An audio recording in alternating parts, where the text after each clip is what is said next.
穿越到平行世界变成了全能校草，却被同是穿越者的学妹当成打脸专用 NPC。他还在大学生歌手的比赛上直接拿出一首烟花易冷甩在你面前，扬言让你这本地土著长长见识。就在他觉得你已经被他的才华征服的时候，不料你却坏笑道：“学妹，你也不想你穿越者的身份被人知道吧？”就在刚刚，你被室友强行拉到了麦霸社团的教室，紧接着就听到里面传来了数道花痴的惊叹：“你穿越到这个平行世界已经1周了。”对于这些花痴行为已经见怪不怪，你扫了一眼社团里的人，一个坐在中间的漂亮女孩略微引起了你的注意。她仿佛察觉到你在看她，淡淡的和你对视一眼后，两人都默契的收回了目光。倒是你的室友王宇絮叨了起来，那个漂亮女孩叫兰安，是大一新生，今年刚进社团，据说她很会写词，不过没人听过她唱歌。你点了点头，找了个角落坐下，反正自己也是被王宇强行拉来的，只要不 Q 到自己，划水就完事了。这时候，一个戴着眼镜的青年气喘吁吁的跑了进来，我是麦霸社的社长晨晨，感谢今天大家能够全员到齐。紧接着他就开始介绍这次开会的目的，是为了筹备城市大学生歌唱比赛。由于你穿越没有得到系统和金手指，因此对这事也没什么兴趣，仍然低头玩着手机。下一秒就听到晨晨喊了你的名字，周一航，你来参加吧，我觉得这类比赛外形肯定会加分。兰安听到这话猛地抬起头，有些急切地询问身边的学姐：“学姐，周学长他唱歌厉害吗？很好听啊，怎么你想跟他竞争吗？”“没有没有。”兰安摇了摇头，嘴角划过一丝弧度。“周学长唱歌好听就行。”他垂下眼眸，面前出现了一个只有他能看到的系统。系统任务：作品在全市大学生歌唱比赛中拿到冠军。任务奖励：获得后来歌词。兰安叹了口气，这么难的任务，奖励只有一首歌的歌词，真抠门。而且只有歌词伴奏什么都没有，他又不会编曲，难道要发在报纸上当个诗人吗？他越想越觉得自己的系统太过鸡肋。就在这时，兰安听到有人在叫他：“兰安，我听说你最近写了新歌，要不让周一航唱？我听老师说原创歌曲特别加分。”兰安就是那个很漂亮的女孩吧？你对她还是有些印象，只不过只会写不会唱，多半是个打着原创的冒牌货。而且这世界的歌曲那真是一言难尽。兰安站了起来，表情有些复杂，拒绝显得自己太自私，可是答应了又没有编曲啊，要不直接让他上去朗诵。之前在地球上有些流量随便哼哼几句，粉丝都能吹炸的。在兰安眼里，你的颜值可要比很多流量都要强很多。然而你直接打断道：“不用了，如果歌曲质量不行，反而还不如唱热门歌曲呢。”然而兰安眉毛一挑，漂亮的小脸上浮现了一丝怒气，撅着小嘴，内心疯狂吐槽道：“你不就长得帅了点，在那骄傲什么？你知不知道本小姐手里都是什么档次的作品？你还敢嫌弃我？你就抱着你们世界那些垃圾歌曲丢人去吧！”兰安毫不怀疑，你就是小说里常见的给他这位面之子打脸用的龙套。虽然内心在咆哮，可兰安想到自己的系统任务还是忍了下来。以你的人气，独唱肯定是板上钉钉了。如果他不出手，就凭你个小白脸肯定拿不到冠军。不如趁这个机会狠狠的给你来一个打脸。兰安的表情逐渐狡黠，等会我把歌词甩到他面前，只要他不是个文盲，一定会被姐姐的文采折服。至于编曲，姐姐我直接 PUA 他，这么厉害你自己编曲啊？对，就这么干。兰安愈发兴奋，此时的你很是迷惑，这人刚还在本脸，又突然笑了起来。这姑娘漂亮是漂亮，好像脑子不太行。我可以把我的原创给你。兰安一步步走到你面前，对你有些不满。我的作品可不是你眼中的什么热门歌曲能比的，你别觉得我吹牛，你看了就知道，是吗？你笑了起来。你此时感觉你遇到了专门给穿越者打脸用的路人甲。当他拿出他的作品后，自己再拿地球的作品压他，本该是这样的爽文发展，可是你却发现自己怎么都想不起来前世的歌曲。谢谢。你站起身来接过歌词，那张英俊的脸庞加上优越的身高和气质，直接让兰安的大脑停顿了1秒。这个本地人好像真的挺不错的，等会他肯定会被本姑娘的才华征服。如果他诚心诚意的追求本姑娘，也不是不能考虑。此刻的你根本无暇在意这小妞的脑补。繁华声遁入空门，折杀了世人。梦偏冷辗转一生情债又几本，如你默认生死枯等，枯等一圈又一圈的年轮。这歌词好熟悉，突然你脑海里灵光一闪，瞬间想起了这首歌的所有旋律，一字一句都是那么清晰。这首歌是周董的《烟花易冷》。我听闻你始终一个人。此时的兰安咬着嘴唇，心中很是困惑。这个本地人怎么看了歌词之后一句话不说呀？不会真是个文盲吧？王宇感觉氛围有些不对，赶紧说道：“哎，航哥，这歌到底如何呀？让我看一眼呗。”我讳莫如深的看了一眼兰安，然后把歌词递给了王宇。他只看了一眼就激动的直拍大腿：“卧槽，绝了！学妹，你这词写的也太棒了吧！”兰安终于笑了起来，对吗？这才是正常反应。紧接着社团的其他人也围了上来，开始欣赏兰安的作品。他们的反应让兰安相当满意，几乎所有人都张大了嘴巴盛赞他的歌词。不过很快就有人说道：“兰安啊，你这歌词真的无可挑剔，但是只有好词没有好旋律怎么办呢？”兰安看了一眼一直没什么反应的你，哼，你不是喜欢装吗？那我就道德绑架你。还没等他开口，你就主动说话了，作曲就交给我吧。兰安直接愣在原地，这个土著这么能装的吗？还打算碰瓷周董？还没等他反应过来，你又优雅的俯身：“学妹，今晚一起吃个饭可以吗？家人们谁懂啊？”兰安心头一跳，本想调侃你长这么帅不也被姐姐吸引了，可当你靠近时，他竟一个字都说不出来。你微微一笑，心想这个小穿越者心理素质不太行啊。学妹没拒绝就是答应了，那咱们加个微信，晚上联系吧。就这样，兰安糊里糊涂的把自己的卫星给交了出去。等到回过神时，教室里哪还有你的身影？回到宿舍，你打算试试这具身体的天赋，毕竟烟花易冷这首歌的难度可不低，还是有必要测一测自己的音域。于是，在王宇迷惑的目光下，你开始啊呀呀的叫了起来。王宇以为我在做什么人类迷惑行为，赶紧拿手机录了起来。粗略测试，这具身体的机能很不错，可以挑战烟花易冷。与此同时，王宇把刚刚拍你的视频发到了社团群里。另一边的蓝安看到了这个视频，他知道你并不是在发疯，而是在测音域。此刻他有些惊讶地抚摸耳机，原来他还挺有本事的，音色也挺不错。他甚至有些期待听到你唱这首歌的样子。想到这里，蓝安有些生气，系统就不能给全套吗？但是没有办法，只能祈祷这哥们编曲也有天赋。另一边，你再度确认了自己的金手指，现在你闭着眼睛都能把烟花易冷的曲谱一字不落地写下来，就像是被雕刻在脑海里了一样。很快到了约定的时间，当你来到餐厅的时候，蓝安已经等在这里了。包厢里，蓝安坐直了身子，心里不停地碎碎念：蓝安别花痴，蓝安你一定要掌握主动权。他刚准备开口，不料你直接凑到他面前，小声说道：学妹，你也不想被人知道你是穿越者吧？蓝安的呼吸突然急促了起来，大脑中一片空白。过了好久，他才弱弱地憋出一句话：你是不是网络小说看多了呀？你知道蓝安不可能直接承认，于是拿起了菜单：你喜欢吃什么啊？蓝安呆住了，刚刚那气氛，他就差把你给嘎了灭口了。谁能想到你竟然直接开始点菜？有什么事情先点了菜再说，我反正饿了。你一边说一边在菜单上勾勾画画，然后把菜单递给蓝安：我请客，那我不会给你省钱的。蓝安盯着菜单，刚刚紧张的气氛也随之冲淡。就在这时，你突然哼起了烟花易冷的旋律，就算蓝安再怎么迟钝，他还是一瞬间就听出了端倪。这熟悉的旋律，他仅仅几秒钟就确定了，你也是穿越者。他压低声音，好像在跟你秘密接头一般。对啊，你淡定地喝了一口水，刚才不是威胁你，就是跟你玩了个小日子的梗，看看你能不能和我对上暗号。蓝安之前完全没有想到这个点，他回想起自己刚刚的反应有些尴尬。你笑着向他伸出一只手，既然我们都是穿越者，也算是老乡了。听到老乡这词，蓝安之前对你的所有偏见都烟消云散，无形之间拉近了你们之间的距离。谁不希望在陌生的世界有一个和自己感同身受的人呢？我穿越到这里半年了，你呢？我才刚来1个星期。随即你有些期待地看向蓝安，你这半年有什么收获吗？看着你期待的眼神，蓝安再次尴尬了起来，因为这半年里他还真是一事无成。虽然有系统，但是却是个半吊子系统，什么东西都只给一半，他没办法像其他凤傲天一样一飞冲天。成为了一个品学兼优的女大学生算吗？他摸了摸鼻子，又为自己辩解道：其实靠我这张脸去参加个综艺也能小火一把，不过每次有空系统都会安排我去做任务。后来我觉得作为穿越者享受大学生活也挺不错的。你想一直保持着微笑，想要给他一丝精神上的鼓励，但你心里已经极度的要命了。这小妞比早起步半年就算了，居然还配备了系统，而且你的金手指似乎也需要依靠它，自己难道是他穿越 play 的一环？蓝安看着你铁青的脸，感觉有些不对劲，回忆了一番自己刚才说的话，随即瞪大眼睛，不可思议地问道：你不会没有系统吧？这话无疑给了你一击重锤。你捂着胸口点了点头，我好像看到你的歌词，脑海里就能想起这首歌的旋律，除此之外就没有别的金手指了。蓝安看着你失望的眼神，连忙安慰道：我虽然有系统，但是也挺废物的，给的任务都超级难做，奖励也是千篇一律的歌词，再加上没有旋律，基本上就算没什么用。不过现在有你了，咱们就互补了。你点了点头，这么一想，自己等着这小妞做完任务，直接白嫖也挺好的。那这半年你完成多少任务？8首歌，这次比赛一路杀到决赛的话，可以表演3次，这3次机会利用好，你一跃而成的3线歌手肯定没问题。那正好我唱一首，你唱一首，再合唱一首，你迅速做好了分配。这次轮到蓝安惊讶了，他下意识把自己放在了一个幕后的位置，从来没想过自己上台唱歌。不过随即而来的就是担忧，可是我唱歌很一般啊。你刚想要安慰他，可当你抬头看向蓝安时，他的头上突然多出一串数据：音色 LV4 0100，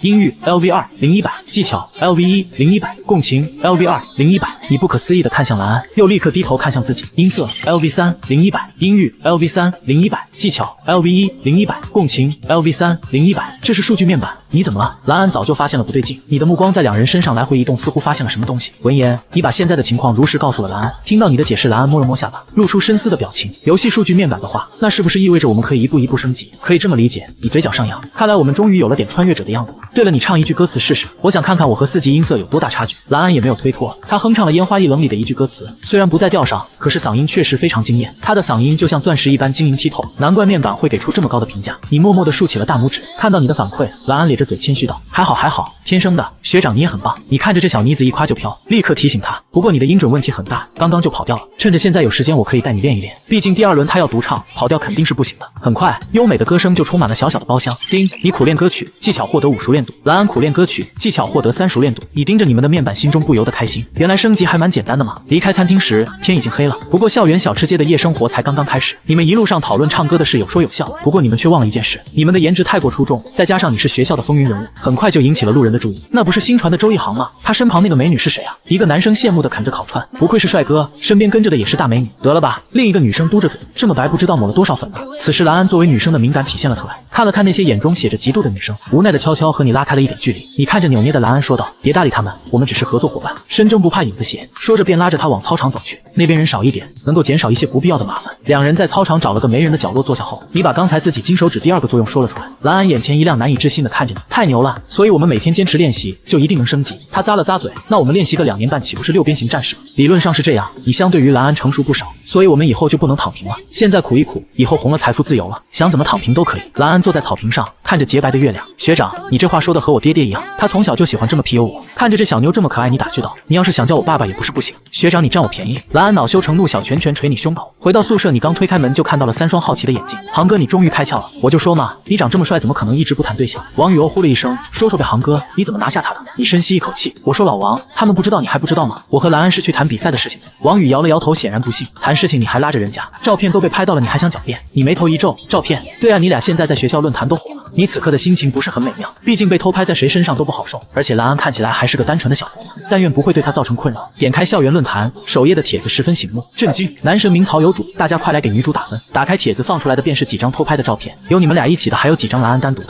这是宿舍的小胖子盯着那个 ID， 这个 ID 我好像在微博见过，里边好像有些不得了的东西。你眉头紧皱，赶快去微博搜索了一下，果然找到了同名的人。账号里都是些偷拍的照片，大部分都是女生的照片，偶尔有几张男生的，而男生的照片都是你本人。那些女生的照片就更加露骨了，很多都是在宿舍的清凉照片，就像是在女生宿舍装了个监控一样。王宇首先发现了端倪，这不是外语系的韩大美女吗？还给你送过奶茶那个，这女孩也是咱们学校的。经过一系列分析，这些被偷拍照片的女孩都有一个共同点，都是暗恋过你或者跟你表白过的。你顿时感觉浑身发冷，感觉自己被人监视了，直接通知学校吧，他的行为已经严重侵犯了这些女孩的隐私。另一边，在宿舍里的蓝安也看到了帖子啊，打分，我的分数高吗？当他点进去看到90%的人都给他打了满分后，蓝安已经在电脑前笑得花枝乱颤，知道隔壁宿舍传来了一个女生的尖叫。怎么了？几个室友也都打开门探头探脑。过了一会，他们才知道，据说有个大3的学姐是周一航的脑残粉，只要和周一航传过绯闻的女生都被他偷拍了。蓝安打了个哆嗦，只觉得恶心。室友连忙安慰道：“安安，你别害怕，他还没来及对你动手就被举报了，这件事挺恶劣的，应该会被退学。”另一边躺在床上的你收到了蓝安发来的消息，是你举报的吧？你靠着床慵懒的打字，举报什么？你别装了，他之前一点事没有，偷拍了我俩的照片就被曝光了，肯定是你发现的。咱们穿越者真厉害啊！你笑着摇了摇头，觉得这小妮子憨憨的。行了，这不重要，你别忘了练歌。知道了。蓝安吐了吐舌头，学长也别熬夜哦，你这张脸可是承载了万千少女的梦呢。你看着这小妞阴阳怪气的话，不自觉扬起了嘴角。不过他说的也没错，你现在的颜值也是非常重要的资源。从这次的插曲就能看出，你什么都不做，单单靠脸就能吸粉。第二天你们俩再度借着社团活动见面了，两人都十分默契的坐在了最后交流了起来。不过你发现了一个问题，你昨晚和今天都在练歌，可是熟练度却一点都没有增加。你看着蓝安的数据面板说到你的熟练度也没有增加，蓝安以为你在内涵他不努力，立刻辩解起来。学长，我发誓，我今天早上起床就开始练歌了，不信你去问我室友。你感觉不对劲，或许是因为还不够努力。你还在思考的时候，蓝安突然转移了话题。谢谢你学长，昨天要不是因为你及时举报，我没准也被偷拍了。我今天又去看了眼那几个受害女孩的微博，她们之前因为被偷拍那种照片，都受到了一些骚扰。你叹了一口气，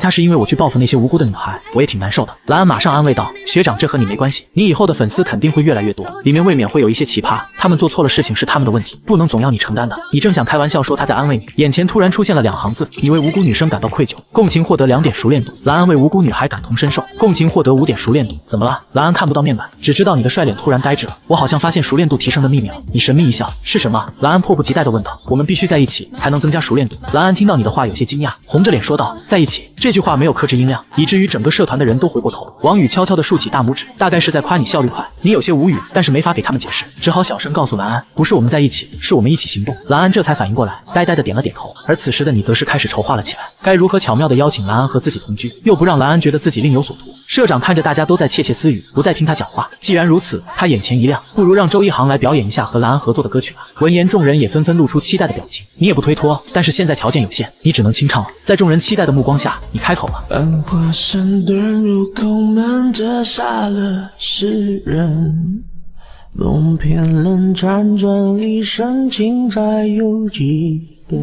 你清亮的声音一出来，全场都安静了下来，呆呆地看着你的表演。蓝安闭上了眼睛，脑海里仿佛来到了另一个世界，你似乎已经和歌词里描写的人物融为一体了。这难道就是共情的效果吗？他环顾四周，发现几乎所有人都陷入了一种痴迷的状态，只可惜你仅仅唱了几句就闭上了嘴，不再继续演唱了。教室里瞬间传来暴雷般的掌声，你也没想到自己会唱得这么好。当你开口时，明显察觉到自己和原创者产生了一种微妙的联系，仿佛能体会到这首歌被创作时作者的心境。这应该就是共情的效果吧。当你回到座位上时，就听到很多人都在用浮夸的语气称赞你。蓝安也对你竖起了大拇指，学长你太棒了，比昨晚还要厉害。你就别起哄了，你压低声音，应该是我们属性的加持，我明显感受到我唱起来更有感情了。我就知道。蓝安兴奋地说道，那我们是不是要尽快提升属性？不过我们还必须要在一起。你点点头，终究还是没说出要和他一起同居的事，毕竟你们满打满算也才刚认识1天，你可不希望自己在这位单纯姑娘眼中的形象变成一只禽兽。目前看来，最好的办法就是除了上课和回宿舍，我们最好都待在一起，毕竟除了练歌，好像增加熟练度的途径还挺多的。蓝安看着你一本正经的样子笑了起来，我当然没问题了，不过那样岂岂不是会坐实我们的传闻？无所谓了，你一副破罐子破摔的表情，随便他们吧，我们清者自清就好。距离比赛还有4天，我想再提升一些属性。时间转瞬即逝，当你坐上去比赛的大巴时，你都有种自己才穿越过来的恍惚。这几天有不少男生因为嫉妒你，在网上带起了你的节奏，说你是纯纯的小白脸，唱歌不行，不配代表麦霸社团，出去会给学校丢人什么的。你对这些东西很无所谓，倒是把蓝安给气得不行。此刻蓝安坐在你边上，紧紧抱着一个手提袋。今天的天气真好啊。是啊，你靠在椅子上，你这袋子里装的什么呀？蓝安神秘的压低声音，你猜猜看，说不定是系统给我的神秘道具。你根本不上当，而是直接拆穿了它。得了吧，就你那点性格，系统真给你道具，你早就拿出来和我炫耀了。蓝安一时语塞，嘟着嘴道：学长你真没有情趣。他吐了吐舌头，其实是我专门给你带的。说着，蓝安从袋子里拿出一个精致的小盒子递给你，你看着手里的盒子是学校门口一家有名的甜品。你有些惊讶，这是你专门给我买的？谁说的？蓝安有些害羞，把头扭到一边。买1送1，我一个人吃不下。你这几天总被人喷，吃点甜的心情好。谢谢。你看着蓝安心中有些温暖。1个小时后，你们抵达今天的比赛现场。刚一下车就感受到了你可怕的人气，道路两边已经有10几个女生拉着横幅高声尖叫：周一航，周一航，海城大学必胜，一航一航你最棒。虽然有些心理准备，那一刻你还是止不住的羞耻。其他学校的人听到这个应援声也忍不住转头看了过来。那人谁啊？怎么还有这种待遇？据说是海城大学一个帅哥，前2天在网上还挺火的。帅哥怎么了？这是唱歌比赛，他们学校也就合唱社有点东西，他们那麦霸社都没人听过。跟在你们身后的便是合唱社的人。你回过头看到他们正从一辆气派的专车上下来。凭什么他们有专车，我们没有啊？蓝安有些不爽的嘀咕道。合唱社是我们学校的招牌。这时他们的社长走了过来，耐心解释道，他们有自己独立的训练室，还有专门的辅导老师，所以有专车也挺正常的。校领导把这次比赛的希望都寄托在他们身上，至于我们还真是重在参与了。听到社长的话，你反而更轻松了一些。没有预期最好，最后一鸣惊人那才爽呢。这时合唱社众人刚好走到你们身边，你们社长立刻露出了笑容，十分客气的和他们打招呼，只不过人家根本没有搭理他，径直的从你们身边离开了。你在蓝安耳畔调侃道，我们社长是个人才，能屈能伸。蓝安皱起眉头，看起来很生气。你不觉得他们欺人太甚了吗？明明都是一个学校的，反而感觉好像跟我们说一句话，他们就掉了面子一样。你没想到蓝安会这么生气，轻轻拍了拍他的肩膀，我知道你想对我说什么了，我一定好好表现。咱们最擅长的不就是狠狠的打脸吗？你们走进休息大厅，就像走进了菜市场一样，40多个社团参加，每个社团都有10几个人，大家都在警惕的打量着四周，窃窃私语着。海大的合唱社应该预定前3了吧？毕竟是海大的招牌，甚至还受邀参加过演出呢。说起这个，其实海大现在最火的社团可是麦霸社。闻言，一个女孩问道：就是那个一群女生拉横幅那个吗？长得确实挺帅的。他身边的沸羊羊不乐意了，长得帅怎么了？最近好多大学网红都发视频说他是小白脸。在一片吵闹中，比赛正式开始。由于社团人数太多，所以你们都需要在后台等待，直到工作人员提醒再去上台表演。第一个上场的队伍是一个大学乐队，一开场就点燃了现场，表现得相当不错。这时你的手机却响了起来，你低头一看，是你的妈妈发来了一条信息，听说你参加了一个比赛，加油，最近缺钱吗？原主是母亲一个人带大的，她在小县城开了一家餐馆，平时一直很忙。你的手抚摸了屏幕很久，心头涌起一股复杂的情绪。我会的，钱够用的。你最近身体还好吧？母亲没有立刻回复你，想必是在做菜。前世你一直跟着爷爷奶奶长大，这还是第一次感受到母亲的关爱，一股暖流在你心中涌动。不一会，工作人员走到你身边，海城大学麦霸社周一航，准备一下该你上场了。你起身朝自己社团成员们挥了挥手，又给了蓝安一个放心的眼神，才离开了自己的座位。你这一起身倒是让沉寂许久的后台活跃了起来，终于到他了，有乐子看了。确实前面几个都很中规中矩，还是这种车祸表演我最喜欢。你还别说，他一上台我们社团几个女生眼都直了，还好是评委打分，要是投票他说不定还真能第一。此时的你穿过沸沸扬扬的人群，脑海里再度响起烟花易冷的旋律。这是你的第一次演出，意义重大。你不知道的是，刚刚炒完了一大桌子菜的李丽琼女士，也就是你的母亲，一刻也没有休息就打开了手机，这是你们辅导员专门发来的链接，说是可以看到比赛的直播。此时主持人拿着话筒喊道，接下来的这首歌是我们今晚第一首原创歌曲，我身边的这位帅哥正是这首歌的作曲，作词也是海城大学麦霸社的同学。话不多说，我们来欣赏由周一航同学带来的烟花易冷。几位乐评人听到介绍也稍微提起了兴趣，这年头会作词的大学生我见过，能编曲的可是很稀有。小伙子长得还挺帅，不过还是要听一听水平怎么样。另一边合唱社的社长表情一变，我怎么不知道他们还有原创？副社长白了他一眼，你把人家当过竞争对手吗？根本也没人去打探情报罢了。现在阿猫阿狗都说自己是原创。合唱社社长清了清嗓子，他别给我们学校丢脸就行。这时候前奏响了起来，刹那间嘈杂的会场顿时安静了下来。只听前奏，台下的大学生还不明觉厉，几位乐评人却彻底坐不住了。这个前奏太惊艳了。繁华声遁入空门，折煞了世人。梦偏冷辗转一生，情债有几本？如你默认，生死孤单，孤单一圈又一圈的年轮。一出声几乎就让所有观众愣在原地。蓝安有些得意地环顾四周，看到一张张凝固又震惊的脸，他的嘴都快咧到耳根了。突然觉得他们先前看清周一航挺不错的，要不然怎么会有现在的震撼呢？而他的咬字和语气却又是契合这首歌意境的，就像是一个亲历者在诉说一段往事。蓝安知道那是周一航的共情能力。此时的他已经握紧了双手，完全沉浸在了他的歌声之中。合唱社的人表情变化是最丰富的，初听前奏，他们的表情就不对劲了。他们的音乐素养其实蛮不错的，瞬间就能听出这首歌不一般。不过他们还是心存侥幸，没准这首歌只有前奏是精华呢。然而当周一航的人声出现后，他们就再也没办法自我欺骗了。这个音色，这个唱腔，在这种规格的比赛里几乎是顶配了。再加上周一航那宛若翩翩公子的外形，是真正做到了人歌合一。他演唱时皱眉都让人心疼，而这并不是让他们最惊讶的，因为这首歌最直观的一定是他的歌词。这歌词的水准完全超越了一众口水歌，让人叹为观止。合唱社的社长是喜欢华夏风的，他甚至还是某位古风歌手的粉丝，所以现在的他内心最为纠结。一方面觉得这首歌好听，不管是唱的人还是写的词，都是华夏风里最高的那一档。另一方面他又知道周一航是自己的竞争对手，而且他们还来自同一个学校。当所有人都在说海城大学最厉害的是合唱社时，突然钻出来了一匹黑马，真的是让他始料不及。可最终社长还是屈服了，他闭上眼睛，耳畔还回荡着周一航的余音，而他的内心却已经被一种苍凉包围。捂着胸口，他仿佛成为了那个苦等的人。即便是听歌永远只是听个响的王宇，这会儿也前所未有的专注起来。之前听清唱，他便觉得这首歌好听，可再加上现在的编曲后，他才知道这首歌真正的魅力。短短4句歌词就让浮躁的听众们安静下来，让大家从钢筋水泥的城市走到了荒芜的庭院、破败的门前。一首原创歌曲能不能成功，前奏是否抓耳是最重要的。周一航顶着这张让无数人听歌前就质疑和嫉妒的脸，却证明了他是一个实力派，还是个有才华的实力派。第15章，烟花易冷，人事一分。台上的周一航往前走了2步，共情带给他的效果是极其强大的。当他开口的瞬间，他已经成了故事中的人。他在唱歌吗？周一航只觉得自己是在诉说与1000年前的自己对话。繁华的古城已经没落，战争虽然赢了，可真的赢了吗？他的身影走在那一片废墟中，抬头时还能看见天空中曾经这里的人间烟火，如同幻梦一场。这样的对比是强烈的，那种物是人非的情绪就这样在周一航的心中滋长，从而用他的歌声唱给了世人。不知不觉间，有一些泪点较低的观众已经泪湿了脸颊。兰安只听见身边的王宇带着疑惑和崇拜地看向自己。学妹，你这歌词到底怎么写的？太美了，就像是一首诗。我听得好难过。是因为学长他唱得好。兰安眼眸流转，台上的周一航仿佛和周董和曾经翻唱过这首歌的林大仙都重叠在了一起。那种穿越时空的共鸣，只有周一航懂。他笑了，又是期待自己站在台上时与那些璀璨的前辈对话，在这个世界唱响属于地球的乐章。幻梦中的周一航垂下眼眸，原来那个和自己约定终身，要等他打仗回来的女子已经出家了。那一刻，他在唱起歌时，声音里那种寂寥之意更甚。去他出家的地方吧，这是周一航最直接的想法。伽蓝古寺，落雨纷纷，故人已逝。所有的情绪在周一航的心中积蓄，而他只能通过歌声来将其宣泄。当周一航的歌声响起时，听歌的人也不再无情，他们听懂了曲中意。雨纷纷就故里草木深，我听闻你始终一个人。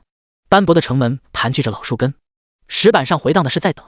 其实因为情绪的波动和只有1级的技巧，周一航在唱到这一段副歌时，他是出现了瑕疵的。高音并没有那么稳，甚至听到了换气的声音。可即便是坐在前排的几个以毒舌著称的乐评人，却都忽略了这个问题。倒不是他们因为周一航是学生不是专业歌手就降低了要求，而是在这个当下，技巧其实已经不那么重要了。大部分听众其实是听不懂技巧的，顶多知道这个人声音有多高，可诸如转音、乐感、音准这些，大部分人都听不出来。而他们判断一首歌好不好听，最重要的标准就是这首歌是否打动了他们。乐评人清楚这一点，他们也被周一航的演唱打动了。谁能想到，在这样一个以市为单位、局限于当地大学生的歌唱比赛，能出现一首如此惊艳的原创歌曲？而他的演唱者虽然青涩，可动情至深的演唱已经感染了所有人。即便今天周一航是一个出道多年的专业歌手，这些乐评人都要给他好评。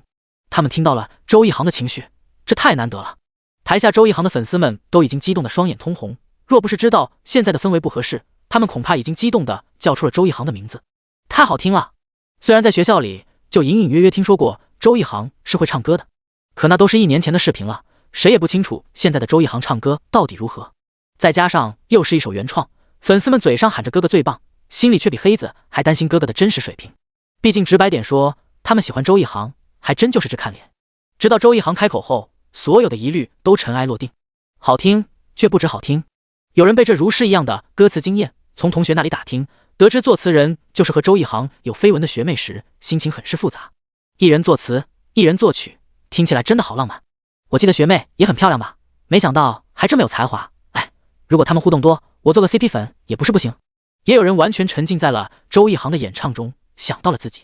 小蔡便是如此，他想到了自己逝去的一段爱情。曾几何时，他就像歌词里那个女人一样，等待着对方。因为异地，她和前男友见面的时间不多，大部分时候都在等待。后来对方出国了，她来到海城读研，等待更加难受。直到上个月等来了对方的分手。她的故事并不动人，可她却被这首烟花易冷深深的刺激到了，好像她已经很久没有因为一首歌这么的难过。于是小蔡拿出手机，给自己的几个好闺蜜发了消息：我刚刚听了一首歌，把我都听哭了，你们现在可以去抖音看直播。链接。估计她的闺蜜看到消息后会傻眼吧，毕竟她真的很少会去宣传歌曲。可这样的一首歌，小蔡真的很想将它分享出去，让更多的人听见。后台的学生们除了被这首歌打动，他们更多的是感受到了压力。要知道他们可不是来单纯听歌的，等会儿他们也要上台演唱。此时接在周一航后面表演的那个社团，几个人脸都黑了。我靠，我还以为我们这个顺序好呢，还想说他唱的不好，可以凸显出咱们。现在也可以对比，就是我们被衬托成了小丑。所以谁说的这人唱歌不行啊？这首歌也太牛了吧！我竟然觉得他在我们这种小比赛里首唱有点亏了。这世界上竟然真的有会唱歌、长得好看还会编曲的人，这是不是太不公平了？也有人看向了同为海城大学的合唱社众人。这次海大有点牛啊，两个社团都不一般。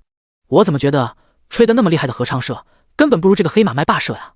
那确实，光是原创这一点就已经赢了。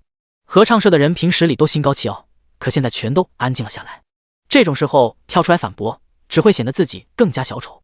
更重要的是，他们的风向标合唱社的社长这会儿竟然听歌听得眼睛有些湿润。唱的真好，他咬牙切齿地说道，在众人不解的目光中喃喃自语。曾经也有个女孩傻乎乎地等着我。第16章被夸了。合唱社的人几乎瞬间就从周一航演唱的意境中脱离出来，他们睁大了眼睛，有些震惊地看着社长。没想到浓眉大眼看上去非常理智的社长竟然也有这样一段刻骨铭心的感情。我不会说的，已经是过去的事情了。社长有些尴尬地抓了下头发。你们也别用这种眼神看着我，让人怪不舒服的。见大家还有兴致，社长只得抬起头看向了舞台上的周一航。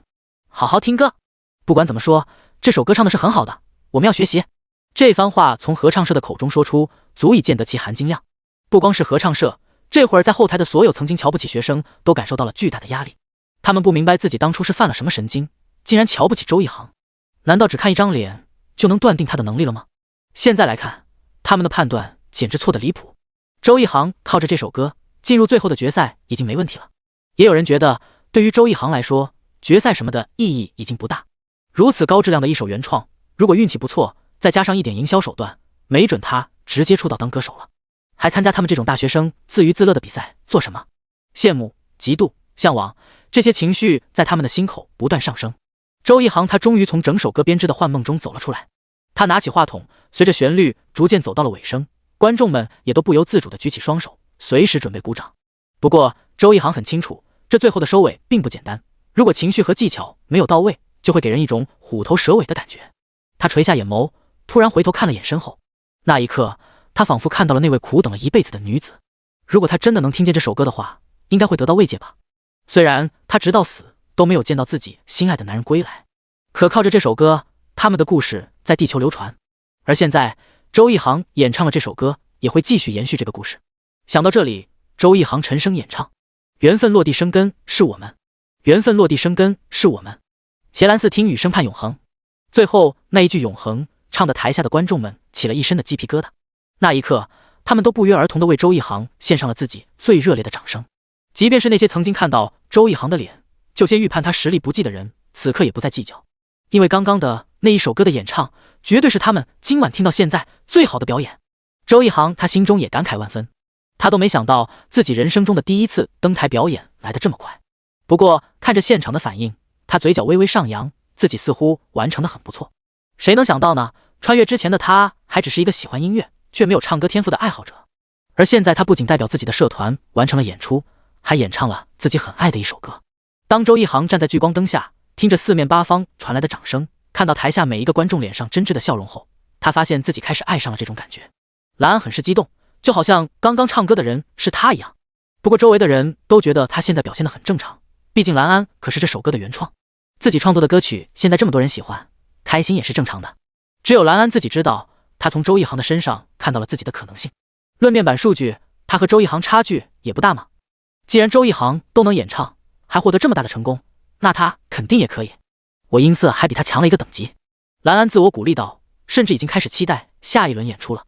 到时候大家知道台上这位美女还是烟花易冷的作词人时，估计会更加崇拜我的吧。蓝安越想越觉得期待。学妹，你说以后我们在学校里会不会见不到航哥了？这时候王宇在蓝安的耳边说话，打断了他的幻想。啊？为什么？蓝安一脸不解地问道。你不觉得航哥这个表演只要被人发到网上去，很容易就火了吗？到时候航哥就是抖音网红，那他肯定不用来上学了啊。蓝安觉得好有道理，而且说不定他会被大公司签约。蓝安补充道。是啊。王宇又骄傲又舍不得，航哥人真挺好的，别人都说他高冷，我们几个室友都知道他就是社恐，面冷心热。如果他真的能出道，我肯定为他感到高兴。就是觉得以后宿舍里见不到航哥，怪遗憾的。蓝安回想了一番自己眼中的周一航，笑了笑。我倒是觉得没准他不会这么快离开学校，作为创作人完全可以自己独立，没必要签约经纪人。是吗？王宇不太懂，不说了，听听老师的点评。三位乐评人对视一眼，似乎都想第一个发言。关于周一航，他们想说的太多了，最后还是主持人点了一位。他清了清嗓子，开口道：周一航，我记住你了。你刚刚的表演，我都以为我是在哪个全国选秀节目的总决赛上，而你唱完这首歌就要夺冠了。麦霸社的人都欢呼起来，这个评价太高了。下一轮已经稳了。你的演唱虽然在技巧上有瑕疵，可因为这首歌的缘故，这已经不重要了。接下来我只希望在未来的乐坛，我可以看到更多优秀的作品，作曲署名都是你。另外两个乐评人不甘示弱，仿佛他们三个人在比赛谁更会夸周一航一样。周一航，你是一匹黑马，也是天才。你的唱我觉得有耳朵的人都能听出好，我就不说了。你的编曲太绝了，华夏风的歌曲取巧就用宫商角徵羽五音，再加上二胡、唢呐这些民族乐器就好了。结果你这首歌不仅打量用了7音，而且乐器竟然是吉他、钢琴这种西洋乐器为主，偏偏听了烟花易冷，没人会不认为这是一首华夏风的歌曲。你就是明日之星。第17章，学长，你是我的神。周一航听到这里，他都有些不好意思了。主要是前面的所有社团得到的点评就不痛不痒的一句话，谁能想到来了他这里，每个乐评人都是长篇大论，而且3个都要说。第3位乐评人深呼吸了一口气，直接离开了自己的座位。蓝安他哈哈大笑了起来，这也太 drama 了吧。王宇也愣住了，他怎么记得这个乐评人之前的人设是惜字如金、高冷严格呢？周一航同学，乐评人走到了他的面前，周一航却心跳骤停，他特别怕这个人突然单膝跪地，然后举起双手大喊一声：你是我的神！还好并没有发生如此尴尬的场面，这位乐评人只是拥抱了一下周一航。我直说了，10年之后，华夏乐坛一定会有你的名字。王宇听得双脚扣地，倒不是他觉得周一航不配，只是觉得这群人太浮夸了，他们说话能不能低调点啊？我们航哥要被他们奶死了吧？蓝安倒是熟悉这种套路，要说这几个乐评人是真情实感认为周一航是未来的巨星吗？他觉得不是，只是夸张的说法而已，或者说看到一切有潜力的新人都会这么说。等几年后，如果这些被他们押宝的新人里，只要有一个冒头的，他们都可以发出来证明自己眼光毒辣。不过这人是周一航，那这些话就不夸张了。我们可是穿越者，有我俩的金手指在，当个巨星不是常规操作。蓝安现在信心满满，放心，学长他心里有数，不会飘了的。此时官方直播间里，观众依旧只有3位数，可弹幕却翻了1倍。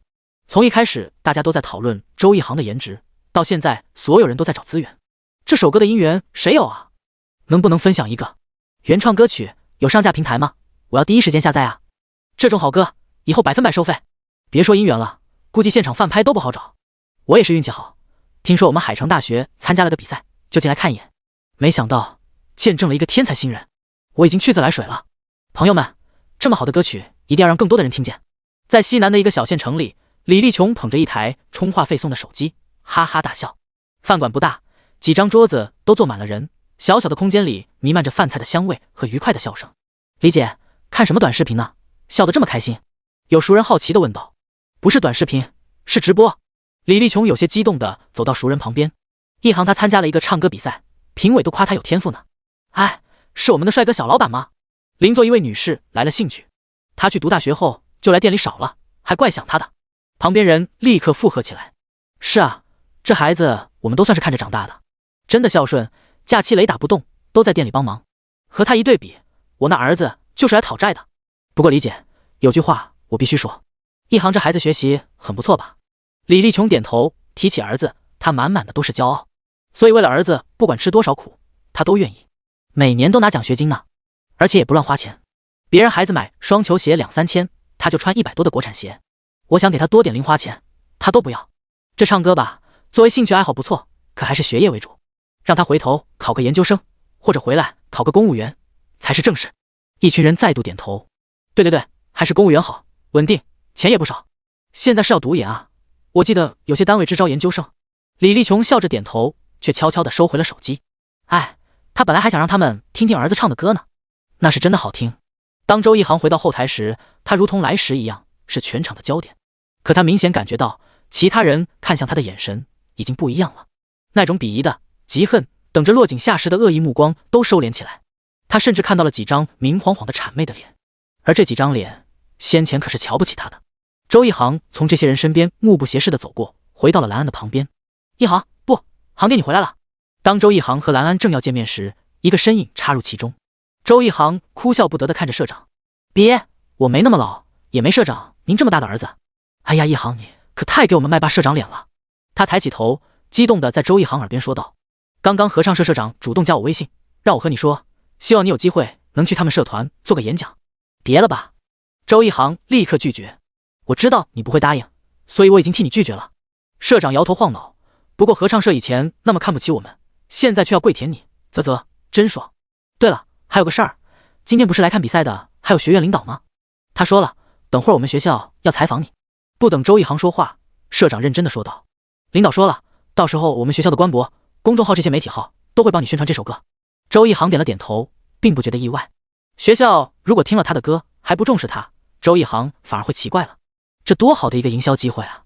他甚至都想到了标题，震惊，这首歌竟出自2名大学生之手。速看，帅气男大创作华夏封神曲，竟然是为了。等到社长絮叨结束后，周一航终于走到了蓝安旁边，还没开口，蓝安先踮起脚尖，努力够到周一航的耳边，学长，你是我的神。那一刻，周一航终于失态的捧腹大笑。除此之外，他还有些感动。在异世界流浪的人，最激动的时刻莫过于故乡的梗得到了回应吧。当时那个乐评人上去时，我就想到了这句话。蓝安挑了挑眉，看来学长和我想到一块儿去了。是啊，周一航绅士的俯身，我必须要谢谢你，没有你的歌，我可能都没办法觉醒金手指。你也是我的神。第18章直拍视频。有人正要往他俩这里走，却见到王宇站起来拦住了他们。没看到别人在聊天，别去打扰了。那人愣了一秒，他是另一所大学的人，因为被周一航刚刚的表演所征服，所以想过来加一个好友。谁能想到他还没开口，竟然先被拦了下来。他不得不深深地看了眼面前的人，轻声问道，这是啥情况？他俩是一对吗？周一航听到二人的对话，觉得自己如果不打断，任由王宇继续胡说下去，他和蓝安不知道会被编排成什么样了。你好，你找我有事吗？那人激动地握住了周一航的双手。我是音乐学院的，留着长发，看上去很艺术的男生开口道，听了你的歌，我感觉真的太棒了，你怎么能唱得这么好？音乐学院？周一航和蓝安的表情都同时严肃了起来。这小子不一般啊！蓝安的眼珠一转，突然想起来自己在音乐学院超话里看到过的一个帖子。他们学院这次只派了一个社团过来，可所有人都知道音乐学院才是这次比赛真正的大魔王。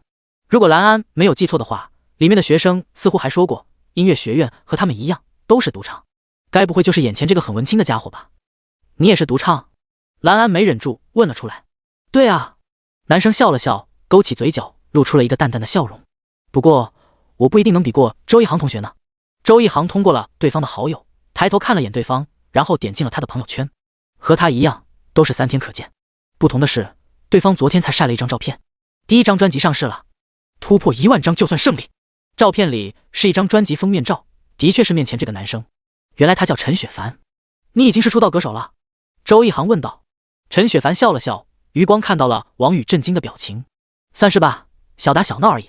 而且我的专辑里，一首能比过烟花易冷的都没有。希望下一轮比赛能继续听到你的原创。就在陈雪凡要离开的时候，兰安忍不住抬高了声音：下一轮是我来唱。这让陈雪凡身子一停顿，他缓缓地转过身，看了眼面前的兰安。是吗？你们竟然还有替补？才不是替补！兰安他跺了跺脚，烟花易冷的词就是我写的。这下子陈雪凡终于正视面前的兰安了。是吗？那对不起，一开始是我小看你了，没想到能写出如此有底蕴的歌词的人，竟然是个这么漂亮的小女生。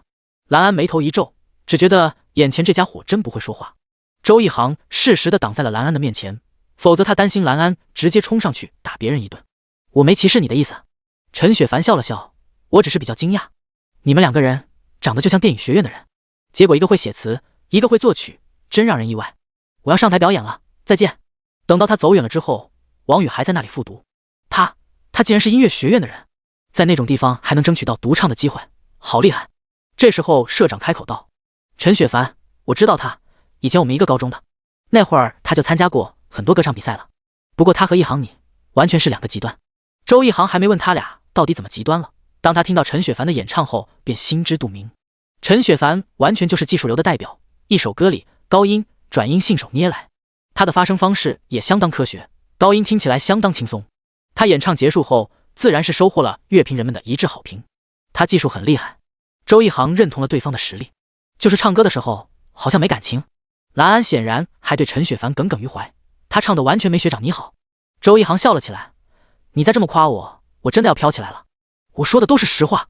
兰安认真的说道，不过他的确是一个需要认真对待的对手。这时候王宇过来打断了二人的话，他激动地挥舞着双手，像是一只尬舞的猩猩。看到王宇这样子，周一航都忍不住看向了他。你没事吧？你俩别关心别人了。王宇大喝一声，我刚刚刷抖音，刷到航哥你唱歌的视频了。是吗？周一航挺意外的，学校这么快就转发了？不是，是一个素人博主发的。王宇他举起手机递给了周一航，小叶子甜心。救命！我是来看帅哥的，没想到被他的歌声俘虏了。话不多说，快来欣赏帅哥哥的无袖音直拍吧。告诉姐妹们一个秘密，小哥哥是这首歌的作曲人哦。又好看又会唱又能创作的宝藏小哥哥，必须给你宣传，要火起来啊！若不是这位博主只有100个粉丝，周一航都以为这文案是哪个营销号写的。不过这个视频的点赞数却已经超出了周一航的预期，短短20分钟，一个素人博主发的素人歌唱视频点赞已经破1000了。兰安更是急不可耐地点进了评论区，哥哥好帅，我可以惹！舔舔我的屏幕，擦一下；舔舔我的屏幕，擦一下。评论区不是无人区，大家能不能聊点正经的？我来问一下，小哥哥单身吗？妈呀，这么糊的直拍都盖不住这神仙颜值。话说回来，小哥哥唱的好有感觉，就是音质太差了。这背景是什么大学生歌唱比赛？现在大学生这样牛了吗？刷到我学校的人了。给评论区各位科普下，这个小哥哥叫周一航，真人超级帅，而且他唱歌也很棒，这首歌现场很感人的。最后他应该是单身，多支持我们周一航学长啊。兰安看完了评论，抬起头打量着周一航，你要是想笑的话不用憋着的。周一航摇了摇头，这种评论见多了，已经免疫了。第19章，先骂后夸。你这句话说出来，我好想打你一顿。兰安耸了耸肩，不过这视频音质好差，大家都在关注你的脸，没多少人听歌。等官方吧。周一航也希望大家能看到他的演唱，而不是专注于他的颜值。有时候长得太帅也是一种烦恼呢。他们只要有脑子，肯定会发更清晰的视频出来。兰安他继续埋头看手机，手指飞快的打字，不知道在做什么。学长，我们是不是应该去个正式点的录音棚录歌？我看了下，如果要在网上注册版权的话，这是必要条件。对了，还要花200块的注册费。200块？周一航眉头一皱，这快赶上他1星期的伙食费了。兰安倒是对这200块不在意，这不算贵了，倒是录音棚录一首歌更贵。对我们来说，适合按时长收费的那种，最便宜1小时也要1000，如果要后期处理，还得加钱。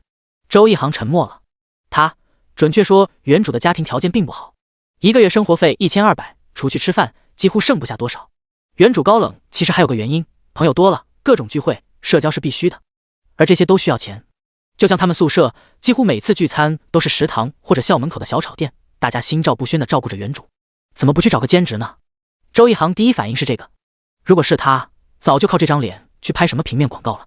现在的他是绝对掏不出1000块录歌的，能不能直接手机上录制？周一航问道。学长，平台会有审核，音质太差是无法通过的，而且音质不好，也会影响这首歌的传播，咱们不能在这种地方省钱。兰安他隐约察觉到周一航似乎挺缺钱的，可根据他对于男生的了解，如果自己这会儿说钱都他来出，他们一定会不高兴。学长，我们也可以等比赛结束，反正就几天，拿到冠军就有钱了，奖金1万块呢，合唱社里分一分，到他俩手里也有好几千。周一航脸色缓和下来，这几天可以让热度发酵一会儿，如果能出圈就好了。第一天的比赛直到晚上才结束，参赛的社团直接淘汰了一半，只剩下了20个，而周一航代表的麦霸社更是以最高分成为了第一天的第一。老陈，你怎么笑得出来啊？王老师听说你没拿到第一，说是要质问那几个乐评人的专业性。海城音乐学院是华夏5大音乐学院之一，虽然不如央音正统，可在流行唱法上一直名列前茅，培养出了许多的流行歌手。像陈雪凡这种大二学生就能发专辑，在海音并不算特别。他们的老师以前也是歌手，现如今的某位天后就是他的学生，在乐坛地位并不低。王老师就这样，陈雪凡吊儿郎当的走在林荫大道上，学校里随处可见的都是那些出道后大红大紫的学长学姐的宣传海报。他每每看到这些海报，都会希望上面的人变成自己。可他要是看了周一航的演唱，就会认同乐评人了。朋友睁大了眼睛，哥，你是不是气糊涂了？你的傲气呢？你以前绝不是这种认输的人啊。不是认输，只是承认别人的优点。陈雪凡抬起头来，黑色的瞳孔里倒映着月光和斗志。我和他未来较劲的机会还多着呢。他的优势是创作，我俩音色相差不大，可他技巧太粗糙了。歌手总归还是要用现场说话的。陈雪凡笑了笑，除非他能一直靠金曲调动观众的情绪，可这也太难了。海城音乐学院的另一栋楼里，一个头发谢顶的中年男人坐在办公室里，表情有些狰狞。一个市级的比赛，我们的学生竟然拿不到第一，这也太丢人了，还输给了一个什么麦霸社的人。他冷笑一声，这时候手机里收到了一张图片，点开一看，赫然是周一航的照片。王老师突然激动起来，就像是侦探突然找到了隐藏的线索。我就知道，这些乐评人就是为了流量。瞧瞧，这张脸写满了饭圈2个字，看来是故意打压我的学生。难怪乐坛越来越烂，都是因为这群只要流量的乐评人和观众。他正要打电话去骂这几个乐评人，可还是理智占据了上风。算了，先听听他唱的如何，这样逐帧分析，才能更好的看出他和我学生的差距。我要让他们哑口无言。很快，王老师就找到了官方的直播回放，他都没注意到，这样一个关注不到4位数的账号，直播回放的播放量已经破万了。几分钟后，王老师整个人愣在了电脑前，就像是石化了一样。还好我没打电话。他低下头庆幸起来，这个周一航到底是从哪里冒出来的？这么好的苗子，当初怎么没报名音乐学院？陈雪凡啊，你输得不冤。他这人虽然护短，可还是有专业性的。他一眼看出周一航这人潜力无限，会创作这点实在是太加分了。而且这首歌的质量已经在王老师的心里预定今年的第一了。既然让我注意到了你，也算是有缘分。王老师戴好眼镜，摸了摸被风吹得有些冷的头，然后打开电脑，认真地写起了乐评。暖光的灯光还在周一航的宿舍里响起。不过周一航并不在宿舍，他正一个人站在走廊里打电话。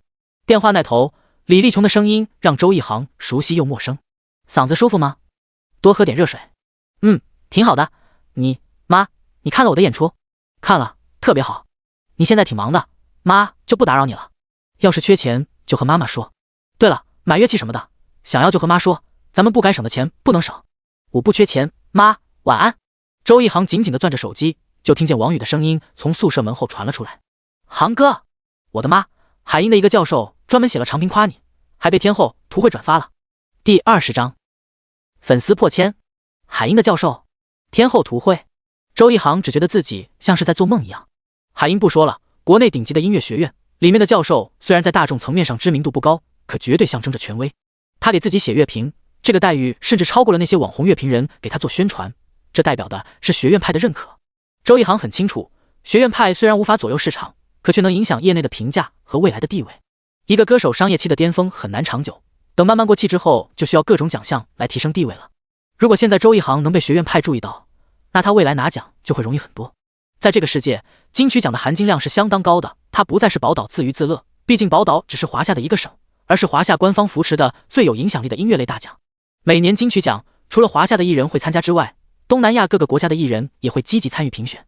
所以在这个世界，拿到金曲奖难度相当之大，得奖后的加成也相当多。周一航思绪回到现在，图会他也是知道的，自己有事没事都能看见对方的广告。作为如今乐坛当红天后，涂慧有着一张不输女演员的脸和十分难得的烟熏嗓。当然了，作为海音的优秀学员，涂慧的唱功同样厉害，是非常有名的铁肺歌手。涂慧，她微博是不是粉丝都过1000万了？周一航眨了眨眼睛，有些不敢相信。是啊。一旁的王宇点了点头，脸上的笑意更加浓厚了。哥，你就别在这里发呆了，靠近去看看微博吧。对了，下面有好心人艾特了你的账号，你这会儿涨粉不少。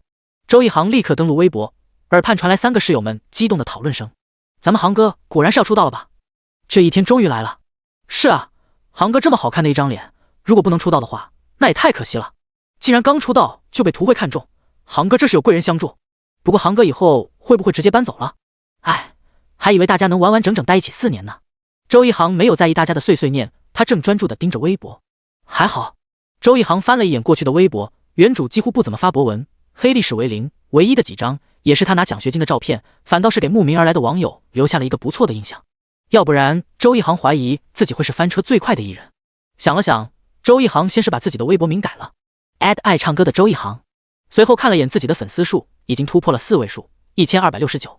不错，这可都是实打实的活人，没有僵尸粉。随后周一航点开了涂慧的微博，这条微博的点赞量已经破5万了，评论也有2000多条。热门评论里，一半是涂慧的粉丝在打问号，另一半则是对周一航的讨论。姐你怎么了？突然推新人？还是转发的老师微博？是海音的任务吗？这人看起来不像是海音的学弟啊。不过女神推荐的人实力肯定不差。说这么多，谁有小朋友唱歌的视频？如果真有实力，当个墙头也不错啊。去小帅哥微博回来了，内容太少，只知道他学习不错，不是文盲。有人分享了一个抖音的直播回放，我听了一会儿，有点东西的。我去，他竟然还会创作，而且这个编曲被王老师夸上天了。有没有一种可能，让他给女神写一首歌？家人们，现在海城大学的官博发了他唱歌的视频，快去看啊，真的有潜力。周一航此时的心情也是激动的，他之前还担心受限于参加的比赛太过于冷门，他想要破圈需要时间，可他怎么都没想到，竟然是对手学院的人帮他做了宣传。那一瞬间，海城音乐学院在他心中的印象突然间好了许多，别人至少没有因为他不是海音的人就忽略甚至是打压他。随后周一航又去看了那位王老师的乐评，唱歌技巧和情感没有优劣之分，我向来不喜欢一些人抨击唱将，说他们唱歌没有感情，不过这不代表我对唱商高的歌手不认同，恰恰相反，能够让人听歌沉浸其中，这是相当难的本领。一个新人能做到这一点，就是难上加难了。更让我惊讶的是，他不但会唱，还会作曲。这年头会写词的音乐人已经是凤毛麟角，会作曲的那更加稀有。最后王老师用很长的篇幅夸奖了周一航的作曲，夸得周一航自己看着都有些脸红，毕竟他很清楚这都是另一个世界周董的功劳。随后周一航关注了王老师和涂慧，这才是退出了微博。航哥，我还以为你会趁机发一张自己的高清美颜自拍呢，结果就默默地退了微博。王宇看上去还有些遗憾，我又不是靠脸吃饭的，这么做只会让人以为我是偶像派。周一航头脑清晰地说道，我第一条微博会是烟花易冷的录音室版本，这样才能最大程度的打歌。贾小龙立刻开始鼓掌，不愧是你一航，脑子还是那么聪明。歌手真的还是要以歌曲为主，我以前追的一个女团，几个人跑去演戏后很快就过气了。而在抖音上，这次大学生比赛的热度也跟着水涨船高，竟然成了海城市的热门话题。光是直播回放，现在播放量就突破了10万。官方也很清楚是谁的功劳，马不停蹄的把周一航个人视频发了出来，置顶在了主页。这一页对于周一航而言绝对是惊喜的。兰安坐在电脑前，嘴角也没掉下来过，倒是室友们为他愤愤不平。兰安，你不觉得周一航这人不地道吗？没有啊。兰安不解地看着他的室友，他把烟花易冷的福利都一个人吃完了，明明这首歌的词是你写的，我觉得这首歌的精华就是你的歌词啊。第21章，回不去的是故乡。室友只看见兰安把手放到嘴边，优雅地轻笑了一声。不是，这首歌本来就是他唱的呀，大众关注他不是很正常。你之前很爱听的那首爱如雷，你还记得他的歌词是谁写的吗？室友一时语塞，虽然觉得兰安说的有道理，可心里却有些难受。明明自己是为兰安打抱不平，他怎么还帮那个男的说话？兰安，室友决定最后劝一句，周一航的确是很多人的梦中情人，可你也不差，不要把自己放在一个很低的位置。我知道。兰安他收起笑容，握住了室友的手，就像过去那样，把头靠在他香香的肩膀上。我可是大女主，你瞧吧，下一轮比赛的时候，所有人都会记住我的名字的。兰安从没有想过做周一航的挂件，他也要唱歌。当他看到周一航在台上一呼百应，看到微博、抖音上都出现了他的粉丝后，兰安也想要体验这样的生活。看到兰安重新打起了精神，室友这才是笑了起来。我就知道，你不是那种被爱情迷惑的女人。不过，你俩真的没有在谈吗？没有啊。兰安笑了笑，就是在音乐上有共同话题而已。也好，室友笑了笑，轻轻地抚摸着兰安柔软的掌心。等你以后大红大紫了，想要什么样的男人都有。噗！兰安突然中二起来。是啊，姐就是女王，让那些小鲜肉都做我的狗。躺到床上后，兰安没忘记给周一航发消息。在吗？微光下，周一航精致的眉毛动了动。刚刚去弹了会儿吉他。哇，你还会乐器啊？兰安有些惊讶。原主会吉他和一点钢琴。虽然金手指里没乐器演奏这一项，可这种东西本身就是熟能生巧的。兰安突然觉得自己有些躺平了。你说我那几首歌里唱哪一首比较好啊？你只给我发歌名，我记不起旋律。周一航按了一下眉心。不过如果只看歌名，我感觉天黑黑挺有意思的。周一航看到这首歌名时，他就感觉无比熟悉，自己曾经一定是听过的。这可是滋妈的歌，我女神的歌。兰安特别激动，这也是他的第一个任务的奖励。可是这首歌很难唱啊。虽然兰安记不起旋律，可他知道孙燕姿的歌就没有一首好唱的。这种原唱音色太特别的歌曲，翻唱是永远不可能让先入为主的听众满意。不过兰安忘了一点，在这个世界，他才是这首歌的原唱。就他吧。提到孙燕姿，周一航就笑了起来。不错，自己唱了一首周董的歌，兰安再唱一首孙燕姿，他们这是直接在这个世界打开了千禧年华与乐坛黄金时代的大门。就是不知道兰安会不会复刻孙燕姿的路线，击败自己拿下金曲最佳新人。你现在把歌词发我。周一航突然间睡意全无。好。没过一会儿，周一航就看到了整首歌的歌词。可以说一瞬间，他的脑海里就响起了整首歌的旋律，每一个跳动的音符都主动走进了他的脑海里。他不由自主地哼哼了起来，随之而来的还有一种浓浓的乡愁。这是共情的效果，却也是每一个穿越者的锚点。回不去的是故乡，这句话不假。即便周一航在地球时只是一个孤儿，可他依旧有美好的回忆。一个你生活了20多年的世界，那里承载着你从蹒跚学步到青春年少，再到风华正茂时的所有记忆，不可能不怀念。周一航突然走到了阳台边，他小心翼翼地推开窗户，抬起头看着那一轮圆圆的月亮。过了很久，快要睡着的兰安收到了周一航发来的一段音频，是他在厕所里压低声音演唱的《天黑黑》。你多听几遍，最好赶紧学会。对了，曲谱我也发你了，如果你这段时间有在认真学习乐理知识，曲谱应该能看懂。兰安心里暖暖的，他戴上耳机，听着周一航的歌声，进入了梦乡。他做了一个梦，他似乎回到了地球，戴着耳机正在听《生生不息宝岛记》的他突然停下了脚步。那个背影，他开始狂奔。不知道为什么，他感觉自己一定认识那个人。他上一次这么努力奔跑，还是参加校运动会了。转角处，他一个没刹车撞到了眼前的人。对不起。兰安不好意思地抬起头，却看到了一张陌生又熟悉的脸。梦里的周一航穿着一身白色的卫衣，干净又清爽。没事。二人擦肩而过，只不过在相继往前走了2步后，他们几乎同时转身。我好像在哪儿见过你。梦醒了，兰安他按了一下自己的胸口，那里竟然还在突突乱跳。自己怎么会做那样的一个梦？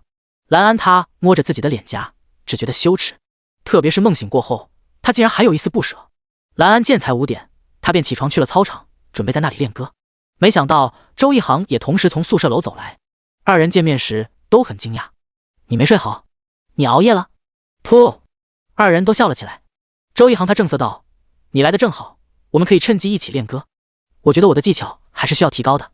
随着他的歌唱视频小范围火了后，挑刺的人也越来越多，而其中针对周一航最多的问题一定是他的唱功，这是周一航自己都无法回避的缺点。我也要练歌。兰安在操场边坐下，要是我唱的比你差很多，我恐怕会成为全校的罪人。不至于。周一航轻声道，而且我们的对手不强，除了陈雪凡，其他人都不需要在意。可他们肯定会把我和你做对比，毕竟你第1轮唱的那么好，结果第2轮就换人了，肯定很多人不满意。兰安再度给自己加油打气。不要怕兰安，你可以的。第22章，学妹我呀，是女神，敬求追读。今天二人除了练歌之外，周一航还尝试了一会儿高音。看到他努力扩宽自己音域的样子，兰安也有样学样的练习起来。让他没有想到的是，当他俩这一顿训练结束后，他们的音域都上升了1点熟练度，而技巧则是兰安涨了2点，周一航却只有1点。只可惜音色还是没有变化过。他的语气有些遗憾。你觉得怎么做才能增加音色？会不会是学习口技？兰安的想象力简直和野马一样，也可能多抽烟，嗓子就沙哑了。周一航怀疑地看了眼兰安，学妹，你在地球的时候该不会抽烟吧？于是周一航的脑海里就出现了一个虽然我抽烟喝酒，可我依旧是好女孩的精神小妹的形象。什么啊？兰安看着周一航那一言难尽的眼神，就知道对方想歪了。学长，穿越前我就是一个单纯的女大学生。我信了。周一航转身朝着食堂走去，去吃个早饭吧。哎，等等学长！兰安立刻叫住了对方。你明明就没有信。学长，你说这个点去食堂人多不多？学长，你知道吗？你憋笑的样子真的很狼狈。来到食堂，兰安终于不再碎碎念了。学长，你怎么知道我喜欢六食堂的？周一航咳了一声，替兰安拿了一个餐盘，只是离操场比较近。然而兰安已经没有搭理周一航，而是把自己的目光落在了刚刚出锅的蒸包上。六食堂的豆沙包和奶黄包真的绝了。学长啊，还有这个银耳汤，一点都不腻。如果学长你胃口不错，还可以再来一份甜豆腐脑。周一航默默地要了一碗大排面，轻声道：你很喜欢甜食？其实从兰安给自己送甜品，他就发现了这点。是啊。兰安用力的点头，生活那么苦了，多吃一点甜的不过分吧？不过豆腐脑我老家那边喜欢放辣椒，最好再加一笼蒸牛肉和炸的脆脆的撒子。周一航说到这里时有几分怀念了，不知道是巧合还是缘分，他和原主不仅同名，甚至来自同一个地方。他脑海里此刻泛起的记忆自然是母亲给他做的一道道家香菜了，没有牛肉末却依旧很香的麻婆豆腐，甜辣口的回锅肉，只加一点白糖就很可口的蛋烘糕。我其实没吃过啊。兰安不禁舔了下嘴唇，有机会学长能带我去尝尝吗？当然可以了。周一航笑了起来，你说你吃这么多甜食，怎么一点都不胖？天生丽质难自弃，是这样的，身材也是如此，都是老天给的。不过二人并没有吃太久，随着时间推移，食堂里的人越来越多。当大家看到周一航后，没有再关心他身边坐着的兰安，而是径直地朝着他走来。能给我个签名吗，周一航同学？天哪，我喜欢你很多年了，周一航。你的歌我已经分享到家族群了，能不能在我胸口签名啊？兰安站了起来，伸出双手挡在了周一航的面前。明明他比周一航矮了一头，这会儿气场却有1.8米。各位，要签名必须预约，今天的签名份额已经满了。众人看了眼突然冒出来的兰安，都不服气。你是谁啊？凭什么听你的？学长，她除了漂亮点，会写歌，还年轻，有什么优点吗？这位大姐，能不能摆清楚身份啊？大家嘴上这么说，可好歹都是大学生，也的确是往后退了几步。这时候兰安突然抓住了周一航的手臂，把还在状况外的男生拖走了。还愣着干嘛？你真打算在这里签名签一上午啊？跑啊！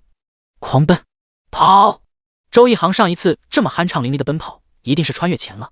他们跑出了食堂，从一双双惊诧的目光前跑开，急促的脚步踩在林荫道的落叶上，发出清脆的响声，和耳畔呼呼的风声融为一体。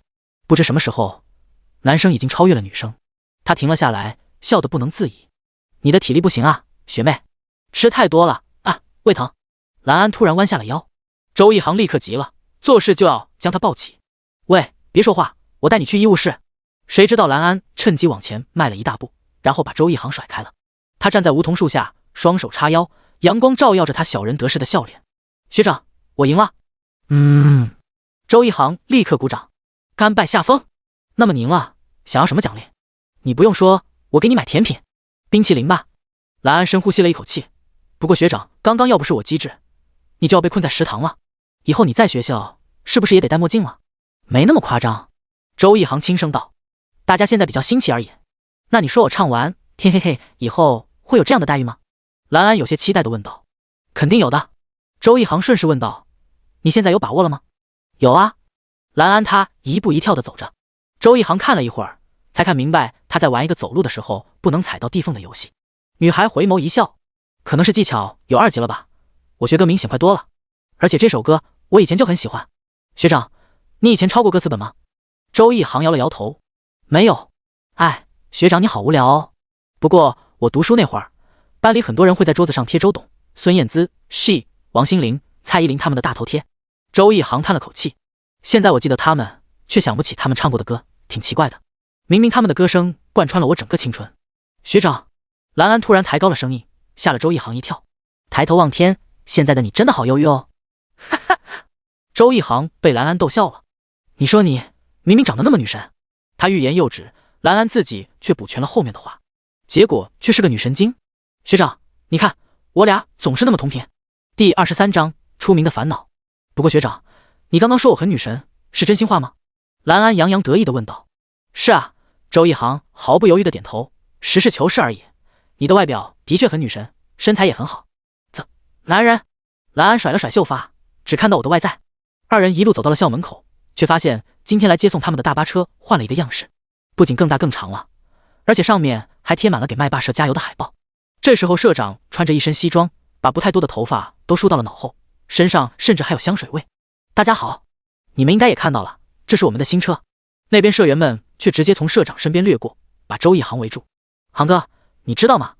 你的视频被人发到了哔哩哔哩上，火了吗？周一航立刻问道，这是他最关心的。现在的他非常需要有人帮他在各种平台上自来水。播放量20多万了。王宇打了一个哈欠，航哥，你今天怎么起得那么早？我一醒来发现你人都不见了。哎呦，蓝安和王宇熟了后便打趣道，瞧你这语气，跟哀怨的小媳妇儿一样。学妹，你怎么能这么说我？王宇想要展示自己男人的一面，可他发现自己甚至比蓝安还矮了一点后，立刻蔫了。不只是哔哩哔哩，许多平台都有周一航的视频，而搬运的人也大多是海大的学生。这些平台加起来播放量也过100万了，而他微博粉丝也正式迈过了2000。这么来看，粉丝还是挺好的。周一航辩证地看待这些粉丝，虽然有时候很热情，可他们的确免费帮我做了很多事。蓝安点了点头，那肯定，我觉得只要保持距离，不要打扰了现实生活，就很好了。社长这时候走了过来，他看到周一航后，那嘴角都快要咧到耳朵的位置了。一航啊，学校不是安排了专访吗？后来学校改了，决定等总决赛再来采访。周一航立刻明白了其中深意，这是笃定我们要夺冠。哎，社长克制着笑意，装出很苦恼的样子。是啊，我和他们说，领导啊，别给我们这么大的压力。可他们就是信任我们啊。周一航耸了耸肩，指向蓝安。那这一轮的压力得给他了，我今天就是一个观众。这时候社长他压低了声音，其实是这样的，领导还是希望今天你去唱，这不是你创作的吗？你肯定会唱吧。至于赛事方那边也乐于看到你表演。他说完之后叹了口气，就从你的角度，也是你去唱利益最大，所以一航你自己做决定吧。我根本不会考虑这件事。周一航态度很坚决，这首歌是他的，这是命中注定的，而且我相信他，正如他相信我一样。社长突然笑了起来，哎呀，这弄得我很小丑。不过我很喜欢你这个态度，一航。是吗？周一航挺意外的，毕竟自己这么任性，恐怕社长那边会不好交代。对啊，就有一种我没有的反抗精神。不对，这形容的太沉重了。我觉得这是一种正青春的态度。管他什么利益，把音乐还给音乐。社长拍了拍胸口，领导那边我去说，替我和蓝安说，我也相信他。上车后，假寐的蓝安靠在窗边，突然睁开了眼睛。是不是学校想让你去演唱？你还是猜到了。周一航不意外，很正常啊，你刚刚小火了一下，趁热打铁很正常。不管是学校还是赛事方，都希望你能演唱。我估计大家看到今天表演的人是我，反对的声音会更大吧。这时候周一航从背后变戏法一样拿出了一个甜筒。天大地大，不如甜品大，让他们反对去吧，我们美美吃冰淇淋。蓝安扑哧一声笑了，学长，你模仿我说话的语气真的太逊了，而且我一点都不生气，反而很期待呢。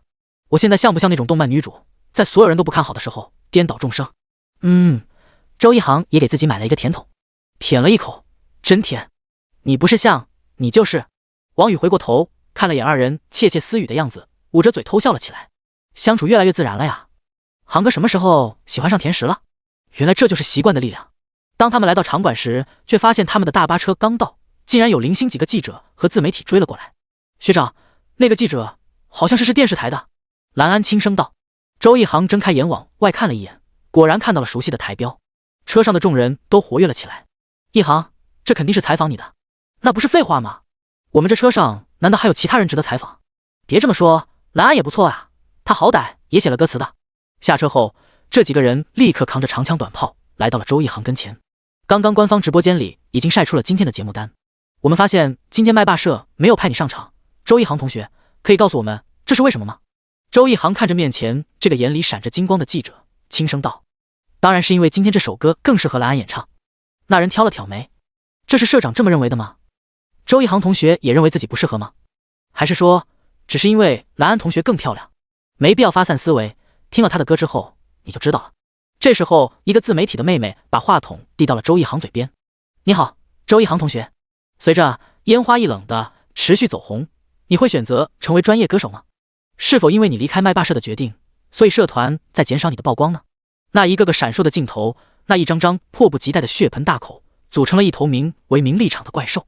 蓝安眉头一皱，正要开口时，周一航已经说道：“无稽之谈，以及你们这样对蓝安很不尊重。”第24章，金丝雀。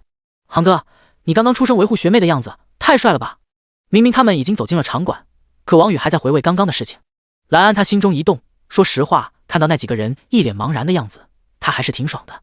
估计他们都以为周一航是那种年少成名、飞扬跋扈的性格，这会儿到手的表演机会没了，肚子里肯定是一堆的苦水。只要他在镜头前一抱怨，那还不是一大波热度？可惜他们没有想到，周一航竟然完全没按套路出牌。他似乎相当希望蓝安表演。那个做自媒体的女生摸着下巴，自言自语道：“与其挑拨离间，还不如深挖一下他和那个蓝安的关系。我好像有个学弟就是海大的。”场馆内，麦霸社的一进场，再度和先前一样，引起了所有人的关注。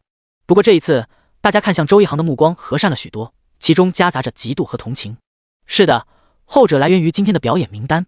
当他们把自己带入周一航的角色之后，的确没办法理解自己刚刚唱火了一首歌，为什么现在要换一个人表演，以至于大家看向蓝安时，表情都有些复杂。若不是看在蓝安是个小女生的份上，恐怕这伙人已经对着她指指点点了。早就做好心理准备的蓝安往周一航身边一坐，开口道：“果然啊，你经历过的我都要重来一次。他们就不怕我和你唱的一样好吗？那现在他们的表现岂不是很小丑？”周一航笑了笑，不都是这样，永远学不会教训。不过你看起来心态挺好的。那是，有学长作为榜样。蓝安勾起嘴角，我可是一点都不怕的。就在这个时候，蓝安的背包里传来了一个有些特别的提示音。周一航本来是不在意的，可蓝安却在听到这个声音后，身体瞬间紧绷，嘴角的笑意也变得僵硬了许多。他默默地打开包，从里面拿出了一个周一航先前没见他用过的手机。蓝安划开屏幕，是母亲给他发来的微信：“我听你黄阿姨说，你参加了一个歌唱比赛。”只看文字倒没有任何问题，就是一个普通家长对孩子的关心而已。然而蓝安却咬了一下嘴唇，神情很是复杂。如果他没有原主的记忆，大概也会被误导。闭上眼，他耳畔响起的是坐在高位的女人看着他指指点点的声音：“不要和那些人一起玩，他们的家世给不了你一点帮助。你怎么又在学唱歌？我说过，如果你想进娱乐圈，最次也是当个演员，卖唱的可没前途。我听你班主任说，有个男生给你写了情书，拿出来，我把它烧了，也不看看自己什么档次。”那是一个无比强势的女人，即便她给予了蓝安富足的生活，可以说蓝安就算躺平不工作了，这辈子也能过得比90%的人都要轻松富裕。不过前提是他必须在母亲的指挥下生活。我的确是参加了比赛。蓝安皱了皱眉，现在的他还没有脱离家庭的能力，自然不可能闹翻脸。而且蓝安心里也清楚，他继承了原主的记忆，让他很难把强势的母亲当成是一个陌生人。对面打字很快，看上去是一直在等着他回复。这种比赛有什么意义吗？这样，既然你想进娱乐圈，好，妈妈不拦着你，你也别说我不开明。我让你爸给你投资一部电影，想要和哪些演员合作，和我说，都满足你。当一个电影明星，那不是比你站在台上唱歌有排面多了？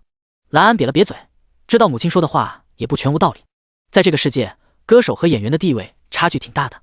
虽然说顶级歌手也有不少受众，可到了中下层，歌手不管是收入、人气还是知名度，都被演员吊打。说实话，母亲给他的的确是一条捷径，蓝安对于做演员也不排斥。然而他就是单纯不喜欢这种被人安排的生活，姐就是叛逆。他哼了一声，目光落在了一旁的周一航身上。而且他要是去做演员了，周一航怎么办？他得靠自己的歌词才能想起旋律，而且他的熟练度面板也没用了。最后蓝安就和这个年纪大部分人一样，选择了逃避。他关掉了手机，心想母亲总不可能跑到这里来把他拖走，这个女人最要面子了。高雅的中式别墅里，一个衣着华贵、长相和蓝安有6、7分像拿捏着上位者气质的女人坐在私人定制的沙发上。关机了。他眉头一皱，无异于被蓝安狠狠地打了一巴掌。这丫头真是越来越叛逆了。旁边的佣人没说话，就乖乖地站在一侧。刘阿姨，女人主动开口，她卸下肩膀，流露出一丝她这个身份不该有的软弱。你说这些孩子怎么就不懂呢？我明明是为她好。或许刘阿姨轻声道，小兰她真的很喜欢唱歌，喜欢和有天赋是两码事。女人摇了摇头，而且做歌手上限也不高。周一航并没有问蓝安刚刚是谁给他发消息，毕竟从蓝安的表情来看，现在的他心情并不算太好。学长，蓝安他过了很久才主动开口，用只有他俩能听见的声音询问，你和你家里关系如何？周一航立刻明白，蓝安指的是穿越后的家庭，挺好的。周一航承认，他能感受到李立琼对他的关心和尊重，那种润物细无声的爱，让周一航难以拒绝。我正在试着把他当做真正的家人，真好啊。蓝安叹了口气，你是遇到什么困难了吗？周一航温柔地看向女孩，或许我能帮一帮你。暂时不用了，学长，我觉得自己挺矫情的，而且我的烦恼说出来有种不食肉糜的荒唐。蓝安想，自己应该感谢命运才对，出生在一个富裕的家庭，长相漂亮，受过良好的教育，可他却觉得自己像一只被关在笼子里的金丝雀。第25章，还好我漂亮。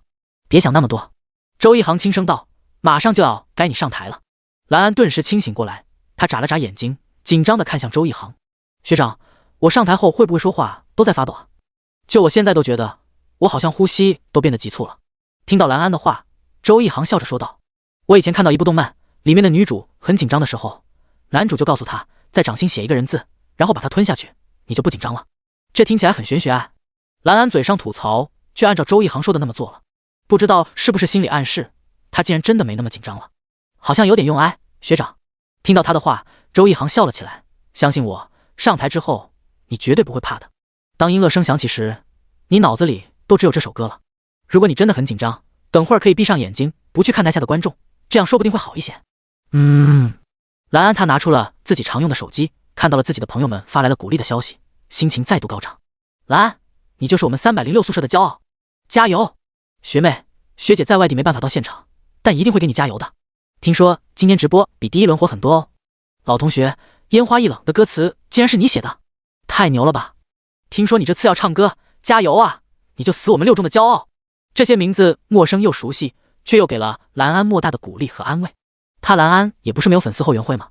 随后他又点开了抖音的官方直播间，第一轮他没有记错的话，收看的人数经常不到3位数，也就周一航演唱的时候短暂破100了。说实话，比很多普通人在抖音直播数据都还要惨淡。然而现在蓝安打开直播间，一眼瞥到右下角的数据时，他直接没忍住发出了哇的声音。怎么了？你在看直播？周一航侧过头往蓝安的屏幕看了一眼，笑了起来。这会儿直播间的观看人数已经有800多了，这可是一个飞跃啊！嚯，这800多都是活人吧？王宇也看见了，很是激动。到时候会不会给我们后台的人一个镜头？说不定还会有妹妹一眼看中我呢。蓝安他盯着时不时冒出来的弹幕，轻轻地拍了下周一航的手臂。学长你看，你明明没有参赛，结果弹幕都是问你怎么不表演的。不愧是我们航哥，王宇说话经常不过脑子，江湖里都是你的传说。周一航做了一个嘘声的动作。今天是我们蓝安的主场，我就是一个啦啦队而已。李记饭店门口，李立琼依旧很忙碌。王姐今天的水煮肉片还合胃口吧？可以的，这味道。王姐笑了笑，又香又嫩。哎，老板，我记得你儿子是不是在参加什么比赛？他的视频我儿子都在看，唱得挺好的。是的，李立琼立刻挺直胸膛，满脸都写着骄傲。不过今天他没唱歌，只是写了曲子。为什么不唱啊？众人不解，这比赛还能临时换人的吗？好像是可以的。李立琼一边小心翼翼地打豆花，一边解释，听说今天唱歌的是烟花易冷的词作者，应该挺有水平的吧。客人们摇了摇头，窃窃私语起来，无外乎都觉得周一航没有背景，被人摘了桃子。要说李立琼没被影响是假的，听着他们的话，李立琼的表情都变得焦虑了。炒菜的火气烧得他大汗淋漓，却不及他心急火燎半分。要是儿子真的被人区别对待了，他又能怎么办呢？他无权无势，甚至连钱都没有。等到忙完后，李立琼一个人坐在门口，心不在焉地打开了直播。好巧不巧，正好赶上了蓝安登台。当他看到那个高挑貌美，穿了一件纯白色 T 恤和洗得发白的蓝色牛仔裤的女孩子时，他明显愣了一秒。好漂亮的姑娘！李立琼忍不住赞叹，而且打扮一点都不妖冶，一看就是个好学生。这样的女孩子应该不至于作妖吧？可以说，蓝安靠着自己这张堪比平面模特的精致容颜，和她清新脱俗、宛若出水芙蓉的打扮，直接在李立琼心里增加了一大截好感度。不只是李立琼，可以说每个对蓝安不了解的人，在看到她的形象之后，全都哑口无声了。现场有学生窃窃私语，这真的是麦霸社，不是什么现充社吗？这是俊男美女云集的社团啊！这个妹妹太漂亮了吧！对不起，我不敢嘴妹妹的，我现在就是妹妹的舔狗了。所以海大的好兄弟们，谁有她的微信啊？推一推。主持人清了清嗓子，在蓝安开口之前，没有忘记介绍他的身份。在我身边的这位同学叫做蓝安，来自于海大麦霸社。实际上他还有一个身份，想必现场和看直播的朋友更加熟悉。他就是烟花易冷的词作者。很多人都说这首歌的词写得优美婉转，和古诗词一样。想必大家都没想到这位才女这么漂亮吧？几个乐评人点了点头。虽然这次周一航没唱歌，让他们有些失望，可蓝安的外形同样惹眼。光是这张脸，混娱乐圈都绰绰有余了，而且还会创作，这可是加分项。就是这几个乐评人很疑惑，这个小小的麦霸社到底怎么招人的？如何一下子招到了这两个前景如此光明的新人？海英某教授的办公室门被一个学生轻轻推开了，他看了眼正襟危坐的王老师，低声道：“王老师，你是在看直播吗？我刚刚好像听见了什么声音。”胡说八道！王老师打断了他的话，我看是你一天到晚都想着直播，所以出现幻听了吧？我看你就是作业太少，回头给我加练这几首歌。等男生垂头丧气的离开后，王老师才悄悄地恢复了网页的音量。天嘿嘿，作词蓝安，作曲周一航，这两个人又合作了呀。他喃喃自语道。第26章，天嘿嘿。王老师起身把办公室的门关上，随后戴上耳机，期待地坐在了电脑前面。他和那些单纯看热闹的网友不同，对于蓝安，他也是没有半点偏见的。烟花易冷的歌词在王老师的眼中绝对是近几年来少见的精品。别觉得一首歌的歌词不重要，对于其他语种的歌曲来说，的确有很多人不在意歌词，可在华夏，中文的美感在歌词里体现得淋漓尽致，所以只要是正常人都能清楚地知道，一首歌里歌词相较于旋律几乎是同等重要的。很多红出圈的歌曲就是因为里面有一句歌词正好戳中了广大听众的心。不过创作人唱歌也不是所有人都和周一航那样。王老师客观的点评，不知道这个女生到底如何了。直播间的弹幕在经过了刚刚主持人的介绍之后，对于蓝安的态度果然是好了许多。原来她就是烟花易冷的作词人，看不出来啊，才女这么漂亮。说实话，这会不会是挂名的？我觉得这么有深度有古韵的歌词，真不是一个小女生能写出来的。看到这小姑娘穿的衣服没有？好像是迪奥尔的最新款，几万块呢。这肯定是个富婆，那难怪了，既可以抢走周一航的演唱机会，又可以请代笔。只能说，这年头的娱乐圈早就已经变成了富二代的天下。周一航瞥了一眼弹幕，由于弹幕不多，导致这几条骂人的弹幕几乎一直停留在页面上，看得他是相当的不爽。还好蓝安现在正在台上唱歌，完全看不到弹幕，要不然周一航都想要去关心一下他的精神状态了。蓝安深呼吸了一口气，几个乐评人没有问他问题，简单的称赞了他的创作才华之后，便让他开始演唱了。握着话筒的手在轻微的颤抖，蓝安想起来自己穿越之前也从没有在这么多人盯着的场合下唱过歌。确切说，穿越之前他完全就是一个五音不全的人。我会不会一开口就吓到所有人了？蓝安心里隐隐的不安了起来。蓝安，别忘了，你的音色可是有4级的，也就是说，你只要一开口就可以惊艳他们。在蓝安的心里，似乎出现了一个专门鼓励他的小人。他决定不再去看台下的观众，把他们当成是一群卷心菜就好了。前奏响起的瞬间，蓝安的思绪就彻底的从比赛中转移，共情的效果发动了。对于这首歌，蓝安是有许多感触的。台下的几个乐评人听到前奏后，表情倒是没变化。这首歌的前奏比较中庸，就是很简单的钢琴独奏。难不成周一航上次的烟花易冷只是超常发挥？不过当蓝安开口的瞬间，他们突然间明白了周一航的用意。简单的钢琴声能恰到好处地凸显蓝安的人生，当然这样做的大前提是建立在蓝安的人生能够撑得起这样的铺垫。当所有人听到蓝安的声音后，震惊、惊喜、难以置信，各种情绪都写在了他们的脸上。这简直就是钻石打磨出来的声音。而蓝安最让人称道的不只是他的音色，还有他的咬字。开口宛若民谣的演唱，就像是一个少女坐在窗边倾诉自己的心事。清扬的歌声如同蜿蜒的河流，流进了每一个听众的心田。他唱道：吵闹任性的时候，我的外婆总会唱歌哄我；夏天的午后，姥姥的歌安慰我。蓝安演唱时，他仿若真的跳进了时间的河流里，一路逆流，最终回到了自己的小时候。他的童年和原主是不大一样的，他家庭并不算富裕，可却非常幸福。他有很爱自己的父母，他们居住在有些老旧的员工宿舍里，却不妨碍蓝安有着快乐的童年。不过真要说他每年最喜欢的时候，一定是暑假了，因为一到暑假，母亲一定会带着他坐上那辆回到乡下的大巴车。其实蓝安知道，那种大巴车又闷又臭，狭窄的过道如果是撞上了赶集的日子，甚至能见识真正的鸡飞狗跳，更别提闷热的车厢里挥之不去的汗臭味了。可人总是会美化回忆，此时蓝安想起来的永远是自己被母亲抱在怀里，隔着窗户看着行道树飞快地闪过，看到金灿灿的油菜花，看到稻田里追逐蝴蝶的小孩和勤勤恳恳的老牛。大巴车只停在镇子上，要去外婆的家，他们还要坐摩的。每次距离外婆家还有1里路的时候，他就会搂着母亲的脖子，激动地说道：“妈，我们快到了！”母亲会在她的小脸蛋上亲一口，问她：“你怎么知道的？”“我闻到了，外婆做菜的香气。”母亲低着头笑了起来：“你没看到各家各户的烟筒里都在冒着炊烟吗？说不定是别家的饭香，肯定是外婆。”兰安其实一直想知道外婆是不是和她有心灵感应，因为她每次到了那栋用现在的眼光来看很破旧的砖瓦房时，永远带着笑脸的小老太太早就已经等在了门口。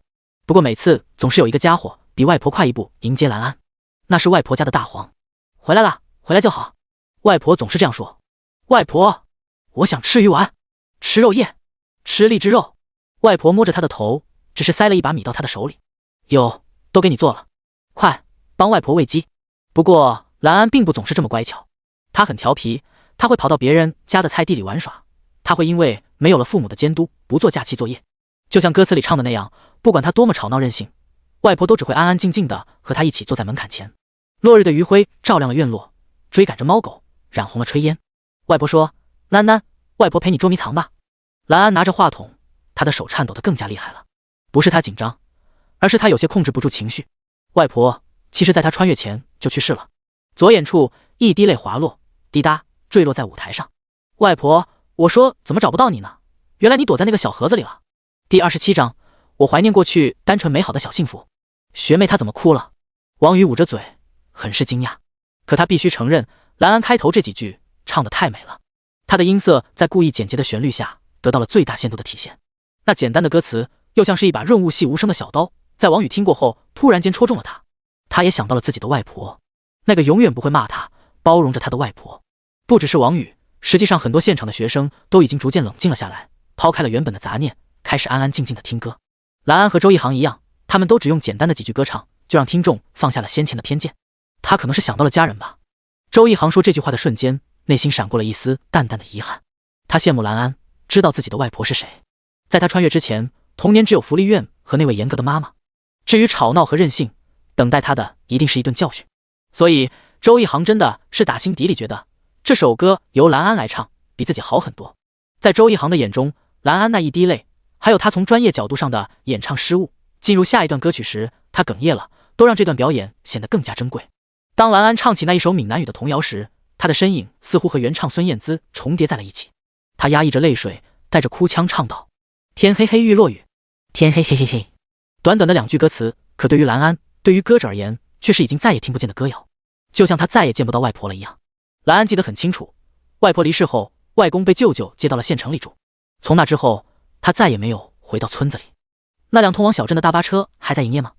隔壁孙奶奶家的大白鹅是不是还那么凶悍？会有老人家继续给孩子们唱那首歌谣吗？兰安不知道，他现在不仅回不去外婆家，连地球都回不去了。这是一个兰安一直以来都在逃避的话题。爸爸妈妈，你们还好吗？兰安站在院落前，回头时，母亲、父亲、外婆他们的身影一个接一个的远去。他跑啊跑，却怎么都追不上了。就这样，泪如雨下。周一航真正见识到了什么叫做梨花带雨。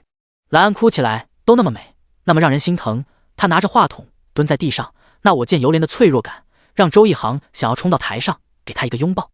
这时候王宇已经不会再问这种低级的问题了。兰安用他的音色让人抛下了偏见，又用他的情感让所有人都为之感动。只要任何一个感受过家人的爱的听众，此时此刻都可以理解兰安，和他感同身受。一位乐评人取下了眼镜，拿起卫生纸擦拭着泪水。他想到了自己的父亲，就在2个月前因病去世的父亲。说来奇怪，在那之前，他和那个男人冷战了多年，1年里他们说的话不超过100句。可那天他在医院里看到那个男人被送进太平间时，他却难过的不能自已。这段时间他总是做梦，梦到童年，梦到自己被那个男人高举过头顶，坐在他的肩膀上一往无前。童年的父亲是他眼里无所不能的英雄，少年的父亲是那个送他去读大学时坚毅的背影。后来父亲老了，变成了那个冥顽不灵、顽固不化的老头。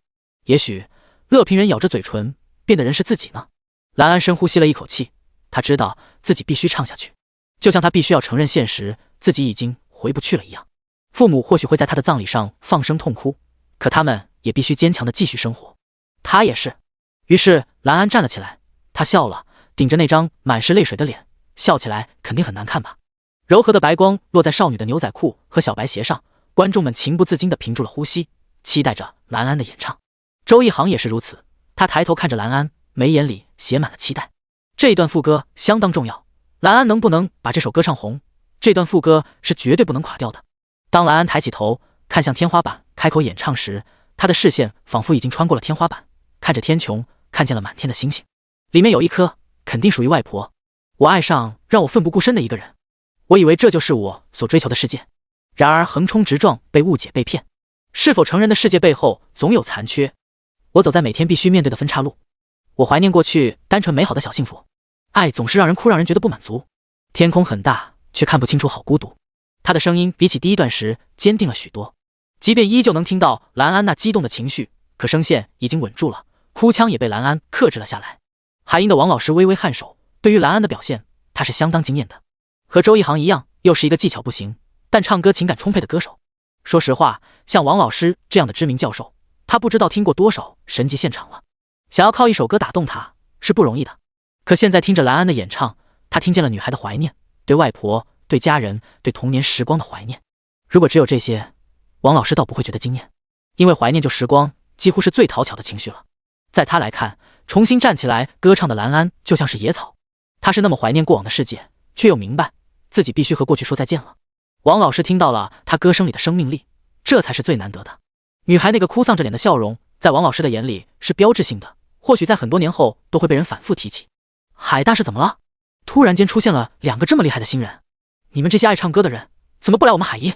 蓝安他生怕自己这一段垮掉了，可当他开口后，他耳畔响起了熟悉的声音：我们的宝贝儿学会走路了，真厉害！蓝安，你现在12岁了，以后就要一个人睡觉了哦。今天你18岁了，是成年人了。我的大学生要坚强点，爸爸妈妈不可能一直陪着你的。是啊，蓝安握紧话筒，他知道未来的路他只能一个人走下去了。爸爸妈妈，我在另一个世界也会加油的，我可是你们最厉害的女儿小蓝安。第28章，雏鸟长大了。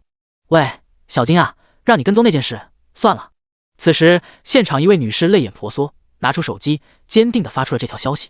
看着对方的问号，女人并没有再解释，她是今天采访过蓝安的自媒体人。在她的设想中，蓝安就是那种出身优越，无论做什么都有人为她铺路的小公主。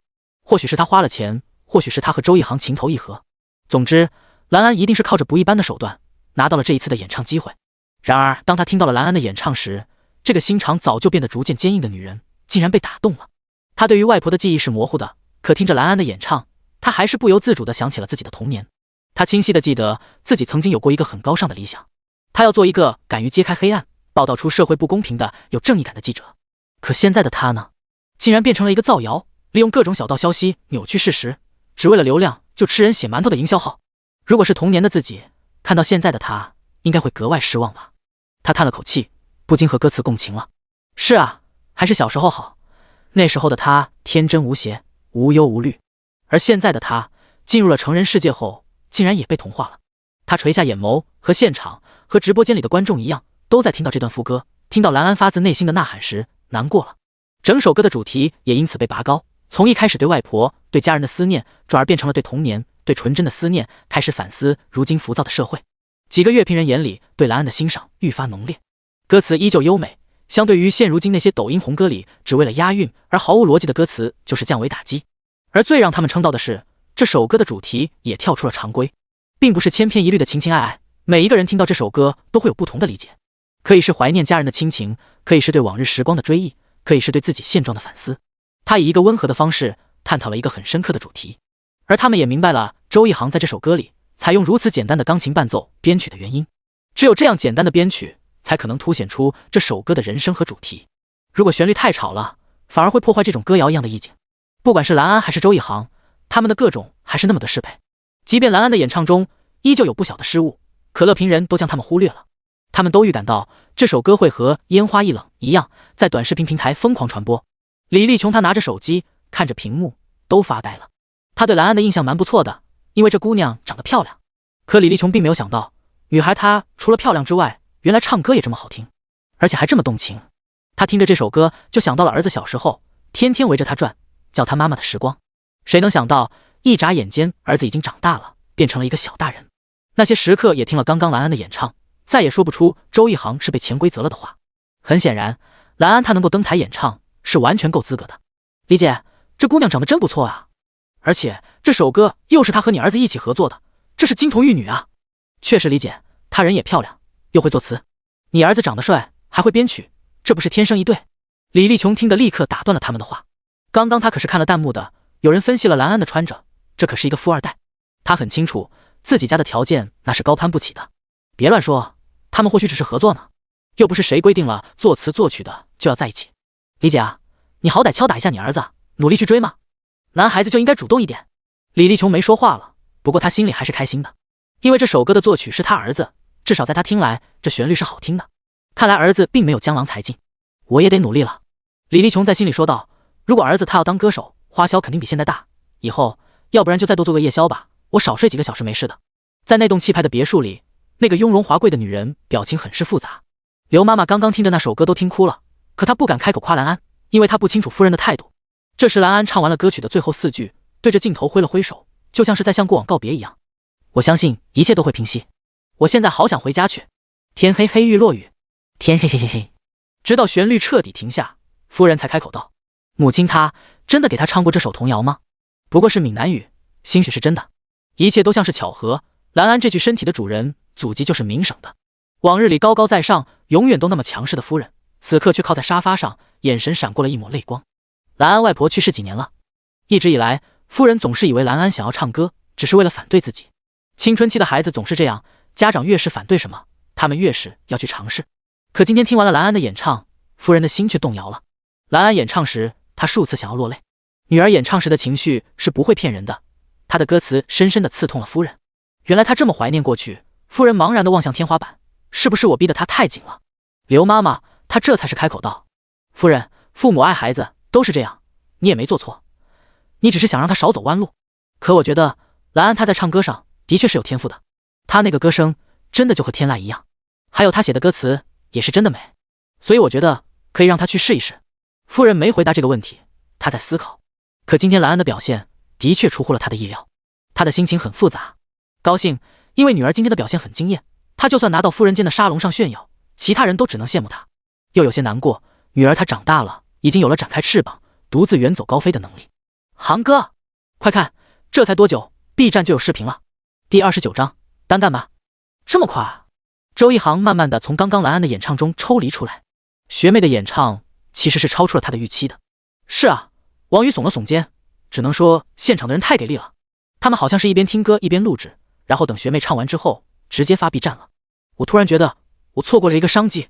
王宇猛拍大腿，露出一脸懊悔不已的样子。错过什么了？周一航忍不住问道。我应该给你们做一个粉丝站，然后发你们的物料。我和你们这么熟，素材不是手到擒来，像今天这种现场演唱的视频肯定有很多人愿意看。周一航意外地看着王宇，没想到你还挺懂的。反正我和学妹都是个体户，就授权给你，现在就帮我们做粉丝站吧。我不懂。王宇笑了笑，可我知道一个人很懂。老贾他以前可是追女团的，饭圈这一套他可不要太熟了。至于我，好像没什么特殊的技能，那我就给航哥你当个助理好了，以后你红了我就给你拎包。那边周一航听着王宇的话，不禁笑了起来。你想的倒是长远，就这么笃定我们2个人会出道？那肯定啊。王宇拍了拍胸脯，我以前以为学妹只会作词，现在发现她也是天生的歌手。你俩又这么互补，出道天然有话题。而且你俩还是原创歌手，完全可以跟那些抖音网红一样做个体户。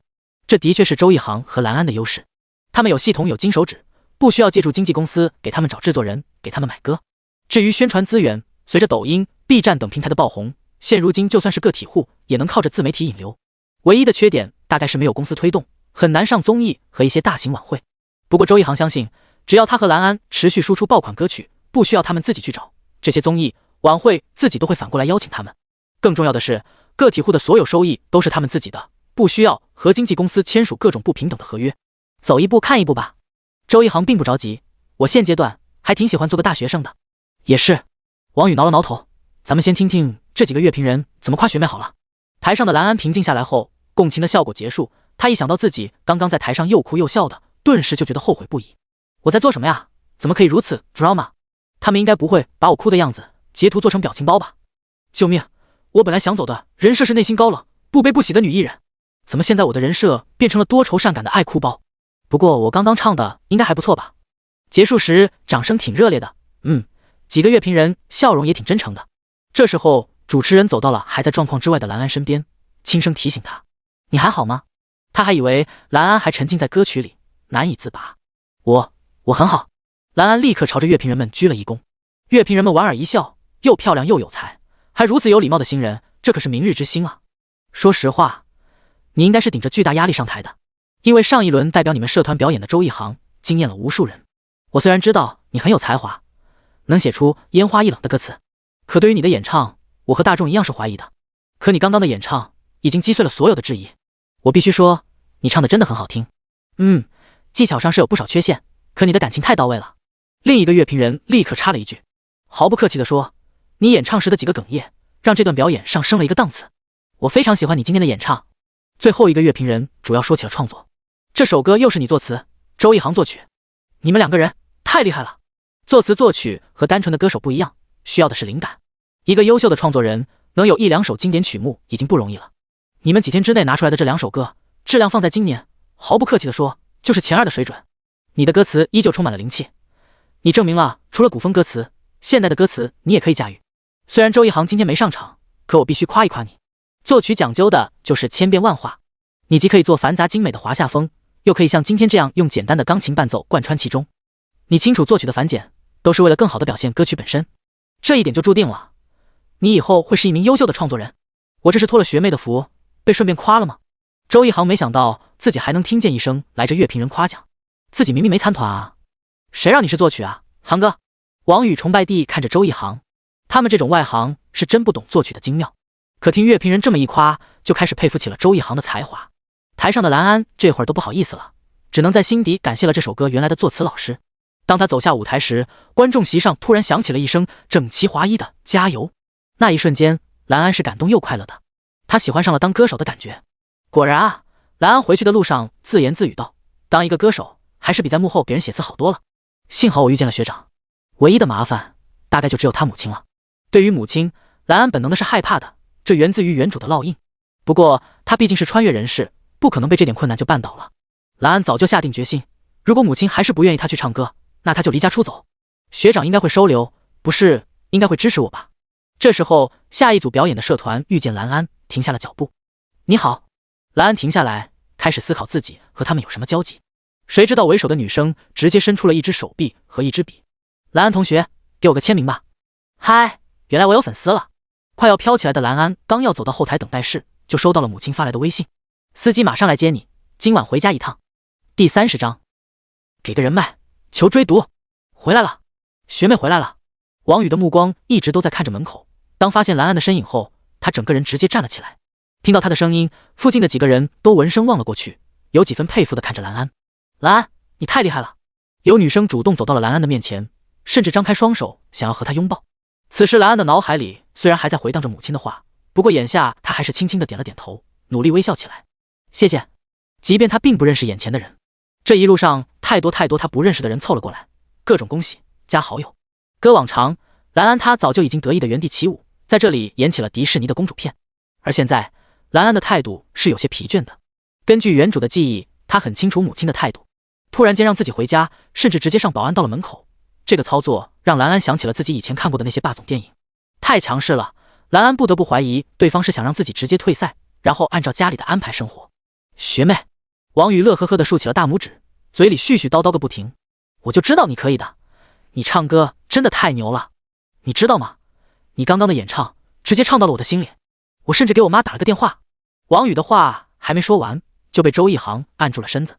他茫然地回头，听见周一航轻声道：让他休息一会儿吧，你没发现人很累吗？其实周一航早就发现了蓝安的状态不对劲，不过他并没有明说，只是委婉地提了一句，他们只是合作者，还没有到互诉衷肠的关系。蓝安松了口气，心中不免感激周一航。现在的他的确不想再附和王宇，也不知道该怎么和他们解释自己的难处，因为他现在纠结的这些问题，从别人的眼里看去完全不是问题。有一个如此富裕的原生家庭，难道不是好事吗？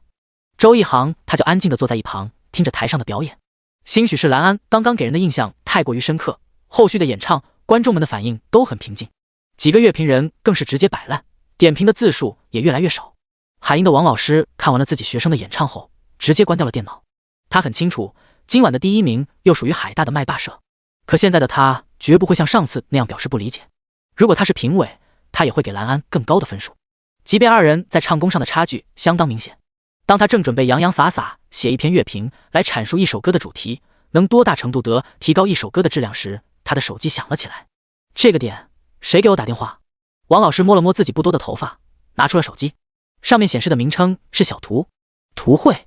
王老师挑了挑眉，对于如今的一线天后，在他眼里依旧是当年那个小女孩。你怎么给我打电话了？王老师笑了笑，上次你帮我转发的事儿，我还得谢你呢。这有什么？老师的吩咐。图慧她坐在一家高档 KTV 的包厢里，耳畔是大家的鬼哭狼嚎。他们这群歌手只要去了 KTV 都喜欢乱唱歌。我刚刚还打算在 KTV 里唱烟花易冷呢，最近迷上这首歌了，可惜没找到。是吗？王老师倒没注意这事儿，因为他无法理解周一航会因为缺钱而没去录歌和注册版权，大概是太忙了，他们还在比赛呢。王老师随口说道。他们那个比赛我刚看了。图慧笑了笑，准确说是看了个片段。天呐，那个蓝安唱的天黑黑太感人了吧，我都有危机感了。你这话夸张了，你不管是技巧、经验还是感情都比他厉害。王老师知道图慧是夸张，可能让图慧给出这么高的评价，蓝安已经很厉害了，可他还年轻。图慧的语气正经了许多，而且他会创作，这是我比不了的，这才是真心话。不过老师，图慧笑了笑，你说我让他和周一航给我写歌如何？我可以给钱。你可以试试。王老师忍不住补充一句，态度诚恳一点，创作人或多或少是有点傲气的。这2个人拿出的2首作品质量都不是一般的高，他们就算在幕后也是最顶尖的一批。我知道。图慧他抿了下嘴唇，等会儿我翻唱天黑黑上传到抖音，就当做给他免费宣传了。这2个人以后肯定是我的人脉。对了，我让他们签我公司如何？别。王老师皱起眉头，你那公司不行的。老生常谈了。图慧把手机拿远了很多，毕竟他签的是一家以营销和炒作出名的经纪公司，和王老师心中那些老牌唱片公司截然不同。图慧并不后悔，如果不是有自己公司，他也很难以歌手的身份拥有不错的流量。哎，他再度点开抖音上那些用户上传的蓝安的演唱视频，这年头不演戏不上综艺想要红太难了。这时候社长悄无声息地走到了蓝安旁边，激动地说道：蓝安，你唱得太棒了，你和一航就是我们麦霸社的骄傲，后天总决赛你俩怎么安排？社长现在体会到了幸福的烦恼，不管是周一航还是蓝安，他都喜欢。要不，成年人了，周一航说这话时看了眼蓝安，当然是全都要。如果是往常，蓝安肯定满心欢喜的接梗了，可今天他表现的却有些心不在焉。社长眨了眨眼睛，只觉得自己是天底下最幸福的人。你是说你们要合唱？周一航点了点头。总决赛吗？自然要有看点。我靠，航哥，王宇已经想快进到总决赛了，这已经不是看点了好吗？这简直就是王炸啊！你和蓝安合唱，我的天，这个消息出来，咱们学校的论坛绝对爆炸。我感觉总决赛的时候，官方直播间的人数能破1000，这数据有点寒酸。周一航忍不住吐槽：那个学长、社长，同学们，我先走了。蓝安突然站了起来，朝着门口走去。第31章尾随，反常，太反常了。事到如今，就连王宇都看出来蓝安不对劲了。航哥，快追上去啊！王宇他心急火燎地推了周一航，追上去。周一航鬼使神差的和王宇一起如风一样冲了出去。那边社长看着他们的背影，眼里流露出一丝羡慕。这就是青春呐！喂，我们追出来做什么？周一航他感觉王宇是个二哈，给自己施加了降智光环。学妹这明显有事啊，航哥，咱们作为学长肯定要跟上去，以防万一啊。而且学妹要是出事了，那合唱怎么办？以后谁给航哥你写词啊？不得不说，王宇有时候的话听起来还挺有道理的。周一航决定抛下偏见，听他的。毕竟没有蓝安的话，自己的金手指就全失效了。当二人来到门口时，正好看到蓝安站在一辆豪车前面，竟然是卡宴。王宇的注意力瞬间就被车的品牌吸引了过去。他是要上车吗？周一航意外地看着蓝安的背影，此时他已经拉开了后排的车门坐了进去。不会是被骗了吧？王宇立刻想起了自己在抖音刷到过的那些离谱的视频。航哥，咱们先叫个车跟上吧。我之前看过一个视频，就一个女生被网友骗了，坐着豪车离开，以为是去高档餐厅吃饭，结果是被卖了。还有个路边遇见开豪车的男士，结果是个逃犯。周一航被王宇这些奇葩的故事搞得心也慌了。航吧，他想了想，他们只是跟在后面，又不犯法。如果蓝安没事，那他们就悄悄离开。如果真有事，他和王宇二人也能第一时间报警。而且有那么一瞬间，周一航的中二之魂正在燃烧，特别是当他拦了辆出租车，对着里面的司机说道：“师傅，跟上前面那辆卡宴，注意别被他发现了。”此时看起来一本正经的司机眼睛一亮，瞬间踩了油门。我靠，我等这一刻很久了。你俩是便衣警察吗？周一航故作深沉默回答。司机立刻脑补了许多。我懂，这些东西不能说。放心好了，我车龄20年，对这里每一条街都了如指掌，绝对不会把人跟丢的。兰安丝毫不知道周一航跟了过来，他坐在汽车上，看着那个他不太熟悉的司机，轻声道：“你知道我妈叫我回去做什么吗？”夫人没说。司机的回答很是恭敬：“如果小姐饿了，后面有一盒点心，是您爱吃的品牌。”兰安应了一声，打开了包装精致的礼盒。看到牌子时，他不惊讶，虽然这小小一盒点心接近4位数，可很符合他家的消费水平。尝了一口，甜蜜的味道，软糯的口感，流沙一样的夹心在唇齿间绽放。刹那间，兰安焦躁的心总算是平静了许多。随后，兰安拿出手机，看了眼自己未读的99加的消息，几个室友无比激动，都在惊叹他原来唱歌这么好。很多以前他加了好友却没怎么聊过天的人也开始重建友谊。看着那些千篇一律的彩虹屁，兰安也不由自主地勾起嘴角。特别是看到学校公众号还发了一篇夸他拿到第1的新闻，兰安才有了种作为穿越者依靠金手指装逼打脸的踏实感。如果这是小说，他怀疑母亲就是反派。这时候周一航发了一条消息过来：“在干嘛呢？”兰安肯定想不到，只要自己回头就能看到周一航坐在一辆尾随的出租车里。回家。兰安原本只打算回答2个字，又觉得这不符合自己平时的风格。学长，我把奖励的歌曲都发你，你选一首作为合唱吧。周一航看着兰安的回复，觉得他还挺正常的。回家？他摸了摸下巴，如果兰安说的是真的，那他的家境真挺好啊。王宇盯着前面4平8稳的卡宴，也觉得自己多虑了。哎，航哥，你知道学妹家里做什么的吗？没问过，周一航回答的很直接，这种东西不能问吧，这可是别人隐私。我知道航哥，我不是那种愣头青。王宇挠了挠头，就是有点惊讶，原来学妹是个富婆。说真的，航哥你努力呗。等到他们看到这闹中取静，距离商圈只有1墙之隔的独栋别墅时，车里的3个人都惊呆了。航哥，你别唱什么歌了，你只要拿下学妹，你这辈子就可以躺平了。你想什么呢？周一航打断了王宇的话，我和他不是那种关系。兰安下车时就听见司机轻声道：“小姐，你同学跟了你一路，应该是担心你，要不要和他们打个招呼？”不用回头，兰安都知道是谁跟过来了。是怕我出事了吗？似乎有什么东西挠了一下他的心，痒痒的。学长，兰安直接叫住了转过身正准备悄悄离开的周一航。你小子！最让周一航无语的是，王宇这家伙已经跑得没影了，还是不是兄弟了？航哥！王宇跑到镜头处，气喘吁吁地挥舞着拳头。兄弟，只能做到这里了，能不能成为豪门赘婿，就看你自己了。周一航慢慢转身，一只手插在裤兜里，一只手机械式地挥了挥。Hello， 好巧。学长，兰安努力憋笑，你还在装呢？不是你跟过来的吗？不对，这应该叫尾随吧？这个词可不能乱用。周一航认真说道，我只是担心你被骗了。哈哈，你以为我是那种看到豪车就失去理智的小女生吗？学长，你回去吧，我妈找我而已。然后关于我家的事情，明天和你说。周一航点了点头，知道现在不是闲聊的时候，有什么事微信里和我说。看着周一航离去，兰安却感觉自己又找回了勇气。就算等会儿母亲逼迫他放弃音乐，他也要据理力争。然而兰安却没想到，强势的母亲扔给他的是一张银行卡。第32章，利益为上。妈，这是……兰安突然懵了，该不会是自己和周一航在楼下互动被母亲发现了吧？接下来母亲就会像很多电视剧里那样对他说，让那个男人拿着卡离开你。救命！兰安完全没想到自己一上来就要接住这么狗血的剧本。然而夫人只是淡淡的捧起青花瓷做成的茶杯，优雅的吹了一口，里面有1000万，应该够你自己开个公司做音乐了。给你2年时间，如果公司还在，我就允许你继续走这条路。如果血本无亏，你就放弃这个梦想，老老实实按我和你爸安排的路走。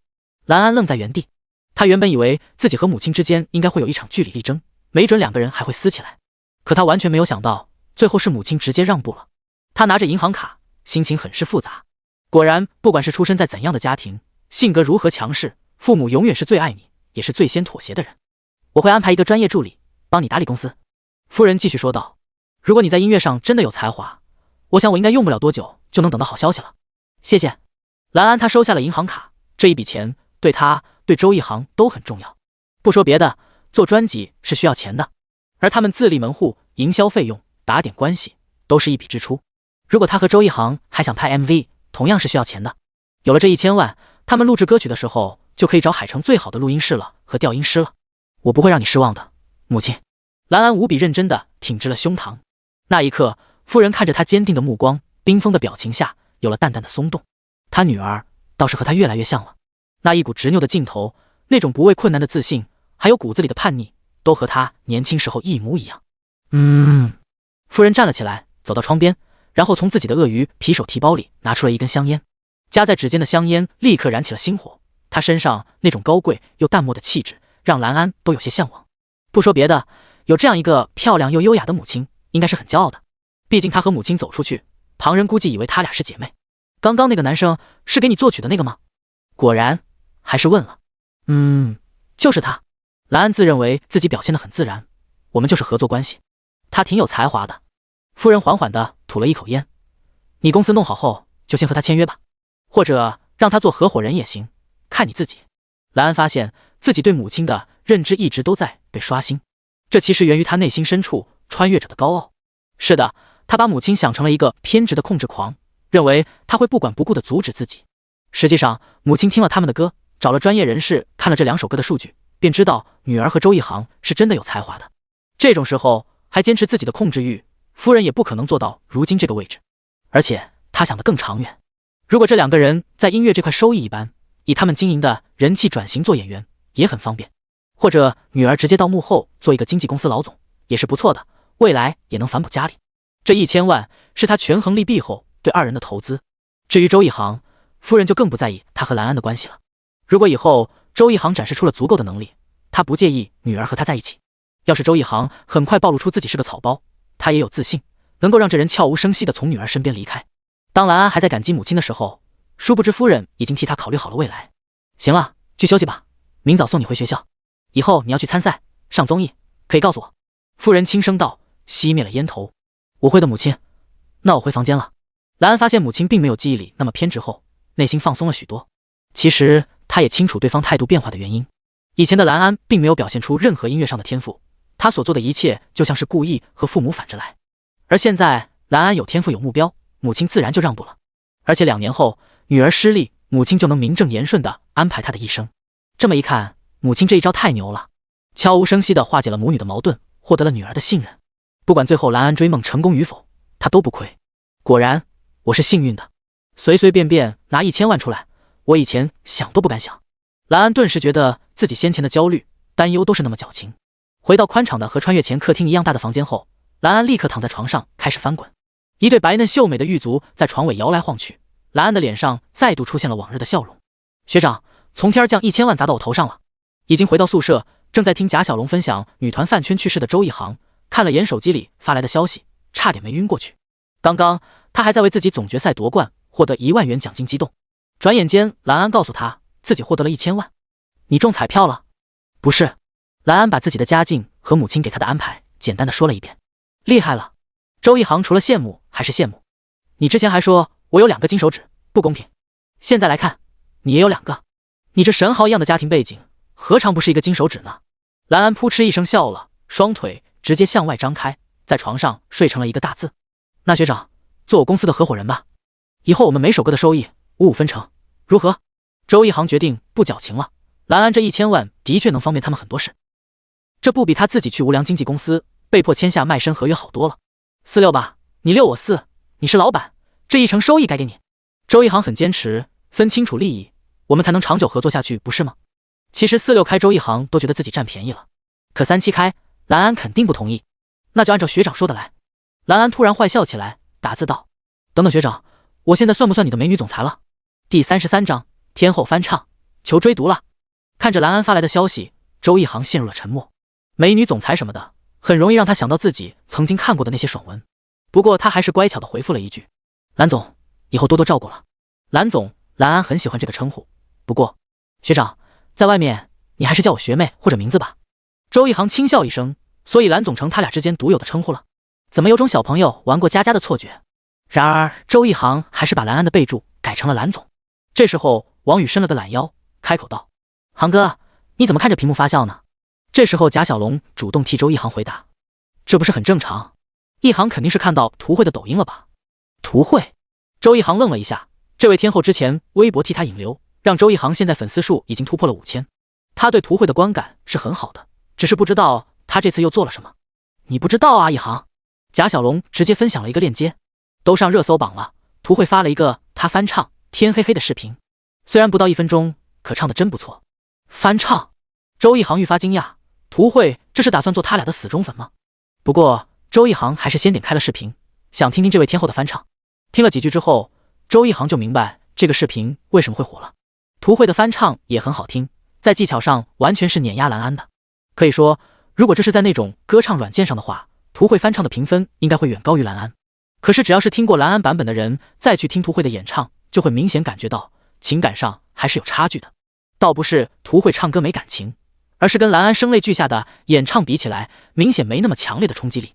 这样的翻唱对于原唱来说是最好的，一方面提升了热度，如果没有涂慧的翻唱，恐怕很多人都不知道这首歌。别看他们学校论坛里讨论这场比赛热火朝天，实际上除了本地人，关注的依旧不多。只能说烟花易冷和天黑黑有火的趋势，可并没有带动人去看这种大学生歌唱比赛。可涂慧翻唱之后，不管是他的粉丝还是看到热搜点进来的网友，自然而然都会去找原唱来听一听。当周一航找到蓝安的抖音账号，发现他的粉丝数已经从原先的2位数突破1000后，他一点都不意外。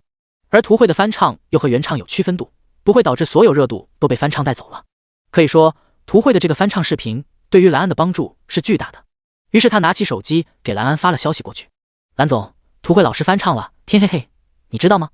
蓝安回复的相当快，他也在网上冲浪。刚刚是他室友打来电话告诉他的。蓝安，你红了，你真的红了，涂慧他翻唱了天黑黑，还提了你，说你是很优秀的创作人。当蓝安满心欢喜地点开抖音后，事情却并没有他预想中那么完美。的确，他增加了粉丝，可视频下面也多了很多踩他这个原唱的言论。听完原唱回来了，只能说慧姐唱的太好了，根本不是一个档次的，唱功差距太大了吧。慧姐的气息真不是一般人能比的，小姑娘还有很长一段路要走。虽然原唱水平一般，这首歌本身是不错的，原唱好像还是作词，那我觉得她更适合做幕后呢。虽然也有人提出翻唱不应该踩原唱，可由于蓝安人气太低，所以很快就被权重排到了后面。当蓝安把自己的想法告诉周一航后，学长直接打电话过来了。蓝安先是做贼心虚的望了一眼门口，感觉母亲的性格应该做不出在门口偷听的事，才接起电话。喂，学长，你在宿舍吗？在走廊，正好出来吹吹风。周一航的声音里带着笑，让蓝安仿佛真的感受到了一阵清风扑面而来。我还以为你很清楚，作为明星，被人骂都比无人问津好。蓝安一愣，他的确是知道这个道理的。他穿越前喜欢过一个很糊的艺人，那时候真希望他有点热度，黑红也是红。可当自己即将成为艺人后，蓝安却发现他当局者迷了。不过我唱的真的有那么差吗？谁说的？如果你唱的不好，这首歌能火起来，能被涂慧翻唱吗？你唱的时候我都差点听哭了。我不信。蓝安他光着脚丫，踩着冰凉的地板走到阳台上，4月的风吹在脸上，已经有些热了。学长，咱们总决赛后是不是就正式出道了？差不多吧。周一航听出了蓝安语气里的期待。我们先注册歌曲版权，录制好后再发到网上，应该过不了多久就会有综艺买版权使用了。那必须找最好的录音棚。蓝安郑重其事地说道。我看看这次还会不会有人说原唱不行了，肯定是翻拍的音质太差了。对，肯定是这样。周一航相当配合。那我们合唱的歌曲，学长你决定了吗？周一航他张开双臂，感受着风从他的身上吹过，就唱《被风吹过的夏天》吧，也是你那些歌曲里唯一的合唱了。蓝安浅浅的应了一声，这首歌怎么唱的？学长能唱给我听听吗？当然。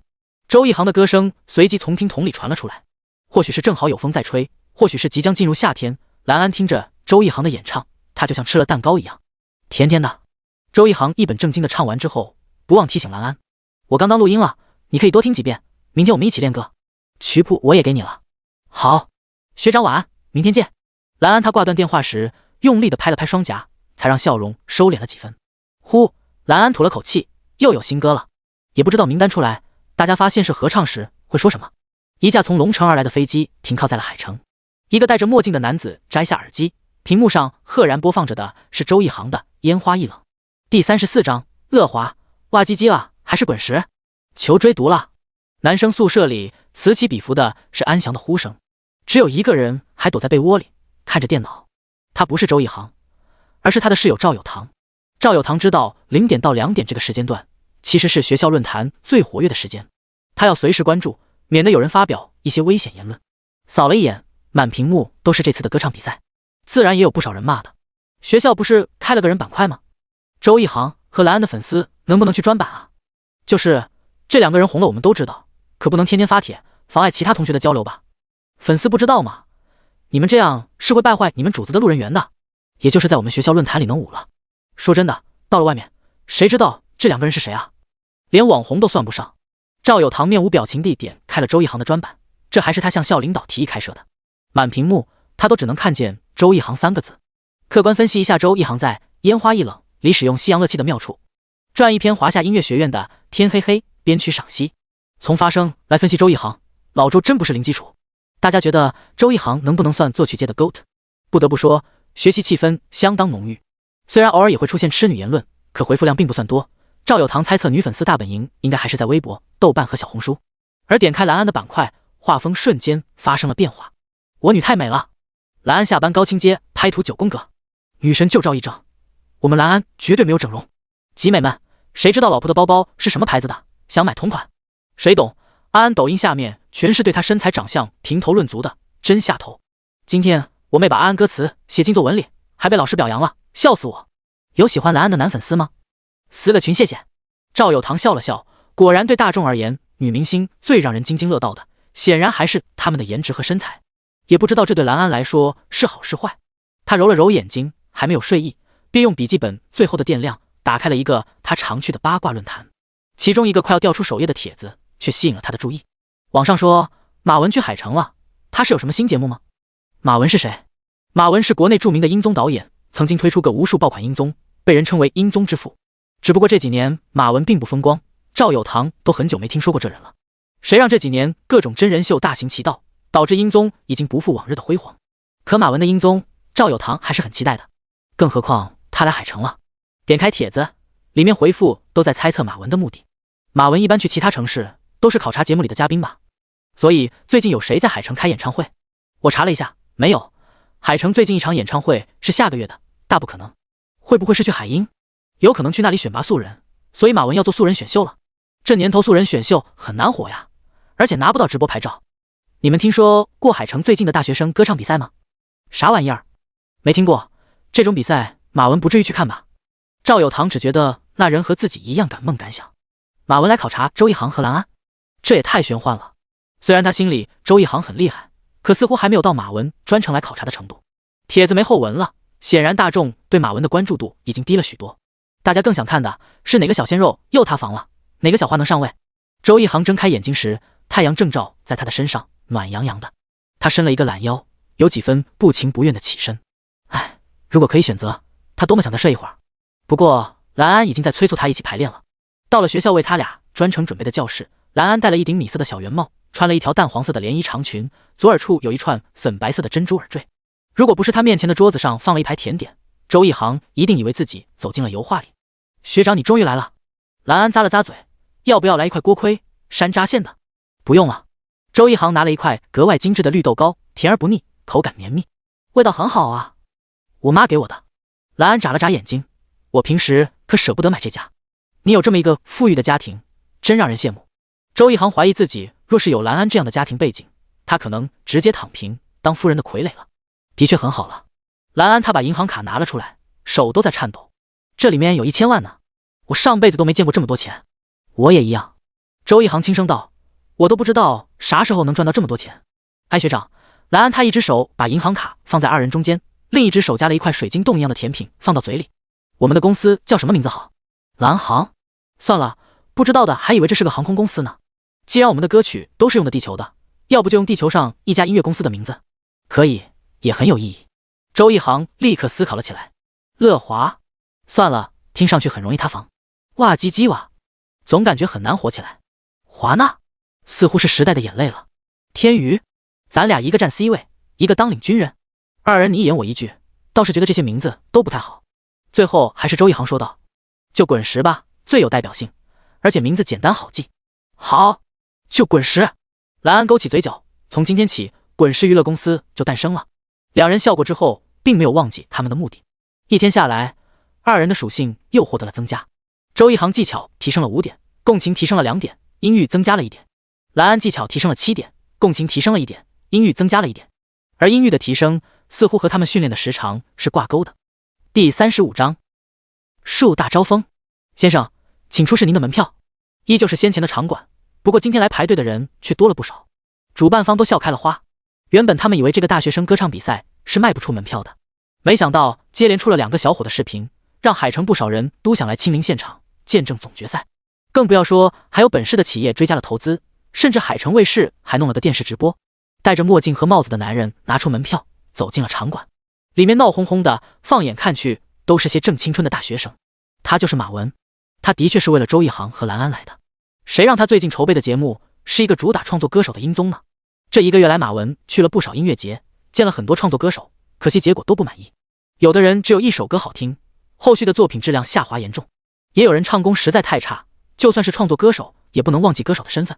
直到某一天，他在办公室里听到了同事正在播放《烟花易冷》，当旋律响起的瞬间，马文就冲到了那位同事的面前。这是什么歌？当他了解到这首歌的歌手就是作曲者后，马文只觉得皇天不负有心人。随后的天黑黑同样让马文惊艳，而且还让他发掘了又一位创作歌手蓝安。于是马文连夜买了机票，就飞到了海城。他要考察这2人的现场水平，如果达到了他的标准，他将向他们正式发送邀请。趁现在这2个人还没有大红大紫，马文一定要把握住这个机会。等以后火了，那签约费就水涨船高了。当然了，他的几个同事都对马文的做法不理解。马哥，你真的不懂现在的观众想看什么？大家就喜欢看流量明星做游戏炒 CP， 你去搞这种新人根本没人看的。真的马哥，听我们一句劝，挖掘新人然后爆红太难了。这年头你没一个顶流坐镇节目，营销都没有噱头。而且这种大学生歌唱比赛真的能信吗？我听过他们的歌是不错，充其量算个抖音网红吧。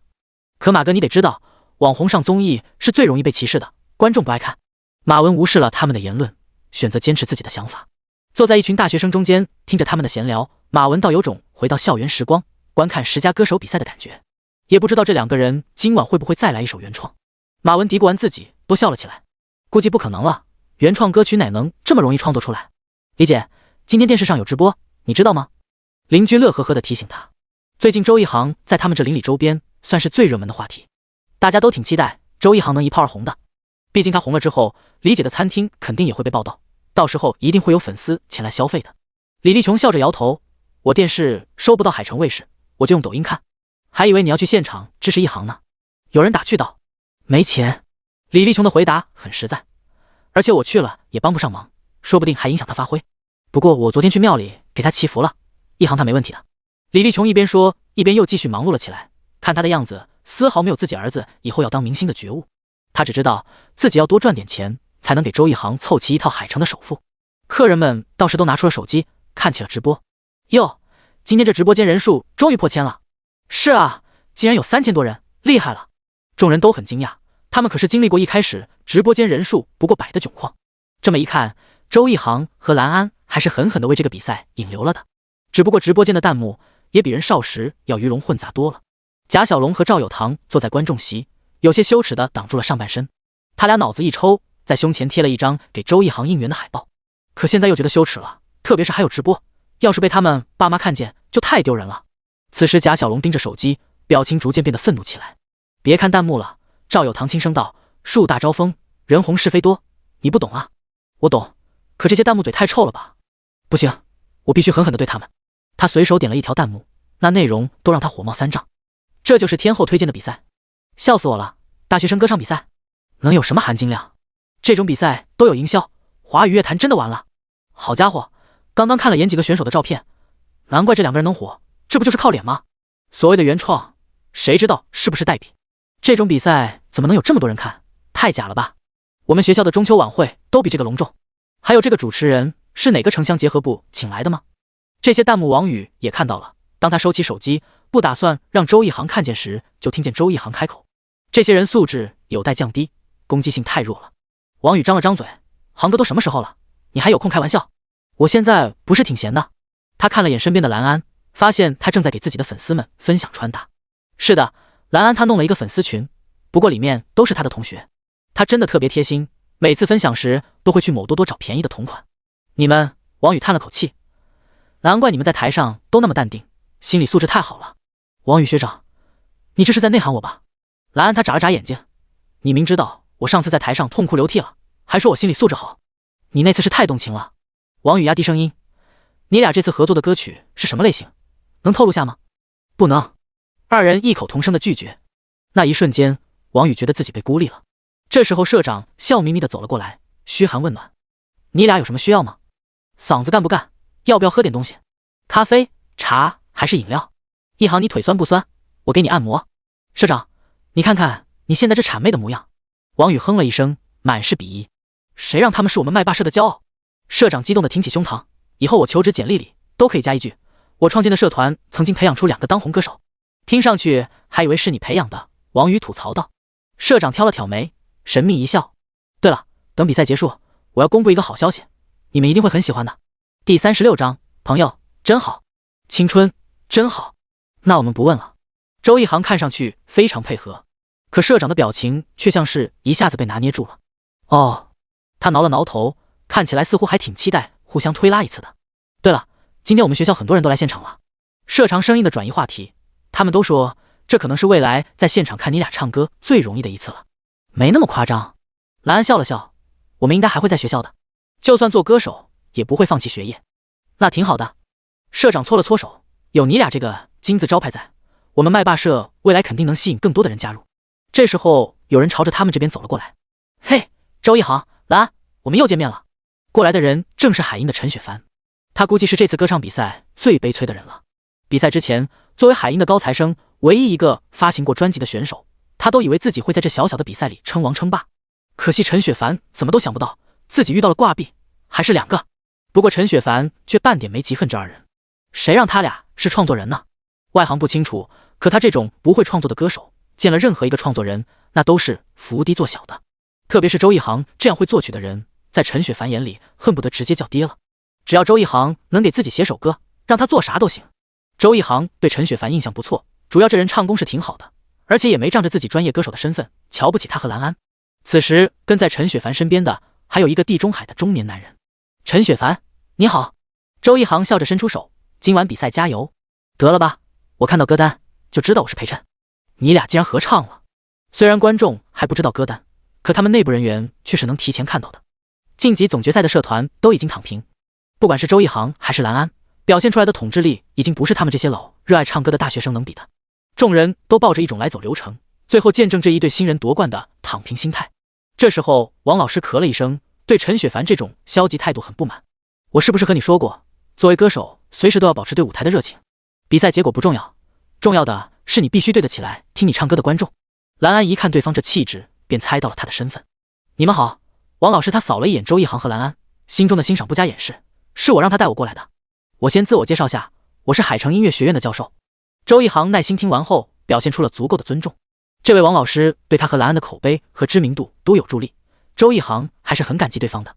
久仰大名，我非常感谢王老师在微博对我的认可。兰安也点了点头，王老师给我的建议我也看了，我会努力改进的。王老师面带微笑，你俩都是好孩子，也是才子，有没有想过转学来我们海音？那边陈雪凡笑了起来，他就知道老王是抱着这种心思。不过根据他对这2个人的了解，老王是要失望了。果然，周一航露出了一脸无奈的表情。我非常感谢王老师对我的欣赏，可我很喜欢海大，也喜欢这里的同学。竖着耳朵偷听的王宇松了口气，他还想着以后跟着航哥混呢。我也是。兰安眨了眨眼睛，这种事情他和周一航甚至不需要对视，都有默契。谢谢您的好意。王老师看上去并不意外。我也猜到了。不过就算不是海音的学生，你们如果想提升唱功，也可以随时来找我。周一航眼前一亮，自己和兰安自己在教室里练歌，即便有面板，效率都不高。可要是他俩一起去找名师辅导，收获的熟练度会不会更多？兰安显然也想到了这点，直接答应了下来。那王老师你可不能食言哦。看着兰安那青春无敌的笑容，王老师严肃的面庞都柔和了许多。当然不会，这是我电话，也是我微信号，只要我有空，你们都可以过来。海音这边还有很多优秀的老师，也有雪凡这样有潜力的年轻人，我们一起肯定能碰撞出更多火花。音乐人就是应该多多交流。等陈雪凡和王老师离开后，王宇和社长都是一脸震惊。我靠，王宇他仰视着周一航，你俩这感觉是海鹰编外人员了呀，还白嫖了他们的师资力量，他为何对你们这么好？周一航脑子稍微转一下，便明白王老师的做法。圈子啊，以后我和兰安就算是海鹰的人了。如果我和兰安真红了，肯定不会忘记感激海鹰和王老师。而且海鹰的学弟学妹，我们能帮忙肯定也会帮。王宇听明白了，这就跟古代加入一个修仙门派了一样。海鹰作为华夏最大的几个音乐学院，周一航和兰安背靠他，未来在乐坛也会方便很多。可能有这样的待遇，也是因为你俩本身的实力足够强。社长备受鼓舞，所以出身平平，靠着后天努力也能逆天改命。社长，你可真是个热血青年。兰安把周一航想说的话说了出来。就在他们后台交际的时候，比赛已经开始了。经验不足的主持人站在台上，磕磕巴巴地念着台本。等他说完之后，没想到有一群学生直接站了起来，挥舞着红色的横幅，上面写着海大有你们而骄傲，周一航和兰安加油。随后一人吹了一声口哨，这些学生立刻挥舞着荧光棒，整齐划一地大喊起来，周一航，兰安，周一航，兰安，你们就是最棒的。贾小龙和赵有堂也在其中，当他融入其中后，便不再觉得羞耻了。哎，老赵，你说我妈看到我没？贾小龙圆圆的脸蛋看起来很是喜庆。你之前不是怕被你妈看到吗？我想通了，这种机会可不常见。若干年后，我肯定会无比怀念这一晚的。兰安直接原地蹭了几下，笑了起来。我的天，小兵、兰兰、春子、兰安的舍友，他们都来了。还有我们年级主任，他还举着我的海报。小龙和老赵不是说不来吗？周一航笑了笑，正青春，真好啊。社长终于没忍住，直接带领全社团的人围住了周一航和兰安。比赛结束，不管结果，咱们一起去露营，去合宿。兰安已经疯狂地大笑起来，毕竟他的灵魂也是一个大学生。周一航站在原地，嘴角带笑。到现在为止，他发现穿越以来最让他珍惜的不是金手指，而是身边的这群朋友。加油！他也学着兰安的姿势，原地起跳，单手指向天花板，宛如超人。第37章，甜死我了！哎，他们好中二。陈雪凡听到那边的动静，瘪了瘪嘴。王老师淡定地看着前方，你挺羡慕的吧？怎么会？陈雪凡涨红了脸，我才没那么幼稚。而且他们真以为自己在那儿加油一通就可以影响到发挥吗？王老师没再说话，他拿起手机收到了一条微信。王教授，你们海鹰最近作曲系有没有涌现点新人啊？我这新电影需要主题曲呢。王老师摸了摸下巴，怎么，你没钱找那些知名作曲人了？对面回复的挺快，嗨，投资人非得花钱弄什么全明星豪华阵容，给主题曲的就一点点。如果没有好的作曲人，那我只能去买个老歌的版权了。不过我认识2个人，水准挺高。只不过我先说好，如果你觉得他们不错，价格得按规矩来，可别想着骗小朋友。王老师慢腾腾的用9宫格打字，行啊，只要没有溢价，按行业标准来，我还是负担得起。还说白了，这年头好的创作人太少，有名的那几个简直是天价。王老师笑了笑，这不是正常吗？越是音乐抖音化、快餐化的时代，优秀的创作人就愈发值钱。所以他见识了周一航和兰安的才华后，才会如此珍惜，因为他知道这2个人前途不可限量。微信给你了，他们的作品你也可以听听。对了，他们正在比赛，你也可以听现场。王老师甚至贴心的分享了官方直播间。对面的导演过了片刻才回复，是学生，这么年轻，而且还不是作曲系出身。王教授，这要不是你推荐的，我都怀疑是在骗钱。这年头普通大学生都能创作了。行，我去直播间看看，希望不会让我失望。兰家别墅外，不好意思，今天夫人有事，谢绝拜访。门口的管家露出一脸无法通融的表情。梅姐有什么事儿啊？我们就去找梅姐打个麻将而已。管家摇了摇头，几位贵妇人只得悻悻而归。梅林这人真是太高傲了，那能怎么办？人老公有钱，富太太不都这样端着吗？听说没，她女儿好像参加了个什么大学生歌唱比赛。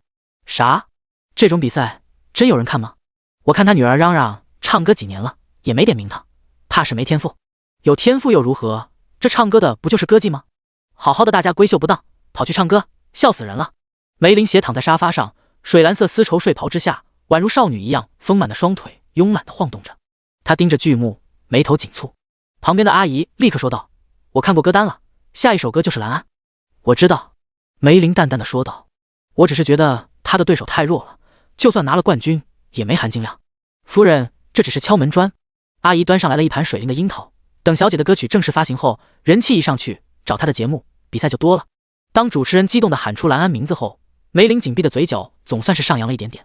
接下来出场的两个人就是大家最厉害的周一航和蓝安。自从我们比赛以来，周一航和蓝安就是话题度最高的选手，两首原创，好评不断。从一开始被质疑是只有颜值的偶像，到如今评论区里公认的才子才女，他们今晚竟然要合唱了，大家期待吗？现场自然是一片期待，即便是其他学校的人也是期待的。虽然我们打心眼里希望他俩翻车，可概率不大。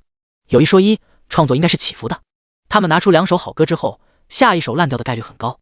合唱感觉是迎合他们的 CP 粉爱，对我这种周一航单推人太不友好了。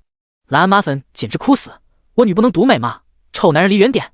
后台的选手们反而和谐了许多，毕竟他们经过2轮比赛，对这两个明显不属于这个分段的选手已经无奈了。特别是海音的学生都躺平后，他们早就放弃了争冠。众人抬起头看向舞台，只能在心里祈愿他俩八字不合。两个一流的歌手合作，效果可能只是3流。观众席上，马文嘀咕道：“希望你俩打我脸吧。”蓝安走在周一航的旁边，被余光发现他同手同脚了。你等会儿上台，不会把话筒拿反了吧？不至于。蓝安抿了下嘴唇，学长，我就是又兴奋又紧张，这是我们第一次合唱哎。我们在教室里不是合唱过挺多次。周一航的回答一如既往的冷静和直男。那不一样。蓝安加快了脚步，算了，学长你等会儿唱歌的时候可别没一点感情。那不会，我们有共情的。周一航看着蓝安有些无语的表情，笑了起来。开玩笑的，其实我也挺期待我们的第一次正式合唱，在那么多人的见证下。可惜这比赛太穷了，舞台一点特效都没有。蓝安还幻想着唱歌时能飘雪花泥。说起来，眼看着就要走到舞台上，周一航打趣道：“小龙还说他拿个吹风机跑到舞台下方对着我俩吹呢。”哈哈，那也。掀开幕布的瞬间，蓝安恣意的笑容如同一缕春光，跳进了观众的眼眶。刹那间，大家都跟着放松了下来。而他们今天的装扮也让台下的学生们直呼爷青回。他俩都穿上了各自高中的校服，明明是最普通的校服，穿在周一航和蓝安的身上，就像是在上演偶像剧一样。男生护着女孩走到聚光灯下，他侧头笑，他弯着眉，明明还没有开始唱歌，就已经让人直呼酸了。很聪明的舞台设计。马文连连点头，这应该是一首情歌，营造的氛围很容易让人带入。王宇在后台更是露出了姨母笑，他俩真的好配啊。二人的母亲倒是表现不一。李立琼指着屏幕里的周一航给顾客们看，这是我儿子，旁边那个是他同学，都很有才华。梅林轻咬红唇，长得是挺帅，商业价值不错。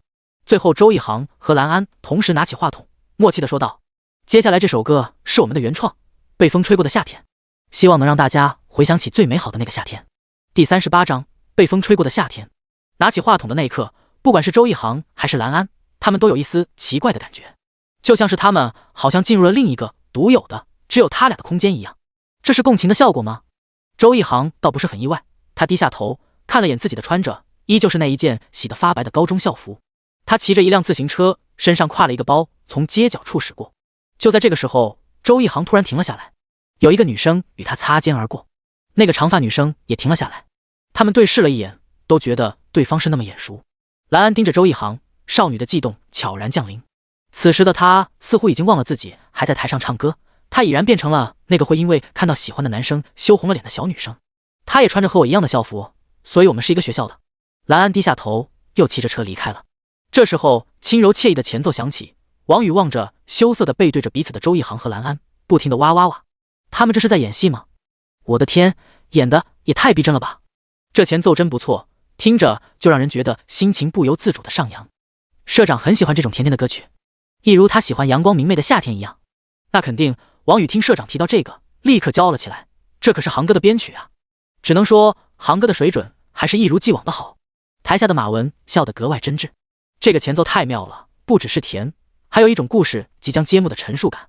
这让他觉得自己并不是在单纯的听歌，而是在欣赏一段故事，一个由台上的2个人共同演绎的关于夏天的故事。周一航他一个人走到舞台边坐下，此时他脑海里浮现的便是刚刚与自己擦肩而过的蓝安。那个女孩挺可爱的，她好像和我一个学校，可是她刚刚走得好匆忙，眼眸里满满的都是对女孩的思念。她就像青春期那些有了喜欢的女生却不敢表白的小男生，只能在没人的角落轻轻地唱着自己写下的稚嫩的情歌。还记得昨天那个夏天，微风吹过的一瞬间，似乎吹翻一切，只剩寂寞肯沉淀。他清澈的如同泉水一样的歌声在舞台响起，里面夹杂着太多私人的情绪，那种小男生独有的复杂的小情绪。贾小龙叹了口气，他没想到周一航这样的大帅哥竟然能唱出这么细腻的感觉来。在很多作品里，关于男生，特别是青春期男生的感情描写是极少的。贾小龙就很纳闷，仿佛男孩子都是直肠子，都能够无所谓的表达自己的感情。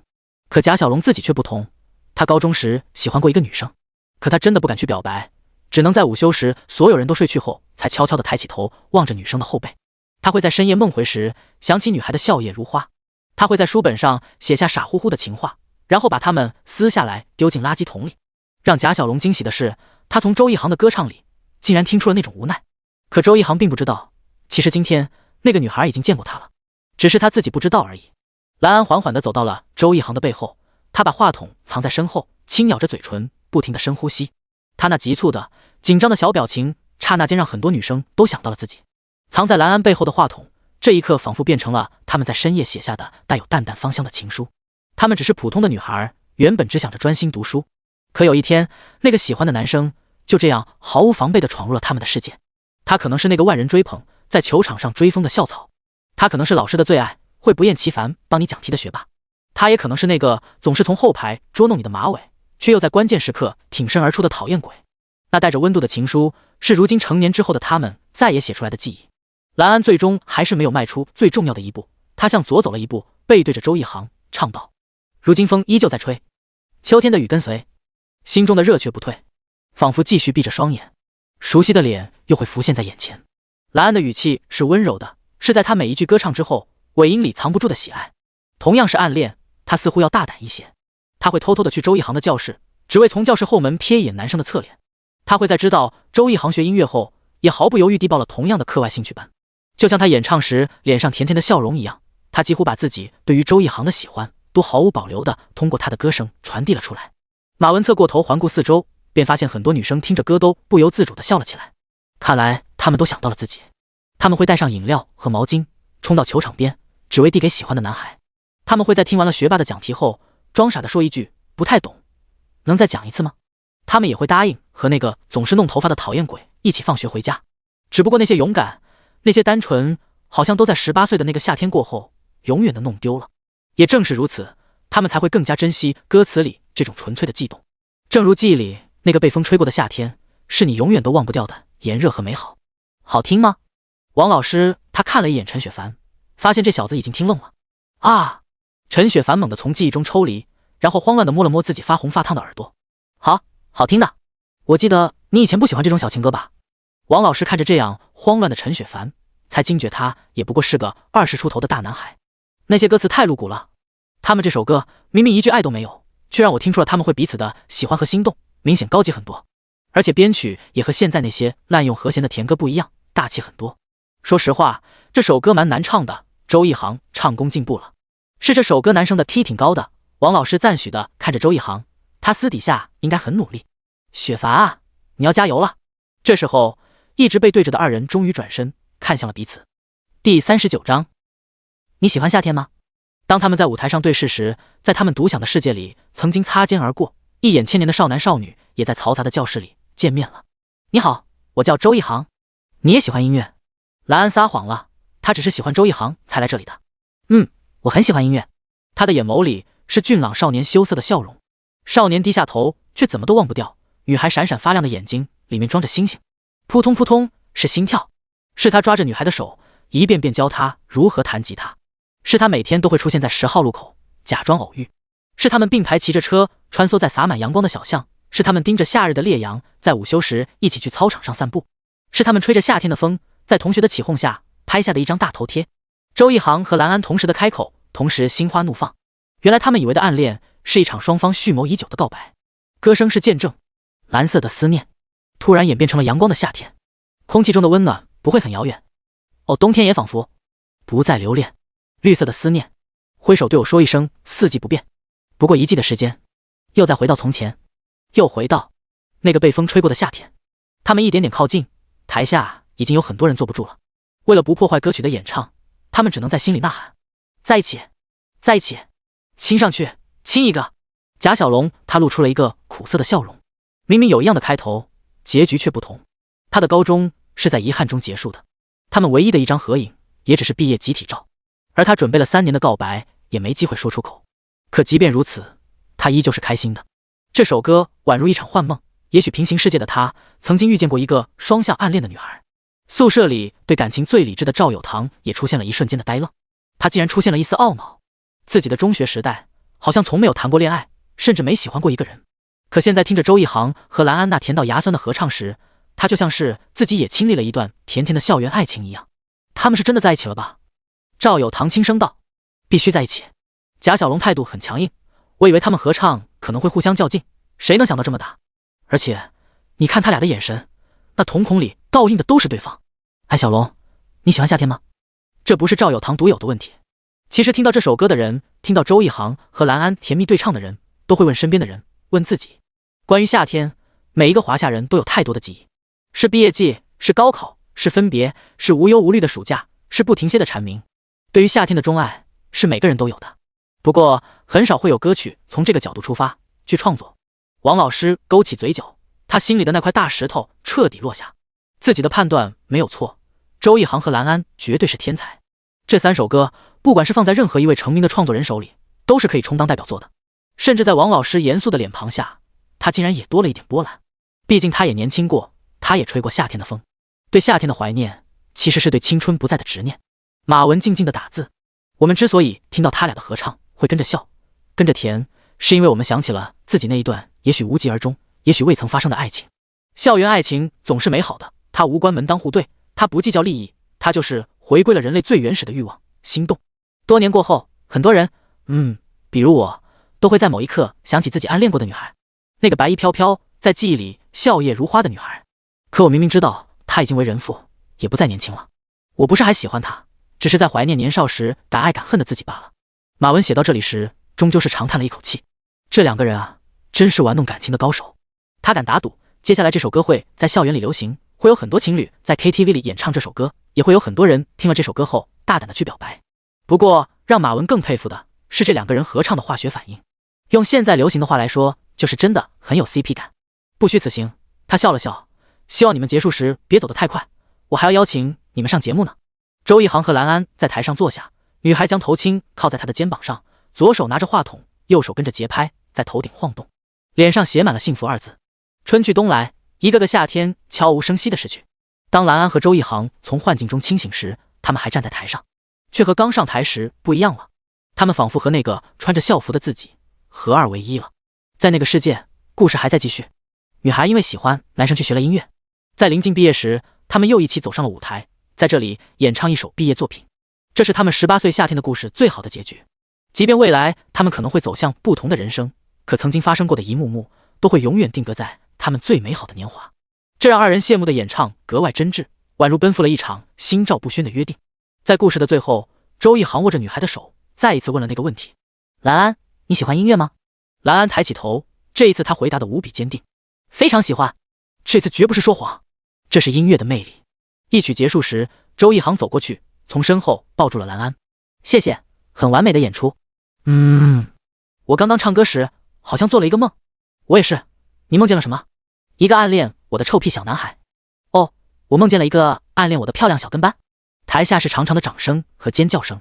拥抱在合唱中是很常见的，几乎很多歌手在对唱后都会拥抱合作者。可观众们还是会偏执地认为，这是周一航和蓝安心动的证明。毕竟听了这首被风吹过的夏天后，真的很难不去磕他们2个人的 CP。梅林许久后才说道：我当年喜欢上他父亲时也是这个年纪呢。第40章有点抢手。唱完了呀。后台的陈雪凡如梦初醒，他感觉自己的心好痛。一看到周一航和蓝安在台上那宛如灵魂情侣一样的对唱，再想到自己单身的状况，心里难过极了。好烦，这就是他讨厌听情歌的原因。单身狗真的很容易破防。是啊，王老师笑了笑，和前面2首歌截然不同的曲风，可周一航的完成度还是相当高。这种专门为情侣设计的对唱情歌，非常容易为了商业化的考虑，导致编曲和歌词都弄得非常俗气和口水。可如果让你循环这首歌，我相信你是不会反感的。陈雪凡点了点头，抛开自己个人的想法，回到歌曲本身，被风吹过的夏天绝对是一首好歌。而且得益于它的曲风，恐怕在年轻人群体里很容易大火。这么一看，他们两个人，尤其是周一航，是挺厉害的。陈雪凡一想到周一航甚至比自己还年轻1岁，就感受到极强的压迫感。第一首歌华夏风，第二首歌有点民谣的味道，第三首是非常标准的商业流行歌。然而他驾驭的都很好。确实如此，王老师他已经很想知道那位收到他的提议来看直播的老板现在是什么想法。他们两个人能写能唱，现在只缺一个契机，让更多的人认识到他们了。老师，陈雪凡好奇地问道，应该会有很多娱乐公司想要他们吧？也不知道他们最终会签哪里，这就不清楚了。王老师笑了笑，不过只要签下他们，绝对稳赚不赔。一个人来人往的火锅城里，几个工作人员围坐在一旁，关切地盯着坐在主位上的中年男人。当男人摘下了耳机后，大家争先恐后地询问，牛哥，你真看完直播了？那个王教授推荐的人水平到底如何啊？他们打量着牛哥的表情，感觉他一言不发，恐怕是不太满意。哎，牛哥别生气，王教授也有看走眼的时候。是啊，几个大学生还不是学音乐的，水准想一想就不会好到哪里去。我们就买一首抖音热门歌曲的版权好了，这种观众耳熟能详的歌还是挺能引起共鸣的。牛导突然间笑了起来，猛拍了一下桌子，把所有人给吓了一跳。我逗你们的。哎呦，这王教授果然不是一般人，这专业人士看人的眼光也太准了吧。好家伙，这两人我都想请他们来演戏了，那颜值不比演员差啊。众人有些茫然，所以王教授推荐了2个偶像歌手。不过啊，他们最让我惊艳的还是他们的歌。牛导5大3粗一人，这会儿捧着茶杯，那表情竟然有些温柔和文艺，看得众人起了一身鸡皮疙瘩。我想起了我18岁那年，你们敢信？我当时还是个白衣飘飘的少年。歌太好听了，他们唱的也好，就你们能想象吗？我在底下听歌，那心跟吃了蜜一样甜，就跟在看偶像剧一样。而且这么好的一首歌，竟然是他们自己写的，这水平，我看一点不比抖音上那群漫天要价的创作人差。几人听得一愣一愣的，这牛导如果没有吹牛，他们这是捡到宝了。那牛导咱们是不是直接去找他们邀歌？牛导大手一挥，这是自然的，我马上找王教授要他俩的联系方式。哎，要不我直接飞去海城好了，这种时候一定要有诚意。他越想越觉得有必要，连自己这种外星人都看出来周一航和蓝安的天赋，圈子里那些专业人士不知道，唯一的优势就是可能大家还没注意到这两人，所以牛导一定要先找到他们，趁着他们还没来实做的起价时和他们签合同，而且自己还能以周一航和蓝安第一手影视 OST 作为噱头。其他人看到牛导风风火火的样子，直接上抖音搜索起来，想知道这两个人到底有多厉害，能够把牛导迷成这样。观众席的马文此时已经悄悄地起身，后面的表演他已经没了兴趣。不夸张地说，他原计划还要去海城看一位歌手的 live house， 而现在马文都想推了。有周一航和蓝安璞玉在前，他对于嘉宾的选择便不想将就，这两个人他一定要争取到。于是马文悄悄地走到了后台，却被保安拦了下来。你好。马文很有礼貌地拿出了自己的名片，你或许看过我制作的节目，我想主办方也会欢迎我的到来。保安看了眼马文的名片，表情一变，那个马先生，我去通知领导。马文点了点头，在这里他还能听见观众席里此起彼伏的讨论声。明明周一航和蓝安都已经回到了后台，可大家还在聊着和他俩有关的话题。这首歌出来之后，冠军已经提前锁定了。谁能想到咱们海大有这两个牛人，3场比赛3首原创，质量还都这么好。海大的麦霸社好加入吗？我现在会不会挤不进去了？想当年社团招新，麦霸社还有福利呢，入社就有酸奶领。现在我就算提一箱酸奶去也没戏了。我和蓝安还一起上过专业课呢，那时候我要是要他的签名，我是不是发了？不过他俩肯定要去娱乐圈了吧？我感觉这3首歌只要被人推一下，肯定能火起来。咱们去做自来水吧，这么好听的歌曲，不火天理难容。别说了，我现在脑海里都还在回想这首歌，脑子里还有初恋的身影。哎，这歌后劲太大了，真希望我以后能找到个和我一起合唱这首歌的对象。这些人里有海大的，有海英的，还有些社会人士，无一例外，他们都给了周一航和蓝安许多好评。马文毫不意外，优秀的歌曲是被大众接受的。马先生，一位工作人员谄媚的小跑过来，请进请进，要我带您去见主办方和赞助商吗？不用了。马文摇了摇头，我是来见周一航和蓝安的。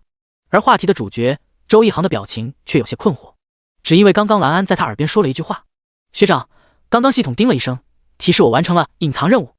第41章合影不合体隐藏任务。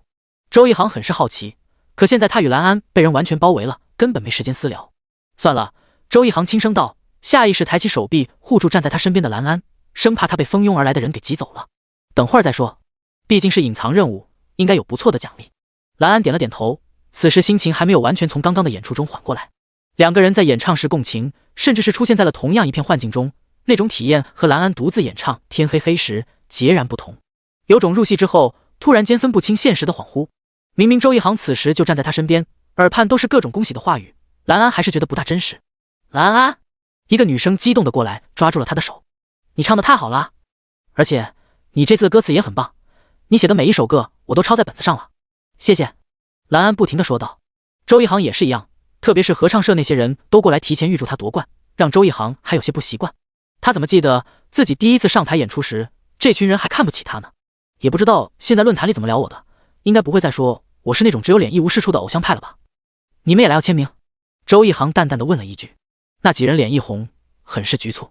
当初的确是他们主动嘲讽的，现如今过来，一方面是想攀关系，赌一手周一航未来能红，另一方面也是打心眼里承认了周一航的实力。可他们的对不起还没说出口，就听见周一航轻飘飘地说，以后踏实点，不是所有人都和我一样。那一刻他们只觉得还不如周一航冷嘲热讽几句呢，这种浓浓的愧疚反而化作了对周一航深深的崇拜。于是几个死忠粉悄无声息地诞生了。不过周一航并没有再看他们，而是盘算起了夺冠后的1万块奖金。即便兰安有家里提供的1000万，可那是兰安的钱，这1万块分到他手里应该有小几千。这笔钱周一航迅速地做下了决定，这钱还是打给母亲吧。不过以李立琼的性格是绝对不会收这笔钱的，还是给他买点实用的礼物好了。社长和王宇站在后面，看着二人被一群人围在中间，完全是在看热闹，根本没有上前帮忙的想法。这一幕场景我只在自己的梦里想过。社长有些艳羡地说道，我也曾希望自己可以当个明星，享受万人追捧的滋味呢，我都不敢梦这些。王宇乐呵呵地盯着周一航的背影，说真的，半个月前航哥还和我一样呢，谁能想到这个小比赛直接让航哥成明星了，你会羡慕吗？社长的笑容里不禁闪过了一点淡淡的愁绪。我其实挺羡慕的，不管是一航还是兰安，他们对于音乐就以前在社团的态度来说并没有那么热情，可人就是有天赋啊。你说一航他只是看了眼歌词就能作曲，还有兰安才18岁啊，随随便便就能写出烟花易冷那么有才情的歌词。我呢，作为麦霸社的社长，直到快毕业了，我们社团才因为他俩被学校很多人第一次知道，有时候真的会羡慕天才啊。王宇挠了挠头，有几分没心没肺地说道，可他们也有烦恼吧？你看航哥和学妹不停地与人合影给人签名也挺累的，而且作曲写词这东西我一想就脑壳疼。反正我觉得要是能做航哥的助理就挺好，给他拎包订机票，帮他挡住不理智的粉丝，这工作多轻松。哎，社长是不是觉得我这人挺胸无大志的？社长摇了摇头，不，你活得比我通透。王宇啊，等我退了，这社长的位置就给你吧。哎，王宇愣了又傻了，也不是不行，会不会有漂亮妹子为了加入社团？你呀别想了。社长被他逗笑了。过了一会儿，排队合影跟要签名的人终于散开了。周一航和兰安虽然有些累，可第一次享受明星的待遇，二人倒觉得挺新鲜。这时候一个看上去有几分消瘦的中年男人一个箭步出现在周一航的面前，这张脸周一航没印象，倒是社长啊了一声，马文老师，我妈老喜欢看你的节目了。马文尴尬的一笑，替我谢谢你妈。兰安这时候悄悄地凑到周一航耳边，踮起脚尖轻声道，学长，这人专门做音综，挺厉害，有点像咱们地球上的洪涛老师的，他也爱喝百岁山。周一航开了句玩笑。噗！兰安捂着嘴轻笑，学长你别这么说，我好怕他下一句问我俩今晚的冠军是2个人还是1个人呢。马文只抬头扫了眼这一对从外形上就极其惹眼的新人，倒是不明白他俩在偷笑什么，是因为见到自己很开心吗？马文微微一笑，对二人的观感更好了。我过来是想邀请你们参加我的一档综艺节目，节目名字还没定，不过形式我可以告诉你们，是一档聚焦原创音乐人的音综，所有嘉宾和你们一样都是创作人。音综，周一航没想到机会来得这么快，更没想到自己已经被一个顶级制作人注意到了。兰安咳了一声，便看见周一航侧过头看了眼自己，他眨了眨眼睛，是询问周一航要不要答应，至少他是很想去的。上综艺，兰安不怕丢人的说，她前世和闺蜜追综艺时就会幻想自己能成为里面的嘉宾。明白了兰安的意思后，周一航并没有急着答应。谢谢马老师，能收到您的邀请，我和兰安都很激动。不过我们目前还没有签经纪公司，而且也只是大学生，对接通告这件事并不是很了解，他很怕直接答应后马文给他俩一个不公平的合约。我明白。马文笑了笑，我明天会带合同来，你们也可以询问身边的专业人士。放心，如果你们愿意参加，通告费绝对是高于新人待遇的。他心里甚至暗暗赞许了周一航，不卑不亢，很聪明一孩子，比他见识过的不少艺人都谨慎，果然读过书就不一样。等马文一走，周一航才迫不及待地询问蓝安，隐藏任务是什么？蓝安这才是在周一航耳边悄声道，系统说我俩完成了第一次合体共情，先忽略这个怪怪的说法，奖励倒是很不错，系统会自动将我们共情时经历的幻梦拍摄成 MV。 第42章新的任务已经出现，合体共情。周一航还是不自觉地在一起，这个名称实在是有些太奇怪了，总有一种当他和蓝安一起在台上唱歌时，两个人会合体成一个奥特曼的荒谬感。 MV。 周一航总算是抑制住了自己狂奔的思绪，系统怎么给你？没说。蓝安这个系统并不智能，没有互动的功能，肯定会有的，周一航倒是不担心系统赖账。 MV 不错呀，这首歌如果有 MV 肯定更加出圈。那是。蓝安点了点头，我以前就很喜欢看那些情歌的 MV， 跟微电影一样，而且还不用我们自己拍。周一航越想越满意，所以你的系统还是很有用的，也不知道后面我和学长每一次合唱会不会有类似的效果。蓝安嘀咕起来，对了，学长，你能看一下我现在的数值吗？我演唱的时候六感觉自己身体好像发生了变化。周一航扫了一眼自己和蓝安，便发现他俩的共情属性都增加了整整5点。当他把这件事告诉蓝安后，女孩双腿不由自主地摆动起来，像是要翩翩起舞。合唱这妖牛吗？所以我们合体不是一起共情后好处这么多，可我们私下唱歌没这种效果。周一航还很理智，他和蓝安私下练歌很多次都没触发过共情，看来必须得有人围观。这时候二人听到王宇的呼声，这才是停止了私聊。要出结果了吗？周一航在王宇旁边站定，发觉王宇看上去比自己还更加紧张。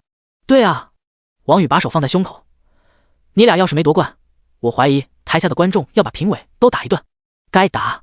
蓝安甚至摇了摇自己的小拳头，我客观地说，今晚我和学长唱的就是最好的。我也是这么认为的。周一航自信的双手插兜，挺直了胸膛，已经做好了领奖的准备。过分谦虚反而是另一种骄傲。台下的观众们已经开始喊起了他俩的名字，就连远在西南的李立琼也焦急地举着手机，和店里的客人一起重复，冠军，冠军。此时直播间里右上角的实时观看人数也终于突破了5000，甚至进入了海城同城榜的前50名。赵有堂没跟贾小龙一起跟个复读机一样加油，他正在查看舆论。官方直播间里不说了，大部分都是没有来现场的海大学生和其他学校的人，大家早就被周一航和蓝安征服，这会儿弹幕全都是在提前开香槟。随后赵有堂退出直播间，去抖音里搜索了歌名，最热门的是一个以周一航和蓝安对视为封面的饭拍视频，点赞量已经过了1000，评论也有200多。看风纪，这两个是艺人吗？颜值好高，氛围好甜，本来是进来磕 CP， 没想到这首歌这么好听，为什么搜不到音乐啊？又让我刷到我珍藏的2个小墙头了。你们怎么还没签公司发歌呀？每天只能看视频听歌太难了。就还行吧，2个新人唱的有点做作，歌倒是不错，如果给成名歌手唱会更好。没音源，就一个所谓的现场视频就开始吹，现在抖音营销太多了吧？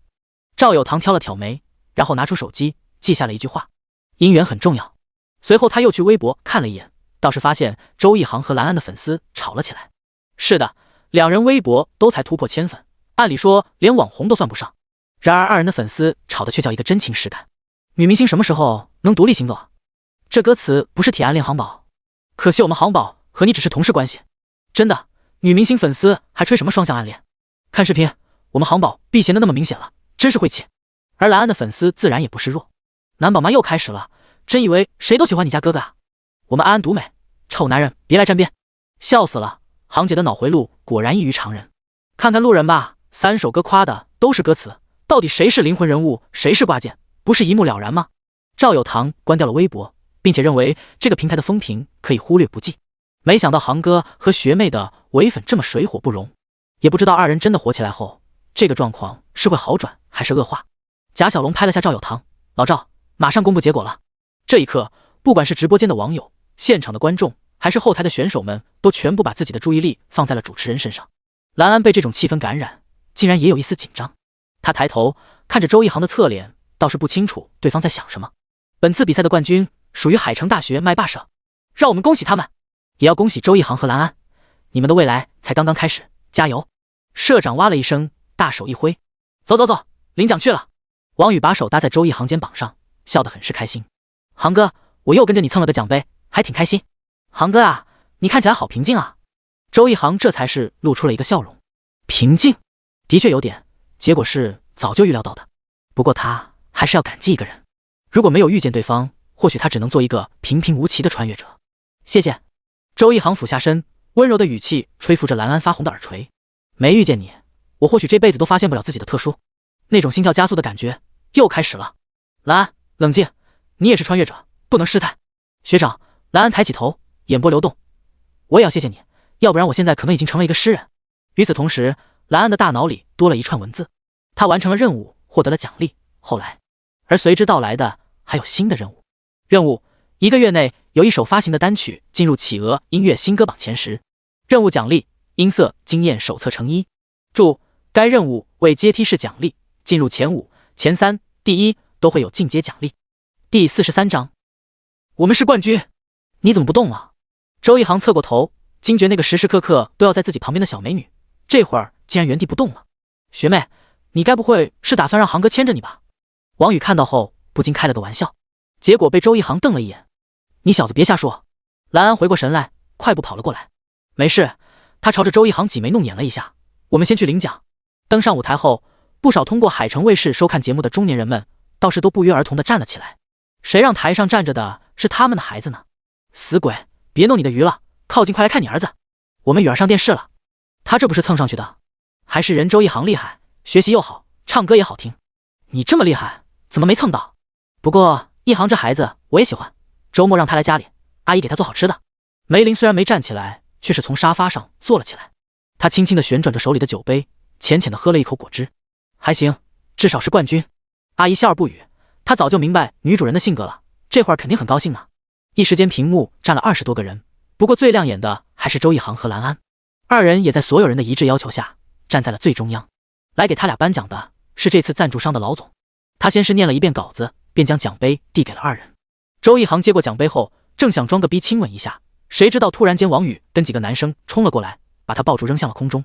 唉，周一航在这个比赛里一直维持的淡定歌人社彻底崩了。不过他相当开心，学生时代应该没有什么比被一群好友抛向空中再接住这么光荣的庆祝方式了。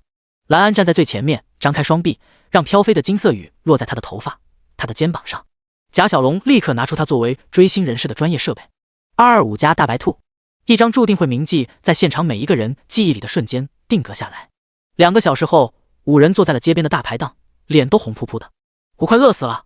蓝安完全没在意形象，头发豪迈的解开，如绸缎一样光滑的长发便从肩膀处向四周散开。电视台和学校的采访太无数了。蓝安还在抱怨。那确实，周一航认同的回应，他以为对方会有什么有趣的环节，结果都是那种例行公事的问题。最后让他俩感谢了学校的培育后，才放走了他俩。不过奖金多了1万，还是不错的。周一航嘴角的笑意真挚了许多。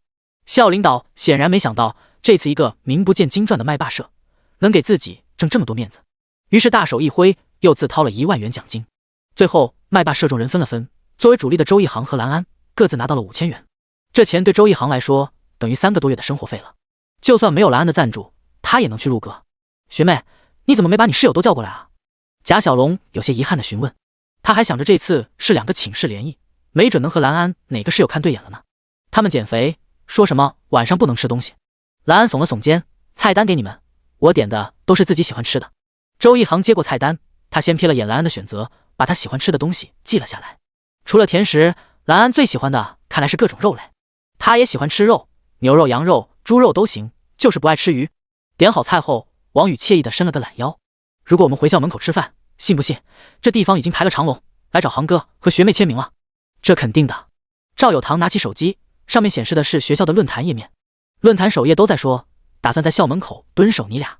蹲守？周一航立刻联想到自己被一群粉丝拖着不让动的画面，有点夸张了吧？不夸张。赵有堂低声道，你俩现在是我们学校的风云人物，而且这次我们击败了海鹰，大伙儿都高兴着呢。提起海鹰，周一航就想到了王老师。临走前，周一航特地和他提了马文的事，王老师倒是让他放心。马文对艺人还是挺好的，通告费给的很爽快，也很少会恶意剪辑。他这个综艺，你俩可以试试。新人嘛，刚出道曝光率比酬劳更重要。兰安他立刻拿出镜子看了眼自己，还好妆没花。我现在就担心会有人跑到我们宿舍楼下，他们吵着我没事，可要是连累了其他人就烦了。要知道兰安没红之前，都时不时有男生去楼下唱情歌，现在恐怕他宿舍楼下要变成临时的校园歌手大赛现场了。学妹，到时候让航哥往那里一站，没人敢过来了。王宇朝着周一航挤眉弄眼。你这说的，周一航侧过头，感受到身后有一道视线，那边几个女生正对着他窃窃私语，看到正脸后更是羞红了脸。我又不是门神。对了，小龙，周一航他看到贾小龙拎着的大包，立刻问道：我听老赵说你专门带了专业设备来拍照，让我们瞧瞧呗。真的吗？兰安也好奇起来。小龙学长，你原来还有这爱好啊？贾小龙傻笑起来，都是当初追女团为了拍他们活动买的，都好久没拍了。说着他调出了今天拍的照片，有周一航和兰安演唱时的照片，柔和的灯光下两人背对背歌唱，很有氛围感。最让他们五人喜欢的就是最后的大合影了，正好在空中面对着镜头爽朗大笑的周一航，相比他以前镜头前的沉默寡言，这个瞬间生动许多。站在最前面仰头抓住了一片金色花瓣的兰安，眼中有光，嘴角带笑，还有那一群摆着各种姿势开怀大笑的少男少女们，有社长这样即将毕业走向社会的学长学姐，也有刚入学还有点羞涩的新生。这是一张写满了朝气的合照，拍得真好。周一航打心底里喜欢这几张照片。小龙学长，有没有兴趣帮我们运营粉丝站？第44章事业开始。粉丝站？贾小龙盯着兰安看了许久，似乎在思考他这话是不是逗他玩的。对啊，一航学长和我说过，你以前追过女团。兰安前世怎么说也了解过饭圈，他很清楚粉丝站在如今的娱乐圈是相当重要的。粉丝站分为明星工作室自己的和粉丝自发组织的，前者功能综合，行程、照片、打榜、反黑等都会涉及，而后者功能比较单一，比如反黑站就专注控制舆论，打击黑子，而数据站主要负责控评和打榜等工作。因为其粉丝的特殊属性，他们的工作热情其实是远高于以前艺人自己雇佣的工作人员。那边贾小龙有些犹豫，就听兰安接着说道：小龙学长，我和一航学长这边等于是授权给你，让你负责运营我俩的官方后援会，当然我们并不会发工资给你。同样的，你通过卖周边、集资等正规渠道的收益也都是你自己的。周一航全程站在一边没有说话，这一块他并不是行家。学妹，你这对我很放心啊。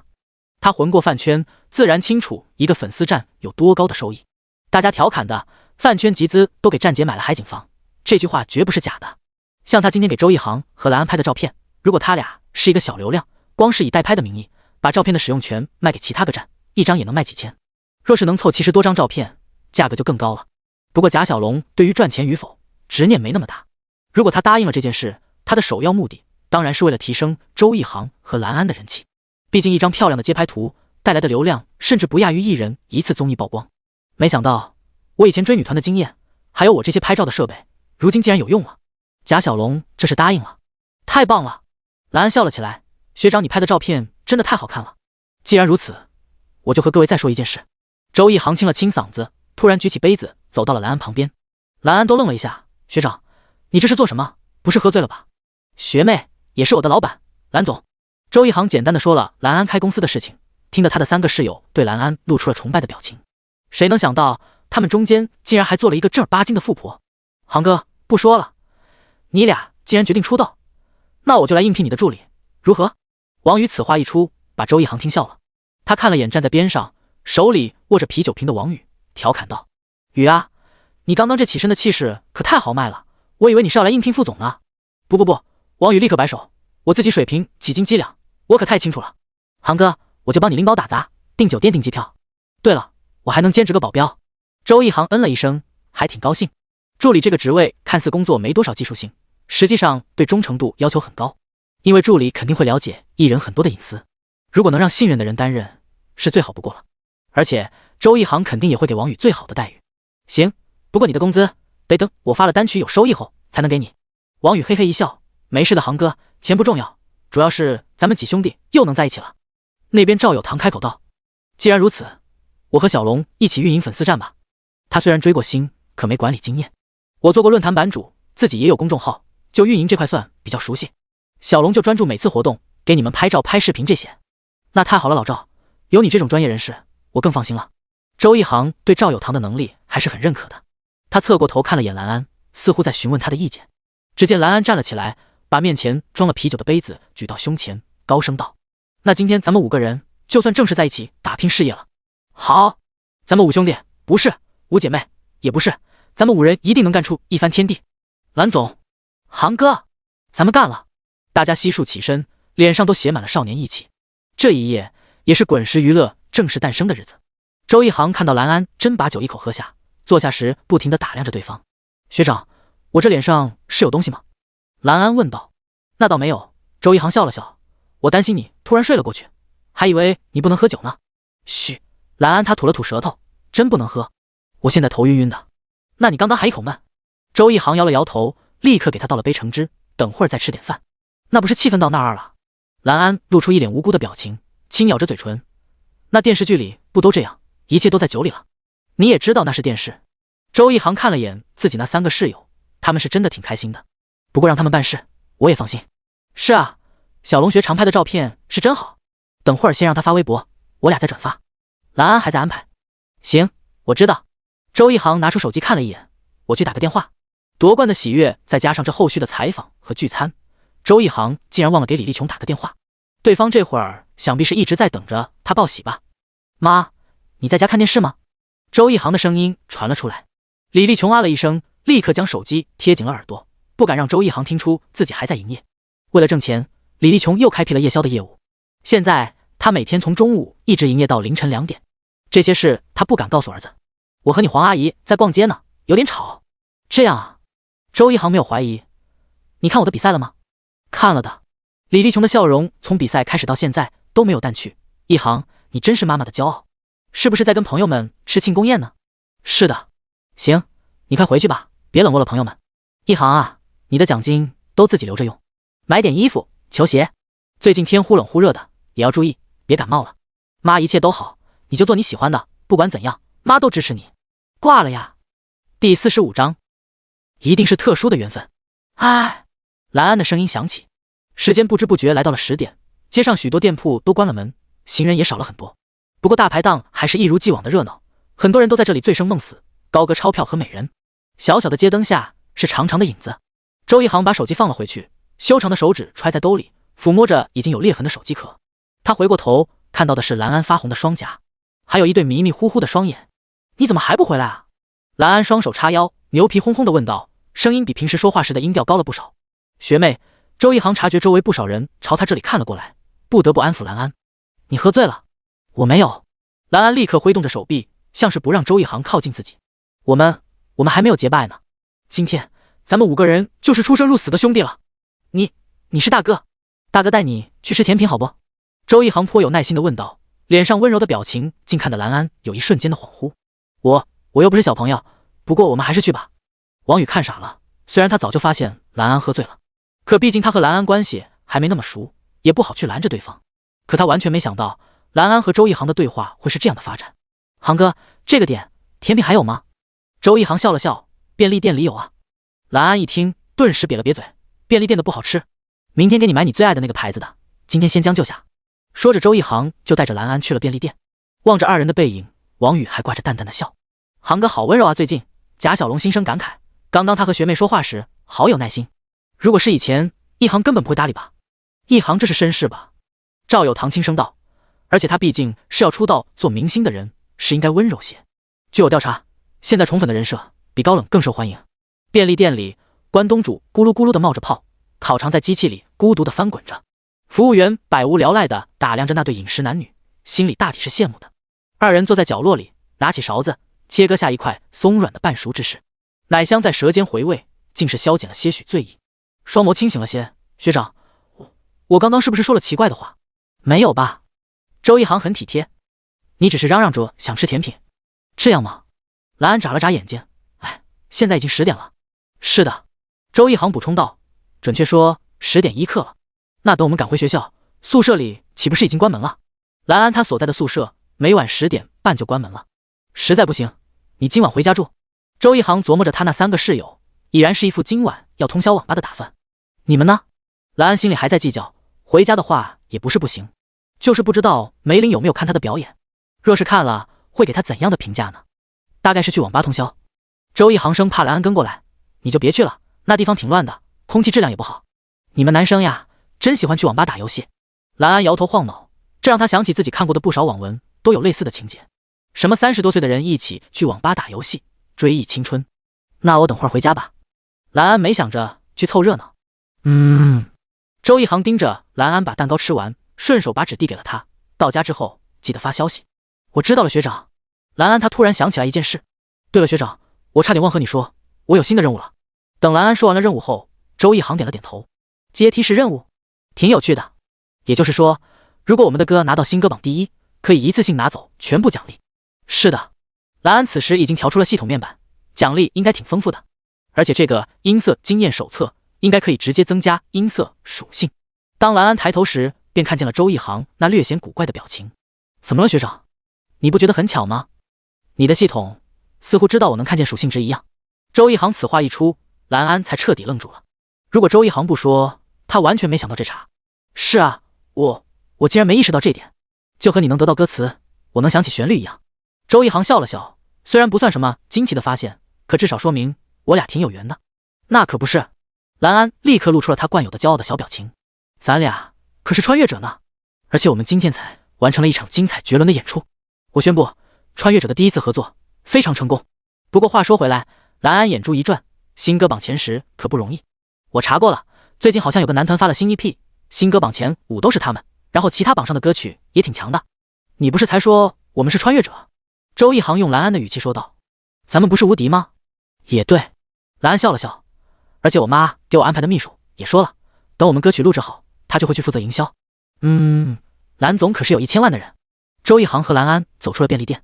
我们明天就去录歌，过几天还要去合宿，必须赶在出门前把歌曲都发了。没有音源，只有视频，传播力度始终是不够的，而且没办法产生商业价值。这点兰安也懂，我马上和他说，让他给我们预约海城最好的录音室。周一航没反驳，他也清楚这些投资都是必要的。他没说出口，可他相信兰安和自己一样，想要的一定是全部奖励。只拿新歌榜前10，对穿越者而言不太够吧？等他俩回到大排档时，其余3人都坐在那儿3排打游戏了。推塔，你点塔呀？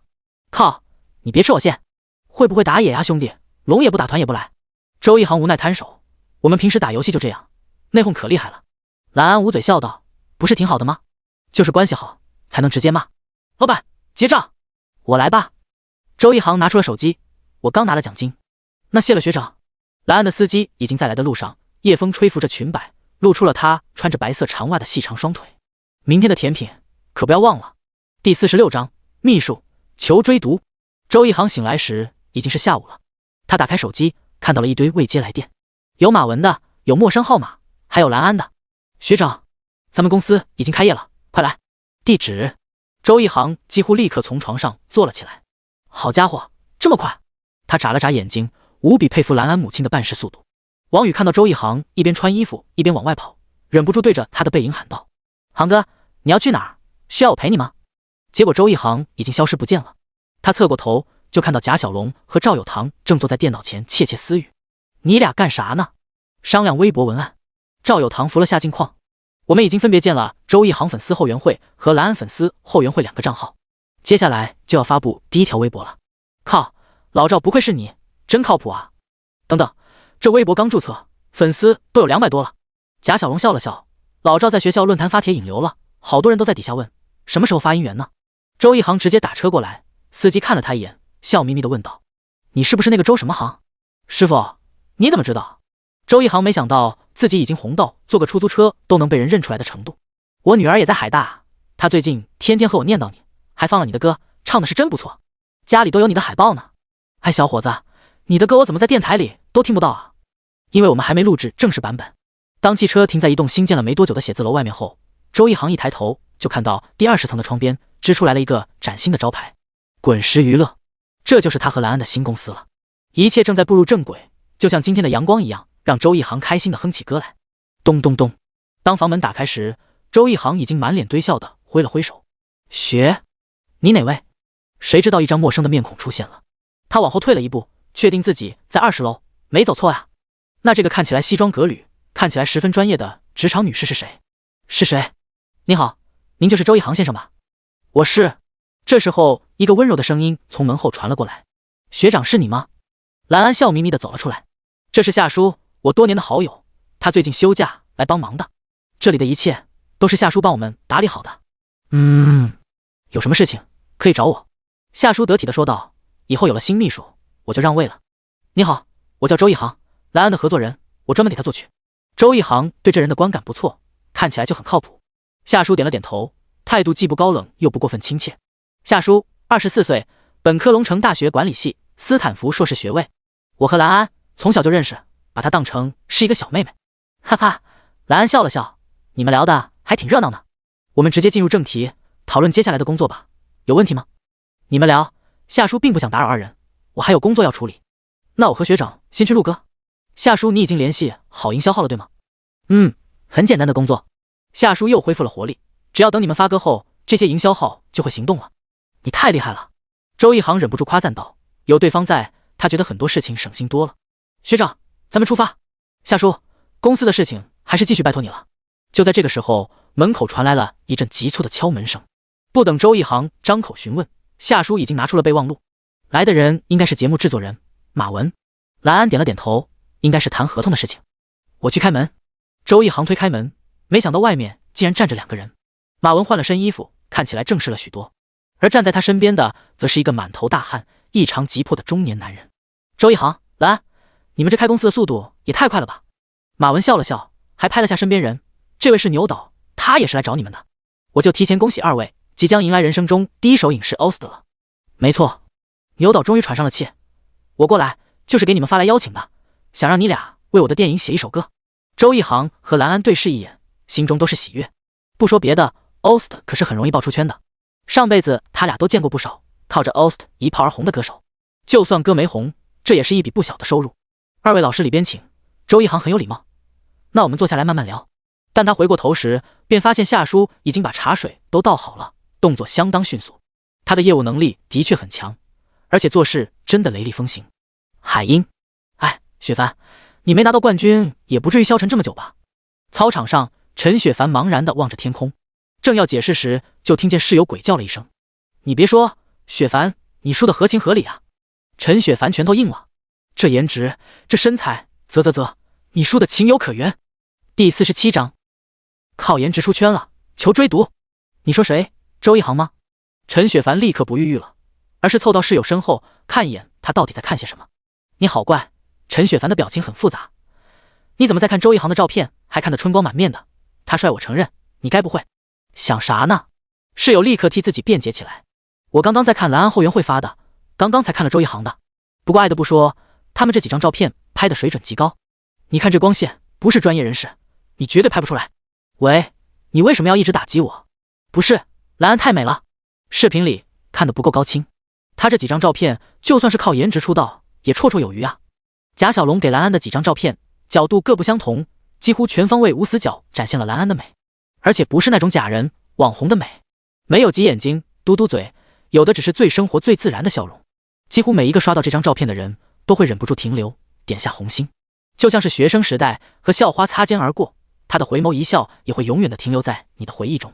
看过这组照片后，很多人都难以把脑海里的兰安忘记，最后几乎双手不受控制的保存下所有图片，再把兰安和他的粉丝后援会一并关注了。而周一航的照片更加侧重了他整个人的气质。对于男艺人来说，身材和气场甚至比脸更重要。而188的周一航显然比那些1.7米左右的小鲜肉头身比优质多了。他往那儿一站，即便没有任何动作，都给人一种他在拍杂志硬照的错觉。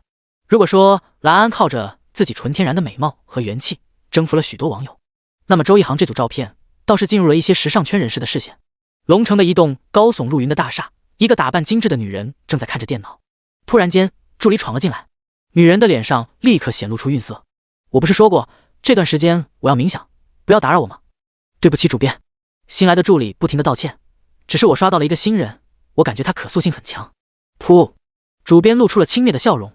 又是大数据推送的网红吧？这些人都是照片，而且身材往往差得很，根本不可能进入时尚圈。他的话虽然刻薄，可为了给新来的助理一个面子，开口道：“行了，你直接群里发我就好，不要来打扰我。”等助理离开后，主编才在百无聊赖时想起了这件事。此刻距离赵有堂用后援会发布这2组照片已经过去了3个小时。当主编点开链接后，目光先是在微博名上停留了一会儿。周一航粉丝后援会，周一航是谁？不会连网红都算不上吧？这后援会粉丝甚至刚过千，他到底是从哪里找来的赔钱货？以后得让他少给我推荐垃圾了，我这里又不是回收站。主编皱着眉头点开了唯一的微博，第一次营业是可盐可甜，完美投身笔的小哥哥一枚啊！配图，扑通，这声音主编很是疑惑。当他抚摸胸口时，才意识到是自己的心跳。在时尚倦怠久了，他很久没有被几张照片击中了。这脸，这身材，怎么会完全没名气？现在的星探都死绝了吗？后援会微博点赞破3万了，内赞也有5000多，数据倒是比一些小爱豆好。周一航是吧？是哪家艺人？竟然搞饥饿营销？当主编得知周一航竟然是一个歌手和创作人时，他的表情是复杂的。疯了吧？这张脸不去做演员，不去当爱豆，跑去唱歌。此时在办公室里和牛导与马文闲聊的周一航，完全不知道贾小龙给他拍的照片带来的热度甚至远高于他唱歌。此刻的他看完了2份合同，又从王老师那里咨询了意见，确认不管是马文还是牛导，态度都是真诚的。他和蓝安默契的对视一眼，把2份合同都签了。1个月后，他们将参与马文的综艺录制，作为常驻嘉宾。一季下来，他俩的通告费都是200万。这还是纯新人，娱乐圈限薪，马文团队缺钱的各种低爆后的结果。难怪都想当明星。周一航内心都不淡定了，我这要是个学霸系统，何年何月才能挣这么多钱？而牛导给他俩的 OST 也只是买下了影视剧的使用权，一次性结清100万。而这首歌后续在音乐平台的收益都属于创作者，也就是周一航和蓝安。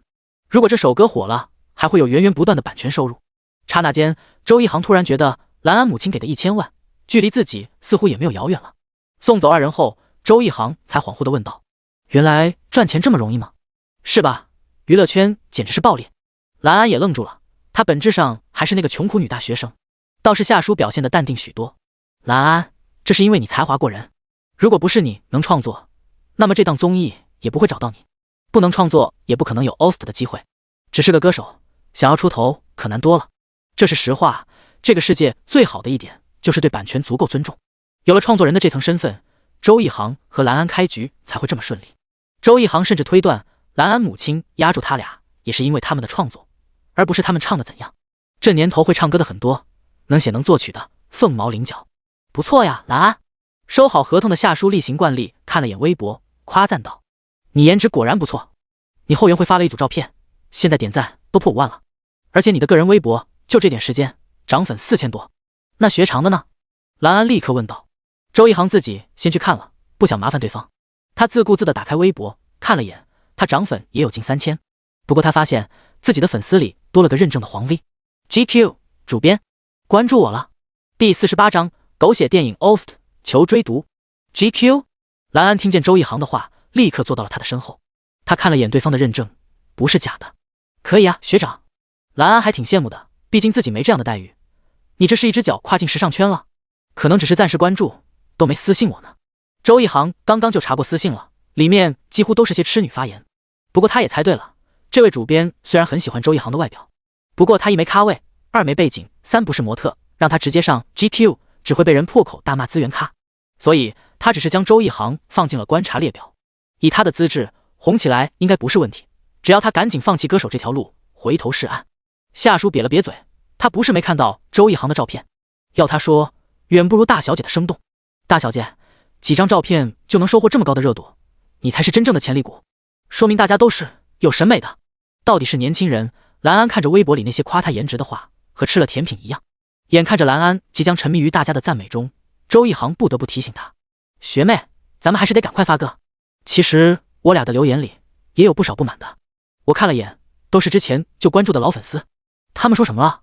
蓝安逐渐冷静下来，说我们这么久了都不发音源，比赛结束就发美照，怀疑我俩是打算走捷径当网红了。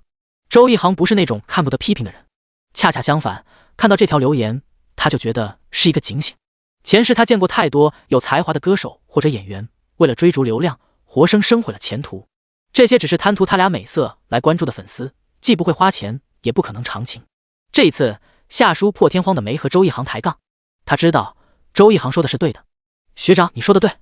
蓝安差点被喜悦冲昏了头脑，他刚刚真有种冲动，觉得发照片比他唱歌吸粉多了，自己以后岂不是每天自拍就能挣钱？现在冷静下来，转头一想，自己这不是变成了当年最讨厌的明星，而且还浪费了金手指。那我们赶紧去录个。蓝安起身郑重其事地对周一航说道：“谢谢你学长，要不是你提醒我，我可能就执迷不悟了。”没那么夸张。周一航清了清嗓子，其实我刚刚也很开心，能吸粉是好事，可不能太过于在意这件事。是啊。蓝安和周一航坐在车里，前往了海城最专业的录音室。我们能拿到这2份工作，也是因为业务能力，而不是颜值。对了学长，蓝安他压低声音，双手放在自己的天蓝色格子裙上。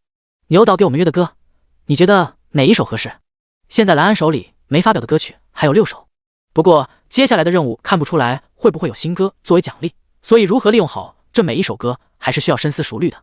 蓝安专注地看着周一航，知道对方脑海里正在思考，还是要贴合剧情。周一航耳边回想起牛导的电影剧情，其实吧，这是一个很俗套的爱情电影，男女主从高中相爱，一路走到了谈婚论嫁。然而当男主准备向女主求婚的那一夜，对方却晕了过去。后来女主被查出绝症，男主还是不离不弃，最后和在医院里化疗的女主隔空结婚了。你的歌曲里有一首还挺符合的。周一航早就把这6首歌都看了一遍，他们的旋律也早早的烙印在了脑海里。哪一首？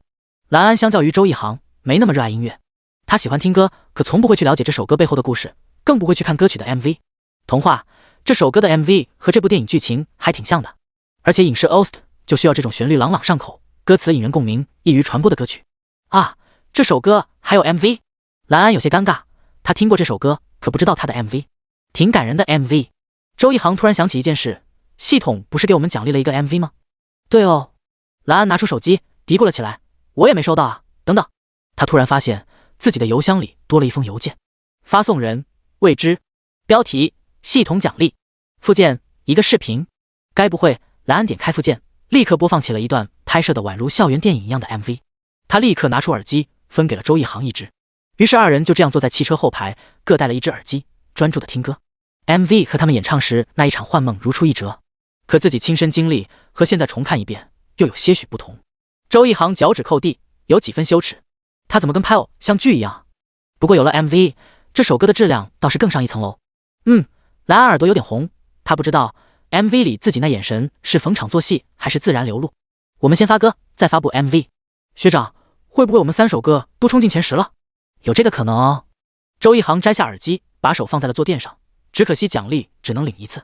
司机倒是听不清他俩说什么，只是看到他们又是凑一起说悄悄话，又是戴一副耳机听歌，那嘴角的笑意就没有散去过。真配啊，他默默地想到。终于来到录音室，老板打量了一眼2人。来录歌的？是。周一航点了点头，就按照最高标准来录制。好。老板一听就笑了起来，你们是打算上传到网上的？对啊，都是我俩的原创歌曲。是吗？这么厉害？老板带着他们穿过走廊，时不时指着墙上的照片介绍，这几个人认识吧？都曾经到过一线，以前都在我这里录过歌。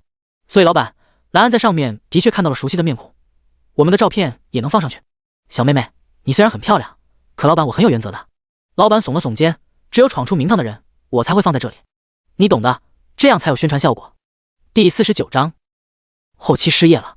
好了，你们先去录歌吧，咱们录音室的设备很好的，绝对是专业水准，没准你们这几首歌就一炮而红了。蓝安和周一航对视一眼，还是周一航先开口。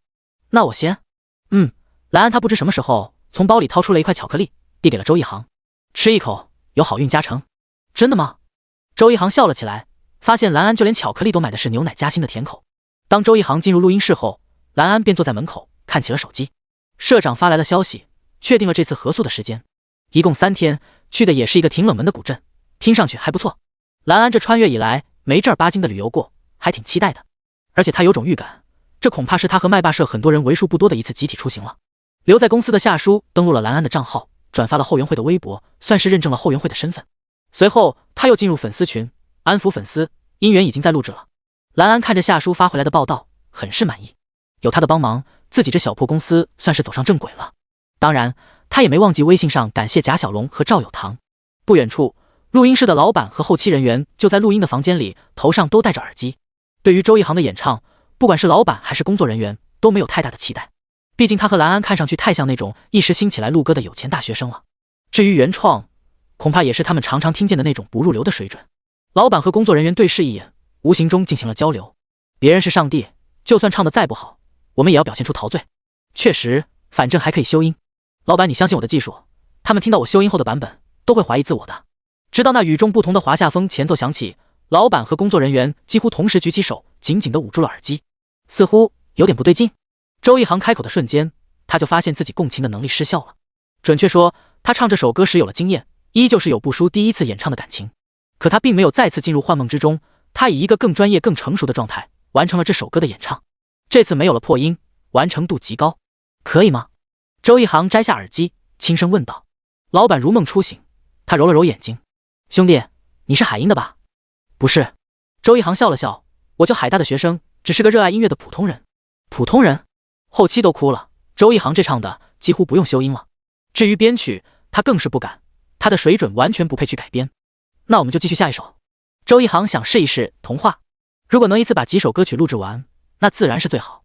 然而当周一航开口的瞬间，他就发现了一丝不对劲。他依旧没有共情的效果，即便他能从记忆里依稀想起 MV 的剧情，可感触并不深。没有感情经历的他，更加难以唱出这首歌里充沛的情绪。不过得益于他那绝佳的音色和不断进步的唱功，这首歌还是唱完了。从老板和工作人员的表情来看，他们还是很满意的。老板虽然察觉出这首歌唱的时候好像少了点味道，可他觉得这太正常了，所有专业歌手都不可能把每一首歌都唱成经典。这首歌是不是第一次唱？有几个地方感觉可以唱得更好。老板看出来周一航的纠结，提出了自己的意见。先不录它了，我想回去再改一改。好，你说了算。老板笑了笑，你们这些创作人就是不一样，对自己作品要求真高啊。我让他进来录歌。周一航暂且没想共情的问题。蓝安进来后和周一航再度唱起了被风吹过的夏天。同样的，二人都没有再进入之前的幻梦。不过有了第一次的体验，再度唱起这首歌，二人都更加熟练了。甚至他们在录音室里对视的时候，都会不经意间想起 MV 的镜头，唱得让老板牙齿都酸了。好甜，你们两个人真配啊。老板反复确认，这几首歌都是他俩一人作词一人作曲，分工明确。而他们的合唱更是让人直呼从颜值到歌声都是那么适配。听一首歌，老板仿佛看了一出偶像剧。我们，蓝安和周一航同时开口，只是合作者而已。然而老板却只是笑，并不信。哼哼，小年轻的把戏而已，他见得多了。最后蓝安的天黑黑唱的依旧是那么动人，只不过这一次他没有在中途痛哭了。作为录音室版本，这绝对是无可挑剔的。不过周一航同意乐评人说的话，第一次演唱时的几次失误似乎更让人动容。太棒了，录制好3首歌总共不到2个小时，这个效率简直前所未有。你们两个深藏不露啊。他看着这2个年纪不大的俊男靓女，怎么都想不到如此好的皮囊下还有让人震慑的才气。这3首歌各有各有的优点，而拿出去和如今的抖音热曲抗衡，几乎是降维打击。我这里也来过很多自称原创人的家伙，可我说实话，今天你俩让我见识到什么叫做天赋。而且你俩长得好有才华就算了，唱的也好。这3首歌你让我修音吧，都找不到毛病。工作人员看得出来，老板是真的很激动，所以我必须给你们道个歉。道歉？周一航被老板这话弄得愣住了。我刚刚说你们的照片还不能挂在我这里宣传，我这眼光是真不行，所以我现在正式邀请你俩，能不能和我合影一张，让我挂在墙上好好宣传。可是老板，蓝安故意开玩笑，你刚不是说我们这种新人宣传没效果吗？谁说的？我怎么不记得了？老板面不改色的装傻充愣。你们这3首歌一发行就不是新人了，这样你们这次录歌的钱我也不要了，就当交个朋友。好。周一航脱口出，谁不喜欢白嫖呢？第50张都是自来水。合影时不管是周一航还是蓝安都没有去凹造型。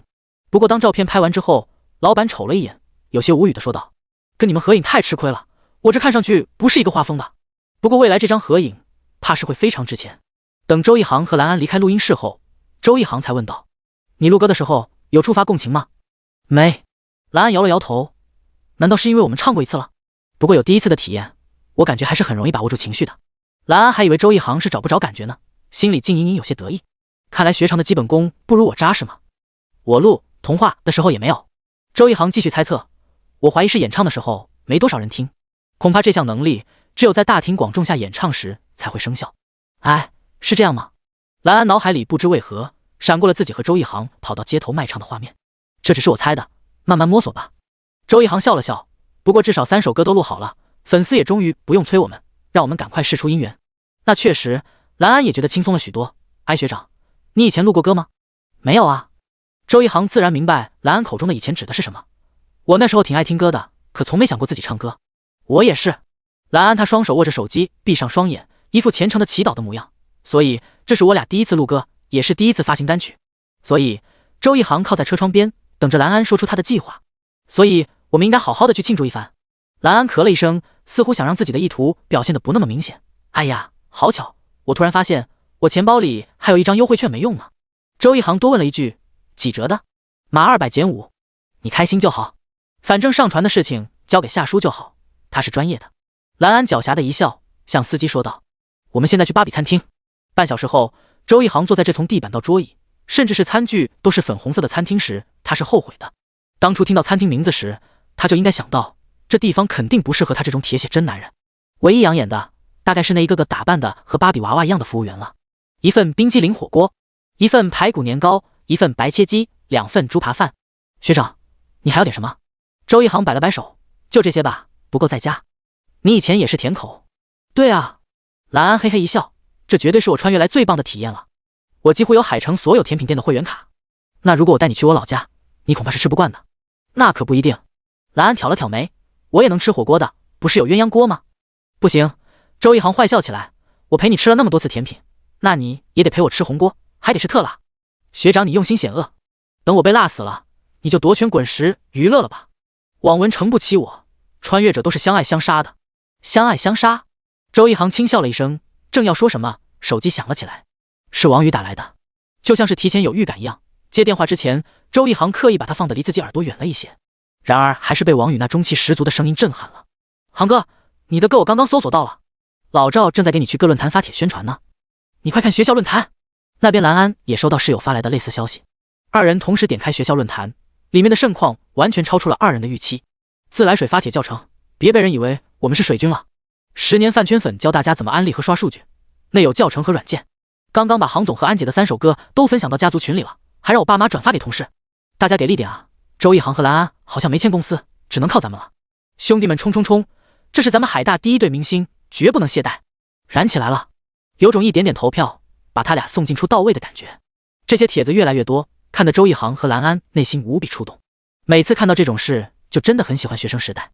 周一航用喝水的动作来掩饰自己微红的眼圈，我都被他们感染了。兰安重重的点头。学长不瞒你说，其实没遇见你之前，我在这个世界并没有真实感，就觉得自己是个穿越者，系统就像是游戏，他发布任务，我就费尽心思去完成，而其他人都不过是可以交互的 NPC 而已。就直到我们相遇，我开始唱歌，有了粉丝，就真的感觉到他们是真实的人了。兰安抒情过后，并没有忘记询问夏叔，夏，我们的歌没有营销吗？企鹅平台的宣传资源目前需要排队，就算有，也只是2级页面，像什么开屏这种太贵了，不划算。至于营销号，我计划的是等歌曲质量发酵之后再开始推。大小姐是觉得不好吗？我不懂这些，还是按照你的来吧。兰安把手机放在他和周一航中间，见学长没反对，才轻咬了一口乳白色的冰淇淋。不过我觉得我们可以先用抖音和微博宣传这事儿。周一航刚在思考该怎么发，赵有堂已经给他发了文案过来。噗，学长，赵哥也太专业了吧。哈哈，我们是新传嘛，很多人毕业都去做新媒体运营了。周一航调侃道。大概是学校论坛的热情感动了视察的学校老师，没过多久，海大官方号也赚了这3首歌。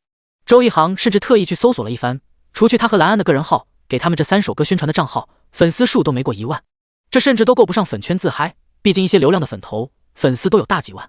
涂慧正刷手机，靠着优秀的大数据算法，他刷到了兰安刚发的抖音。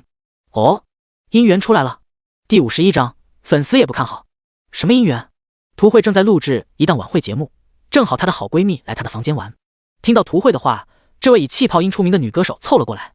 我发掘了2个很有意思的新人。涂慧简短的介绍，她这个闺蜜什么都好，就是有些看不起新人，不过也和她的发展经历有关，她当年就是被前辈看不起逆袭的典范。哦，是不是你抖音翻唱过的那个？闺蜜果然是露出了一脸不关心的表情。就是他们。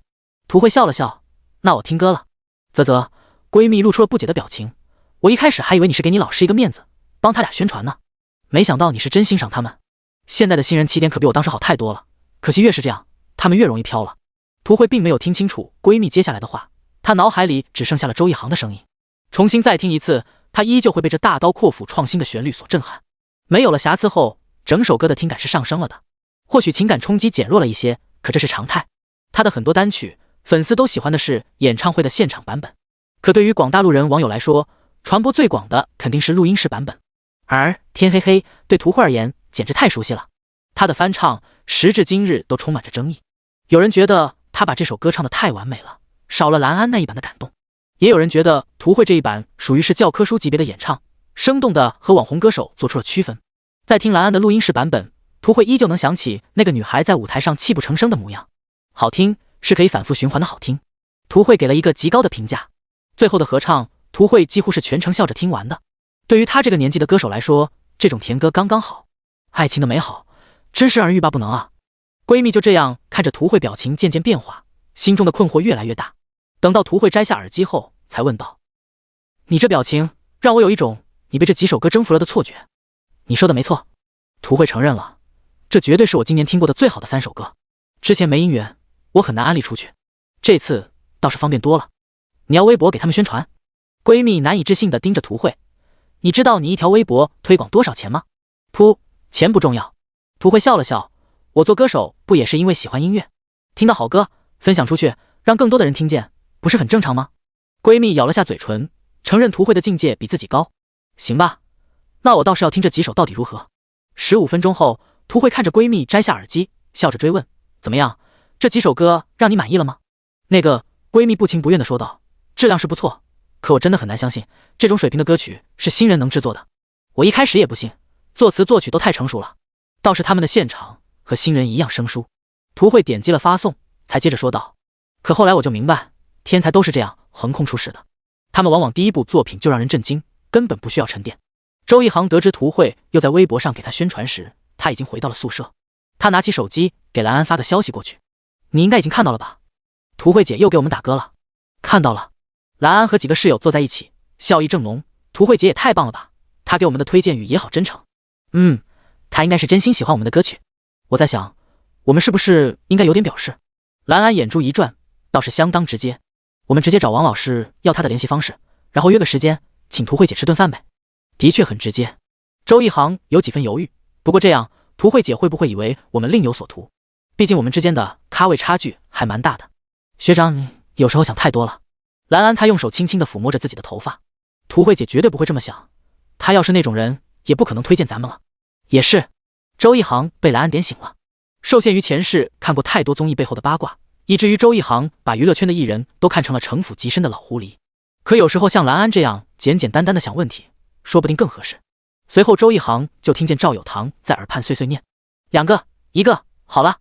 他不明所以的侧过头，和满脸红光的赵有堂对视了一眼。老赵，你刚刚碎碎念什么呢？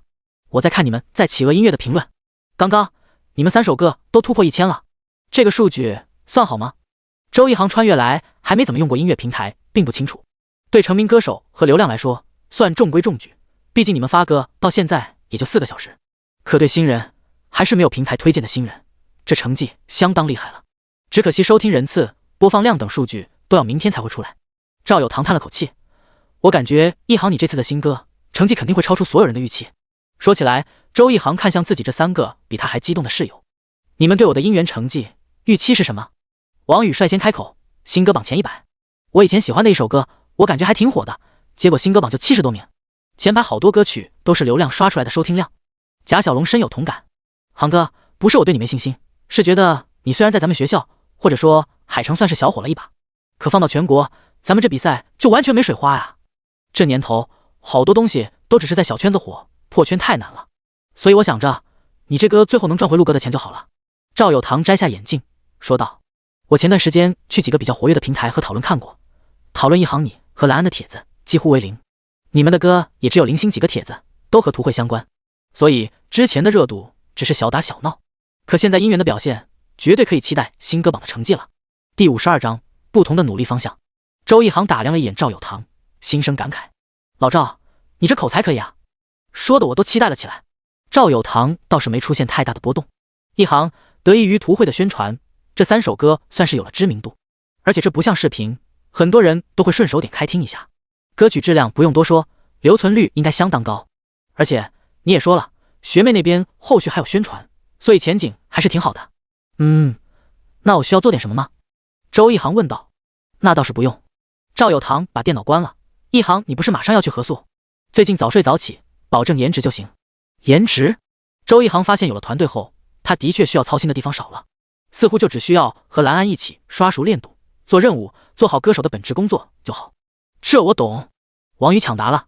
航哥，你别忘了，你可是靠照片就能涨粉5000的人，你的脸和你的才华一样，都很重要。也是。周一航开玩笑道。不过我这是天生的。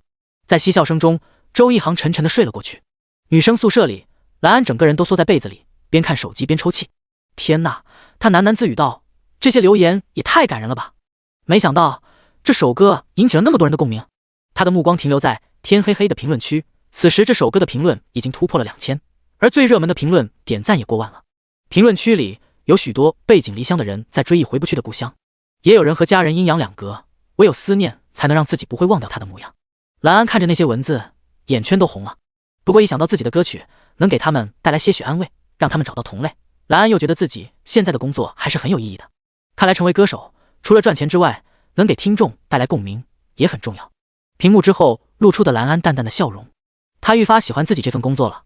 第二天，蓝安和周一航相约在学校的图书馆见面。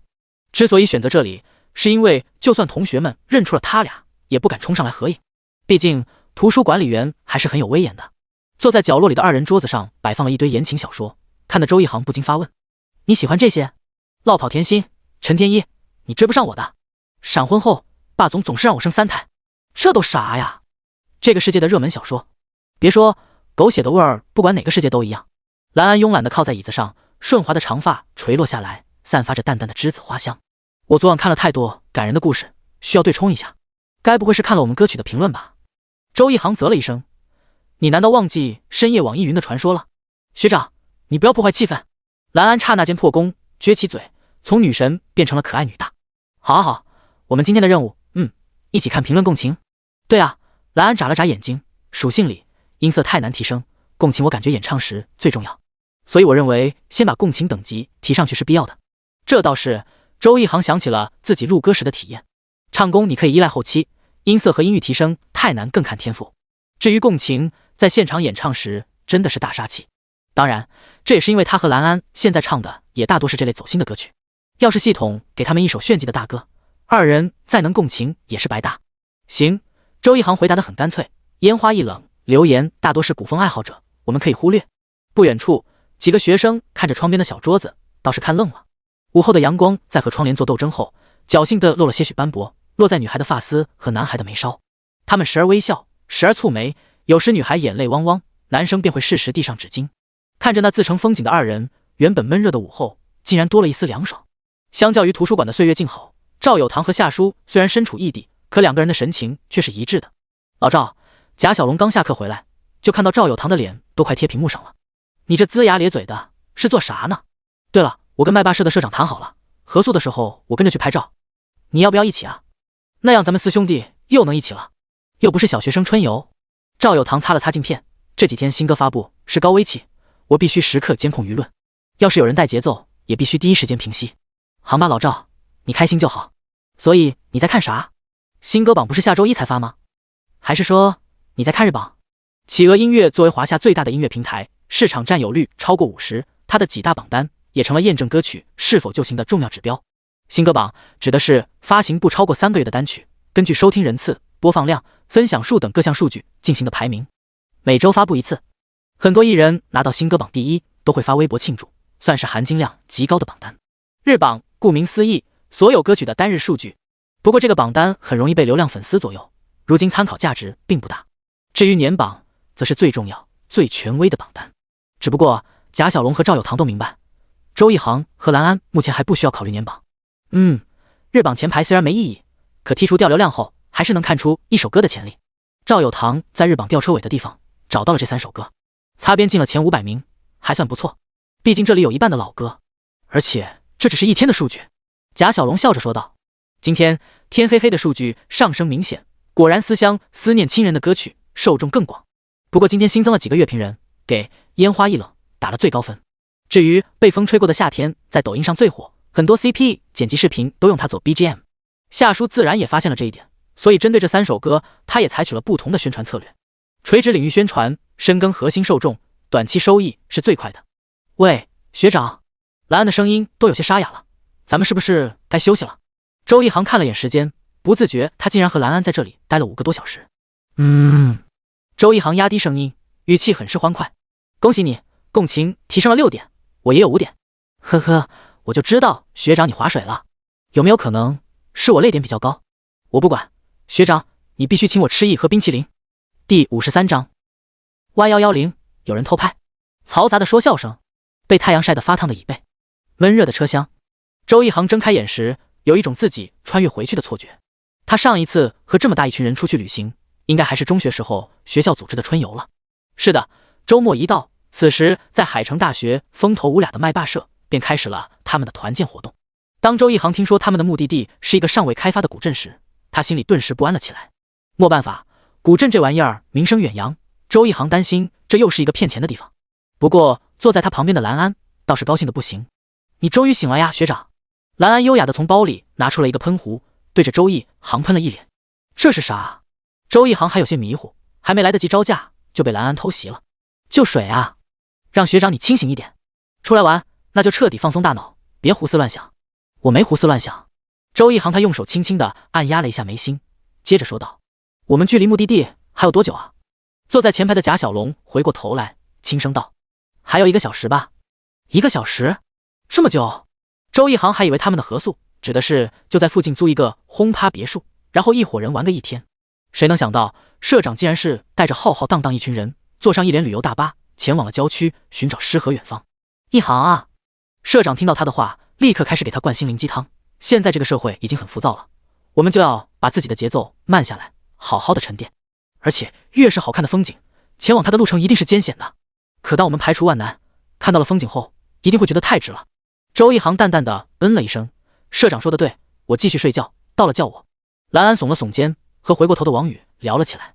学长他平时也这么爱睡觉吗？可能是最近太累了，又要作曲又要唱歌的。蓝安了一声，看起来学长体力不太行啊。嗨嗨，王宇笑了笑，航哥可是咱们篮球校队的，体力绝对不差。对了学妹，咱们这次出来玩，你爸妈没拦着你啊？莫呀。蓝安和梅林说了这事儿，对方在电话里很是敷衍的应了下来。想了想，自从他得到综艺通告和 OST 的工作后，梅林对他就宽容了许多。那挺好的，王宇笑了起来。我还担心你是偷跑出来的。你这是什么古早言情小说剧情？我又不是出生在什么封建家庭。这时候周一航突然叹了口气，你们聊得可真热闹，我都睡不着了。小龙，这一路上你拍了好东西吗？拍了一些。贾小龙突然笑了起来。对了，我还按学妹的要求偷拍了一张你的睡颜。啊！周一航惊住了，倒是整个大巴车里的人都兴奋起来。龙哥，分享一下呗。是啊，咱们校草的睡颜我可以拿来做屏保吗？学妹真的不要太懂了，姐妹们期待这一天很久了。周一航睁大了眼睛，然后你就答应了？对啊。贾小龙理直气壮的点头。我追星那会儿，这种照片很火的，很多人都想要。航哥，相信我，这照片发出去之后，你又能涨粉的。周一航只得看向身边的蓝安，始作俑者吐了吐舌头，俨然一副死猪不怕开水烫的姿态。学长，你睡觉的时候又没流口水，也没说梦话，就安安静静的躺在那里，很好看的。听你的说法，我好像死了一样。周一航哼了一声，嘿嘿。蓝安他直接把手放在了周一航的肩膀上，一脸殷勤。谁让你学长你那么好看呢？作为你的粉丝，我肯定要为姐妹们谋福利不是？我下次绝对提前和你说一声。还有下次。周一航其实并没有生气，不过偶尔假装生气倒也挺有趣的。蓝安乖巧的给周一航捏着肩膀，嘴角带着狡黠的笑。是啊，凑齐9宫格还能买个热搜，叫做全世界睡觉最好看的男人，那我肯定要被骂死的。周一航叹了口气，算了，给我看看什么样。贾小龙拍摄的照片很快出现在周一航的眼前，他靠在窗边，闭着眼睛，身体微微的向右倾。恰好那时大巴车离开隧道，于是出现了照片一半光明一半黑暗的分界，让整个照片的氛围瞬间高级了起来。那一刻，周一航都说不出反对的话，否则只会显得他矫情了。这照片拍的的确挺不错的，毕竟我也是专业的。贾小龙笑了笑，当然了，还是时机抓得好，这属于可遇不可求了。蓝安笑眯眯的拿着手机，顺便把这张照片设置为了自己的屏保。1个小时转瞬即逝，当大巴车停在一个看上去很是怀旧的停车场后，王宇突然弯下腰，警惕起来。你这是啥表情？周一航乐了，不知道的，还以为你要下车去偷东西了。不是，这停车场你们不觉得孤零零的，有点反常吗？还有附近一个人都没有，这太像我看的恐怖小说里面的场景。雨儿啊，周一航拍了拍他的肩膀，没想到你这么胆小，乖，跟在爹后面，爹保护你。靠，航哥你瞧不起我？兰安和贾小龙对视一眼，笑着说道，你们男生宿舍的辈分太奇怪了。哈哈，是这样的。贾小龙背着他的设备下了车，我们哥几个关系很铁的，经常这样闹着玩。下车后，社长竟然是从背包里拿出了一个喇叭和小红旗，看得周一航叹为观止。他抱着双臂，面无表情地站在兰安身边。我们社长私底下兼职导游吧？该不会这是他做的杀猪盘吧？兰安捂着嘴开玩笑道，应该不会，社长的智商把握不住。同学们，快，咱们一起合个影。尽管大家再不情愿，可当面对摄像头的瞬间，所有人却又不约而同的咧嘴大笑。茄子第54章，一样的焦虑。好，社长看了眼合影，十分满意。接下来咱们先去放行李。周一航倒是跟在贾小龙旁边，不是他吹，自己和兰安在合影里那也是真的显眼，就好像是有人专门给他俩加上了美颜滤镜一样。当他们离开停车场后，很快就看到了一条幽深的小巷，是那种两边都是石墙，地面上长满了石粒和野草的小巷，让周一航有一种陌生又熟悉的感觉。在许多年前吧，他曾经也在这样的小巷上游玩过。等到他们漫步到巷子中部之后，总算是看见了这村子里的第一位主人。那是一条懒洋洋的大黄，他就这样躺在路中央，舒展着自己的四肢，试图让自己的每一寸皮肤和毛发都能沐浴在阳光之下。社长，我必须道个歉。周一航看了眼跟在自己旁边的社长，轻声道，这地方和我想象的完全不一样，我以为它真的会是一个商业气息极其浓郁的小镇。社长得意地笑了起来，似乎早就已经猜到了周一航会这么说一样。是吧？和你想的完全不同吧？这个地方真的不是那种到处营销各种网红才会去的小镇，它是真的很少人知道，最开始只是有人在附近露营才发现了。露营？兰安听得顿时有了兴趣。对啊，社长他轻咳一声，摇了摇头，我就知道你们肯定没有看我发在群里的那些通知，对不对？所以你们完全不知道这几天的安排。这时候几乎在场的所有人都露出了心虚的表情，很显然没有一个人看过。倒是贾小龙开口，第一天咱们在镇上住，然后第二天去泡温泉，晚上露营，第3天原路返回。你看咱们的编外人员贾小龙都知道。社长长叹一口气，等我退了之后，这麦霸社就完了呀。然而社长以为自己这番发言说不定会让很多人感动，结果一回头就看到那一伙人竟然已经蹲在地上和那只大黄狗互动了起来。那一刻，社长他自嘲地笑了笑，很快就活跃了起来。看到前面那个支出来了一张桌子的地方没？那里好像是一个奶茶店。奶茶店？兰安听到这个名字的瞬间，他的眼睛立刻就亮了起来。那我一定要去瞧一瞧。说着兰安他便直接跑了过去，周一航和王宇只得跟了上去。奶茶店里只有一个年轻人坐在柜台后面，看上去刚刚醒来。他睁开眼，看到一大群人出现在自己的面前，刹那间以为他是不是看花眼了。你们这是做什么呢？我该不会在做梦吧？老板，兰安微微一笑，少女的笑容直接让这位老板看得语塞，像是被完全的迷住了一样。你当然没有做梦，我们是来这里旅游的。旅游？老板摇了摇头，我们这就一个破镇子，有什么好玩的？我要不是最近没找到工作，也不可能回家来帮我妈看店。他挑了挑眉，你们是海大的学生？是啊。周一航点了点头，顺便把菜单给了后面的人。真好啊，名牌大学生。你们找工作肯定很容易，不像我，干了几个月就被老板炒了。所以还是你们这些大学生闲，喜欢到我们这种穷乡僻壤来。你不知道，咱们这镇上的人可是一个个都向往着能去海城工作。那一刻，周一航脑海里闪过了一句话，不禁脱口而出，就像围城一样，城里的人想出去，城外的人想进来。老板愣了一下，你们大学生就是不一样，说话一套一套的。不过谢谢你们啊，要不然我这干一天不开张，又要被我妈骂了。周一航坐下后跟老板闲聊起来，这店里平时人多吗？周末有人，和你们一样，闲着没事来旅游的。平时的话几乎没人，就镇上的人也很少会喝这玩意儿。他耸了耸肩，那你还开店？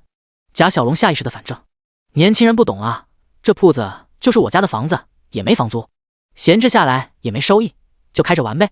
社长听的反而是羡慕的，我觉得这种生活很好啊，几乎一点压力都没有。我都想着自己哪天就就回老家算了。这个话题似乎引起了许多人的共鸣。谁不是呢？这年头打工也是给老板挣钱，每个月的工资买不起1平米的房，还累。要我说，真不如回老家做个公务员。我表姐不就是吗？之前在龙城卷生卷死的，现在回老家考了个编制，朝9晚5，羡慕死我了。我这种本地人怎么办？王宇听的都焦虑了，我也没老家回啊。别得了便宜卖乖。王宇很快变成了众矢之的。你有海城的房子，就比我们都幸福了。如果兰安还是那个女大学生，倒是会参与这个话题。不过现在，她的确不好发表意见。学长，你在想什么呢？他侧过头，恰好看到周一航思索的表情。我在想，周一航喝了一口奶茶，嘴里都是浓郁的香精味，为什么不管在哪里，大家好像都挺累的？兰安咬了下嘴唇，这个话题好复杂，我一般不会去想那么多。我这人就这样，爱胡思乱想。哎，小妹妹你做什么呢？一个差不多只有5、6岁，身高大概就到周一航大腿的小豆丁，甩着他的双马尾，一蹦一跳的跑了过来。若不是周一航眼疾手快，这小丫头大概得摔个狗吃屎了。谢谢大哥哥。女孩乌溜溜的大眼睛转了一圈，哇了一声，大哥哥好好看，跟电视上的明星一样。你可真会说话。周一航被他逗笑了。大哥哥，你可以陪我们玩游戏吗？就在这个时候，后面一个20多岁的女生气喘吁吁的跑了过来。不好意思，我们在上课呢，我没注意，她跑出来了。老板抬起头，哎了一声，说话磕巴了。黄老师。第55章。不一样的周一航。上课。兰安咦了一声，今天不是周末吗？黄老师立刻解释，咱们这是乡镇小学，来这里读书的都是当地的孩子，这周末也不算上课，就是家长们干农活或者家长外出打工了，就把孩子送到我们这里来。我懂了。王宇他抢答道，就和托儿所一样。差不多吧。黄老师尴尬的笑了笑。周一航他低头看着那个女孩，突然问道，她是哪种情况啊？这黄老师他欲言又止，反倒是女孩她双手叉腰，很骄傲的说道，我是爷爷奶奶养大的，我爸和我妈很早就去世了，虽然我没见过他们，可我还是很乐观。大哥哥，我是不是很厉害？兰安他突然间愣住了，不管是穿越前还是穿越后，他的家庭都很幸福。听到这样的故事时，他下意识就想落泪。当他打算安慰小女孩时，没想到周一航已经蹲在了女孩的面前，微笑着摸了摸她的头。真的很厉害，哥哥很佩服你哦。那能告诉哥哥你的名字吗？我叫王甜甜。甜甜。周一航把手放在女孩的头上，恍惚间像是看到了当年的自己。哥哥叫周一航，想让我陪你玩什么游戏？这时候其他人听到女孩的身世以及这些孩子在这里上课的原因，都无法拒绝游戏的邀请了。更何况旅行中一切不可预料的故事才是最美妙的，不是吗？你们跟我来。众人把行李放在了奶茶店，这才是拐了个弯儿，走到了那个只有一个篮球场和一栋2层教学楼的学校。兰安他站在门口，表情很是难受，因为他家的别墅都比这整个学校大得多。就在这时候，周一航却走到他身边，语气无比认真地提醒他，开心点，笑起来。你没发现吗？那些孩子都很开心，他们不觉得自己过得不好，所以你如果想要高高在上去同情他们，只会让他们难过的。学长。兰安他愣住了，我没有高高在上。我知道。周一航突然转过身，然后把双手放在了兰安的嘴角处，轻轻地往外拉了一下，笑一笑。想象我们现在就是幼儿园老师。兰安他盯着周一航的背影，有种莫名的情绪涌上心头。他摇了摇头，还是强撑起了一个笑容，走到了球场上。那些孩子看到突然来了这么多大哥哥大姐姐，都很激动。王甜甜更是拍着胸脯，跟个大姐头一样。他们都是我叫来的。厉害吧？太厉害了，不愧是你甜甜姐。哇，大哥哥，你可以教我打篮球吗？周一航看着自己面前的小胖墩，点了点头，当然可以。来，哥哥先教你怎么拍球。一时间，周一航成为了众人的焦点，不是因为他的颜值，也不是他打篮球多帅气，而是他不厌其烦的笑脸。黄老师他站在兰安身边，一脸惊讶地问道，他真的好能和小朋友们打成一片啊。兰安也很震惊，是，我也没想到航哥竟然还有这么善良的一面。王宇眼睛都在发光，我突然觉得航哥比以前更帅了。又有孩子走到了周一航旁边，他们瞪大了眼睛，轻声问道，大哥哥，那边几个姐姐说你是歌手，是真的吗？算是吧。周一航勾起嘴角，你们想听我唱歌吗？大哥哥，你可以教我们乐器吗？有个小男孩怯生生地问道，我看电视里男生会乐器就会有女孩喜欢。周一航听得扑哧一声笑了出来，他打量了一眼面前的小男孩，可以啊，小伙子，想得这么长远了。也有小女孩乐呵呵地说道，我也想学乐器，抖音里那些会乐器的小姐姐都好帅气的。这时候周一航思考了一番，他这具身体的确会一些乐器，可问题是他根本没带乐器啊。倒是黄老师反应过来，周先生，乐器的话，我这边倒是有口琴，你别嫌弃，就我们这是比较简陋。不过我家里有吉他，我可以回去给你带过来。口琴吗？周一航思索一番，确定他是会的。就他吧，学长还会口琴啊？蓝安站在王宇身边，轻声问道。我也是刚知道，只能说航哥他深藏不露，啥都会。航哥以后肯定会是一个好爸爸。啊？蓝安没想到王宇会突然说这个。你不觉得他对那些孩子很有耐心吗？这样的人以后有了自己的孩子，一定会温柔的。那你和我说这个干嘛？蓝安脸都红了，鬼知道他现在脑子里怎么会出现周一航抱着孩子的画面。天哪，你这个愚蠢的土著，不要污染我的大脑！我身边不就你吗？学妹，嘘，航哥要开始演奏了。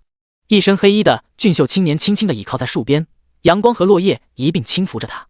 风吹过，几片绿色的落叶就这样从他的脸庞吹过，留下了一抹在阳光下炙烤后的淡淡清香。他垂下眼眸，修长的手指紧握住口琴，然后吹奏起来。一段蓝安熟悉的旋律响了起来，是他唱过的《天黑黑》。悠扬的旋律就这样任风吹，任日晒，飘进了现场每一个人的耳朵里，心里就像是一颗不起眼的石子。叮咚，却让平静的心湖出现一朵又一朵旖旎。蓝安却开心不起来。这样的周一航为什么看起来那么落寞？他好像很难走进这个属于他的音乐世界。倒是孩子们摇头晃脑，笑得很开心。天真无邪的他们或许不懂弦外之音，却知道这是一首好歌。喂，想什么呢？不知什么时候，周一航已经演奏完毕了，而王宇则是带着那群小孩玩起了老鹰捉小鸡，不亦乐乎。蓝安抬起头，唰的一下看到了一张灿烂的笑脸。如果他的心情有四季，那这一刻一定是春暖花开。第56章乡镇大舞台。我们要不今晚给镇上的人唱一首歌？当蓝安听到周一航的诉求时，他眼里闪过了一丝意外，因为他俩手里的歌曲并不多，即便进阶任务的奖励里有歌曲，也要等新歌榜更新。除去已发行和预定 OST 的歌曲，他们手里可以演唱的歌只剩下了5首了。说实话，如果是一切以利益来看的话，这5首歌都应该精打细算，用在每一个合适的机会。像这种既没有综艺曝光，又没有大量观众围观的场合，其实一点都不划算。然而当蓝安听说了周一航的话，他只犹豫了1秒钟就点头答应下来。当然没问题。蓝安笑了起来，他们这么可爱，给他们表演一首歌也挺有趣的。你手上的几首歌，我倒觉得有一首挺合适的。哪首？蓝安立刻问道。等到周一航在他耳边说出了答案之后，蓝安的眼里逐渐露出了笑意。可以啊，我觉得这首歌真的很合适。二人的闲聊逐渐引起了社长的注意，他慢慢的走过去，双手放在背后，脸上露出一个讨好的笑脸。哎，两位大明星在聊什么呢？周一航把自己的想法说了出来，社长的表情立刻激动起来，就像是买彩票中头奖了一样。可以啊，咱们社里这么多人，不如直接在镇上弄个晚会好了。晚会？周一航用手轻轻地抚摸着下巴，想了想那个场面，不禁点头。不错，听上去就很有意思。不过这么短时间能行吗？还好吧，就大家闹着玩的，随便上去弄个小节目好了。社长他立刻找到了那位黄老师，说了自己的想法。对方一听，只觉得天上掉馅饼了。真的可以吗？那个不需要收费吧？他之前在海城时也见过一些赞助商请明星来开的拼盘商演，可他们镇上是没有这种有钱的赞助商的。不用，就我们自娱自乐，舞美啥的通通没有，就和学校里组织的6·1晚会一样，那也很棒了。黄老师他勾起嘴角，我等会儿通知咱们镇上的人。周一航和蓝安也走了过来，见黄老师答应，二人已经打算先找个地方练歌了。还好他俩有金手指，练歌的速度远远快于普通人，要不然一个下午的时间排练一首新歌还是太难了。通知是挨家挨户吗？周一航问道。那也太麻烦了。黄老师笑了笑，咱们镇不大，我到时候直接用学校里的大喇叭通知就行，镇上的人都能听见。很快，这群大哥哥大姐姐要在学校的篮球场开晚会的消息就在小朋友中传播开来。这些小朋友也都懂事，一个个都乖巧的不来打扰他们排练，有的还专门回家邀请自己的家人一起来看。王甜甜回家时还不忘给周一航和蓝安加油。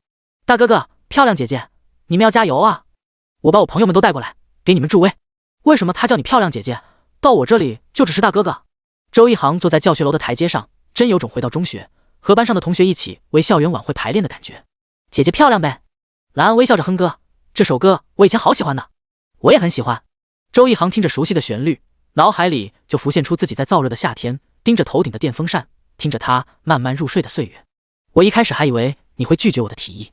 周一航他转过头看了眼蓝安，毕竟这首歌在地球时就很火，按理来说，放在综艺上演唱效果会更好。我们唱歌又不是打游戏，只想要完美结局。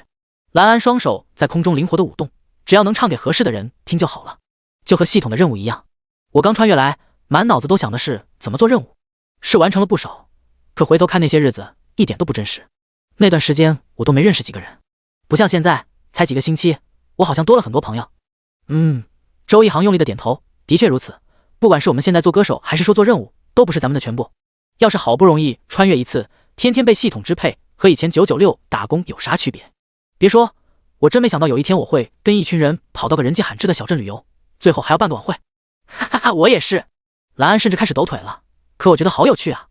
贾小龙听说了晚会的计划后，他眼睛一亮，找到了正在练歌的周一航和蓝安。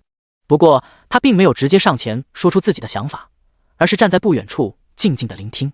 明明没有伴奏，可二人的清唱都听得贾小龙如痴如醉。这是他俩刚刚写的新歌吗？这效率会不会太高了？直到他们唱完后，贾小龙这才是跑了过去。一航，等会儿晚会我可以给你们录下来，要是镇民们同意，咱们也能自己传到网上去，总归是有点热度的。也不错。周一航点头，不过我猜弹幕都会说咱们的晚会连乡镇演唱会都不如。那又如何？蓝安抬起头，高贵冷艳的说道，咱们走的就是接地气的风格。我等会儿还要喊这边的朋友，地里的朋友，树上的朋友，咱们一起嗨起来。周一航止不住地大笑，你说的可别忘了。贾小龙也听得直乐。不过一航，伴奏怎么办啊？我去找社长。周一航很显然早有准备，咱们社团会乐器的人还挺多，我把谱子给他们，现在还有时间练习。蓝安点了点头，也不是什么正儿八经的跨年晚会，主要是图个热闹。别说了，外面已经很热闹了。王宇哼哧哼哧的跑了过来，镇上好多人都过来了。那奶茶店老板笑疯了，生意爆满，咱们的行李旅店的老板也帮忙搬了过去。嗨，别的不说，当地人可真是热情。那可不是，贾小龙笑了起来。我听说这可是镇上第一次有人来开晚会呢。第57章，小镇活过来了，竟然是第一次办晚会。蓝安他深呼吸了一口气，将手放在自己的胸前。他们会不会有很高的期待？应该不会。周一航他闭上眼睛，脑海里出现了重名。我想他们会很宽容的。王甜甜已经带着爷爷奶奶到了学校门口，之前人烟稀少的校门口，这会儿热闹的和菜市场一样。哎，老王，你也过来了。有老人和王甜甜的爷爷打招呼。是啊，过来看晚会，听说是一帮大学生弄的，真有意思。我也听说了，还是免费的。这读过书的人是不一样啊，多才多艺的。王爷爷点了点头，不忘趁机鞭策自己的孙女。甜甜，你以后也要好好学习，知道吗？知道了。王甜甜吐了吐舌头，我读了书，是不是就能和大哥哥大姐姐一样去看外面的世界了？奶奶哎了一声，脸上露出了慈祥的笑容。对，以后我们甜甜也去海大当大学生。外面的世界，这个词语就像是一颗种子，由这一群看上去不太靠谱的年轻人带了过来，最后又播种在这个小镇上这些小朋友的心田。王宇他们没周一航的才艺，除了做游戏便只能讲故事了。大哥哥，抖音里那些高楼大厦，商业街上那些奇装异服的大人，都是真实存在的吗？对啊，除了这些繁华的地方，海城也有博物馆、大学城、名胜古迹，等你们考上大学就可以去好多地方了。王甜甜她抬起头，眼睛装的是一抹热烈的晚霞。太阳一点点地降落，原本金灿灿的太阳现在倒像是一颗熟透了的咸鸭蛋，最红色的油脂满溢出来，把天空，把小镇的一砖一瓦，把镇民们的脸都熏染得红彤彤的。冰糖葫芦，1元1串的冰糖葫芦喽！来来来，画糖人喽！转到什么画什么，果汁2元1杯，尝一尝。王姐，你孩子嘴都白了，还不给他喝点？行，这杯算阿姨送他的。黄老师，哎呦，这是你组织的吗？真是谢谢你了。对了，我儿子最近上课认真吗？寂静的小镇又热闹了起来，上一次这么热闹还是黄金周时，只不过假期的热闹是游客的，今天的热闹属于每一个镇民。王宇和贾小龙游走在这夜市一般热闹的校门口，手上不自觉已经拿满了各种吃的。太便宜了吧这些东西，王宇感慨道，而且多好实在，这炸土豆咱们学校外面的小摊的卖10块。贾小龙小心翼翼地护着相机，都是认识的人，肯定不敢卖贵了，主要是热闹。上次这么热闹，不知什么时候奶茶店的老板也走到了他们旁边。那还是我小时候，每次镇上赶集人都特别多，我妈会带着我买蒸的软糯的发糕、馒头。有一年我拿了压岁钱，给我妈在集市上买了一件连衣裙，她高兴了好久好久。后来年轻人都去外面打工了，镇上的老人一个个走了，小孩子也越来越少，慢慢就落寞了。你们大城市来的人总说我们这小镇古色古香，好像停留在几10年前。嗨，我听着可真不觉得是什么好话。不过今天总算是又看到他活过来了。王宇和贾小龙一时之间不知道该回复什么，一想到他俩准备的节目是胸口捶大石后，二人就有些羞愧。不好意思啊，老板抓了下头发，我就是随口一说。对了，那个大帅哥去哪儿了？去练歌了。王宇露出一脸神秘的表情。练歌？老板愣了1秒钟，这么专业啊？啧，你知道我航哥是什么人吗？王宇这会儿就和一只孔雀一样，已经克制不住的开屏炫耀。什么人？老板啧了一声，心里倒没当回事儿。毕竟大学生嘛，都喜欢吹牛。歌手啊，他在网上可是发了歌的。老板捂着嘴，很努力的憋笑。发歌？不是吧？真的假的？哎，王宇摇了摇头，我骗你做什么？来，手机给我。当老板打开企鹅音乐，搜索周一航后，果然出现了2首歌。他随意点开了那首独唱的《烟花易冷》，看到评论有3000多后，已经很惊讶了。这么多评论，他还挺火的呀。那肯定，王宇很是得意的说道。航哥他只是现在低调发育，相信我，等到他上综艺爆红之后，就是家喻户晓了。人家再厉害也是他自己的，你怎么吹的和自己一样？老板显然被王宇这种仗势炫耀的行为弄得很不爽。我可是航哥的助理。王宇回答的那叫一个理直气壮。回到学校，除了篮球场这边已经铺上了简易的红毯，搭建了一个临时的舞台之外，就连1楼的几间教室也已经被征用，弄成了化妆间。蓝安和周一航在最角落的房间里单独练歌，没有人敢去打扰。黄老师和几位小朋友的妈妈帮忙化妆，忙得不亦乐乎。王宇、小罗，过来搭把手。当社长带着几个魁梧的镇民弄来了彩灯还有音响等设备后，王宇都看傻了。靠，这么专业？社长擦了擦脸上的汗水。那肯定都是镇民们赞助的。咱们这次晚会主打的就是一个互相帮助。对了，小朋友们等会儿还要做伴舞呢。社长，你准备了啥节目？别到时候除了航哥，咱们没一个人能拿得出手。我准备了一个演讲节目，名字就叫我有一个梦想。社长，谢谢你，我和小龙不用垫底了。角落的教室里，蓝安和周一航坐在一起，你一句我一句，配合的相当默契。即便这首歌主唱是周一航，蓝安还是很认真的在学习，毕竟未来他也有机会翻唱不是？更何况他俩一起练歌，还能长属性。直到距离晚会开始还有半小时，二人这才是走了出去。迎面来的是拿着啫喱水和毛巾的王宇。航哥，来，做个发型，要不要擦下鞋？等会儿咱们先去走红毯。第58章，走红毯不牵手算什么明星？红毯？蓝安直接站了起来，然后立刻打开自拍，观察着自己的脸。皮肤还算不错，他用手轻轻地戳了一下，还是很嫩的。你很激动吗？周一航这还是2辈子以来头一次走红毯。我以前在电视里看那些明星走红毯，溜好羡慕，穿得漂漂亮亮，四周还有人不停地对着你拍照，这也太帅了。谁小时候没有做过类似的梦呢？蓝安脑海里已经浮现出他童年时披上母亲的丝巾，抹上口红，戴上墨镜，假装自己是女明星的画面了。不过今天肯定没有记者。王宇打量了一眼周一航，不禁感慨，这人和人真是不一样。周一航往那儿一站就自成一派，似乎并不需要自己给他更多的打扮。大伙儿一起走红毯也挺有趣，即便没记者。周一航想了想，这的确是一段新鲜的体验。他甚至已经可以预见他的一些同学为了吸引注意，一定会在红毯上搞一些离谱的操作。这可是明星们走红毯绝对不会发生的事。航哥，学妹，你俩的歌应该准备的差不多了吧？王宇跟在后面好奇的询问。应该还行。周一航看起来很谦虚，只要你们对我不要有太高的要求。哈哈，航哥你怎么这么谦虚？王宇不知从哪里弄了一个蛤蟆镜戴在了脸上。不过我觉得咱们这些同学对你俩期待还是挺高的。没办法，你们写的3首歌水平都那么高，这新歌谁不期待呢？等到他们和其他同学会合之后，黄老师立刻走了过来，从头到脚审视着周一航和蓝安。你俩好像没什么需要弄的，就稍微抹点粉就好。他不忘回头和几个镇民夸奖，这皮肤真是让人羡慕。我天天保养都不行，没办法，年轻啊，都是满满的胶原蛋白。贾小龙这时候也架着摄像机如影随形，当他俩化妆的时候也不忘拍几张照片。小龙，还以为你只会拍晚会的东西呢。王宇问道。航哥和学妹微博也要营业的，有些粉丝就喜欢这种日常照，我们要兼顾所有人。牛，还是你专业。王宇他折下脸上夸张的墨镜，等会儿我走红毯的时候，你可要好好拍我，没准靠这个还能找到女朋友呢。贾小龙摇了摇头，没回应他。社长这时候站在学校门口，环视着外面熙熙攘攘的人群，听着充满烟火气的喧哗，他的心情就和此时头顶的星星一样闪亮。当他收到里面发来的微信后，立刻拿起了手里的扩音器。各位镇民朋友们，由我们海城大学麦霸社和栖霞镇小学联合举办的晚会正式开始了，不要门票，只要尖叫，请大家不要克制自己的情绪，有序入场吧。周一航听着社长的台词，忍不住笑了。社长他在哪儿实习来着？你不知道吗，航哥？王宇低声道。社长他考公了。哎，之前不是说实习公司都给他转正了？周一航记忆里有这个印象。社长不是本地人，听说是家里人催他回去。也是，要在海城立足，本来也不容易。周一航嗯了一声，很能理解对方。毕竟海城现在主城区的房价也是7、8万一平，即便周一航已经是非常赚钱的明星职业，想要买房也不轻松。匆匆跑进来的社长打断了周一航的思绪。各位，快，都想好自己的 pose 了吗？咱们马上就要走红毯了。一时间，屋子里的所有人都不约而同地整理起自己的衣着。走了。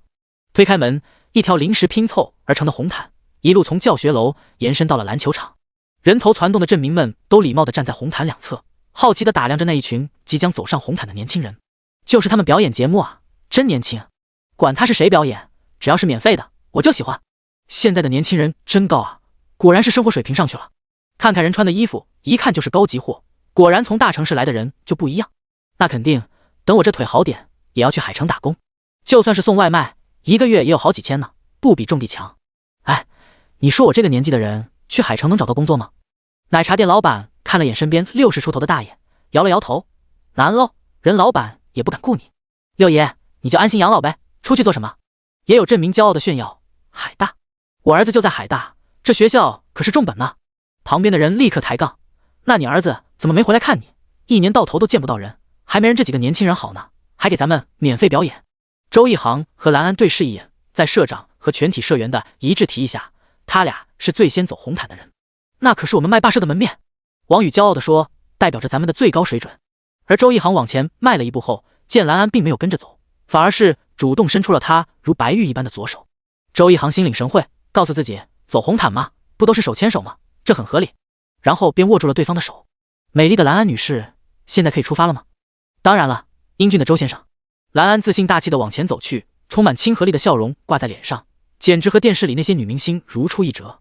男人掌心的温度暖暖的，在这个挂着月亮的夜晚格外让人安心。蓝安微笑着将他握得更紧了。快步跟上周一航后，蓝安把头微微朝他那边靠了下。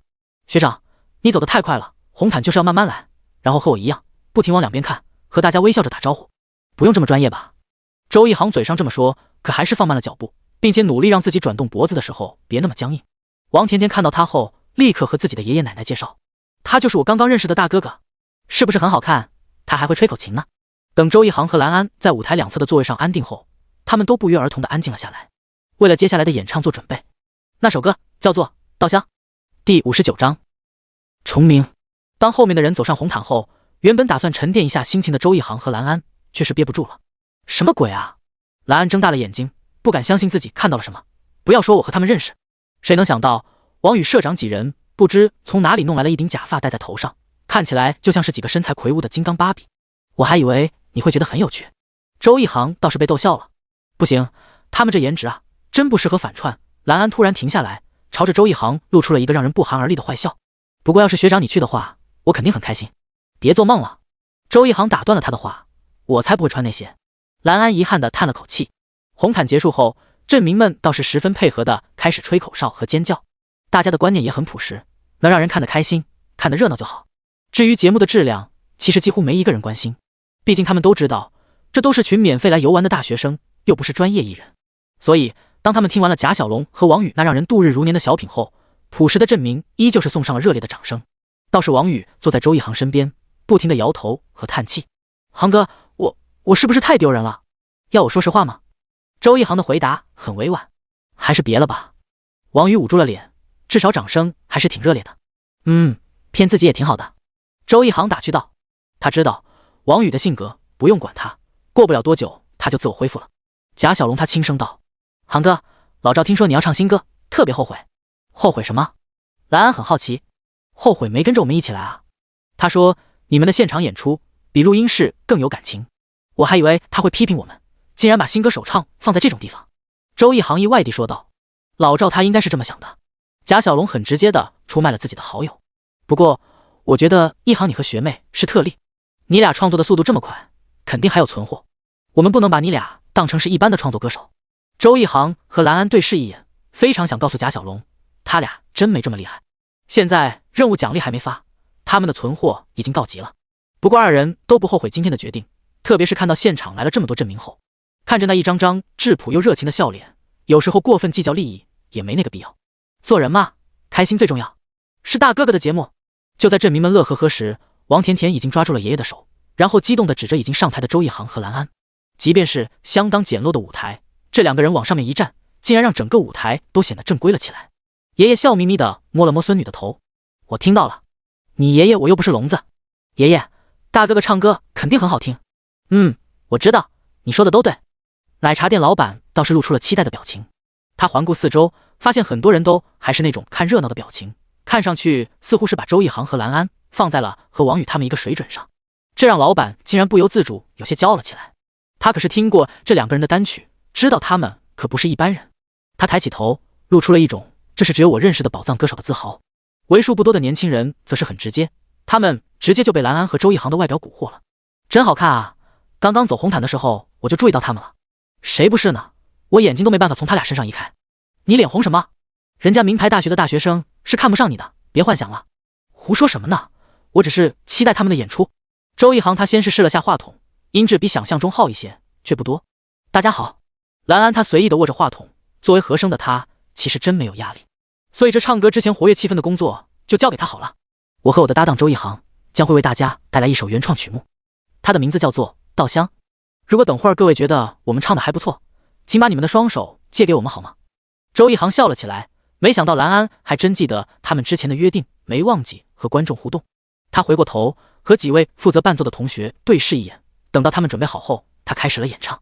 不过率先出现的是周一航提前在手机里录制的虫鸣，这个音效对于镇上的人来说可以说是太熟悉了。谁不曾在夏日的夜晚躺在床上听着窗外的虫鸣和蛙叫，安心的入睡呢？这个前奏好特别，跟着周一航久了，王宇也算是有了音乐审美。以前的话，他听一首歌就希望立刻开场，不要有前奏。可现在的王宇学聪明了，他知道一首歌里前奏其实是很重要的。而这虫鸣的出现，立刻让王宇想起了这首歌的名字《稻香》。刹那间，他仿佛真的站在了田野上，看着金黄色的麦浪，听着虫鸣和鸟叫。镇民们还没很清楚这虫鸣是怎么回事时，悠扬舒缓的乐曲已经飞到了他们的耳边。它就像是一缕清风，让原本浮躁的众人刹那间安静了下来。贾小龙闭上了眼睛，如此舒缓又轻快的音乐真的能治愈人心。很多镇民都愣住了，他们不懂这些音符是如何拼凑在一起的，只知道这乐声让他们听得无比舒服。在这样一个有着星空和月亮的夜晚，相当适合闭上眼睛，和家人们一起听这样一首治愈的歌曲。20多秒的前奏，对于短视频用户来说是极其冗长的，很多人恐怕没耐心听完纯音乐。然而此时现场却没有一个人露出嫌弃的表情，他们都安安静静地站在原地，看着周一航和蓝安，等待着二人的邀请，共赴一边以音乐为名的欢乐之旅。周一航拿起话筒的那一刻，他便知道共情的效果发动了。他听见了火车发动的轰鸣声，看到了渐行渐远的高楼大厦，穿过长长的隧道，豁然开朗处是弯弯的河流和丰收的麦田。第60章稻香。拿起话筒的周一航深呼吸了一口气，他已经愈发能适应共情的效果了。他记得这辆火车，那是他第一次辞职时坐过的火车，就像是施展了时间魔法一样，他竟然回到了过去。下一站遂宁，请乘客们有序下车。周一航他有些僵硬地站起来，活动着筋骨。他至今都记得从上海到成都，他做了28小时的硬座。小伙子，旁边的老人睡了一夜，眼看着快要到家，终于活络了起来。这大包小包的，是回家吗？算是吧。周一航回答的模棱两可，毕竟他回去之后也只是重新租个房，再找一份工作。回家好啊。老人笑了笑，叶落归根，人都是要回家的。旁边的年轻人嗤笑一声，回家有啥好的，工资又低，这年头谁不往大城市跑？要是没本事，谁又愿意回家呢？老人摇了摇头，现在的人啊，怎么就这么浮躁呢？我那个孙子也是在外面打工，我看他赚的也不多，就是不愿意回来。周一航当时只觉得老人不懂如今的就业形势，至少那时候的他是自暴自弃的，甚至担心自己回去之后会不会一份工作都找不到。这是周一航对那次旅程的全部回忆，他自认为是自己失败人生的一个开始。可在幻梦里，他明明也在火车上，却看到了不同的东西。他从列车上走来走去，这些人仿佛看不见他一样，扮演着他们的人生。那是一个上车后他便一直没有注意过的女孩，她靠着男友正憋不住笑得畅想着未来。哎，老公，回去之后我们是不是就可以买房了？对啊，咱俩打工积攒的钱，再加上爸妈给的，就够一套首付了。真好啊！他激动地说道。回去之后压力没那么大，还有好多同学朋友。一个西装革履的男人靠在窗边，他对着电话叹了口气。妈，还有1个小时就到站了。电话那头母亲的声音是抑制不住的喜悦。那我去做菜，我和你爸买的都是你最喜欢吃的。妈，男人压低声音，脸上写满了疲惫。你会不会觉得我很丢人啊？在外面混了那么多年，没混出个名堂，最后还是回来了。回来好啊！母亲爽朗地笑着，在哪里上班不是上，反正都是给人打工。我跟你说，我们现在几个闺蜜聊天，都不是说谁家孩子挣得多，都在说谁能多回家看看。一对略显窘迫的夫妻拿起手机，有些笨拙地调试着摄像头。看到对面的女孩后，他俩才激动地挥了挥手。宝宝，爸爸妈妈马上回家了。妈妈，爸爸。女孩在屏幕里激动地上蹿下跳。那你们这次什么时候走啊？这次不走了，我们留下来陪你一起长大。角落里有几个面黄肌瘦的中年男人，他们虽然抱怨着老板又没发工资，可大家一聊到家中的老母亲，聊到媳妇儿和孩子时，都笑了起来。回家总是好的，先回家看看，别想那么多，回家休息几天再说。累了1年了，还是回家好啊。周一航垂下眼眸，原来在他从未发现的地方，有这么多人期盼着回家，甚至和一些人比起来，只是没找到合适的工作，碍于房租的压力，回到省城的自己倒是矫情了。那时候的他总是愤怒的、抱怨的、怀才不遇的。火车穿过金黄色的麦田时，周一航才发现这一路上的风景原来这么美。当周一航开口歌唱时，很多正在摇头晃脑的镇民几乎瞬间抬起头，睁开了眼睛。小孩子们不叽叽喳喳了，都呆愣地望着那个好看的大哥哥。男孩的声音比他们想象中好听很多，干净纯粹，就像是一股清风，给这个有些闷热的夏夜带来了一丝凉爽。奶茶店老板专注地听着歌，甚至是刻意的去倾听歌词里的一字一句。突然间，他觉得自己的内心被猛地击中了。对这个世界，如果你有太多的抱怨，跌倒了就不敢继续往前走。为什么人要这么的脆弱堕落？请你打开电视看看，多少人为生命在努力勇敢地走下去。我们是不是该知足，珍惜一切，就算没有拥有？他只觉得这里面的每一句话都在说他自己，他甚至不由自主地点头。这是他第一次听歌时，有一种自己是在和演唱者、创作者对话的感觉。人要知足吗？老板他环顾四周，看着这些熟悉的同乡人，看着这个他生活了几十年的小镇，心情很是复杂。在想什么呢？老板听到声音，回过头，发现是黄老师。我其实一直想问你，你不是去龙城读大学了吗？他和黄老师是高中同学，这次回家才发现这个老同学竟然在镇上当老师。是啊，先是在那边上了2年班。黄老师叹了口气，每天加班到10点钟，周末和假期随时都有电话通知你工作，那种日子就算工资高，我也不想再经历了。后来我就辞职了，决定先回家休整一段时间。结果正好遇上学校招人，我就去应聘了。他笑了笑，我现在每天开心多了，而且也不用点外卖，我妈换着花样给我做好吃的。那你不回去了吗？老板问道。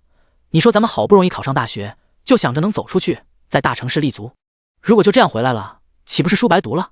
这个问题我没办法回答你。他抬起头，看着周一航，看着那满天的繁星，看着那一个个专注地听着歌的孩子。至少我现在还不想走，可能到了未来我会离开吧。当下我还挺爱这里的。这歌里不是才唱了吗？人要学会知足呢。幻梦之中，周一航顺着一条山路继续往前。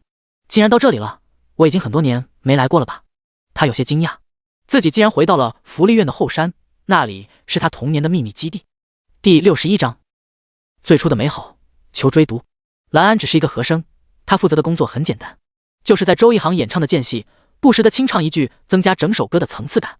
而他也发现，当他和周一航以这种形式合作时，他的共情能力并没有生效。虽然他非常容易就被周一航带入了整首歌的氛围里，可他并没有出现那种人在曲中的神奇效果。不过这并不妨碍蓝安的演唱，他甚至有些开心。我这不就是独享了一个听歌的最佳位置吗？学长唱的还挺治愈的，我好像已经想象出他坐在田野里摇头晃脑的场景了。周一航并不知道，在自己的身后有一个女孩正灼热地注视着自己。站在秘密基地面前的他是惊喜又是恍惚的。我小时候跑到这里来，明明觉得这地方挺大的。周一航看了眼这个小山坡，发现这里可能连他们整个麦霸社的人都坐不下。他就这样躺在了草地上，眯着眼睛，任由阳光轻抚着他的脸。自己那时候怎么就没想过回来看一眼呢？虽然这地方不大，可从这里能远眺到福利院呢。周一航的心情不由自主地放松了下来。对于这首歌的内核，他感觉自己似乎已经触碰到了，而这一切都体现在了他的歌声里。他唱得轻松了许多，即便这首歌的开头很像是心灵鸡汤，可它的氛围是轻快的。一个永远紧巴巴的人是很难唱出这首歌的韵味的。周一航他就这样躺在草地上听风吟，在这个儿时的秘密基地里，整个人都放松了下来。只可惜当年的他并没有看明白这点，他拼了命的想要证明自己，想要出人头地。即便在大城市工作时，他每天累得和狗一样，被领导push，被做不完的工作压垮，他还是要咬着牙在朋友圈里装着光鲜亮丽。等到他被迫回到故乡时，周一航并没有感到松了口气，反而是更加的怨恨自己。他觉得很丢人，觉得自己像是一条被人赶走的丧家犬。如果让当时的他来演唱这首歌，周一航怀疑现在台下的人已经喝倒彩了。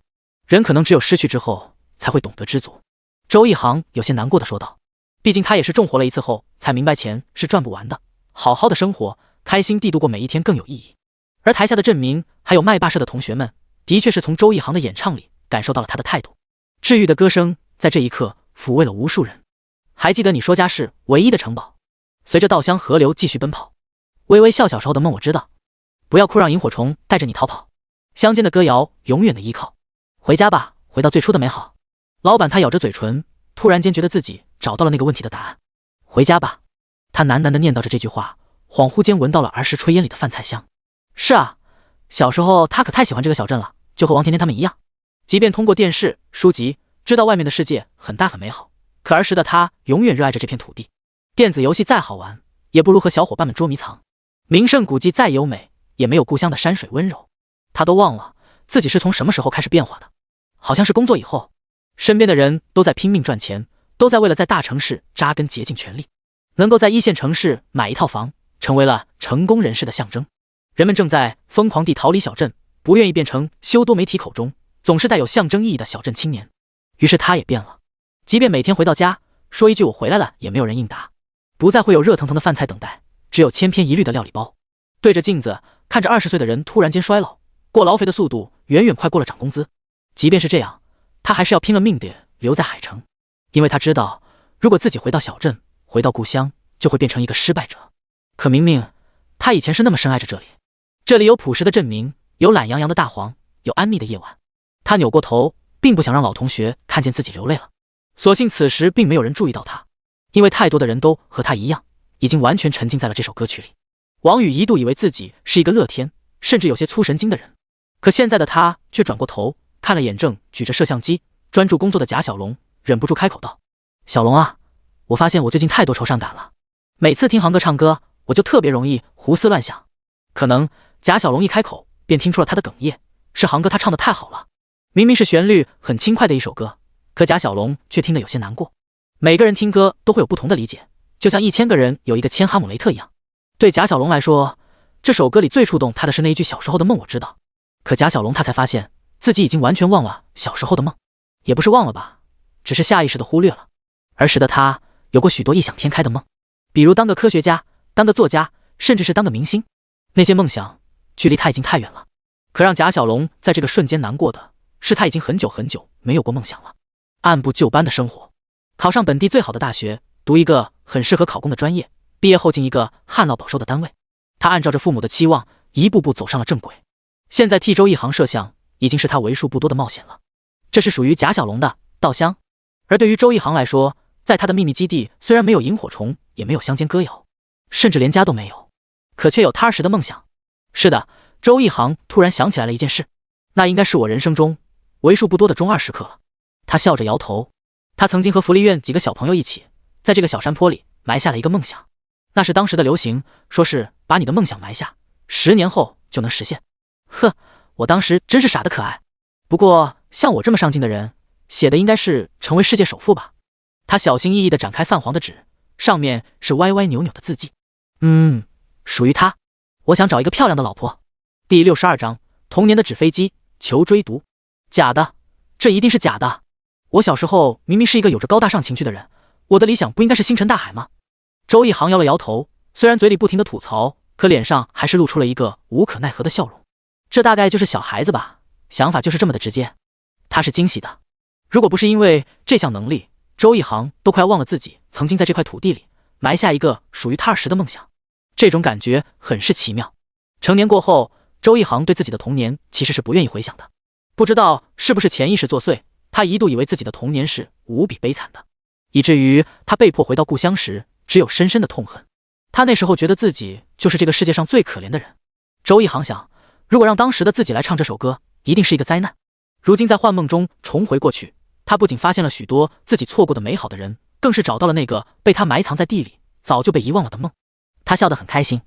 当蓝安一边和声一边看着周一航在台上那个充满感染力的笑容时，他发现自己的嘴角已经不自觉地开始上扬。唱得真好啊，他的声音仿佛拥有疗愈的魔力，让许许多多的人听着都从心底开出了一朵花，上面有故乡的芬芳，有儿时的美好。不过蓝安清楚，这首歌若是让他来演唱的话，效果一定是远不如周一航的。不管是他这一世还是上辈子的经历，都难以完全地理解这首歌。他来演唱，恐怕会落入和天黑黑相同的唱法。诚然，稻香这首歌的确有对童年、对故乡的怀念，可蓝安觉得周一航唱出了一种释然和美好。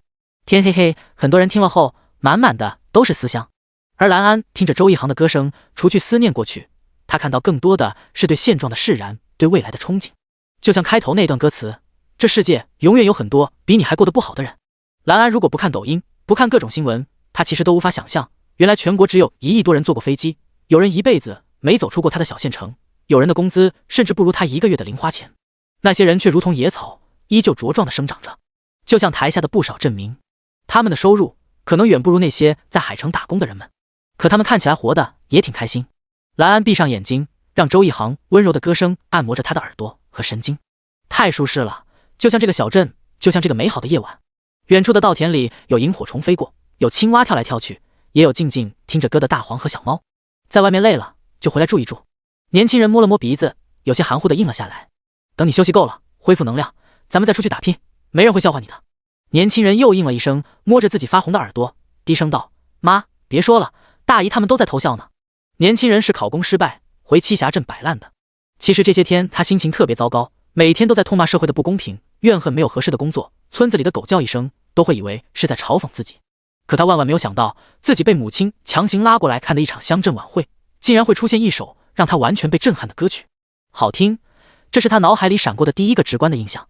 这人的水准简直和前面的表演形成了天壤之别，让他怀疑是故意这么安排的。再多听一会儿，他发现自己这段时间积蓄的愤怒和压力竟然真的减轻了许多。就像母亲刚刚说的那样，家就是避风港，他完全可以回来短暂的休整，至少父母是不会嫌弃他的。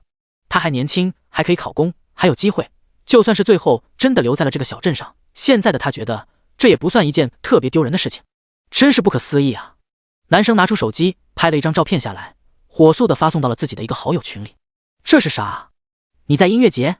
不对啊，这背景怎么有点眼熟？我靠，这帅哥是谁啊？强哥，赶紧推一下微信，我看上他了。这是我家。男生笑了笑，我在听歌，一首特别好听的歌，等会儿结束我给你要个签名。好嘞。这人真帅啊，是不是哪个明星？我去问问我表姐，她对娱乐圈特别了解。男生并没有再继续看他们在群里都发了什么，他关掉手机，专注地听着歌。只见此时周一航就像是变魔术一样，从自己的衣服口袋里弹出了一个纸飞机，随后他把纸飞机扔向了台下的观众。这时候小朋友们都激动地上蹿下跳，想要接住那个具有特殊意义的纸飞机。这时周一航轻笑了一声，那个笑声蓝安瞬间想到了自己看的言情小说里的形容，男主笑得很酥。他以前一直不理解笑得酥到底是什么形容，可眼下他却豁然开朗。耳畔是周一航笑声过后温柔的仿佛在你枕边歌唱的声音。不要这么容易就想放弃，就像我说的追不到的梦想，换个梦不就得了。为自己的人生鲜艳上色，先把爱涂上喜欢的颜色，笑一个吧，功成名就不是目的，让自己快乐快乐，这才叫做意义。童年的纸飞机现在终于飞回我手里。蓝安完全沉浸其中，恍惚间仿佛他在一个阳光灿烂的午后，坐在一片麦田里倾听周一航的演唱。嗨嗨，等等，什么声音？蓝安突然睁开眼睛，就发现周一航正盯着自己。糟了，他差点忘了自己还要做一件事。周一航无奈地笑了笑，心想这算是演出事故。这时候蓝安红着脸掏出了自己的纸飞机，准备扔向观众。本来按照最开始的编排，他俩应该同时扔纸飞机的。此时周一航眼珠一转，突然想到了不让观众看出演出事故的方法。他走到了蓝安的身边，握住了他的手腕，然后和他一起放飞了那一架名为童真的纸飞机。它飞啊飞啊，飞过孩子们的双手，飞过振明的头顶，飞过烟囱，飞过田野、小溪、汽车站，最后飞到了一辆火车前面。幻梦中的青年拖着行李走下火车，他抬起手接过了一架纸飞机，那张纸上是蓝安的字迹。我想做一个快乐的人，一个能带给别人快乐的人。第63章，打广告歌是专业的，那是蓝安在上台之前写的。学长，你不觉得这很俗套吗？就我们扔纸飞机就算了，还要用一张写有自己小时候梦想的纸来折飞机。我以为我在看什么古早煽情小说。周一航叹了口气，就当我是个不入流写手吧。不过你嘴上这么说，不还是写了吗？谁让我是学长的好辅助呢？蓝安耸了耸肩，把写好的纸在桌子上放平，然后折叠起来。你写的什么？可以问吗？周一航低声道。可以啊，不过我不确定这是不是我小时候的梦想。蓝安很干脆地把纸递给了周一航。我那时候一天一个样，看古装剧时我想做一个妖女，看仙侠剧时我又想当仙女了。等等，为什么是妖女？周一航以为蓝安会说自己想做一个行侠仗义的女侠。妖女很帅啊，而且一般妖女都特别漂亮，身边还有一堆帅气的跟班。我小时候就想当个科学家。哎，好常见的梦想。蓝安看了眼周一航写的，发现和他说的不同，想有一个属于自己的房子。那是周一航以为自己童年时的执念，毕竟福利院的孩子从小都不曾拥有过属于自己的房间。不过现在周一航知道，这只是他自认为童年时的执念，实际上他小时候根本不会想那么多，在福利院里的日子也没那么痛苦。他当时竟然已经领先同龄人，想要找个漂亮的对象了。先成家后立业，某种意义上我想的也没错。周一航是这样自我辩解的。一曲终了，幻梦中的他以一颗平静的心回到了家乡，而现实中他在所有人的欢呼声中结束了自己的演唱。那一刻，他仿佛这个小镇的王，因为所有人都在高呼再来一首，再来一首，谢谢大家。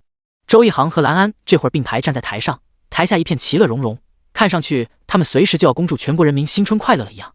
我叫周一航，他叫蓝安，也是刚刚这首歌的词作者。我想很多人都喜欢稻香的歌词，请不要忘了他的功劳。我们现在也是独立歌手，目前在企鹅音乐上发行了3首单曲。各位如果真的喜欢我们的歌，可以去网上搜索来听听。如果能推荐给自己的亲朋好友，就更好了。镇民们还是相当捧场的，听周一航这么说了后，都不约而同地笑了起来。一定一定，这次一定。周一航几个字怎么写啊？王宇倒是眼疾手快，立刻哎哎哎地叫了几声，让众人看向他，然后直接切到了周一航在企鹅音乐的个人界面。各位兄弟姐妹、叔叔阿姨，点个关注啊！还有蓝安的也一起关注下，他唱歌也很棒哦。蓝安这会儿已经从周一航握住自己的手放飞机的震惊中缓了过来，他侧过头看了眼身边的周一航，低声道：你竟然还记得给我们打广告，你真的我哭死！这不是给我们蓝总省钱吗？毕竟营销费还是挺贵的。周一航瞥了眼蓝安，开玩笑道。蓝安嘿嘿一笑，立刻用手拍了拍周一航的肩膀，不错呀，知道哥哥老板省钱了，真是让人感动。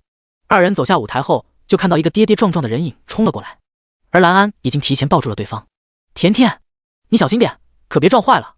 姐姐，原来你也是歌手。王甜甜激动地揽住了蓝安的脖子，哈哈，姐姐唱歌也很好听呢，虽然只是和声。蓝安立刻骄傲地说道。看着蓝安熟练的抱孩子的姿势，周一航开玩笑道：你俩这看起来还挺像母女的。喂，你以前不会？蓝安狠狠地瞪了周一航一眼，想什么呢？我可是青春无敌美少女，只是亲戚家孩子来，经常被我抱着，有经验了。王甜甜来回张望着二人，笑了起来。大哥哥、大姐姐，你们看起来关系很好啊，就像是夫妻一样。不要乱说，甜甜。周一航假装要捂住女孩的嘴，小心你姐姐她生气了，说你造谣。蓝安啧了一声，我才没那么小气呢。对了，甜甜，今天哥哥唱的歌你听懂了吗？懂了呀。王甜甜立刻激动地举起手，就像是举手回答老师的问题一样，就是不要抱怨，然后努力读书，考上好的学校。你这阅读理解还不错。蓝安笑了起来，不仅要好好读书，也要孝敬爷爷奶奶。王甜甜点了点头，我知道的姐姐，一定会的。那边周一航伸了个懒腰，忍不住打断了他们的话。我其实不想破坏这其乐融融的氛围，不过台上已经有人在表演节目了，你们确定不好好看看吗？听到周一航的话，蓝安和王甜甜都不约而同地吐了下舌头，看上去真是神同步。虽然后面的节目水准上远不如周一航的这首歌，可镇民们还是那么捧场。他们也清楚，这才是正常的水平。周一航那种纯粹属于是超常发挥。这时候社长他拿起话筒，只不过说话的时候声音有几分沙哑。周一航还很纳闷，以为社长不是太捧场导致声音喊哑了。倒是蓝安在一旁解释道：学长你不知道吗？你唱歌的时候，咱们社长在下面都哭成泪人了，看得我都傻了。不是吧？周一航一脸惊讶，我那首歌唱得这么好吗？唱得好是确实，我觉得你比前面几次唱得更好了。不过社长他会这么感动，应该是触动了内心，想到了自己吧。不过再怎么难过，社长这会儿也打起精神来，没忘记今晚的最后一个节目。一航、蓝安，你们快上来，咱们麦霸社缺一不可。周一航和蓝安一副还是没躲过的表情，不情不愿地走了上去。各位朋友们，大家和我们一起跳起来吧。当动次打次的旋律响起后，全场都嗨了起来。虽然这是一首本世界的抖音红歌，制作上的确有些垮，可奈何它真的很火。最后不管是周一航和蓝安这两个穿越者，还是社员和镇民们，都一起狂欢起来，舞动起来。第64章，追梦还是考公？喂，我还以为你不会跟着我们一起跳呢，结果没想到你表现得比我还开心。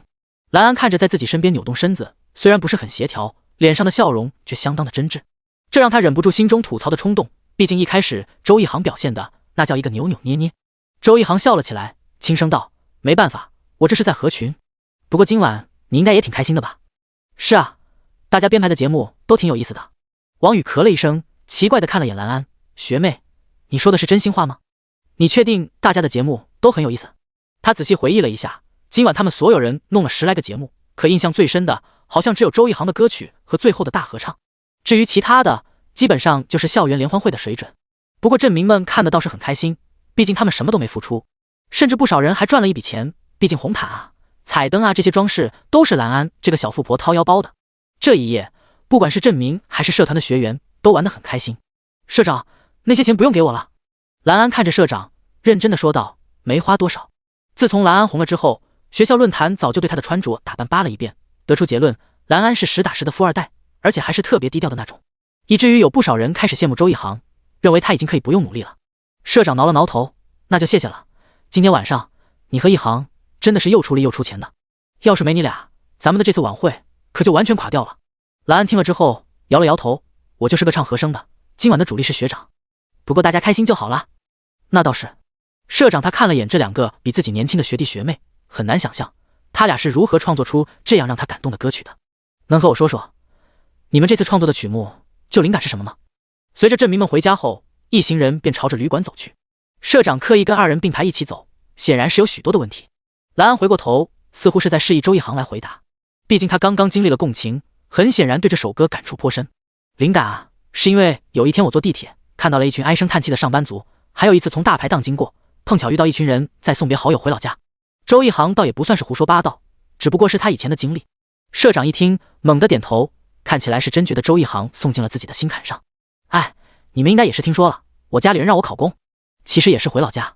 他双手不知道应该停放在哪里，只能不停地抓着自己的大腿。学长，如果我现在说一句，那你不去追求自己的梦想吗？你一定会觉得我是一个傻逼。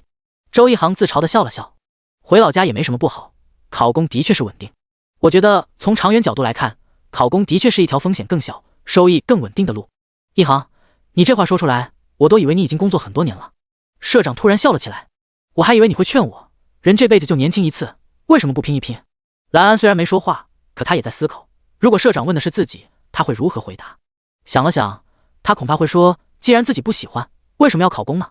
可蓝安随即想到自己会这么回答，是因为他现在的家庭给了他足够的退路和容错，他可以去冒险，去做很多一般人不敢想的尝试。是因为他失败后最惨的结果是继承家业，成为一个身价过亿的富婆。于是蓝安十分明智的没有开口。社长自嘲的笑了笑，我像你俩这么大的时候也很有豪情壮志，那会儿跟宿舍几个兄弟喝酒，喝完之后我说我要创业，要在海城全款买房，要开豪车。我不是去实习了吗？那真的让我知道上班真难，打工真累。大家拼命加班，却没有加班费，没人敢裸辞，因为你不干多的是人干。我真的去工作后才知道，做学生真轻松，每个月拿着零花钱，吃着政府补贴的食堂，住宿费1学期几百块。好家伙，外面合租1个月都要上千。可作为学生的轻松，是你的父母在负重前行。周一航明白社长早就做了选择，他只是在推对方一把。毕竟他很能理解对方，上辈子的自己也是吃了亏碰了壁，才明白放过自己，过得可能更舒服。当然，让周一航自己选择，他一定会选择追求梦想。可他有金手指，社长没有。是啊，社长点了点头。我前几天和我爸打电话，说我打算考公，回来上班。他可高兴了，还反过来安慰我，现在打工又累，钱也没有比公务员高多少，让我别觉得丢人。好多学历比我高的人都在考公。哎，一航，我还以为你会看不起我呢，毕竟你和学妹真的让我看到了光。就怎么说呢，看到你们在台上唱歌，看到所有人为你们欢呼呐喊，我又羡慕又欣慰，因为我知道不是所有人都和我一样做了懦夫，你们让我看到了不一样的人生。停！周一航打断了社长愈发离谱的话。社长啊，我说句难听的话，考公也很倦，既然决定了，就好好备考，没那么时间自我感动。社长瞬间涨红了脸，却也清醒了过来。嗨，对，我这不是听了你们的歌，很感慨吗？不过一航啊，你可真是人间清醒，这个人设听起来不错。蓝安摸着下巴，小声说道。等这次活动结束，我就好好备考了，到时候麦霸社就让王宇来吧。你俩的话，应该还有更重要的事情要做。未来我肯定会在电视机里看到你们的演出，到时候我就会骄傲地告诉我的老婆孩子，看到了吗？这两个大明星曾经是我的社员呢。第65章，我真不是男色博主。回到旅店，周一航和蓝安这才是分开了。回到双人间后，周一航看了眼已经躺着玩手机的王宇，好奇地询问：“你这看个手机，怎么一直在哈哈大笑呢？”航哥，我发现你真的一点事业心都没有。王宇躺在床上，翘着二郎腿，说出这番话很没有说服力。我怎么了？给我扣这么大一顶帽子？小龙把你唱歌的视频发网上去了，你都不关心下反馈。可我不红啊。周一航对自己有清晰的自我认知，我粉丝就那么点，能掀起什么波澜吗？虽然咱们粉丝数量不多，王宇啧了一声，一副你不要侮辱我哥哥的表情，可活跃度高啊。航哥，特别是你抖音那点赞数、评论数和那些万粉大佬比起来都没区别。夸得不错。周一航笑了笑，不过他还是拿出了手机，打算看一眼网友们是如何评价自己。他的抖音显然是赵有堂拿到视频之后发的，标题看上去就很吸引人。帅气小伙回村，唱哭所有人。罢了，周一航摸了摸自己的额头，告诫自己，这新人处理就是要标题党，跟写小说一样，你起个4字书名，压根没人看。视频发出不过1个小时，点赞竟然破万了，评论也有500多条，难怪王宇刚刚看得笑出声来。我关注的博主更新了，熟悉的土味标题，帅哥你战好汉，土味帅哥我太爱了好吗？不过这首歌听得我都要哭了，在大城市的打工人太有共鸣，感恩大数据，竟然让我发现了宝藏博主。这旋律，这歌词，不爆杀排行榜前排的歌曲，华语乐坛根本没完。我承认，我是看封面的男人点开的，可他唱歌好听到我已经忘了看脸。大半夜突然刷到自己老家，听完这首歌有些难过。离家的人真的听不得这种歌，只有我听着像是励志歌吗？留个言，希望明年能考上理想的大学。周一航一条一条的看着，发现有趣的评论他也会点赞。在一个虽然小却被整理得干干净净的小房间里，女孩收到消息提醒时，她整个人都惊讶地站了起来。她难以置信地盯着手机屏幕，捂住嘴说道：“啊，他竟然点赞我的评论了！”旁边的一个女生侧过头来，不解地询问：“你说谁啊？”我关注的一个歌手，他在企鹅音乐有发歌的。女孩只是一个普普通通的打工人，和几个同乡合租了一个套2，住在隔断出来的小房间里。女孩逐渐意识到，大城市的生活远不如她在抖音、小红书里看到的那么光鲜亮丽。可回老家只能进场，女孩终究还是留了下来。这一夜，她就和往常一样躺在床上刷抖音，那是她一天里最放松的时间。虽然总是有专家说，天天刷抖音只让你陷入信息茧房，也会失去独立思考的能力，可女孩觉得这远没有结束一天的工作后放松大脑重要。刷到周一航是一个意外，她就和评论里不少人一样，起初是因为周一航这张脸才看视频的。大数据推送周一航的逻辑，恐怕也有颜值考虑。可当周一航开口歌唱的瞬间，女孩就彻底被他的声音吸引住了。她没有乐评人的文笔，只觉得她好久没听到这么耳目一新的音乐了。一句句直击心灵的歌词从周一航的口中唱出，再重重地捶打在了她的心口。等女孩反应过来时，视频已经重新播放，而她的眼泪也打湿了屏幕。那一刻，她疯狂地想家。同乡们听着女孩的回答，都惊讶了起来。你关注的歌手，别是一个粉丝只有几十个的普通网友吧？肯定是的，难不成你真觉得他会被哪个明星点赞吗？所谓的在企鹅音乐发歌，肯定也是编的。你小心点，这人肯定是一个骗子。女孩没说话，她默默地打开了视频，递给了他们。不信你们听一听，肯定会让你们改观的。而且他粉丝现在也有1万了。女孩们叽叽喳喳正要反驳，突然间手机里传来了一阵歌声。周一航清澈的声音出现时，这有些逼仄的房间仿佛被瞬间点亮了一样。他唱到回家吧时，女孩们都不约而同地红了眼睛。等到周一航说功成名就不是目的时，女孩们不由自主地点了点头，表示了深深的认同。最后看到纸飞机飞向观众时，他们已经落下了泪水。这首歌对他们这群从遥远的小镇，从五湖四海来到大城市打工的人，有着深深的触动。别说唱得真好。是啊，把他抖音推给我，我也去关注。他还有别的歌是吗？我马上就去听。于是周一航的2首歌，甚至连带着蓝安独唱的《天黑黑》，都在没有任何宣传的情况下，播放量和收听人数都有了一段暴涨。很多人从抖音刷到了这个视频后，都跑去听周一航其他的歌曲了。自然有敏锐的人闻到味儿，开始默默关注起了这个目前还在娱乐圈没有流量的新人。创作型歌手被图会推过，有点意思，颜值也不错。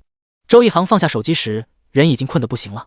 我睡了，应该等会儿不会有人骂我吧？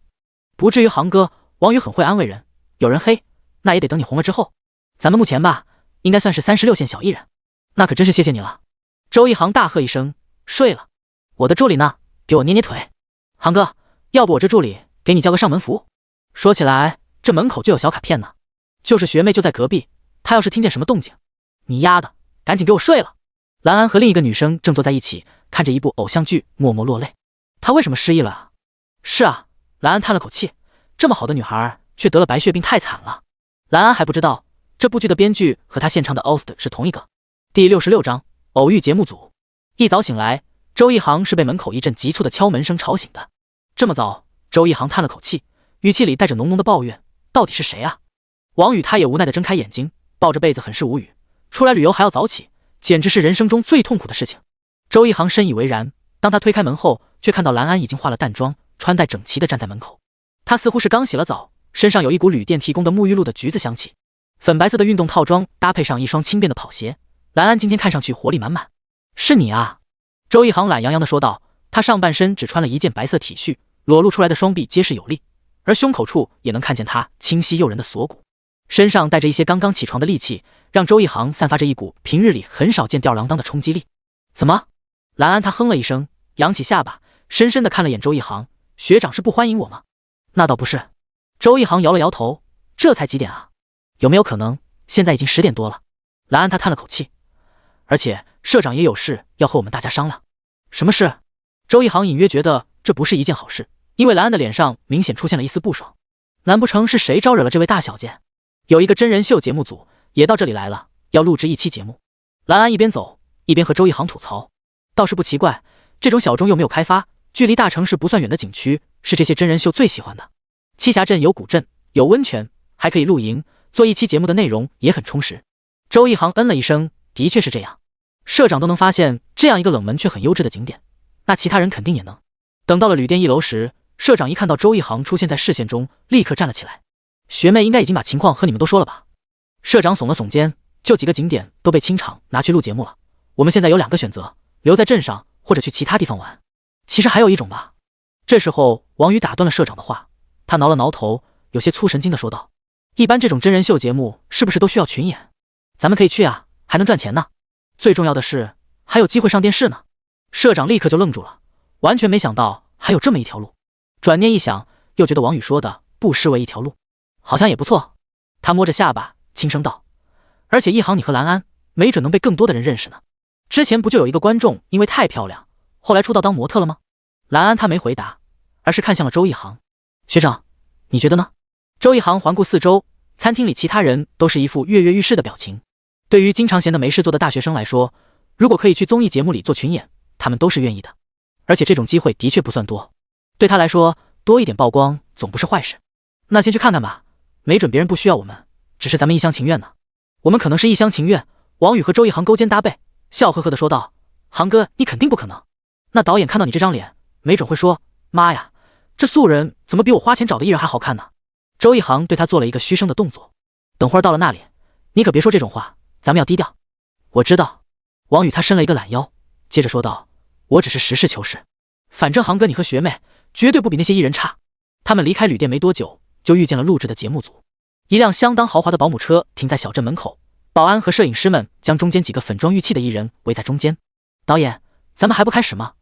赶紧说今天的游戏规则吧。是啊，神秘人的任务呢，反正都是这一套流程了。这时候周一航靠着身高优势往那边看了一眼，倒是看到了一张熟悉的面孔，当红小生，去年靠着一部古偶剧在饭圈火起来的男演员庄烨。周一航这段时间刷微博看到过这张脸好多次了，是庄烨。他在蓝安的耳边低声道，是他啊。蓝安表现出一副惊讶的表情，可实际上还挺平静。娱乐圈的流量基本上1年1换，这个世界也不例外。竟然是庄叶！倒是几个女生激动了起来，看上去都是这人的粉丝。节目组的人自然注意到了身后这群人，导演倒是笑了起来。我还担心这地方找不到群演，只能从郑明那里挑了。没想到还碰到了几个来旅游的大学生。副导演心领神会地走了过去。等到他走近之后，看到为首的周一航和蓝安，这位在娱乐圈里待了许久，已经见惯了俊男美女的人，依旧被这二人的颜值惊艳到了。你们是来旅游的？是啊。周一航得体的点头，仿佛没看出来这位副导演对自己有着浓厚的兴趣一样。是不是会影响到你们拍节目？你认识我们？副导演反问道。我算是你们节目的忠实粉丝吧。周一航撒谎的毫无心理负担。那真不好意思，我们录节目的确会影响你们的行程。副导演笑了笑，接着问道，不过你们有没有兴趣来配合咱们？放心，不会很难，而且是有酬劳的。周一航并不急着回答，而是回头看向了社长。老大，你觉得呢？社长听周一航这么称呼自己，倒是吓了一跳。我觉得可以啊，反正我们也没别的事干。副导演回到导演身边语几句，导演眉毛一挑，哦，真这么好看？那他们会不会是故意过来的？那无所谓啊。副导演耸了耸肩，最后剪辑几个镜头，还是一剪梅，不都是我们说了算？至少群演咱们是需要的。庄叶和另外几个艺人坐在阴影处乘凉，百无聊赖。怎么还不开始呢？好像是在找群演。那就快点呗，录个节目磨磨唧唧的，又不是拍电影。反正观众都是冲着我这张脸来的，其他又不重要。第67章，综艺真赚钱。庄叶，快看，那该不会是带资进组的艺人吧？就在这几个艺人闲聊时，有人抬起头瞅了一眼正往这边靠的几个群演。往常的话，他们都不会在意这些人，顶多会担心群演里混进来了自己疯狂的粉丝，在接触时怀有私心。可当他们往那边看了一眼后，才发觉了些许不对劲。那边和导演、副导演谈笑风生的一男一女，这绝对是艺人吧？这颜值是不错。庄叶的表情发生了变化。他作为这个节目的常驻嘉宾，倒是不担心有人抢了自己的风头。按理来说，这种带资进组的新人，一般就是一期飞行嘉宾而已，镜头不会太多，对他也没有威胁。不过，作为一个爱美的男性，庄叶看到周一航这张脸后，心里还是有些不舒服。会不会整过的？庄叶摸着下巴喃喃自语，可惜离得太远看不清楚。那个女生也很漂亮，气质很出众，看起来倒像是那种来娱乐圈玩玩的富家小姐。很显然，这几个艺人都不认识周一航和蓝安，很正常，他俩唯一的存在感是歌曲，而99%的人都不会关心自己常听的歌曲演唱者长什么模样。此时，导演正在给周一航和蓝安安排工作，你们等会儿就负责给他们发放任务就好。打过游戏吧，就扮演 NPC。周一航和蓝安点了点头，觉得导演对他俩算是不错了。毕竟像王宇他们，就是当一个这些艺人逛古镇时，在背后走来走去，增加人气的背景板。周一航和蓝安好歹还有台词，还能露脸。你们真不是海城电影学院的学生吗？副导演越看越觉得不可思议，这两张脸都很耐看不说，竟然看不出一点动刀的痕迹。也就是说，这竟然是原装的脸。真不是，我们都是海大的。蓝安很无奈，海影和海英一样，都是国内艺术类院校的顶尖学府。不过，每当蓝安说出自己学校时，这群娱乐圈的人都会露出震惊和羡慕的表情。毕竟学霸在这个圈子里太稀罕了。高材生啊！副导演啧了一声。不过咱们这节目播出后，你俩很有可能靠着这不到1分钟的镜头出圈。借您吉言了。周一航谦虚地说道，虽然他心里觉得这件事大概率会发生。他和蓝安每次靠脸出圈都比靠音乐要迅速，这让他就会有一种烦恼，长得太好看真烦，会让人忽略我的实力。没过多久，几个常驻嘉宾也得知周一航和蓝安的真实身份了。庄叶心里松了口气，嘴上却说道，竟然只是2个普通大学生，挺可惜的，他们要是想进娱乐圈也不是不可能。话是这么说，可这些艺人都没和他们有任何的交流，双方都只是在完成各自的任务。蓝安站在周一航旁边，低声道，这录综艺还挺简单的，你看真人秀都有剧本，就照着剧本来就好。还有这些游戏，小学生都不爱玩，无聊又冗长，然而赚钱却比唱歌容易多了。周一航附和道，如果我们参加的音综火了，那后续应该会有综艺请我们。不过我以为你对录综艺没兴趣。为什么呀？蓝安笑了笑，一方面综艺赚钱嘛，蓝总也不能啃老啊。另一方面，我还挺想体验各种不同类型的综艺，比如慢节奏真人秀、旅行真人秀、恋综、选秀，每种类型我们都参加一次。当然了，不能参与的太频繁了，要是被人贴上综艺咖的标签，就会影响发展了。周一航回过头，似笑非笑地盯着蓝安。恋综？蓝总啊，你确定这不会让你的母亲大人用钱勒令这档综艺停播吗？去恋综也可以当观察员啊。蓝安嫌弃地看了眼周一航，学长，你一看就是不怎么看综艺的人。不知为何，周一航听说只是去当个观察员，有点淡淡的失望。拍综艺相较于电视剧的确轻松许多，就他俩闲聊这会儿，这期综艺已经拍摄的差不多了。刚刚还和当地人称兄道弟、其乐融融的庄叶，下一秒就冷着脸离开，让保镖拦住了一切想靠近他的人。这时候导演在庄叶耳畔说了几句悄悄话，这位当红流量眉头却皱了起来。篮球比赛，导演，你要是觉得我们这期综艺的内容不够多，咱们可以玩点别的。你又不是不知道，我最讨厌对抗类游戏了，可观众爱看。导演心里有些不爽，可一想到节目数据还得靠他粉丝呢，又忍了下来。你们之前捉迷藏、趣味运动会、障碍跑，网络热度都很高，而且我记得你百科里也写了，你喜欢打篮球，那都是人设。庄叶叹了口气，行吧，反正每期都会有这种环节，打篮球总比水上障碍跑好，至少不会掉到水里。不过我们人数够吗？他们常驻5男2女，2个女生应该不会打篮球，那只能凑齐一队。导演一副山人自有妙计的表情，他们不还在吗？按照我们剧本设定，他们是当地镇民，你们作为客人和主人来一场篮球赛，增进友谊，合情合理。而且明星和素人打球，噱头十足啊！庄叶眼珠一转，突然笑了起来。可以啊，虽然我爱打篮球是人设，可我技术不算差，而且祥子和明宇他俩以前不是体育生吗？打篮球肯定不差。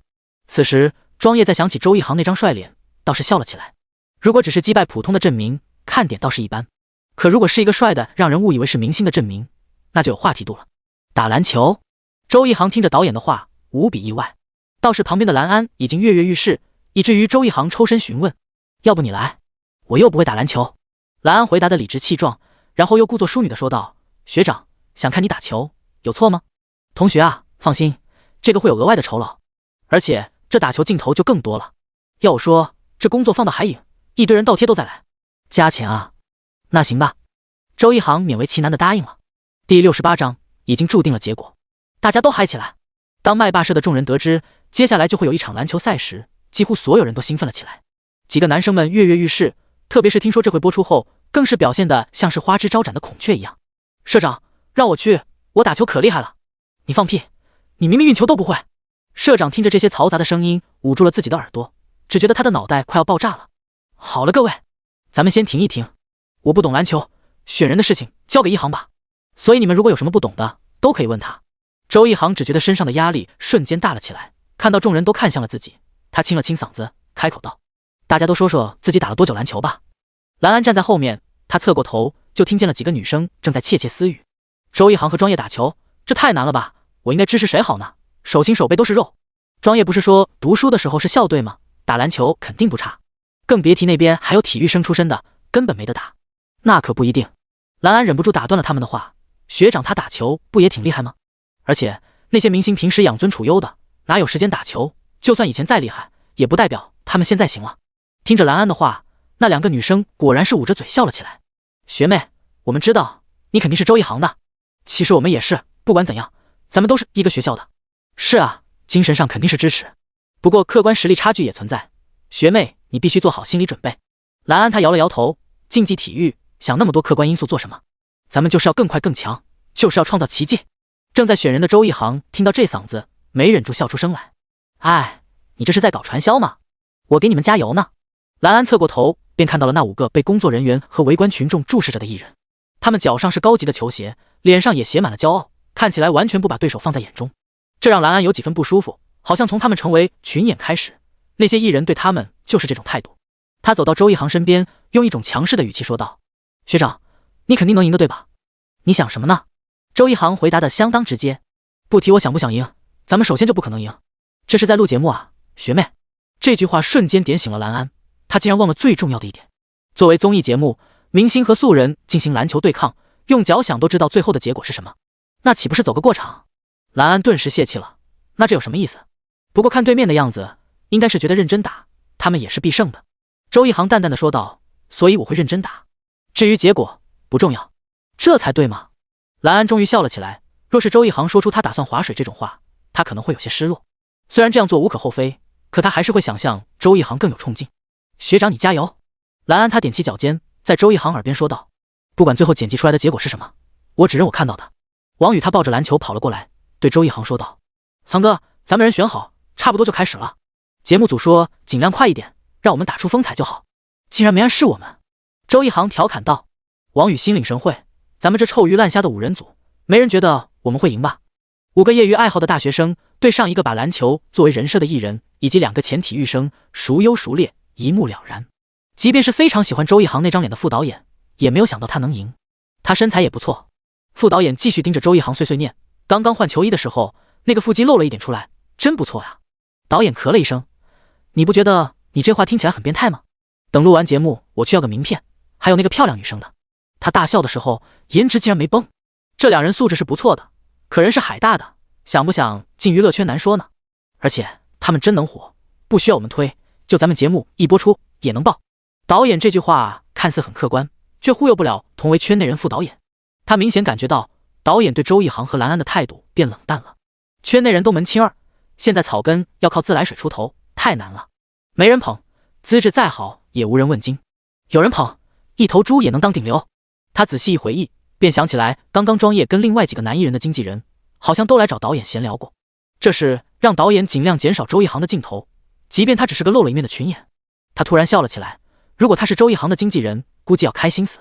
仅仅是作为群演就让一线艺人感到忧虑，这资质潜力无限啊。不过他并没有再多说什么，虽然替周一航感到可惜，可他只是个打工人，决定不了什么。我们准备好了。周一航站在最前面，脚上穿着的球鞋都有些破旧了。他最近的确赚了些钱，可周一航都打算把他们存起来给母亲买东西，完全没想过给自己换身行头。他没记错的话，这球鞋还是原主考上大学的时候母亲为他买的。母亲当时询问了身边许多人，专门买的是耐克，原因是很多大学生都喜欢这个牌子。后来他才知道，其实那些人攀比的是 AJ 几千一双的球鞋。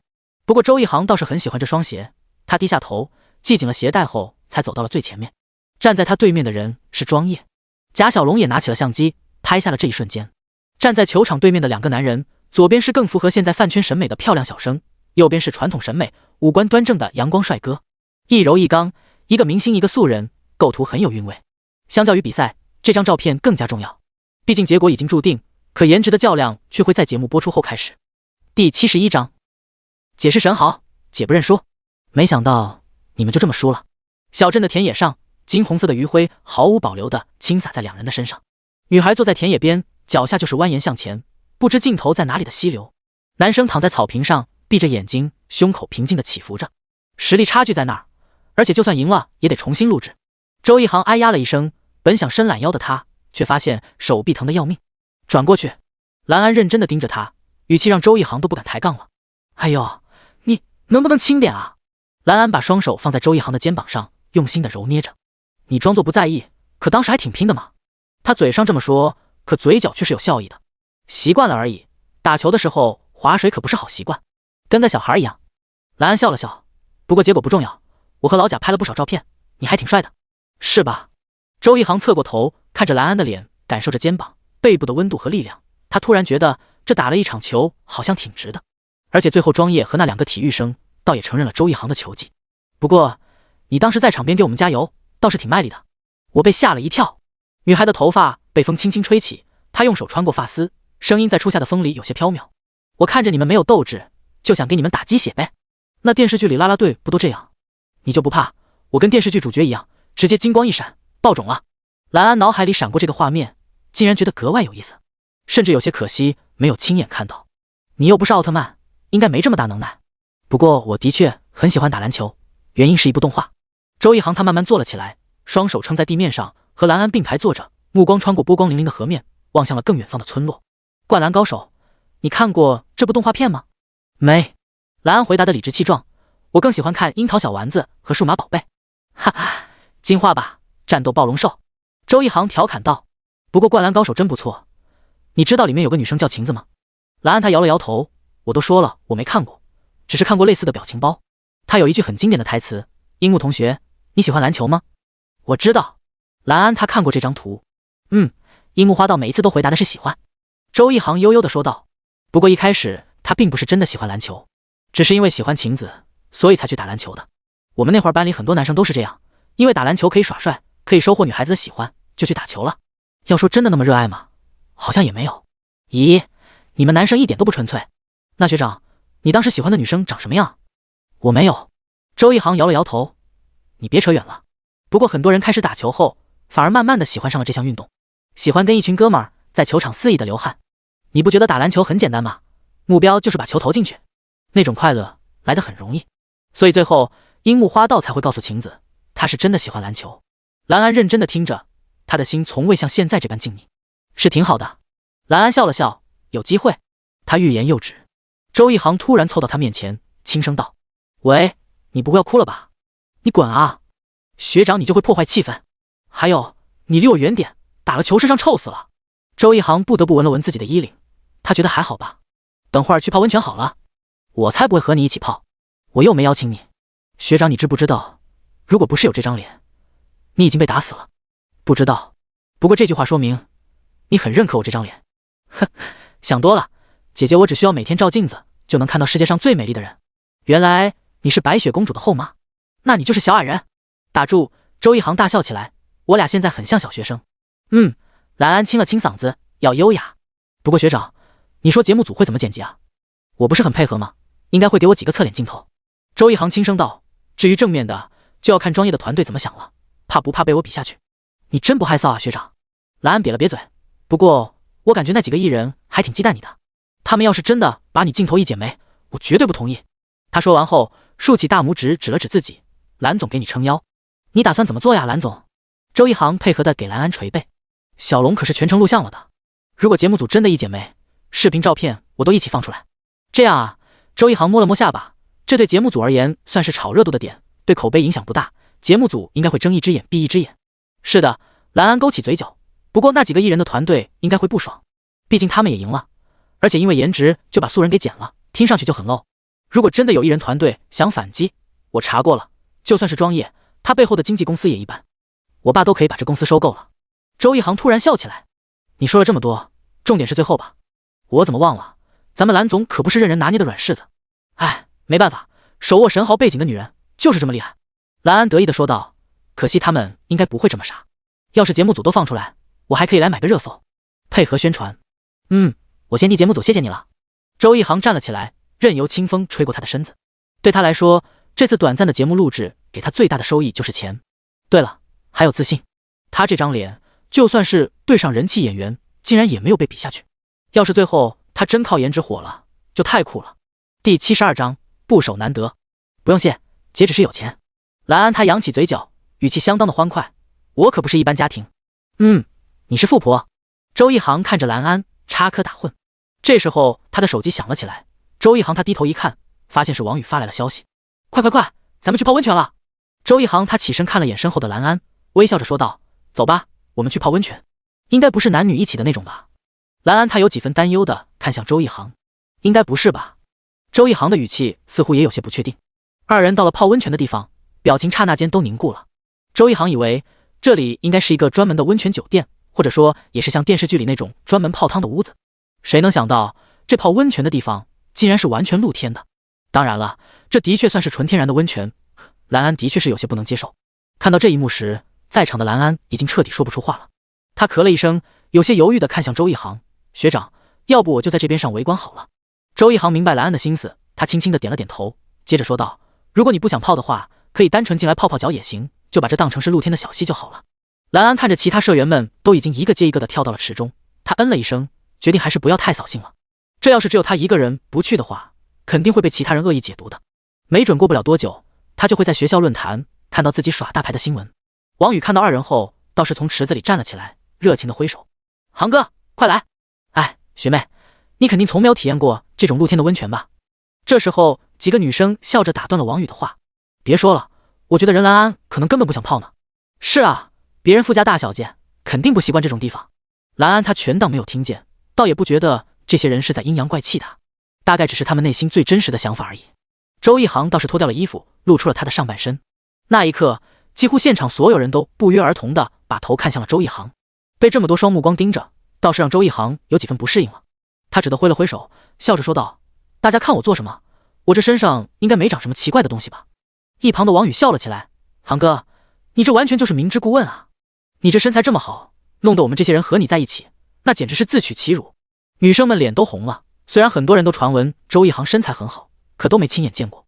如今看到他那标准的腹肌和人鱼线，不少人感觉自己的呼吸都急促了。周一航低头看了眼自己的身子，好吧，这身材是不错，不过他自己看习惯了。兰安他把头别到了一边，脑海里倒是周一航这不知廉耻、袒胸露乳的画面。他在心里哼了一声，有些不乐意地说道：“真的是不知道收敛，完全就是不守难得。”兰安他摇了摇头，拼命地把这些画面从自己的脑海中赶走。随后，他褪下了自己的鞋袜，露出了一双粉嫩的脚丫。他的每一根脚趾都是那么的修长，远远的看过去，就像是精心雕琢出来的玉葱一样。当他把自己的双脚放在温泉中后，兰安顿时觉得轻松了许多。隔着淡淡的雾气，他看到那个不守难得的家伙已经来到了自己的身边。兰安他垂下眼眸，深深地看了眼对面的周一航，轻声道：“你不去和他们一起玩吗？”他指的是这会儿正在温泉里打水仗的那一群幼稚的男生。不了，这样显得我像个小孩。周一航他开玩笑道：“你怎么全程都不看我一眼？对了，你的脸好像也红了，那是太热了。”兰安从善如流：“你以为是什么原因？”“哦，我还以为你是害羞了。”兰安他吐了吐舌头：“得了吧，学长，我以前看过比你身材好的多了去了。”“真的吗？”周一航眨了眨眼睛，无辜的双眼让他现在看起来像是一只大狗狗。兰安突然间就不愿意撒谎了：“就是在生物课本上看过。”“哈哈，你也太可爱了，学妹。”王宇他听着身后传来的二人轻快的笑声，立刻拍了下贾小龙的肩膀，露出了一个欣慰的笑容。贾小龙很是无语的看着王宇：“宇啊，我其实一直有一点没搞懂，你说你为什么每次看到他们两个互动，开心的就像是你也参与其中了一样？你看过恋综吗？”王宇呵呵一笑：“自己谈恋爱多累啊，还费钱，可看别人谈恋爱就不一样了，每天心里都甜甜的。你太牛了。”贾小龙压低声音：“不过我觉得他俩不一定是在谈，反正这种事情你可不要乱说，到时候被别人听去了。”“我知道的，小龙。”王宇他抬起头，认真的说道：“我也就是开玩笑，不过航哥和学妹至少是互相有好感的。那有一句话怎么说的来着？他们这叫做恋人未满，有达以上。你懂得还挺多。”周一航和兰安对此浑然不知，他俩在玩笑过后也谈起了后续的安排。因为周一航和兰安现在身份的特殊性，学校也给了他们特权，接下来的课程他们都可以不用来，只要期末考试能过就好。学校也是希望能出来两个大明星，给他们增加知名度的。而二人距离下一次的综艺录制还有大半个月，周一航倒是有了自己的决定：“我可能要回家一趟。”周一航压低声音说道：“我在这个世界的家人对我很好，也很理解我，不管怎么说，我都应该回去一趟。”“学长，你老家在哪里啊？”兰安问道。“在西南一个小城。”周一航轻声道。“怎么，你想和我一起去吗？可以吗？”兰安他转过身，碎碎念起来：“主要我们在一起才能提升属性，综艺快来了，我们得升级，我可不是为了陪你，就是实用主义罢了。”第73章网红效应。周一航微笑地看着兰安，俨然是一副你继续说，我慢慢听的表情。兰安抬起头看了一眼周一航，低声道：“我真是这么想的，而且我也当作顺便去旅游了。”“可以。”周一航顺水推舟，帮兰安找借口：“明天新歌榜公布，没准我们顺势完成了任务呢。如果有新任务，我们在一起的话，完成起来更加方便。”兰安立刻点头，露出了一个孺子可教的笑容：“没错，学长，我就是这么想的。说起新歌榜，你不提，我都快把它忘了。”“忘了？”周一航有些佩服他的心大。“我们的 MV 你应该没忘记给老赵吧？”“给了的，应该是昨晚发出去的，还买了几个营销号宣传。”兰安他倒不是心大，而是下意识的不愿意去想这种事。对他而言，这很像是高考公布成绩之前一样，他会努力的忘记这件事，才能够无忧无虑的玩。现在他一想到明天不0.1过就要公布榜单，他现在整个人都焦虑了起来。会不会前100都进不了？我之前觉得任务是要求前10，简直太瞧不起我们了。可现在一想，我们这种个体户想要冲进前10还是挺难的。其实音乐软件上也买了宣传，可效果好像一般。周一航有些后悔自己提这件事了，他没想到兰安如此焦虑。其实你回想一下，你平时听歌的话，真的会去看软件给你推送的谁又发新歌和新专辑了吗？不会啊。兰安这么一想更难受了，他这钱不是打水漂了，我一般都觉得是营销出来的，对吗？大部分人都会这么想。周一航耸了耸肩，所以真的想要我们的歌大火的话，要不就是综艺上自己唱或者被人翻唱，要不然就是某个抖音视频用我们的歌做 BGM 爆火了。唉，好难。兰安叹了口气，这么来看的话，我们这一次新歌榜的成绩是不是可以不用期待了？周一航看着兰安，然后点了点头。从理智上来说是这样的，可没准我们的 MV 火了呢。等到二人离开温泉，回到旅店后，周一航这才是拿出手机，打开了自己的抖音。虽然他提前已经有了预料，可真的看到自己的粉丝突然间又翻了1倍，只从1万到了2万时，他还是忍不住揉了揉眼睛。学长，兰安她穿了一身淡青色的睡袍，踩着一双木屐走到了周一航身边。周一航甚至先闻到了女孩身上淡淡的花香味，才听见了她的声音。怎么了？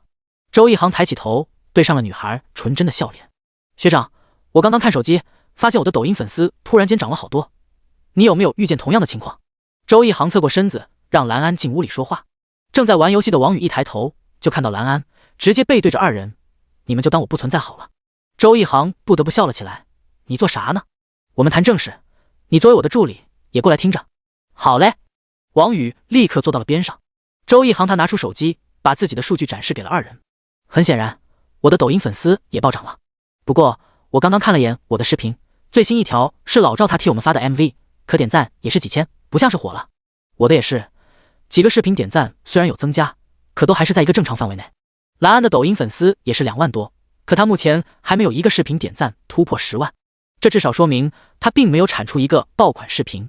那么这么多粉丝是哪里来的？总不能是谁买粉丝买错，买给了他和周一航吧？听到兰安的疑问，这时候周一航他清了清嗓子，说出了自己的猜测，应该是有人推了我们的 MV， 然后那个视频爆红了。王宇听着他们的话，直接用抖音搜索了被风吹过的夏天，而关联的第一个视频竟然是一个他关注过的影视博主，准确说是一个影视解说博主，他最擅长的就是5分钟讲各种电影。王宇虽然知道这种视频看多了会让自己丧失思考能力，可有些电影动不动2个小时，他实在没有那么多精力去看。我找到源头了。王宇说话的同时，周一航也从自己的私信里找到了答案。从文哥那里来的。天哪，我关注的2个博主联动了。航哥你好，我是你的粉丝，你知道吗？文哥说电影推了你的 MV， 你赶紧回关他啊。老大，你被一个100万博主推了。周一航摸了摸下巴，心想这推荐效果可比微博上天后安利都要好。只能说这个世界和地球一样，抖音的营销效果是远高于以饭圈为主的微博。看起来他和兰安也应该多多注意抖音营业了。我们是不是应该回关他？需要去评论吗？兰安他迫不及待地点开了那位博主的视频，光是标题就已经让他产生了浓厚的兴趣。不到5分钟的 MV 却讲了一个比 90% 国产青春片要动人的故事。他很会起标题啊。兰安若有所思，的确是这样，这年头标题就是要直接明了，能让人一眼看清楚内容是最好的。说着周一航他便点开了视频，对方倒是从很多专业角度来吹嘘了 MV 的拍摄，中间穿插了很多 MV 里的镜头，看上去的确很唯美。而这也是他第一次解说视频比原作品更长的，算是一个冒险的尝试，却相当成功。很多人是被噱头吸引来的，心想一个 MV 而已，怎么可能比电影好看？结果看完之后，发现这 MV 的确讲了一个完整的故事，而且画面极其优美，2位演员也是高颜值。这个视频能红，很正常。靠着这个点赞已经突破20万的短视频，作为原唱和演员的周一航跟兰安的确是吃到了红利。周一航只想说，学妹你的系统真的太好用了。第74章，他真的很努力。我推的歌手竟然是演员。明亮的灯光下，2个男生正凑在一起交头接耳。你说什么？高个子的男生摘下了耳机。你还记得前段时间我特别喜欢的那个歌手吗？我一直跟你安利的那个。矮个子男生突然间叹了口气，他的烟花易冷我好喜欢，我觉得他和我一样，都是那种喜欢传统文化，性格内敛又有书卷气息的人。高个子男生愣了1秒，悄悄地想到，你对自己的认知会不会有点问题？不过这番话他并没有直接说出来，只是心里有几分疑惑。我知道他的歌我在企鹅音乐听过，很不错呀，最近我还在循环呢。对啊，明明一切都是很好的安排，结果他发了一个 MV， 然后自己还亲自出演了。高个子男生侧过头看了眼对方纠结的表情，轻声道，所以你见到他本人之后幻灭了？等等，他不是男的吗？这时候矮个子男生摇了摇头，一本正经地解释道，就我只是听他的歌，就把他想象成了和我差不多的人，谁知道见到他本人之后，发现他竟然是一个帅哥，而且和他一起合唱的女孩也特别漂亮，他们2个人看上去就像是天造地设的一对。我懂了。高个子安慰着自己的同桌，你发现你喜欢的偶像是一个现充，已经无法代入自己了。差不多吧，明明长得这么帅，唱歌也这么好听。哎，我感觉听他的歌曲我已经很难共情了，可我们听歌而已，又不是追星。难道你吃鸡蛋还要去研究那只母鸡长什么模样吗？而且他这样子应该能更火一点吧？那以后也能继续做歌手了，你明明应该高兴才对。你这么说好像也有道理。男生深呼吸了一口气，希望他能继续出歌吧。男生戴上耳机再度听起被风吹过的夏天时，他已经有了不同的感受。以前的他只是幻想一段自己不曾拥有过的爱情，非常不真实。可现在有了 MV，他做梦都有了明显的故事线。他闭上眼睛，把男主角换成自己，女主角换成喜欢的女生，突然理解了为何很多人说听这首歌的时候会特别开心了，因为他现在也很高兴。赵有堂坐在宿舍里，他盯着电脑屏幕，上面已经切出了许多的窗口。第一个窗口是一个娱乐论坛，里面第一次出现了周一航和蓝安的名字。不过讨论的依旧不是这两个人的歌曲，而是他们的颜值。最近小火的一首对唱情歌，各位听了吗？那两个歌手颜值好高，怎么不去做演员啊？他们的 MV 我看了，拍得真好啊，能不能认证一下导演？我担的新电影就是爱情片，现在的导演看起来很不靠谱的样子。被安利到了，两个人唱得好棒，不过颜值是真的突出。不知道有公司没想买股了？买吧买吧。周一航和蓝安这两个人都有潜力，我看好前者当顶流，后者成小花。下水军了，新歌榜都没进的歌曲在论坛翻来覆去的炒，而且哪个歌手吹颜值的，内娱真的完了。看破别说破，我还以为是什么出圈爆款呢，结果我都没听过。赵有堂笑了笑，对周一航和蓝安来说，有讨论度就是好事。毕竟 MV 出来之后，这两首歌在企鹅音乐的评论翻了1倍，实时收听人数也突破了999加。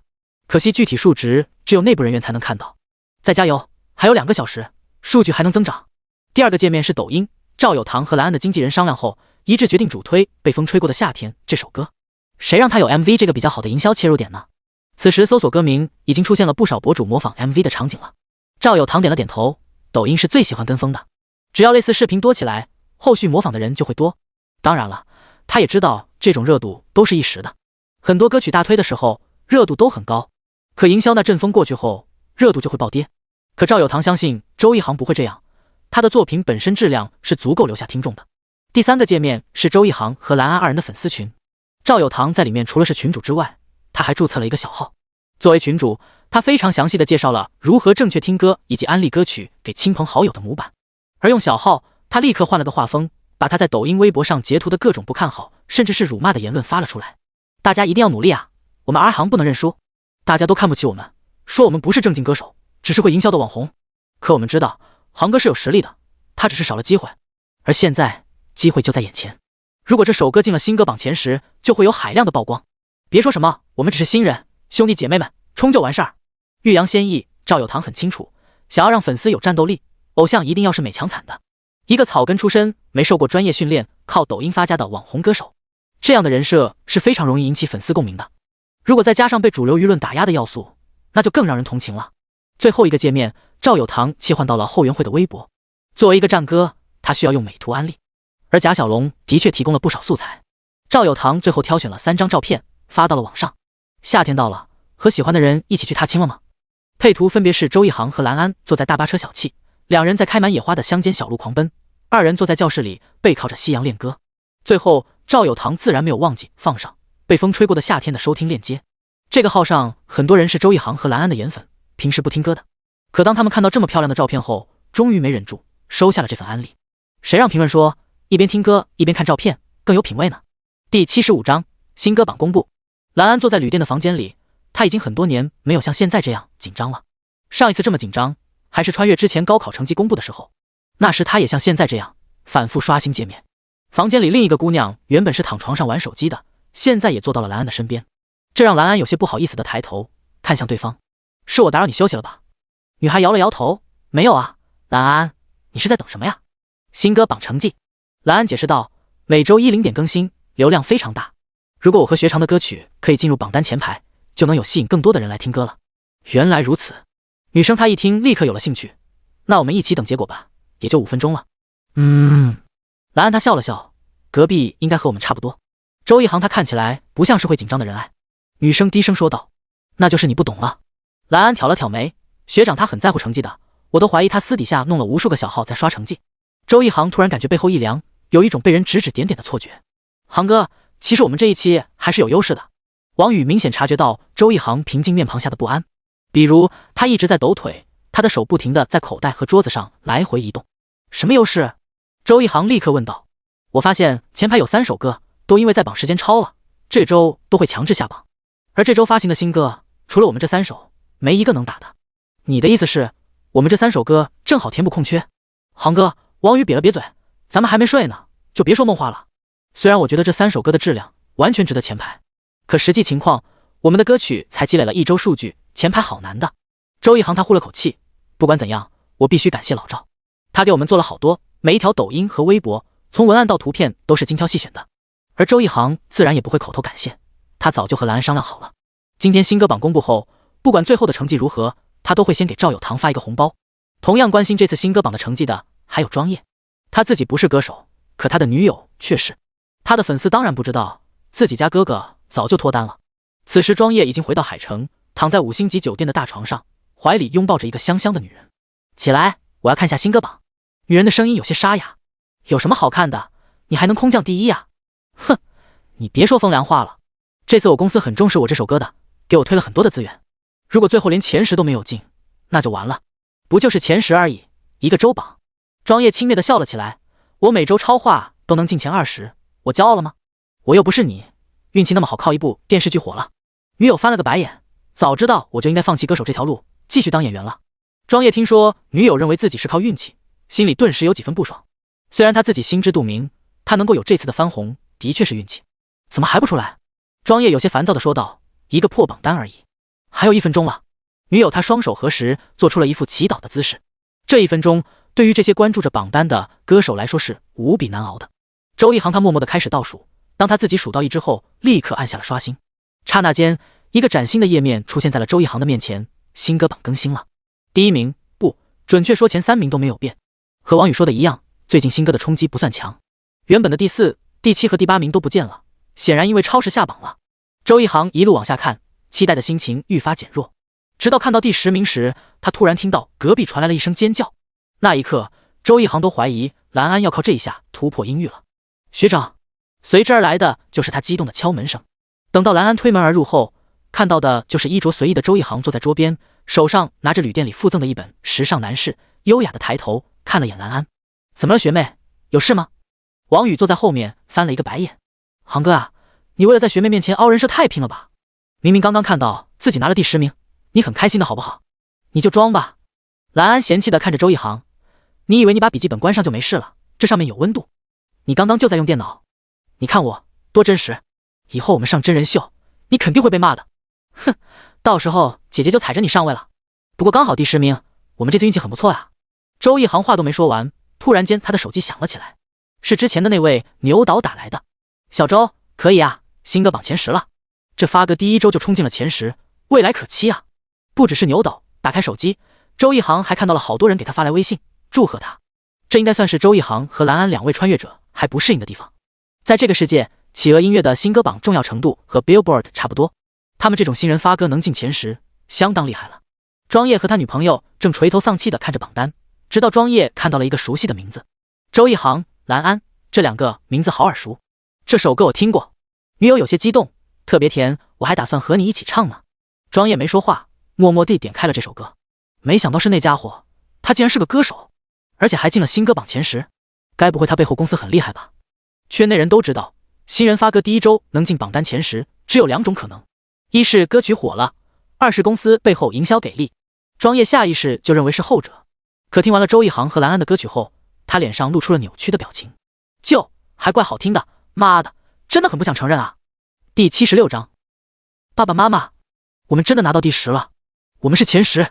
蓝安心里开心的不行。此时他的喜悦其实和系统的任务已经没有了太大的关系，更多的是因为他感觉自己和周一航还有他们滚石娱乐所有工作人员的努力都没有白费。这时候蓝安的手机响了起来，当他看清楚打电话的人时，女孩的嘴角上翘，露出了一个明媚的笑容。妈，你怎么给我打电话了？梅林她肯定不会告诉蓝安自己今晚熬夜了，而且看完了这次的新歌榜后，她让蓝安的父亲亲自下厨做了一份牛排，倒上家里珍藏的红酒，正准备庆祝一番。哦，今天和你爸看电视看到现在，然后我看到朋友圈有人说你拿了个什么榜单前10，含金量高吗？还可以啦。蓝安嘿嘿一笑，心知肚明的没有拆穿梅林，至少是对我现在作为歌手的第1个认可，这说明我的歌至少在传唱度上是不差的。是吗？那挺好的。梅林淡淡一笑，你爸最近也挺想你的，你什么时候回家？周一航抬起头，注意到蓝安的笑容在脸上凝固了。奇怪，他不是在和自己母亲打电话吗？难道他们又吵起来了？不至于吧，拿了新歌榜前10也算是很好的成绩了。蓝安他僵硬的笑了笑，接着说道，那个妈，就是怎么说呢，我可能要过段时间才能回家。你准备专心学习了？梅林的语气有几分他特有的嘲讽意味，而梅林对面那个看起来十分和善的中年男人，正笑眯眯地望着自己保养很好的老婆，和他碰了碰杯。不是啦，兰安叹了口气，心想这件事总是要说的，不可能躲过去。今天他拿了一个小小的成绩，说这件事是最好的时机。妈，我一个朋友，他已经很多年没回家了，这一次他终于打算回去一趟，我想陪他一起。梅林突然放下手机，对她老公说道：你知道吗？你女儿随你，完全不会撒谎。男人笑得更开心，这不是好事吗？你看我对你永远都毫不保留，亲爱的。梅林露出了在外面完全不同的一面，听到丈夫的话，她的神色立刻柔软了许多。她起身在对方的脸颊上吻了一口，可她一个人太傻太单纯了，又不像你，还有我辅佐。等梅林再度拿起手机时，她已经冰冷地说道：你想去玩可以，但不要撒谎。所以说实话，你到底打算做什么？此刻的兰安只得垂头丧气地说道：哎呀，是周一航了，他要回老家，我想跟着一起去玩。当然了，路上我们也会一起练歌，为之后的综艺和 OST 做准备。真的是为了工作。梅林思考了片刻，才说道：过去之后，每天都要给我打电话，见到他的家人，表现得礼貌一点。我以前教给你的礼仪知识没忘吧？最后保护好自己，不要做让你后悔终生的事情。兰安他有些羞愧，又有几分感动，特别是最后一句话，让他对梅林的情绪悄然间发生了变化。我知道了，妈。对了，把电话给我爸，我和他说说话。男人笑呵呵地接过电话，不等兰安开口，先说道：囡囡乖，爸爸最近忙生意，都没过你的事业。听说你又开公司又做歌手，爸爸可高兴了。你要是有经济上的困难，直接和爸爸说。爸，我妈说了，只给我1000万锻炼我。周一航听到这句话，道心差点破碎了。哎呀，我可以给你私房钱吗？哈，开玩笑的，我怎么可能有私房钱？还记得你还是个小豆丁的时候，爸爸带着你去美丽国看演唱会，你和我说，你以后也要在舞台上绽放。嘿，没想到你离你的目标越来越近了，我的小公主已经要变成独当一面的女王了。爸，等我回来看你。兰安这次是真心的，她的确应该认真面对她在这个世界的父母了。没事的，你是大人了，你有自己的人生，你的朋友，有些东西我们2个人吧是给不了你的。所以宝贝儿，你好好的玩，只要记住，我和你妈永远会守在你背后。要是你被人欺负了，立刻找爸爸。你爸我这么多年赚那么多钱，不就是为了让你不用受委屈吗？突然间，一张卫生纸递给了兰安，她从周一航的手中接过，擦拭掉了眼角的泪水。乖了宝贝，你不在，我和你妈过2人世界也很不错呢。挂断电话后，兰安她抬起头看着天花板，努力的眨眼睛，像是要让眼泪倒流回身体一样。周一航识趣的没有问她怎么哭了，只是轻声道：想去楼顶吗？今天旅店的老板和我说晚上有星星。兰安点了点头。当周一航打算问王宇时，却发现这家伙已经装睡了。他摇了摇头，带着兰安走到了旅店的屋顶。屋顶有个小小的天台，上面被打扫得很干净，还养了几盆花。当兰安抬起头时，就看到一望无垠的夜空中有一颗又一颗闪烁着的星星，他们也在看着自己。学长，你不给你家人打电话吗？兰安问道。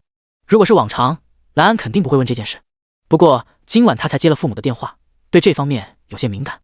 他在忙呢。周一航突然间叹了口气，他其实早就知道李立琼又增加了夜宵的业务，并不是从什么蛛丝马迹发现的，单纯是他小学同学发朋友圈说老周家开始卖夜宵了，号召本地的同学去支持。当他坐在天台上看星星的时候，母亲却穿梭在人来人往中，堆着笑脸招呼着来往的客人。醪糟来喽！哎，李姐，你这手艺越来越好了，这钵钵鸡味道绝了。老板，我们的蒸饺还没好吗？能不能麻利点啊？就不能多请个人吗？对不起，马上来。帅哥，来，请你吃盘毛豆，不要钱。第77章新的奖励。阿姨她这么晚还在工作吗？兰安她有些意外。其实对于周一航的家境，她是有一些猜测的，或者说宿舍的人或多或少都知道。是啊，周一航他仿佛看穿了兰安的心思，很直接的说道：等你和我一起回家乡后，你就知道了。不过这已经挺幸福了。周一航这句话不是调侃，而是发自内心的实话。他上辈子还是个孤儿呢，现在能有一个可以随时回去的家，有一个爱着自己的母亲，一切都很好。不过他这一次一定要劝李立琼，不要把自己逼得太累了。刚刚我爸妈也给我打电话了。哎，说来挺好笑的。我一开始吧，就是把他们当成个符号，可现在才觉得他们愈发真实了。兰安他咬了一下嘴唇，不说这些了，不是来看星星的吗？我之前在宿舍的时候都看不到这么美的星空呢，因为城市里星星不多。周一航他轻轻地摇晃着头，慢慢地数着天上的星星。1颗、2颗、3颗，每一颗都是那么的明亮和璀璨。返程的大巴车上，众人竟然一起唱起了《稻香》。社长他唱得最为动情，甚至唱着唱着，声音都沙哑了。周一航他反而在划水，最后社长还特意坐了过来。一航啊，先恭喜你啊，你和兰安的歌竟然上榜了，你们这算是正式出道了吧？王宇他立刻说道。那肯定的，这榜单的效果也太强了。我今天看了下，航哥和学妹这3首歌实时收听人数都是999加，而且全都上了飙升榜。评论3首都破万了，被风吹过的夏天现在也是抖音热歌，数据瞬间起来了。贾小龙跟着补充道，不仅是歌曲数据上去了，他们2个人的个人数据也暴涨了。微博粉丝不说，一晚上涨了1万多，抖音现在也是突破了2万粉丝，而且看起来都是活粉。这些数据周一航今早都从赵有堂那里看到了，更是明白了为什么这么多歌手都要争夺新歌榜。这流量可比你花钱从音乐软件那里买推荐好多了。他轻轻点头，我们这次运气不错，刚好卡在了前10。说起来，车上有人不解地问道，为啥前10这么重要啊？兰安立刻解释道，你打开软件，第一眼看到的榜单只有前10，后面的歌曲你得点开才能看到，所以前10的流量后面根本没办法比。而且你们这3首歌后续排名还会提升。王宇激动地说道，到时候说不定3首都能进前10呢。航哥、学妹，你们真的要火了，但愿如此吧。周一航更希望这3首歌能再争气点，名次再提升，给他们拿一个升阶奖励。昨晚新歌榜结束后，兰安就收获了第10名的奖励，那是一本小册子，封面写着音色2字，看起来相当的敷衍。不过当兰安他拿起这本书后，他就看到了一行字，提示他是否使用。经过他和周一航商量，这本书先给周一航用，因为周一航音色只有 LV3。使用过后，那本书凭空消失了，周一航就看到自己的音色属性直接提升了20，真是立竿见影的效果。周一航如此感慨，也期待后续的奖励了。不过周一航自己唱歌时还没有感觉到音色的变化。这时候社长继续说道，一航，我倒是觉得你们应该趁热打铁，赶紧把《稻香》也发行了，我有种预感这首歌的热度会更高。说到这个，贾小龙轻声道，我们之前发的晚会视频也因为新歌出圈后热度上去了，底下评论区里也有好多人在催歌。兰安和周一航对视一眼，都笑了起来。看起来我们回海城之后得先去录歌了。哎，一下子我们已经发了4首歌，还挺快的。兰安一边说，又有些焦虑了起来。他现在能用的歌曲已经不多了，而任务也迟迟未出现。回到海城后，周一航和兰安便直接去了那家录音室。不过这一次他们刚到门口，录音室的老板便已经笑容满满的前来迎接了。你们真是太厉害了，我前2天才把你们的合影挂上去，结果你们的歌就火了。我楼下那个婚纱店放了1天，被风吹过的夏天了。其他工作人员也笑了起来。我今早去买面包，还听到有人在听天黑黑呢。可不是，我高中同学还在朋友圈分享了那一首烟花易冷，说是什么华夏风的巅峰之作。你们这热度一夜之间就起来了。没有那么夸张，周一航谦虚地说道，只是说这3首歌是比之前火了，不过想要成为爆款，至少也得进热歌榜才行啊。这饭要一口口吃，这榜单也要一个个上。老板笑眯眯地说道，你们刚出道就有这成绩，已经很让人羡慕了。也是，周一航点了点头，我们今天也是来录歌的。又是你们创作的？老板打量着周一航和兰安，对他俩的崇拜之情更深了。其实看他们歌曲的评论区就知道，很多人夸的不单是他们唱得好，还有创作，甚至可以说，如果这些歌曲不是他们原创，可能也不会受到这么多好评。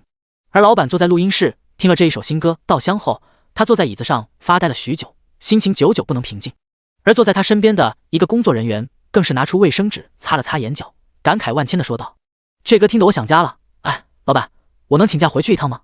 老板没回答这个问题，而是抓住周一航的手，看着兰安，十分激动地说道，你们赶紧发歌，我第一时间发朋友圈宣传。真的，我太喜欢这首歌了，你们只要找准一个切入点，这首歌肯定可以火。等周一航和兰安离开录音室后，兰安终于收到了新的任务。任务：歌曲《稻香》在抖音使用人数过100万，奖励：说爱你，歌词加编舞视频。第78章 CP 粉。学长，我有新的任务了。兰安站在周一航身边，悄悄地说道。听到兰安的话，周一航眉毛一挑，不错呀，我还担心我们歌曲不够了呢。所以是什么任务？等到兰安说完了任务的内容之后，周一航立刻露出了一个复杂的表情。抖音使用人数啊，这应该不能重复计数，等于我们要让100万人用我们的歌曲作为 BGM， 这任务难度有点高，我已经习惯了。兰安没什么感情的说道，这系统特别抠门，每次给的任务难度都很高。哎，达到这个要求，至少也得是小包的歌曲了吧？差不多。周一航轻声道，具体标准到时候可以问老赵，他对这方面挺了解的。不过奖励倒是有变化了。周一航笑了起来，打量着蓝安，这种看热闹的笑容让蓝安非常想要对着周一航这张笑脸给上一拳。所以学妹，你会跳舞吗？蓝安他哼了一声，有些没底气的说道，这首歌干脆给学长吧，你跳舞也不是不行。你确定不是开玩笑？周一航他笑眯眯的打量着蓝安，这首歌怎么看都是给你量身定制的，而且作为一个女歌手不跳舞怎么也会有些缺憾吧。而且我记得你以前和我说过，你还挺想尝试做女团的。既然如此，那不是更应该学会跳舞吗？蓝安他没说话，他倒不是对于舞曲有意见，毕竟舞曲这种东西他以前也喜欢听，也会幻想自己在舞台上魅力四射的画面。可最大的问题是，蓝安他实在是不会跳舞，潜意识他是完全没接触过舞蹈，这具身体倒是在小时候学过一些，可这么多年过去了，和不会跳舞没什么区别。臣妾做不到啊！蓝安爆发了，他现在只想要当一条咸鱼。学长，要不然我们就当做这个任务不存在好了。那可不行，周一航他继续鼓励蓝安，怎么能被一首歌打倒了呢？而且这只是个奖励，咱们能不能拿到它还是两说呢。对啊，蓝安回过神来，到时候拿到编舞视频后，我也可以当做它不存在。哎，学长，咱们现在应该思考抖音怎么做。这个问题，周一航和蓝安商量过后，都一致决定交给赵有堂。赵有堂倒是不觉得累，毕竟这次新歌榜后，他拿到了5位数的红包，只要给钱，加班不是问题。抖音啊！贾小龙听到后提出了自己的建议，最简单的就是做挑战呗。不过稻香这首歌可以用来挑战的元素好像不太多。不过可以记住这个思路。赵有堂摸了摸眼镜，一航，你是不是马上要回家一趟？对的，周一航已经收拾好了行李，明天下午他就和蓝安一起坐飞机回去了。你回家后也可以录一个翻唱视频，我觉得稻香可以往回家乡、逃离城市这些方向去营销，应该能戳中一部分人的情绪。可以，周一航立刻答应了下来。对于赵有堂的意见，他还是相当重视的。如果我们能蹭上一个热点事件，是不是就容易多了？那肯定。赵有堂面无表情地说道。不过这种事情太难了，可遇不可求。女生宿舍，蓝安她终于能一个人静静了。这一次她回学校之后，终于有了一种自己是明星的感觉。一路上，不管是认识还是不认识的人，都会微笑着和她打招呼。要是遇见几个热情的，还会尖叫着冲过来向她要签名。当蓝安好不容易回到宿舍后，他没想到自己所在的宿舍甚至变成了一个旅游景点，不管是学姐还是学妹，那一个个的都来和他套近乎。直到快熄灯了，蓝安才算是安静了下来。室友看了眼蓝安，忍不住说道，我之前觉得你是大明星了，还挺羡慕的，可今天看到你这么累，又觉得做个普通人也挺好的。倒也不能这么说。蓝安笑了笑，就这种到处都有人关注你的感觉，是会满足人的虚荣心。不过累也是真的累。蓝啊，听说你明天要走，你要去哪里啊？去看大熊猫。蓝安十分激动地说道。啊，真的吗？你要去锦城啊？等等，我记得周一航学长，他老家是不是就在锦城附近？对啊，一航学长他之前微博晒过的。所以蓝安，你这……几个室友笑了起来，露出了一个我们都懂的表情。我不是我没有。蓝安只觉得自己孤立无援，跳进黄河都洗不清了。蓝安，没事的。是啊，咱们都是成年人了。你要是真想在大学里找一个对象，一航学长的却是最好的选择了。要我说，一航学长比娱乐圈那些人好多了吧？至少他干净，那些流量，谁的生活不是乱得很？是啊，而且人长得也帅，唱歌也好听，又爱运动。噗，确实爱运动，体力也好。这就是当今的女大学生吗？蓝安他需要换一批矜持的室友。他这么好，你们去找他吧，我推给你们。人看不上我们啊，咱们还是有自知之明的。学长这种人，我们高攀不起。蓝安，你知不知道，你和学长的 CP 粉可是很强大的，你这么做会被他们撕碎的。蓝安一脸困惑地看着他们，怀疑自己刚刚耳朵出了问题。你说什么 ？CP 粉？我和周一航？这真是一个让他心碎的消息。是啊，室友无视了蓝安的悲伤，甚至点开微博找出了一个自己关注的超话。蓝航飞机场，这个超话名字真的不会被人举报吗？蓝安整个人都无语了。挺形象的呀，而且过目不忘，多有趣。CP 粉就叫空姐空少，多洋气。蓝安他决定保持沉默。磕 CP 什么的是粉丝的自由。第79章返乡。这一夜，蓝航飞机场增加了一个粉丝。海城机场，两个身材高挑、戴着墨镜的人正拖着行李走在路上。学长，你说我们戴墨镜是为什么？对不起，这次是我错了。周一航也很无奈，我就不应该听信王宇的话。今天早上，王宇煞有介事地拿出了墨镜、帽子、围巾，放在了周一航的面前。你终于打算偷渡了？周一航打趣道。航哥，你有没有一点做明星的自觉性？你现在可是抖音2万粉的博主了，今日不同往昔，所以这真的很多吗？周一航问道。贾小龙打了一个哈欠，我以前关注的女团队长养了一条狗，粉丝有4万多。谢谢你小龙，你真的是激励了我。周一航哭笑不得地说道。相信我航哥，你这张脸太有标志性了。你真的希望你和学妹一起去机场，被人围观，甚至是传出绯闻吗？就这样，周一航戴上了墨镜，和兰安一起小心翼翼，甚至是做贼心虚的前往了机场。谁知道他俩到了之后，机场根本没一个人看他们，大家都行色匆匆。哎，兰安摘下了墨镜，这年头要破圈好难，这不是挺好的？周一航笑了笑，我们的收入已经超过 99% 的人了，而且还没那么多人盯着。哎，你不懂。兰安摇了摇头，女明星的机场街拍是很重要的。周一航心领神会，他立刻拿出手机，笑眯眯地说道：兰老师，那我现在给你拍一张，希望你别嫌弃我的技术。兰安听着勾起嘴角，不嫌弃不嫌弃，我对你的技术没任何的期待，希望老贾他可以好好修一下。周一航啧了一声，你这要求还挺多的。说完后，他拿起相机对着兰安一顿拍。等拍完后，兰安看了眼周一航的照片，摇了摇头，你这技术算了，我终于找到了一个你不行的领域。怎么听你的语气还挺开心的？周一航无奈地说道。那肯定，网上都说你全能，长得帅，唱得好，还会创作，不知道的还以为你是超人呢。兰安哼了一声，语气里有种小小的傲娇。他们不也是这么夸你的吗？周一航和兰安已经走到了登机口，这时候他们2个人都感觉到了一股灼热的视线，难道有人认出他们了？不过迟迟没有等到人来打招呼，兰安这才是接上了周一航刚刚的话。那个不一样，我看好多人都说我是被你带飞的那个。兰安最近看到了不少言论，特别是被风吹过的夏天火了之后，虽然大部分人都听不出旋律的优劣，可他们还是清楚作曲比作词要难很多，再加上在这首歌里周一航发挥的部分其实是比兰安要多的，所以不少人都认为周一航和兰安这一对固定搭档是常见的男强女弱。兰安一直告诉自己不要管网上的言论，可他发现想要做到这点太难了。刚刚他就终于忍不住说出了自己在心里憋了很久的话，可我觉得明明是你带我飞的。周一航这话说的极其诚恳，要是没有你，我甚至连金手指都没有，现在的我可能还在哪个快餐店勤工俭学吧。最客观的，看看我俩的数据，那不是半斤八两吗？兰安一愣，没想到周一航会用这个角度，可仔细一想，他说的真的很有道理。系统给出的数据可比网友们的想象实际多了。好吧，谢谢你，真的安慰到我了。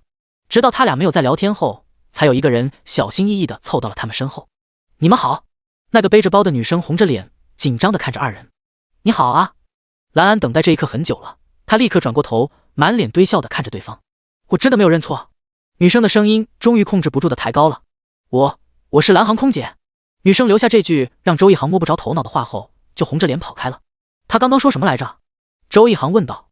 知道答案的兰安装作不懂，说自己是空姐吧，可能是哪个航空公司的工作人员。咱们的粉丝职业还挺丰富的。周一航摸了摸下巴，总觉得事情没有那么简单。不过既然兰安都这么说了，他也没有骗自己的必要。我们的粉丝还挺热情的。是啊，兰安心不在焉地说道，而且还是一个多单。兰安咳了一声，没再说话。李记饭店，当李立琼买菜从紧闭的卷帘门前经过时，老邻居都笑了起来。稀奇啊老李，你这大年30都在营业的，今天怎么关门了？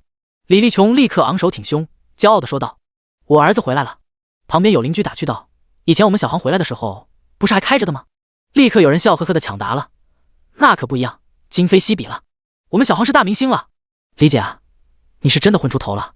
你说我这吧，这几十年生意好不容易从一个门面变成了2个，可我那儿子不争气啊，大学都考不上。还是你好，儿子是歌手，那娱乐圈来钱多快。你呀，熬出来了。确实，这我们当爹妈的自己再有本事，那也不如子孙争气好。李姐，你以后住个大房子，可不能忘了我们。好好好。李立琼立刻点头，忘不了，大家都是老邻居了，小航也是你们看着长大的。李立琼哼着歌推开了房门，他把买好的肉菜放进厨房后，才走到了客厅。那里有一张遗像，上面的人和周一航倒是有几分想象，那张脸似乎永远的停留在了10多年前，不曾变老。李立琼笑着上了一炷香，又倒了一杯酒放在旁边。儿子要回来了，还带了个女娃娃，等会儿让你看看，咱们儿子出息了，现在啊是歌手了。第80章，乐山到了。兰安激动地解开安全带，靠在窗边，目光不停地打量着外面。你好歹是一个大小姐。周一航嘴上这么说，却还是和兰安一样，开始往外看。怎么跟第一次出门一样？我来到这世界，的确是第一次。兰安凑到周一航耳边，悄悄地说道。不过，兰安的笑容很快就消失了。怎么下雨了？我还打算在锦城好好逛一逛的。这说明你对锦城完全不了解。周一航解释道，这地方一到夏天就喜欢下雨。不过我们待好几天呢，总能碰上晴天的。听周一航这么一说，兰安却露出了担忧的表情。听你这么说，我突然有种这儿要下1个星期雨的错觉。不至于吧？周一航笑了起来。怎么，在你心里，我这运气就这么不好？出了机场，兰安他跟着周一航坐进了一辆出租车。司机看了眼二人，笑了笑，来旅游的？不是，回老家。周一航用的是当地方言。哟，带女朋友回家呀？司机立刻聊起了自己的初婚和二婚的故事。兰安看着周一航一直很努力的和司机大哥捂嘴笑了起来，然后拿出手机给对方发消息。没看出来你还挺健谈的呀，学长。周一航低头看了眼手机，无奈的笑了。没办法，我总不能冷场吧？这对人司机也不尊重。等到司机聊完了家事后，终于是口干舌燥，停止了他的故事。不好意思，这年纪一大，这嘴就停不下来。我随便放一首歌吧。这时候电台里传来了一位女性沙哑又充满质感的嗓音。各自听众朋友们好，我是你们的主持人小美。今天给大家带来的是一位新人的歌曲。实际上这位新人出道不过1个月，却已经推出了几首脍炙人口的歌曲。请各位欣赏这一首《稻香》。周一航和兰安听到这里时，二人都不约而同地转过头看向了彼此，露出了一个有些惊讶的表情。兰安是没想到，他们这首歌是昨晚0点才上传的，满打满算不过发行了10多个小时，没想到竟然就有电台推荐了。可周一航和兰安不知道的是，他俩的《被风吹过的夏天》是该电台点播率最高的歌曲，主持人自然会投其所好了。相较于如今那些只能一段能听的歌曲，周一航和兰安的歌显然在电台大杀四方。只可惜新歌榜都不会统计电台的成绩，否则这几首歌的表现应该会更加亮眼。稻香，司机挑了挑眉，这名字还挺有意思的。当周一航的声音出来后，刹那间整个氛围都不对劲了。司机他的耳朵动了一下，听着听着，司机竟然叹了口气，真好听啊，这歌词写的也好。歌手倒是没听说过，你们认识吗？兰安猛地咳嗽了一声，挤眉弄眼地看着周一航，似乎是在推荐他来回答这个问题。不认识。周一航脸不红心不跳的撒谎。不过这首歌唱的是不错，应该是一个实力派。我倒是觉得这首歌的亮点是歌词，所以师傅你应该看看作词，这肯定是个高手。司机乐了，你俩还挺激动呢。到了，小伙子，好好照顾你对象，人专门陪你来见父母，那还是挺不容易的。下车后，站在人来人往的东客站前面，兰安他耳朵微红。你也不解释解释？信不信？我解释了，他也不信。周一航他帮着兰安提过行李，走吧，接着转火车，估计会有些辛苦。没事。兰安他跟在周一航身后，我以前就听说过你家那边有特别多的美食，说什么玩在成都，食在乐山。的确是这样。周一航笑了笑，不过我觉得玩的话还是川西更好一些。那我们要去吗？兰安立刻来了兴趣。那得提前做准备，你有高原反应怎么办？周一航轻声道。而且我们也那么多玩的时间。也是。兰安他叹了口气，距离综艺录制越来越近，他们肯定要提前做准备。二人现在虽然不用去思考了，可抛开做明星的时间，留给他们学习的就不多了。这意味着他们还要抽空学习。开心点，兰总，这都是为你的产业奋斗。我努力唱歌，不就是为了老板年底换新车吗？噗！兰安顿时笑了起来，说的有道理，那你不许偷懒哦，学长。等火车到了乐山站后，周一航有一种奇特的感觉，前世这里也是他的家乡，这次穿越竟然还是他的家乡，真是莫名的缘分。这座小城虽然靠着美食成为了网红城市，可它依旧保持着原本的节奏。带着兰安坐车来到老城区，茶馆里依旧喧嚣，老人们一如往昔的坐在路边喝茶聊天。除了蛋烘糕和豆腐脑门前排队的人越来越多，一切都没有变。行道树下，周一航盯着自己长长的身影，仿佛看到了年少的自己。他正站在那里挥着手，欢迎回家。学长，我想吃冰粉。吃。周一航心情不错。卡饼是什么？和锅盔一样吗？兰安端着一碗冰粉在路上走着，看到每一种之前没吃过的食物，他都表现得像个好奇宝宝一样。你尝了就知道了。周一航他眨了眨眼睛，开玩笑道，想不想试试肥肠的？切，肥肠而已，当然要试了。我这次来可是打算吃烤脑花和兔头的。不错，勇气可嘉。我们的吃货终于从甜食进化了。周一航走上前给兰安买吃的，女孩跟在他的身后，他俩看上去就和大街上随处可见的来旅游的小情侣没区别。谁说的？甜食还是我最爱。这冰粉我可以打满分。接下来我看下攻略，我还要吃绵绵冰、油炸串串、麻辣烫、跷脚牛肉。停，有没有可能我妈专门给我俩准备了吃的？周一航一句话点醒了兰安，他突然紧张了起来。要是我等会儿吃不下，阿姨不会以为我不喜欢吃吧？怎么办？都怪你学长。第81章关系融洽。真的能怪我吗？周一航他实在是不愿意背锅，这明明是你自己的问题，你一看到吃的明显就走不动路了。兰安眨了眨眼睛，面对周一航的控诉，他倒是非常得意的点了点头。学长，你没听过一句话吗？能吃是福。不过兰安也的确是收敛了自己的食欲，买的各种小吃单纯尝了个味道便没再吃了。毕竟等会儿可是要去见周一航的母亲，一想到这件事，兰安他就是有些紧张。虽然周一航已经说了很多次他母亲是一个和蔼可亲的人，可这依旧是让兰安有几分忐忑。甚至为了给李立琼留下一个好的印象，兰安甚至专程买了一些贵重的礼物对方。虽然周一航觉得这些东西都华而不实，不过毕竟这是兰安的一片心意，而且他家这么有钱，自己根本不用共情。学长，你家在哪里啊？兰安跟着周一航在江边走着，他就和第一次来的游客一样，通过各种角度去眺望那边的大佛。周一航看着兰安这积极的模样，忍不住打趣道：不知道的还以为你打算坐上去发挥大佛呢。那不行。兰安摇了摇头，我这人容易生气。不知走了多久，当兰安都快要晕过去的时候，周一航带着兰安穿过了一条小巷，随后走到了一片相对更加安静也显得更加落后的街区。这一片如果不是当地人带过来，是绝对找不到的。而兰安他打量着四周的环境，倒是觉得周一航他的家境似乎比自己猜测的还要差一些。这么一对比，兰安都感觉自己这穿越过来各方面条件都优于周一航。难不成我很特殊？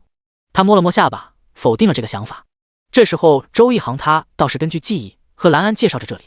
这时候从一个理发店里突然间冲出来了一个小孩，兰安被吓了一跳，定睛一看，这小孩已经冲进了周一航的怀里。看到这一幕，兰安笑得合不拢嘴了。学长，这该不会是你儿子吧？我哪里来这么大的孩子？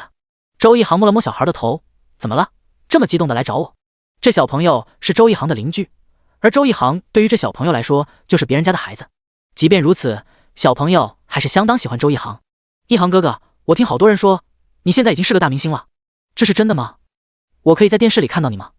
说实话，兰安这会儿还挺羡慕的，他那些邻居没一个人会关注娱乐圈，以后肯定可以。周一航给小朋友画饼，你到时候在电视里看见我也记得给我加油。一航哥哥，你太厉害了吧！小朋友抬起头望着周一航，那满眼的都是喜欢和崇拜，这让周一航很是受用。听到小孩的声音，不少街坊邻居都探出头来奔走相告，周一航回来了，我们的大明星回来了。嘿嘿，跟你们讲，他还不是一个人回来的，身边还有个漂亮姑娘呢。那人我知道，就是一航的黄金搭档御用词人，所以他俩回来也可能是工作需求。得了吧，这种话骗骗自己就行，这郎才女貌的不是正合适吗？兰安全程跟在周一航的身后，等到那些人终于不再说话后，他才在悄悄地说道：没想到啊，你在你们这声望很高，那不是正常吗？周一航他笑了笑，我不记得我们这地方上一个有名有姓的明星是谁，没准我会是第一个。那有意思了。兰安勾起嘴角，要是学长你在市里地位这么高，我觉得这次没准还会有活动邀请你。锦城是营销大师，乐山挨得不远，也应该学着点吧。应该不至于吧？周一航并不是很相信，他带着兰安回到了自己的家中。推开门，兰安首先闻到的就是厨房里传来的绵延不绝的饭菜香气。那味道一出来，兰安就觉得自己之前的担忧是多余的。闻到这么香的饭菜，再撑的人都能多吃一碗饭。阿姨好。兰安看到李立琼后，嘴非常甜，把李立琼的穿着打扮都夸了一遍，听得李立琼喜笑颜开。最后周一航在远处看着这两人有说有笑，都觉得自己反而成了这家里多余的人。兰啊，李立琼握着他的手，我之前在手机里看过你，你真人倒是比照片还要好看。阿姨，这不是因为你们当地风水好，人杰地灵，我也跟着受了影响。李立琼顿时笑了起来，你这嘴可太会说了，难怪写词那么好。我真的得谢谢你，要是没有你和他一起创作，肯定写不出那几首歌曲。李立琼自己是不懂音乐的，可这丝毫不妨碍他在儿子成名后关注了业内所有权威的乐评人。每天生意不忙的时候，他就会点开这些乐评人的微博，看看他们有没有夸儿子。他肯定没想到自己这话倒是歪打正着了。周一航嗯了一声，他是我的贵人，不过妈，你赶紧吃饭，别一直拉着人说话呀，这不是高兴吗？你们俩回来就回来，还给我带这么多东西。阿姨你喜欢就好。兰安笑了笑，学长他给您挑礼物可是费尽心思的。李立琼笑着点头，他从小就听话孝顺，你不知道，我几乎没怎么管过他，他都自学成才的。阿姨，兰安眨了眨眼睛，坏笑着说道：“你能不能和我聊聊学长他小时候的故事啊？”与此同时，周一航回老家的事情，当地不少媒体都已经知道了。就和周一航猜的一样，他算是这座小城在娱乐圈的独苗了。而且随着《被风吹过的夏天》和《稻香》在抖音上火起来，周一航在本地的知名度也直线上升。现在他一回老家，想要和他合作的人全都开始打听周一航的住址。这一切周一航还不知道，现在的他还在纳闷李立琼为什么能记得那么多事情。虽然这些事他没亲身经历过，可被对方说出来还是会有些羞耻。而坐在李立琼身边的兰安倒是笑得上接不接下气了。第82章，寂寞德广场舞。学长，你小时候原来喜欢不穿衣服跑到大街上跳舞啊？什么叫不穿衣服？明明穿了裤子的。而且你这形容的，我仿佛是一个变态一样。哈哈，兰安接着大笑，对不起，我实在是。不过当兰安抬起头，突然间看到被摆放在客厅橱窗里那一张遗像时，他的表情顺便停滞了。那是一航的父亲。李立琼表现得十分平静，这是一个极其坚强的女人。其实这是他第一次和李立琼见面，以前二人的相见都只是来自于回忆。他波澜不惊的表情之下，到底帮着怎样的风暴，周一航和兰安都不知道。他们只是安静地坐在桌边，握紧筷子，听着李立琼磁性的嗓音在耳畔响起。他去世很多年了。李立琼他面不改色地往兰安的碗里放吃的。一航可能对他的印象都不深了。周一航没说话，他没办法在这个问题上撒谎。原主的记忆里，关于这个父亲的形象都是模糊的。从小到大，是李立琼一直把周一航带大的。他今天如果能看到你们，肯定很开心。李立琼他微笑着给儿子打了一碗汤，吹一吹再喝。我看网上说喝这个润喉。他以前也爱唱歌。阿姨，兰安他咬了一口泡萝卜，明明这酸甜的口感是他挚爱，可现在吃着却有些没滋味。学长他以后肯定能成大明星的。成不成大明星其实不重要，李立琼嘴角的笑意是那么真实。这一夜应该是他近期来最开心的时候了。只要他开心就好。我一直觉得能一家人整整齐齐坐在一起吃饭，这日子就很好了。周一航嗯了一声，他也喜欢这样的生活。殊不知这是前世的他最想要却一直得不到的。好在这一世他也有了一个爱自己的母亲。一开始周一航是担心的，他不知道自己该如何面对李立琼。可当他回到家，看到一桌子自己喜欢的菜，看到自己房间被打理得一丝不苟，像是每天都有人住。回家后，他从邻居那里听到了太多夸奖甚至是巴结的话，可只有李立琼握住了他的手臂，心疼地说了一句：又瘦了。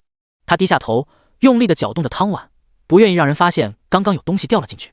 兰安吃饱喝足，又把峨眉雪喝光，起身要帮李立琼收拾屋子，却听见李立琼说道：一航，去厨房把我留着的饭菜给隔壁高奶奶送过去。好的妈。周一航站起身，同时在脑子里回忆这个高奶奶是谁。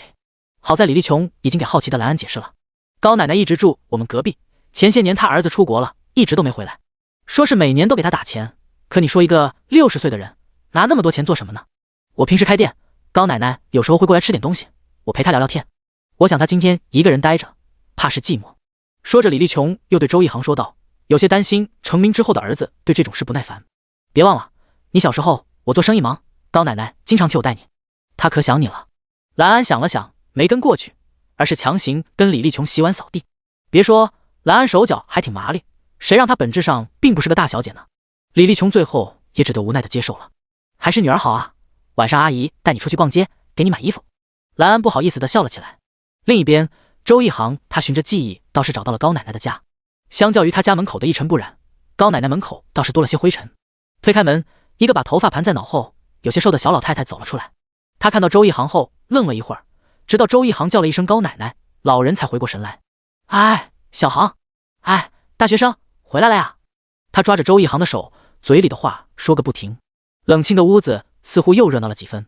周一航一边走一边打量着屋子，虽然不至于满地垃圾，可能看出来主人家的不在意。很多东西都没有放回原位，沙发上也堆满了衣服，就显得放在客厅最显眼位置的那张全家福特别了。高叔叔他又没回来啊？周一航看着全家福，便发现这相框格外干净，怕是每天都有人擦拭。他说今年春节回来。高奶奶碎碎念着，似乎自己也没多少信心。您怎么不去国外呢？周一航记得高叔叔是邀请过母亲出国的。你不懂，他也不懂。高奶奶微笑着打开橱柜，从里面拿出了一个很有年代感的高乐高的罐子。我一把年纪了，还出去做什么？他小心翼翼地拧开罐子，落叶是要归根的。周一航一时语塞，半晌才接过了奶奶给他的大白兔奶糖。你妈妈做的这白斩鸡是最正宗了，多少年了，还是那个味道。这时候，周一航看着掌心那枚早就过期的奶糖，一时间不知该说什么好。奶奶，你平时都喜欢做什么啊？我呀，跳广场舞啊。他笑了笑，一群老太太，谁也不认识谁，就在那跳舞，很热闹。我能去看看吗？周一航想带李丽琼过去，他突然想到自己不在家的时候，母亲又会有什么娱乐活动呢？恐怕他是真的从早忙到晚，唯一的社交也来源于吃饭的客人。他其实也会寂寞吧。兰安听说了周一航的想法后，倒是特别开心。去啊，我这不正好练练舞？周一航低头一笑，也是，没准以后这广场舞上都放的是你的歌。不是，那咱俩不就真成凤凰传奇了？兰安开玩笑道。李丽琼也很开心，她也忘记自己上一次在吃了晚饭后不是在店里忙碌，而是出去玩，是多少年前了。她把自己活成了一个陀螺，一刻不停地转着。到了跳舞的地方，兰安自告奋勇地跟一群阿姨奶奶安利自己的歌曲。到最后，兰安站在最前面，牵着李丽琼的手，就着天黑黑不熟练的起舞。周一航在旁边笑着前仰后合，结果半途就被兰安拉了过去。你踩着我脚了，明明是你跳错了，抬手啊！学长，你跳舞太逊了。第83章商演。当魏老板找到周一航和兰安时，他甚至看到了自己老母亲。哟，稀客呀！老母亲看了眼儿子，满脸嫌弃。妈，你怎么在这儿啊？魏老板尴尬地笑了笑。我每天都在，你这大企业家怎么会关心我一个小老太太？哎，妈，我这不是忙吗？魏老板一阵头疼，只得走到了周一航身边。周一航、兰安，两位老师好，我和你们那位王老师联系过了。王老师？周一航思考了一会儿，才想起来对方说的是王宇。周一航拿出手机，才发现的确有未读消息。魏老板倒是不在意，我再说一下吧，我想弄个演唱会，就其他明星也都联系好了。可周老师，你作为我们本地的骄傲，怎么能不邀请呢？别嘴上说，多少钱也说出来啊！这时候魏老板的妈妈哼了一声，今天小周和小兰陪我们跳了那么久，这是两个好孩子。我告诉你，你要是敢占便宜，我打死你！魏老板原本想随便报价的，听母亲这么说，立刻收起了这点小心思。没办法，谁让这是他妈呢？好好，魏老板无奈地说道。妈，我是那种人吗？怎么不是？你小时候……周一航绷不住了，原来全天下的妈妈都喜欢说小时候的事儿。不过听完魏老板详细介绍后，周一航和兰安都一致认为这是个好机会，因为这不是他们自己弄的小晚会，而是正儿八经的商演，甚至和省电视台各种会直播的。不过你别太期待，周一航给兰安解释道，就我们川省卫视，本地人提起他只会想起打鬼子和治不孕不育哦，还有耙耳朵。那你是耙耳朵吗？兰安好奇地问道。怎么可能？周一航昂首挺胸，骄傲地说道，我可是大男人。兰安敷衍地应了下来。不过谁能想到我们这回来一趟赚了10万，作为两个新人，这个商演价格算是公道了。好多人一年工资都没有10万，他俩唱几首歌就赚回来了。不得不说，做明星来钱真快。周一航接下这个商演还有个原因，就是给稻香做宣传。这商演不仅会上电视，在大麦网也是有售票的，属于是很正规的拼盘演唱会。这时候他打开网页，看了眼目前公布的嘉宾，随即发出了啧啧啧的声音。这听得兰安不得不抬头询问，怎么了？该不会我们是里面最糊的吧？别说，你还真说对了。周一航平静地回答，要不是我有地域优势，还真不一定找我们。我看看。兰安他好奇地凑了过去，哎，真是啊，我怀疑我们上了名单，会有一堆人打问号。李丽琼在旁边听着二人聊天，立刻安慰道，怕什么？说不定大家还觉得你们有新鲜感呢。其他阿姨也安慰着二人，小周，你上来先用家乡话给大家打招呼，肯定全给你加油。就是，谁知道这票怎么买啊？魏老板的妈妈立刻拍着胸脯保证，各位别着急，我到时候让我儿子给你们弄票，大家都有啊。小周、小兰，我们都会去支持你的。兰安都羞涩了，生怕自己唱不好丢人了。回去的路上，兰安才说出了自己的担忧。学长，这是我们第一次和专业歌手同一个场合演出吧？是的。周一航点了点头，而且里面有一线歌手，也有老牌歌手，唱功应该都不差。不过也没人会把我们和这些前辈比较吧？我觉得会有。兰安轻声道，就自从我们一首歌红了之后，真的有黑粉出现了，而且现在其他几首歌的势头都不错，肯定会有人注意到我们的，那也是未来必定会经历的。周一航给自己鼓励道，你想想，要是没有人黑我们，那不是说明我们没人气吗？李丽琼等他俩说完了之后，这才是询问道，你们准备唱什么歌啊？周一航他脑海里已经有了2个答案。被风吹过的夏天是必唱的，然后魏老板说我们有3首歌时间，那合唱1首，我们再各自唱1首。我想唱《稻香》。周一航觉得这是一个宣传歌曲的好机会，顺便完成任务。蓝安他有些犹豫，唱《天黑黑》吗？的确稳妥，可感觉会没有新意。这时候周一航看出了他的想法，立刻鼓励他唱新歌吧，这么好的机会，而且看这个名单，晚会的关注度不会少的。李立琼也说道，这晚会宣传挺多的，到处都能看见海报，而且政府肯定也想着靠这个机会来宣传城市。蓝安点了点头，他的确有1首歌很想唱，而且他说实话，周一航唱《稻香》的时候，他就在想自己如果是主唱会是什么效果。现在的他渐渐喜欢上了唱歌这件事。这么说来，那个魏老板很有钱啊。周一航看了眼海报上赫大的赞助商名字，笑了起来，房地产商那可不有钱吗？而且晚会背后还有市政府、省电视台支持，这对于周一航和蓝安这种档次的艺人绝对算好资源了。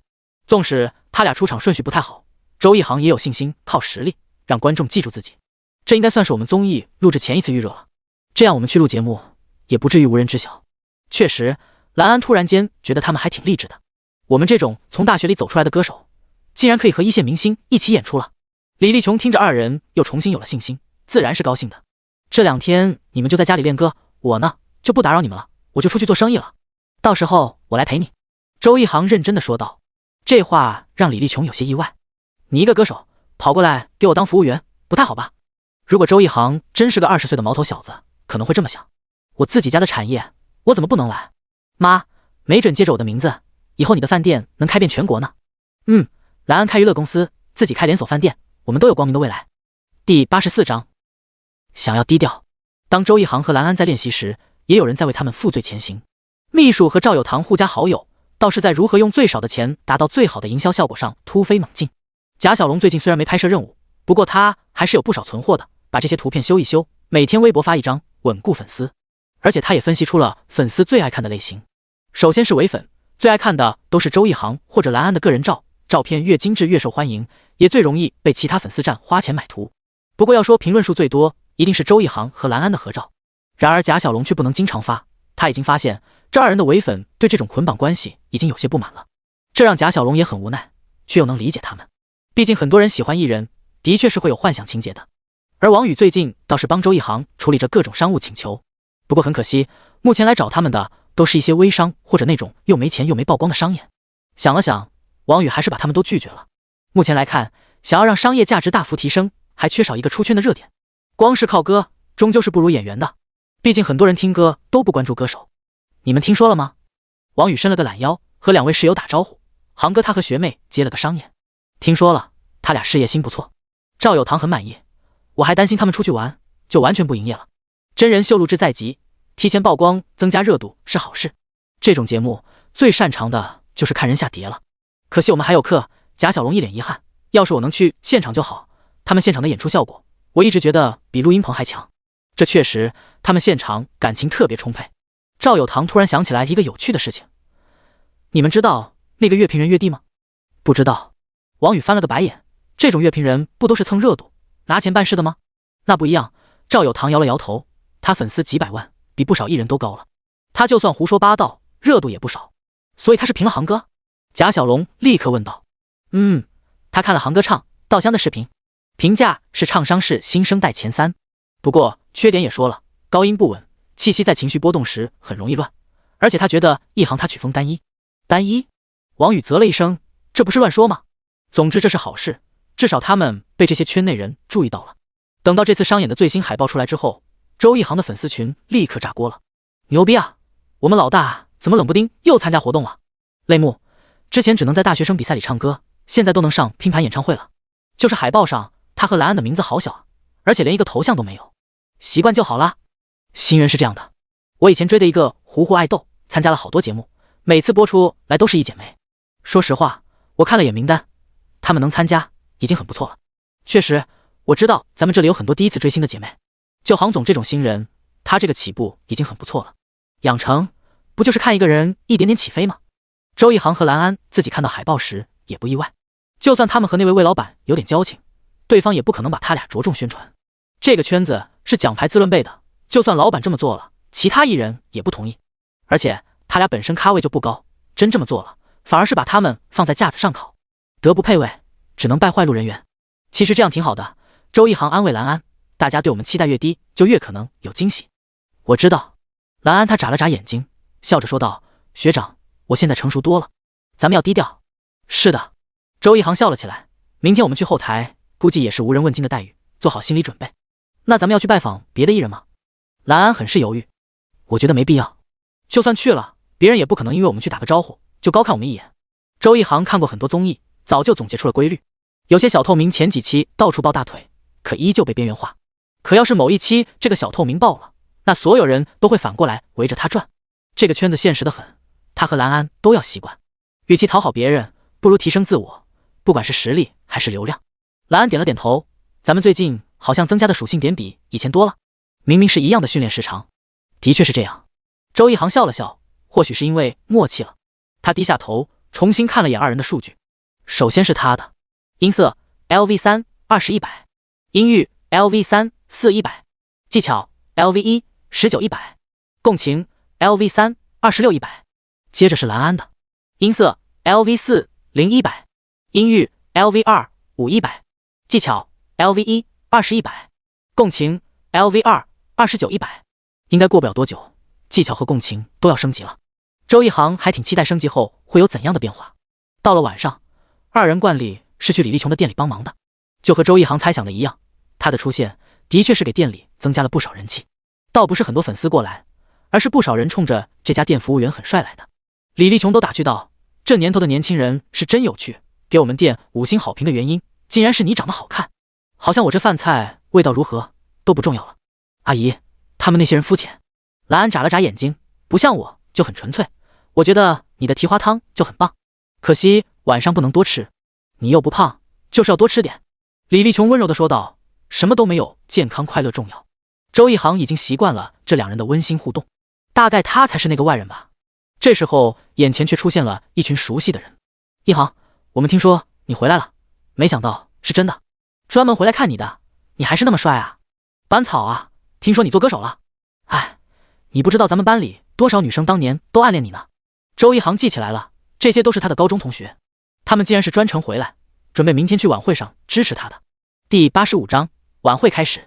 人群中的确有不少女生触碰到他的视线后，害羞地低下了头。他这个颜值，如果没有人暗恋才奇怪。不过这些女孩子此时的想法倒是一致，就让那喜欢埋在心底，不要说出口了。年少时喜欢的人没有长残，反而是越来越好，这已经是童话了。既然不可能，那不如把它熬成一段回忆。或许多年后回忆起那一段暗恋的经历，还能从容地会心一笑。蓝安他抬起头看了眼那浩浩荡荡的一群人，低声道，阿姨，学长他人缘挺好啊。还行吧这小子。李立琼笑着说道，不过他真的成熟了，以前他同学来店里他都挺不自在的。我记得小时候我还是推着个小车卖东西，他那会儿读小学吧，路上看到我就转身跑了，生怕我叫住他。蓝安啊了一声，不知道该说什么好，怪罪那时候的小孩。他其实也能理解小孩的自尊心，我当时也不生气，就觉得这娃娃还挺要面子的。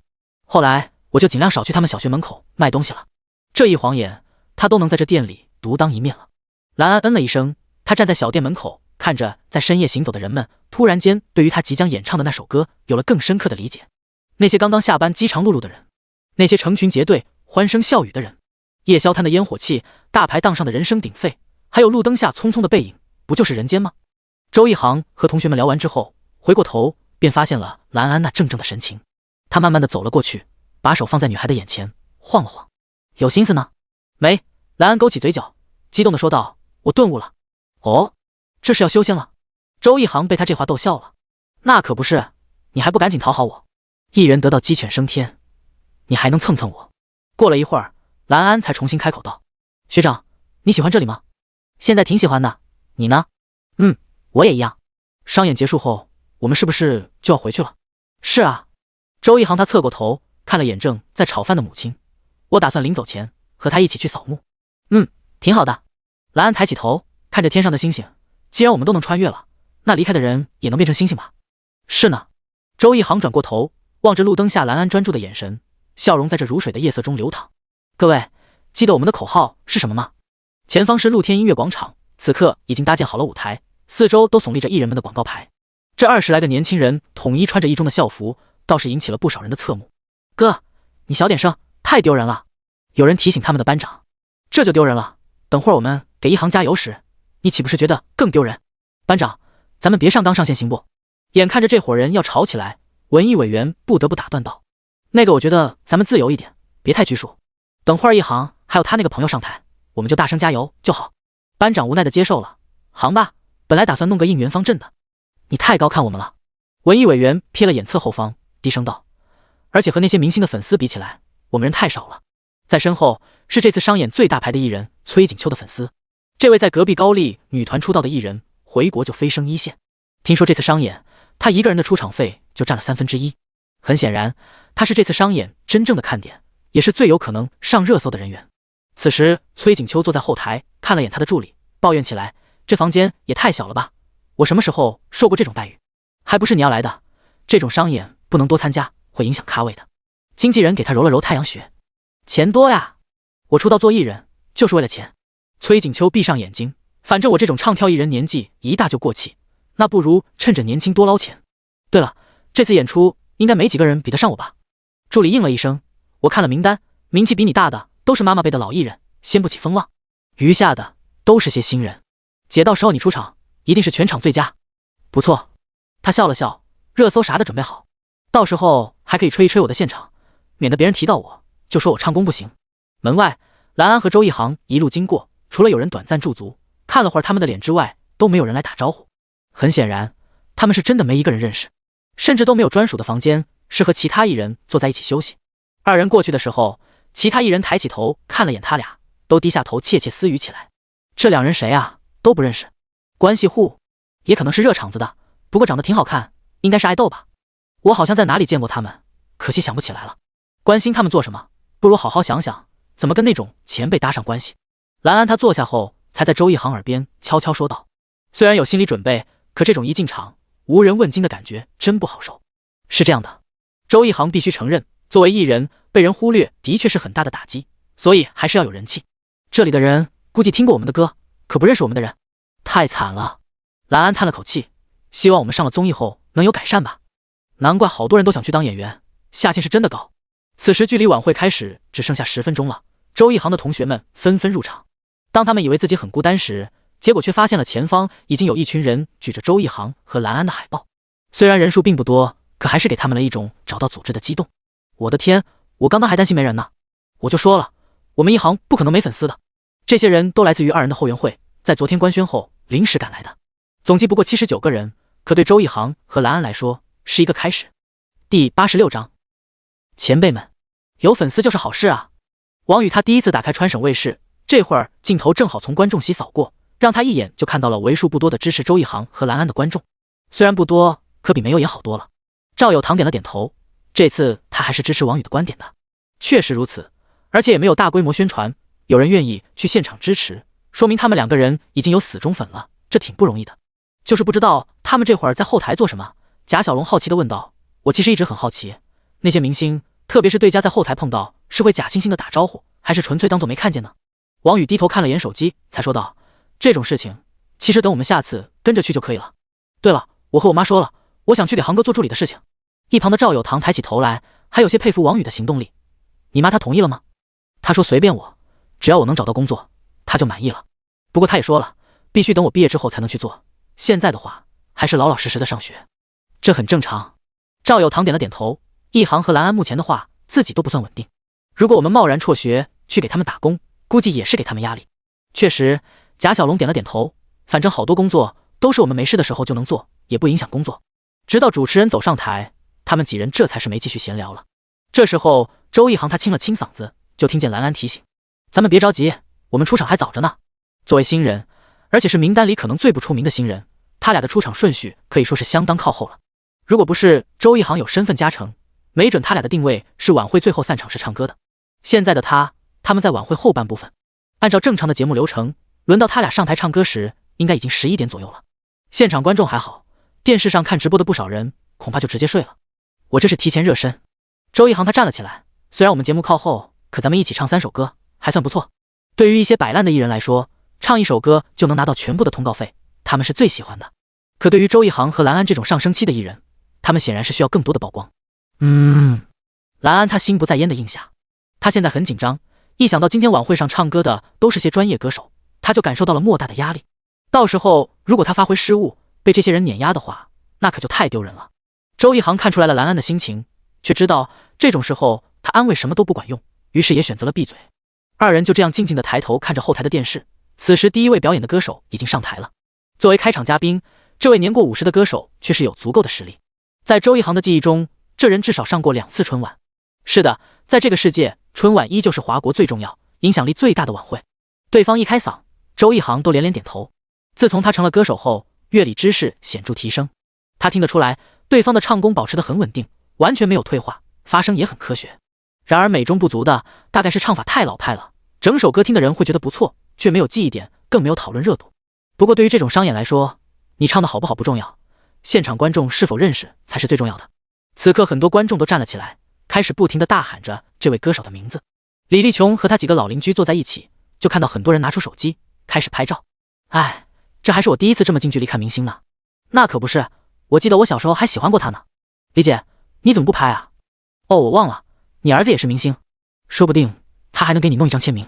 李立琼摇了摇头，我又不喜欢他，要签名做什么？也不知道一航他会不会紧张。其实周一航听完第一首歌后是彻底不紧张了。这位前辈唱功肯定强于自己，可不管是歌曲本身质量还是他的唱法都很过时。如果这就是目前这个世界的平均水准，周一航觉得自己今晚脱颖而出的机会很大。蓝安的脸色稍微缓和了一些，好像就算是专业歌手也不是很可怕。我如果说我觉得我唱的不比他差，学长你会不会觉得我太狂了？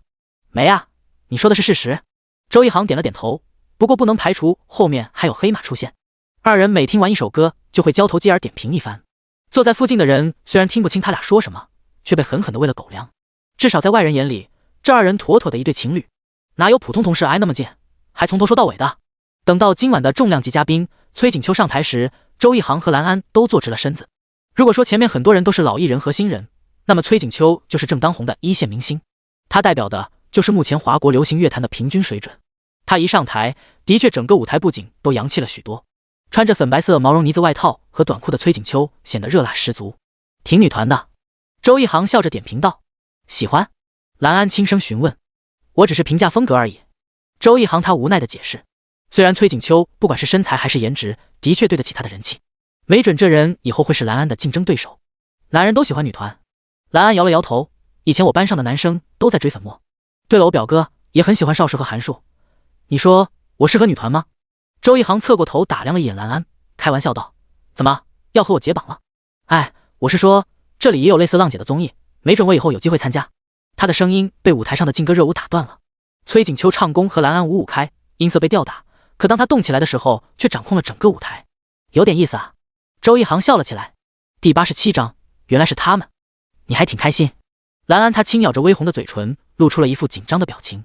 他是真的没有想到崔景秋竟然挺厉害的，因为根据他看过的很多小说，像崔景秋这样的角色应该都是华而不实，徒有其表才对。他甚至幻想过对方直接贡献一个车祸现场，而自己可以踩着他上位，结果却和蓝安预想的完全不同。崔景秋的舞蹈实在是太让人惊艳了。此刻的蓝安只剩下一个想法，不愧是从高丽女团回来的，视觉效果上的确很厉害。虽然他音色一般，可在跳舞时唱歌还能保持稳定，至少说明基本功还是不错的。再加上他的粉丝很多又给力，每当他台下互动时，下面的粉丝都会站起来为他尖叫应援，直接把现场的气氛点燃了。那一刻，蓝安突然间有些羡慕对方，他也好想和对方一样，在台上卖力的演出，同时收获众人的称赞和喜欢。是不是觉得会跳舞还是挺重要的？周一航侧过头，笑眯眯的看了眼蓝安。蓝安他啧了一声，接着说道：可是跳舞也不是一天就可以练好的，又没有系统加成。周一航他摇了摇头，轻声道：那个不一定，没准等你完成任务，拿到了说爱你之后，就开启了新功能。网文都是这种套路。你说的轻松，我记得老赵统计过，目前稻香在抖音上的使用人次也刚刚过10万，距离100万还差得远。除非你等会儿表演的时候可以出圈。周一航他深呼吸了一口气，我努力吧。崔景秋表演了2首歌曲，都是舞曲，也是他热度最高的歌曲，可以说在视觉效果上，今晚应该没有人能超过他了。周一航摸着下巴，突然间意识到舞美的重要性，特别是现场演出的时候，好的舞美可以给一首歌增加非常多的亮点。或许以后他和蓝安现场演出的时候，也应该多考虑考虑舞美了。此刻崔景秋回到后台，对经纪人说道：“我可以回去了吗？今天我的演出不错吧？”“进步挺大的。你如果不想看，的确可以走了。后面的人我又不在乎，我想回酒店睡一觉。”崔景秋打了一个哈欠。“不过你说的对，这种商演还是少接一点，会给我一种我变成了实力派的错觉。那我给你报名，歌手是我，保准让你体会一下什么叫做降维打击。那还是算了。”崔景秋是有自知之明的，我几斤几两，我自己清楚。他匆匆地坐着保姆车离开了广场，不过手机里还是放着晚会的直播，不仅是川省卫视、抖音也都直播。此刻崔景秋勾起嘴角，得意地说道：“看看我的影响力，这明明都不是我在唱歌了，弹幕竟然还在讨论我。”经纪人摇了摇头，这不是很正常吗？你应该想，如果这会儿弹幕都没讨论你了，你才应该好好的反思。然而没过多久，崔景秋就发出了一声疑惑：“周一航是谁啊？”弹幕都在说专门等他的，还有好几条呢，估计是哪个糊糊明星请的水军。经纪人不甚在意，这个名字我应该听过。崔景秋拿出手机一搜，才发现对方有首歌自己听过的，那个被风吹过的夏天竟然是他唱的。上台了，哎，还挺帅啊。经纪人侧过头就看到崔景秋露出了花痴的表情。你又看到帅哥走不动道了，这是人之常情，谁不爱美呢？崔景秋大言不惭，他要唱《稻香》这首歌我没听过。台上的周一航一眼就看到了母亲，对方站了起来，举着他亲自手写的应援横幅。那一刻，周一航的紧张都烟消云散。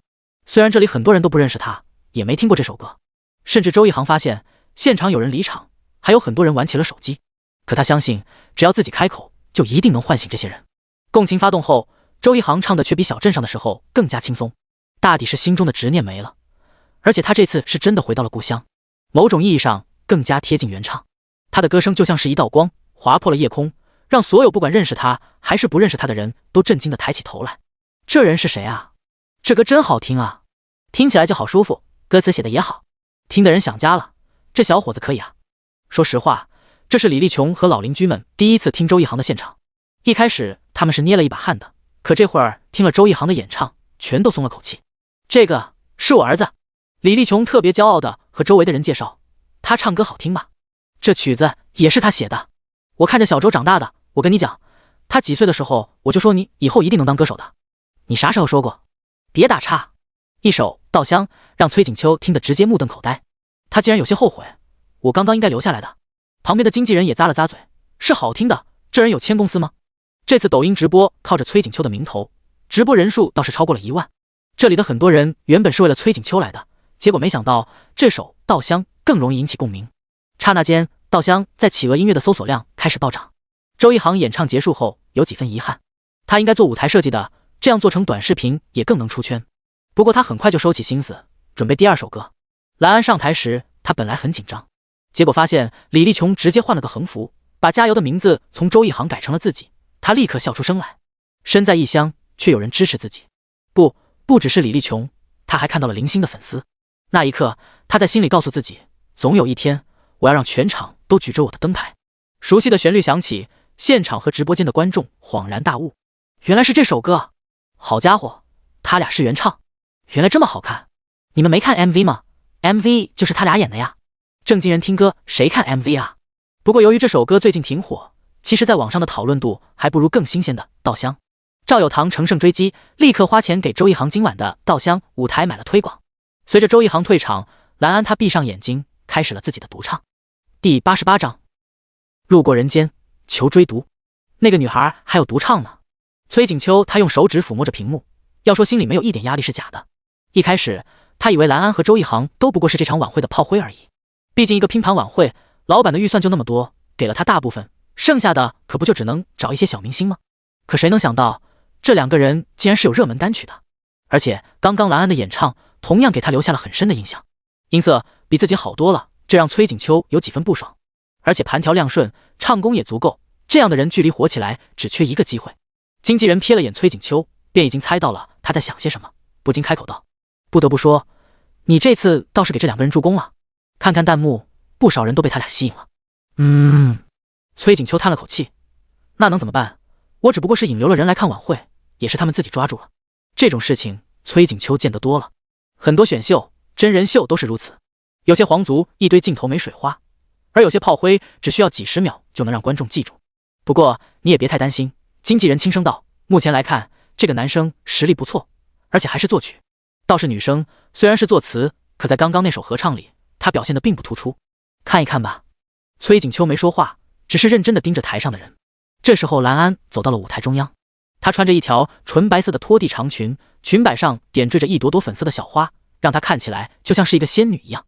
周一航他刚刚回到后台，就听到身边有人在窃窃私语，真的很漂亮啊，这颜值不去当演员都觉得有些可惜了。这应该是黑马了，我刚刚看了眼网上的讨论，都在夸她的，只能说有颜值还是能出圈的。周一航他坐下之后，这一次终于有人和自己搭话了，他心中一动，不难猜到这些人是看了他刚刚的表现才改变了态度。兄弟，原来你是那首歌的原唱啊，我听过你的歌，你现场也不错，毕竟不是第一次唱了。周一航笑了笑，大家喜欢就好，加个微信。对了，蓝安是你女朋友吗？我看你们都是一起创作的，而且你们两个人合唱的时候也很搭。周一航他摇了摇头，不管对方眼中不相信的眼神，接着说道，其实我和他真的就是好友，不过你们应该是不信的。对方笑了笑，没说话，而是抬起头看向了电视屏幕。蓝安这一次是设计过舞台的，这一点倒是让周一航觉得他有自己的想法。当观众们翘首以盼，等待音乐声响起的时候，没想到耳畔却传来了几声充满了生活气息的人声。豆浆油条、煎饼果子，现做的。老板，要不要来点烧烤？大晚上的，你肯定饿了，我给你做碗面吧。又喝醉了。哎呀，过来，给你准备了醒酒的，喝一口。爸妈，我回家了。这都是蓝安提前找邻居们录制的，也有些是他坐在饭店门口听到小摊贩的声音随手录下的。这些声音鲜活日常，让不少人都身临其境，闭上眼似乎都能想到自己在深夜拖着疲惫的身子下班，在路口买一碗面吃的场景。这个设计周一航相当喜欢，他侧过头就看见身边不少歌手频频点头，而坐在崔景秋这时候也开口道，有点意思，这个开场，这首歌叫什么名字来着？路过人间。经纪人摸着下巴，看起来他也不是一个花瓶。蓝安他缓缓地往舞台前方走去，然后在灯光下拿起了话筒。前奏响起的瞬间，李立琼紧张地为蓝安捏了一把汗，他是真的把对方当成了自己的女儿。那些周一航的同学这会儿也竖起了耳朵，很是期待这首歌会是怎么演唱的。当开头的鼓点结束后，是和声们的低吟浅唱，就和深夜的一碗阳春面一样，让人感到无比舒适。而蓝安一开口，女孩那钻石一样的歌声出来后，几乎所有人都被她震惊到了。在合唱中，蓝安不能喧宾夺主，而现在她就可以肆无忌惮地展示自己的音色。而她现在与其说是在唱歌，更像是在和现场的观众，在和每一个听众，在和这健身的夜晚打招呼。黑意不意外，她背影那么轻快。黑要明白，人会来就会离开。她唱的无比温柔，歌词又那么残忍，那一句人会来就会离开，就像是一把温柔刀刺入了每一个听众的心。而对于蓝安来说，她仿佛走进了千万个家庭中，在共情的效果下，她仿若站在了上帝视角，看到了一个又一个家庭，这才是真正的路过人间。她看到了两个男人相对而立，年迈的父亲张开手臂，虽然说不出我爱你，却给了儿子一个拥抱。她看见一男一女朝着反方向走去，在彼此都看不见的地方，他们都落下了泪水。她还走到了医院，在那里悲欢离合从来都是不共通的。她刚看到急救室外一群人哭得歇斯底里，又立刻看到母亲生下了孩子，一大家子人笑得前仰后合，就和她那天观察路边的行人一样，有人累有人笑，有人放纵有人忙碌。她想，这就是人间吧。蓝安她抬起头，她的目光就和今晚的月色一样温柔地装满了水。她浅浅地唱着，让她的歌声化作一双手，给寂寞的人一个善意的拥抱。世上唯一不变是人都善变，路过人间爱都有期限，天可怜见心碎在所难免。这就是共情的力量吗？周一航还记得他们排练时蓝安的演唱，那时候他唱得远不如现在有感情，今晚的他甚至让周一航觉得他多了几分神性。而在观众席里，李立琼却突然间低下了头，慌乱地从手提包里找到了纸巾，然后擦拭掉眼角的泪水。他没想到蓝安会唱这样一首歌，更没想到他会因为一首歌想起那个人。第89章父母爱情。人间总是如此，多别离。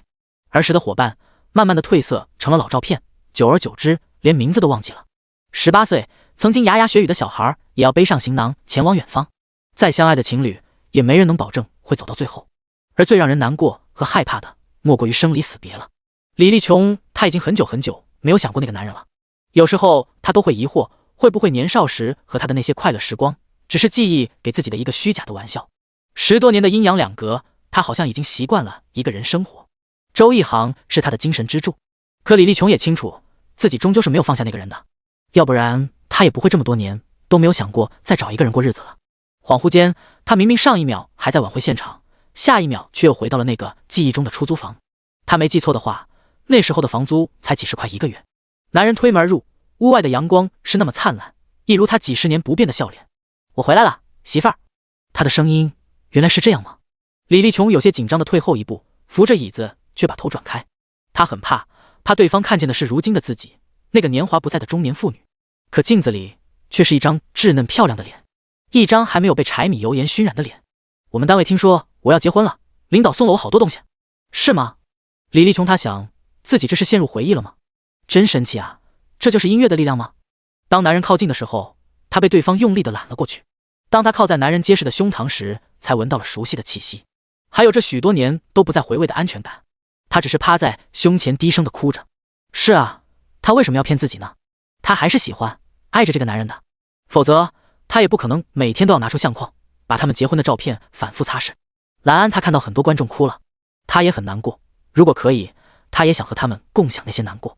于是他看见了女孩在每一个睡不着的深夜都会想起那个离开的背影，看见了一对年迈的父母长吁短叹，想念自己驻守边关的儿子，看见了表面坚强的少年和他故去的家人，相聚别离，悲欢离合，生老病死总是逃不过的，他们才组成了这人间。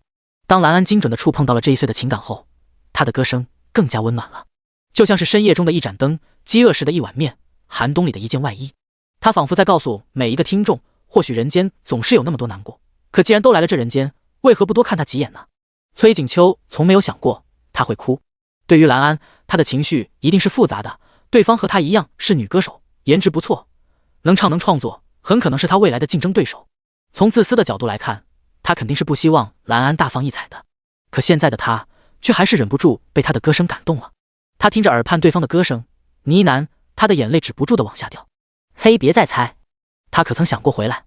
嘿，醒过来，你很好，他也不坏，快快抹干眼泪，看昙花多美。路过人间无非一瞬间，每段并肩都不过是擦肩。别哭了。经纪人叹了口气，只得把纸巾给了崔景秋。我知道，可是我控制不住，我以为我已经忘记了。唉。经纪人用手轻轻地拍着崔景秋的后背，你还年轻，而且人也唱了，其实每一段关系都不可能永恒。是啊，这首歌是温暖的，却又是残忍的。他写出了一个很多人都知道，却又不愿意面对的事实。你和父母，总是有人要先离开这人间，爱人、孩子、朋友也是如此，他们只是你在人间短暂的过客而已。就像你赤条条的来到人间，离开时也必然是一个人，可至少他们给过你某一段时光的陪伴和温暖。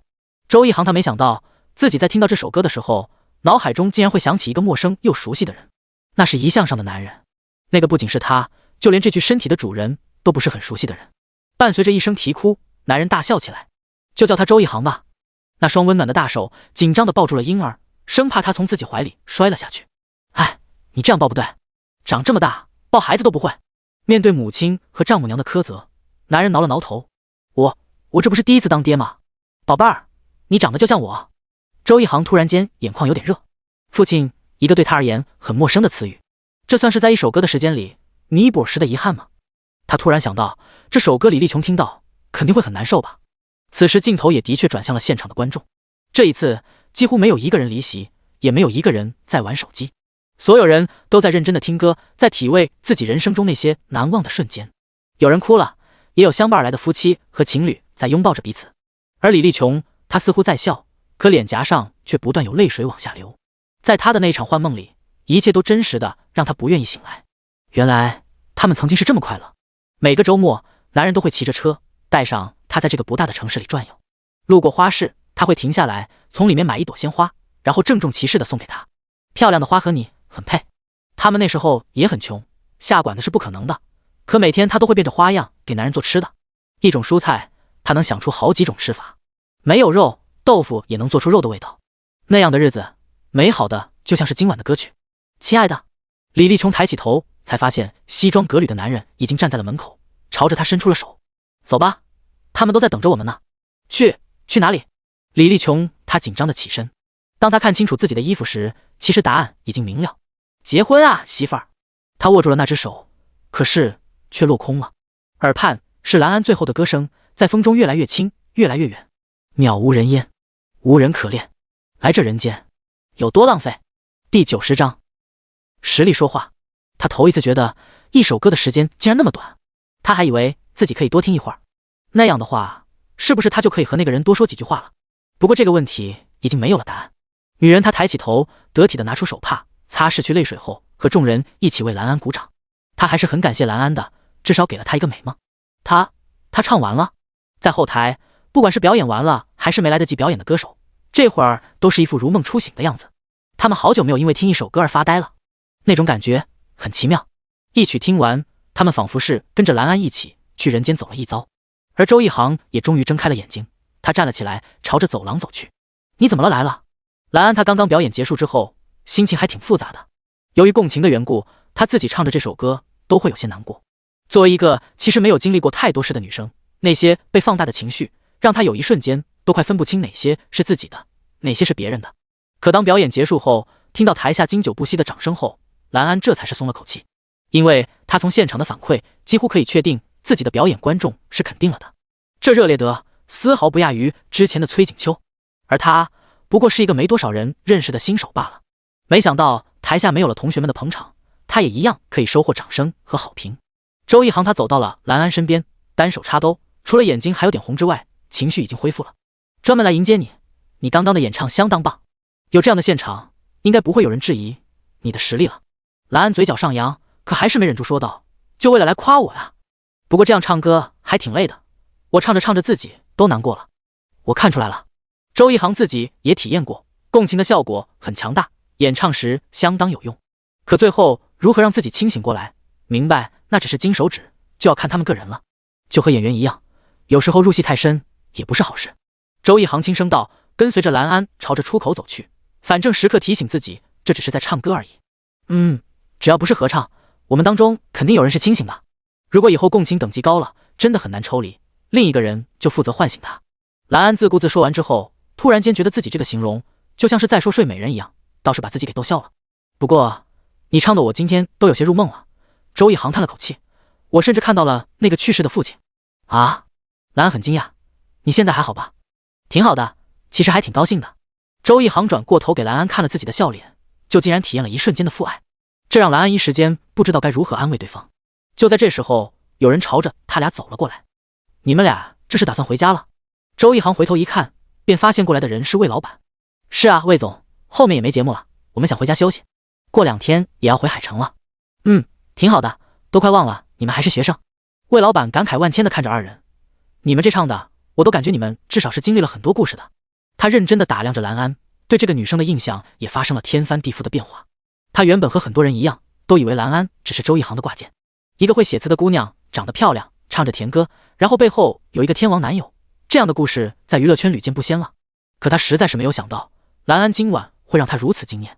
如果说合唱里她还只是一个初尝初恋的小女生，那么在这首歌中，蓝安把自己音色、气质的优势都完美呈现了出来。你是一个优秀的女歌手，魏老板认真地说道。他记住了女孩的名字蓝安，而不是周一航的搭档。谢谢。蓝安听明白了对方的言外之意，心里很开心，没有人会喜欢当一个挂件的。我这次请你们应该是大赚了。魏老板嘿嘿笑道，我刚刚看了演抖音直播，热度最高的就是你们和崔景秋，这一次你们估计会从他那里吸粉呢。蓝安他突然有些担心，他应该不会生气吧？这就不知道了，你们娱乐圈水太深哈哈。魏老板挥了挥手，加油吧，等你们大红大紫那天，我可以和人吹嘘，你们的第一次商演是我找的。等二人走出了场馆后，手机又响了一声。你也收到了？周一航立刻说道。蓝安笑得很开心，发了一个红包，好像是5万块，说是给我们的补贴。这位总人不错，周一航喜欢钱这点他从不掩饰，难怪能把生意做大。嘿嘿学长，我有种预感，我们以后商演价格还会往上升，看起来你还挺喜欢商演的。说实话，站在台上看到底下有人为自己欢呼呐喊，演唱时能听见观众的抽泣，全场大合唱，结束时能享受全场的掌声，这种感觉带来的满足感不是这几万块钱能给的。周一航点了点头，很是同意蓝安的观点。的确如此，做歌手真的会上瘾。我现在觉得咱们的任务应该快要完成了。这么快啊？蓝安立刻凑到周一航的身后，看着周一航的手机屏幕。虽然没上微博热搜总榜，可蓝安的《路过人间》竟然登上了热门趋势榜，这是他们之前从没有过的。而抖音现在也有好几个营销号开始发《路过人间》的演唱视频了。而周一航的《稻香》也靠着今晚的现场版本，收获了第一个破10万点赞的视频。这热度甚至比他们之前绞尽脑汁想营销手段都要快多了。果然，周一航煞有介事的点头，现场是最容易出圈的，歌手还是要靠歌说话。与此同时，已经确定好录制人员的马文也看到了蓝安的演唱视频，他勾起嘴角，对迷迷糊糊的老婆说道：“亲爱的，我没准要翻身了。”第91章接连翻红。你说啥呢？女人叹了口气，这么晚了还不睡？我挖掘到了2个宝藏歌手，有他俩在，我这节目肯定能火。马文激动地说道。只是说完后，听见老婆的鼾声，他又有些失落。是啊，自己总是这么异想天开。即便自己再怎么看好周一航和蓝安，他俩在节目里的待遇至少初期是不会好的。希望他们能理解，常驻嘉宾里面只有你俩知名度最低。马文喃喃自语，不这样我也拿不到投资了。可我相信，只要第1期播出后，一切都会变化的。酒店的浴缸里，女人从水中起身，露出了她在月光之下光滑又白皙的后背，一颗颗水珠从发间落下。崔景秋摇晃着手上的酒杯，没想到那首歌带给了自己这么大的后劲。房间里还回荡着蓝安的歌声。我肯定是疯了，崔景秋醉醺醺地说道，我已经循环了10遍这首歌，竟然还没腻。这歌词，这作曲编曲，还有这立意，这种歌曲怎么就没到我手里呢？崔景秋迷茫又嫉妒，可他又清楚，如果自己来唱这首歌，效果是绝对比不上蓝安的。哎，谁能想到那个看起来比自己还年轻的小女生，一开口却那么有韵味。天赋吧，这就是。崔景秋笑了笑，不过这也好，不都说乐坛这几年一潭死水吗？是应该折腾一下了。今晚过后，会有更多人认识他俩了。海城音乐学院，王老师还没睡，他睡前有一个习惯，就是听一首温暖的歌曲，再配上一口酒，就是要格调。不过今夜他忙完工作，一打开朋友圈，就从自己的学生那里看到了一个熟悉的名字。救命！蓝安的新现场，绝绝子，好听的我快死了。王老师忽略这浮夸的安利，点开了那个视频。这是目前关于路过人间点击最多的视频，是现场一个人拍的，画质差，音质也不够好，可这完全不影响这个视频的热度正在节节攀升。一开始是很多看了直播的崔景秋的粉丝在看，后来靠着他们的转发，这个视频的热度开始一点点发酵和破圈。等到现在王老师看到时，他光是点赞已经朝着20万去了。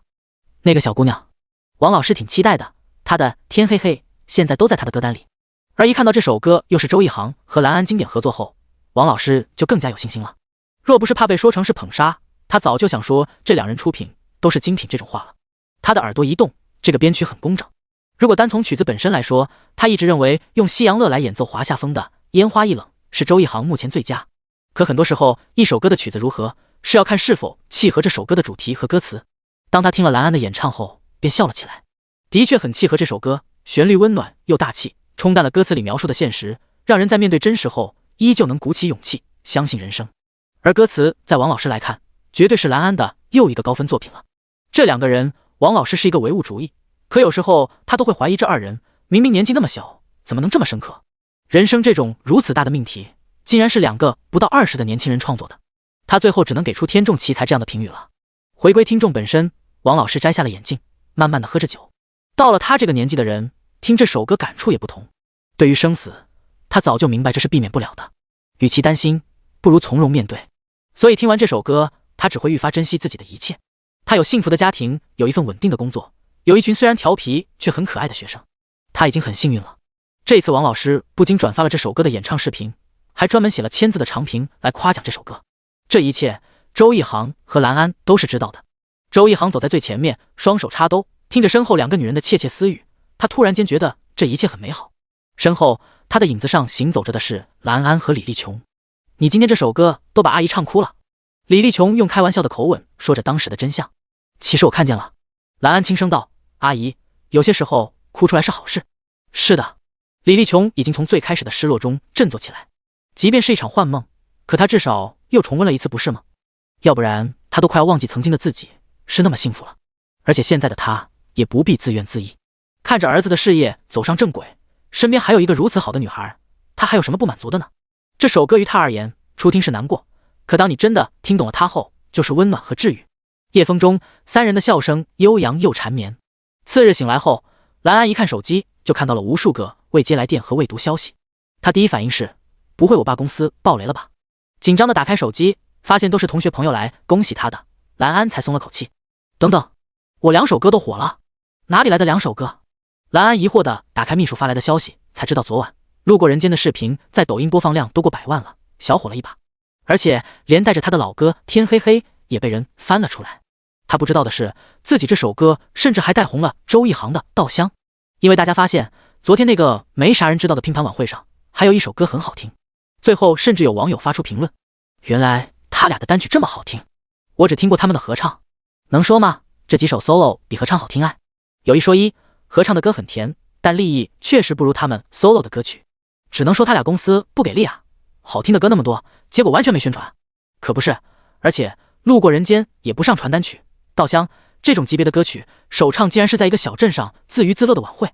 确实，他们这发行的单曲随便一首拎出来都是某些流量的生涯最佳了。第92章扫墓。虽然兰安现在特别开心和激动，不过他走出房间的时候却是十分严肃的。今天的他穿了一身双黑色的衣服，偏休闲的黑色衬衣，胸口只解开了一个纽扣，露出了一条水蓝色的水晶项链。深黑色的长裤和一双擦得闪闪发亮的黑色小皮鞋，让兰安看起来很像是大家学生时代那个气质出众的英语老师。即便是如此，兰安往那里一站，依旧出众，这就是原装脸的优势了。小兰，快下来吃早饭了，阿姨今天给你们做了豆花饭。好的，阿姨。兰安立刻小跑了过去，路上正好撞上了推门而出的周一航。周一航上下打量了一眼兰安，顿了顿，今天这身风格和平时不太一样，不过是挺好看的。你是不是忘了今天要去做什么？兰安他立刻凑到周一航耳边，压低声音碎碎念，同时鄙夷地盯着他。瞧瞧他穿的花衬衫和一条蓝白色短裤，再加上个吊儿郎当的人字拖，这是准备去海边旅游吗？姐姐，就我们家去扫墓，没那么正式，又不是清明节。不过你这么一弄，我如果不向你看齐，这就是不孝了。所以说啊，这就是内卷的危害。李立琼侧头看了眼二人，笑着摇了摇头，嘴里跟着一首民间小调。餐桌上是一盆又白又嫩的豆花，3个放着辣椒和葱花的蘸碟，一盘淋满了辣油的白斩鸡和一碟酸萝卜。可以说，这样的早餐对于敏高官大的兰安来说，其实是有些过于辣了，至少视觉效果如此。可当他尝了一口豆花后，整个人都精神了起来。这味道绝了，好吃。一旁的李立琼笑了起来，喜欢就好多吃点，还有和饭一起吃。这大早上啊，就是要多吃点才有力气。我记得父亲他就很喜欢您做的豆花饭。周一航他咬了一口鸡肉，漫不经心地说道。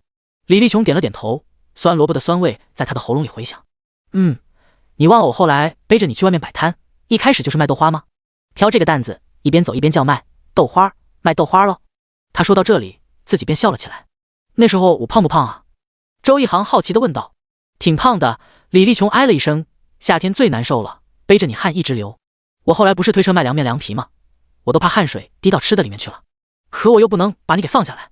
这时候兰安不解地问道，那学长的爷爷奶奶外公外婆不来帮忙吗？李立琼露出了一个你真可爱的笑容。我妈走得早，我爸一个人在农村，他现在都还种地呢，大清早就带着蔬菜去卖，他哪里有时间帮我？至于他爷爷奶奶，自从他爸走了之后，身体一直不好，这些年都是我们过节去看他们的。兰安他低下了头，默默地吃着饭。一顿饭吃完后，李立琼叫着周一航一起上了炷香，这才是去买上坟的东西了。老板是认识李立琼的，更认识兰安和周一航。哟，这不是昨晚我们乐山的大明星吗？我今早听到好多人都在聊昨天的晚会，他俩是你的孩子？李立琼嗯了一声，一个儿子一个女儿，厉害吧？厉害，太厉害了姐，你让他们给我签个名，这些东西我都不要钱了。老板拿到签名后，嘿嘿地笑道，谢喽，2位大明星。兰安他提着一袋黄纸，轻声道，这不是第一次有人免费送东西了吧？只能说明星的福利吧。周一航笑了笑，这些人也不求从他们这里得到些什么，大概率就是拿去吹嘘而已，挺好的。哎，你是唱路过人间那个美女？他们才刚刚走2步，就有骑着车准备去上班的女性停了下来，朝着他们走来。你好。兰安还不太适应走在大街上有人打招呼，可他没想到对方这一嗓子，几乎一条街的人都看了过来。周一航拍了下脑瓜，无奈地说道，哎呀，糟了，忘了我们现在已经不是素人了，这以后出门该不会得戴墨镜了吧？干脆戴个头套。兰安开玩笑道，慌忙地应付着热情的行人。你们2个别贫嘴，赶紧给人签名。最后他们签完名，只得打车去墓地了，要不然他们这一路上不知道还得被人拦下来多少次。司机大叔沉默不语，就就在周一航和兰安以为自己没被认出来时，司机先后放了《稻香》和《路过人间》，接着骄傲地说道：“怎么样，我这音响效果不错，和你们现场差不多吧？”兰安低头笑了起来：“你们家这边的人挺有趣的。”“是啊，所以人间才值得我们走一趟。”周一航微笑着看向窗外，当他的目光从某位明星的巨幅广告牌经过时，暗自想到，有一天会不会他的地广也能铺遍全国各地呢？直到他们一路来到了父亲的墓碑前，周一航这才是感觉到了一丝遗憾。他是在原主2岁时去世的，所以即便是原主，对于父亲都是陌生的，甚至有一些埋怨。周一航从他的记忆里看到，原主不止一次因为没有父亲被人嘲笑。每当学校布置作业写我的父亲时，他都会摆烂。周一航突然想到，如果自己能和他对话，想必会这样安慰对方：“你至少还有妈妈，我甚至连我的母亲都写不出来，就是不知道这个笑话好笑吗？”“一航来看你了。”李立琼一边把东西放好，一边絮絮叨叨。墓地很干净，兰安猜测阿姨应该经常来这里。你儿子现在可厉害了，是歌手，他写的歌很多人都喜欢听。你如果能听到，肯定会说这小子继承了我的优良基因。还有这位姑娘，兰安，我的干女儿。李立琼轻轻地握住兰安的手，她也是歌手，我很喜欢她。你呀，如果真的在天有灵，就保佑他们，知道了不？我就不用了。第93章，老歌翻红。结束了扫墓，也意味着兰安和周一航都到了回海城的日子。真到了要离开的那一刻，兰安坐在床头，有些焦虑的把衣服不停地折叠好又拆开，看得周一航头都大了。这衣服挺贵的吧？别折腾它了。我忽然觉得，如果我们就再买一套房，不到100万吧，然后靠着现在这几首歌参加商演啥的，光是摆烂都能活得挺好了。兰安越说越觉得有道理，他好想躺平啊，特别是在这种生活节奏特别慢的小城待久了，是真的不想离开。你说的很有道理。周一航点了点头。你甚至可以留下来和我妈学一门手艺，以后还能开一个店。对啊，兰安刚愉快地答应完，就挑了挑眉，斜视着周一航：“学长，我怎么觉得你是在阴阳怪气呢？被你发现了。”周一航笑了笑：“咱们好不容易来到这里，又有金手指，真躺平了，岂不是浪费？而且真的让你在这里待上半年，你肯定会后悔的。”兰安没说话了，因为他知道周一航说的是真的。他已经品尝过作为明星一呼百应的生活，想要重归平淡，就愈发的不可能。而且真的开店，李立琼有多累，他是知道的。就这样，他一年收入可能就10多万，这还是他从中午一直营业到凌晨2、3点。而他们发一首歌的收入就不止这么多了。就现在，他和周一航在企鹅音乐的流量和广告收入也有好几万，更不要提大头的综艺录制和商演。我知道了，学长。兰安他举起手来，指着头顶的天空：“咱们争取回去之后，直接飞升到3线怎么样？”可以。周一航觉得这个目标不错，这样我们应该也能摆脱网红的称号了。确实啊，兰安他精神奕奕地说道。这次晚会是真的让不少人知道我俩是有实力的。这时候，李立琼推门而入，看到二人已经收拾好了行李，这才笑着说道：“对了，我给你们准备了一些香肠腊肉，带回去吃。”周一航还未开口，兰安就伸出了手：“谢谢阿姨。那个我早就听说川省的腊肉香肠好吃了，宿舍里又没地方做饭。”周一航轻声嘀咕道：“对了，我正准备说这个。”李立琼看了眼周一航：“你们现在随时都要工作，不光是录节目，可能还会去参加活动，一直待在宿舍也不方便吧，还会影响你们室友。我觉得你们回去之后可以租个房。”兰安他突然脸有些红，他和周一航怎么就快进到校外同居了？虽然那样的确会方便很多，租房好像是不错。周一航是想到这样一来，他和兰安一起练习会方便许多。这次兰安住他家，周一航就发现了，他们随时都可以一起练歌，不像在学校时还要找合适的时间。不过他还是要征求兰安的意见。你愿意吗？喂，不要用这么正经的语气问这种问题啊。兰安深呼吸了一口气，还可以吧，就我们2个人吗？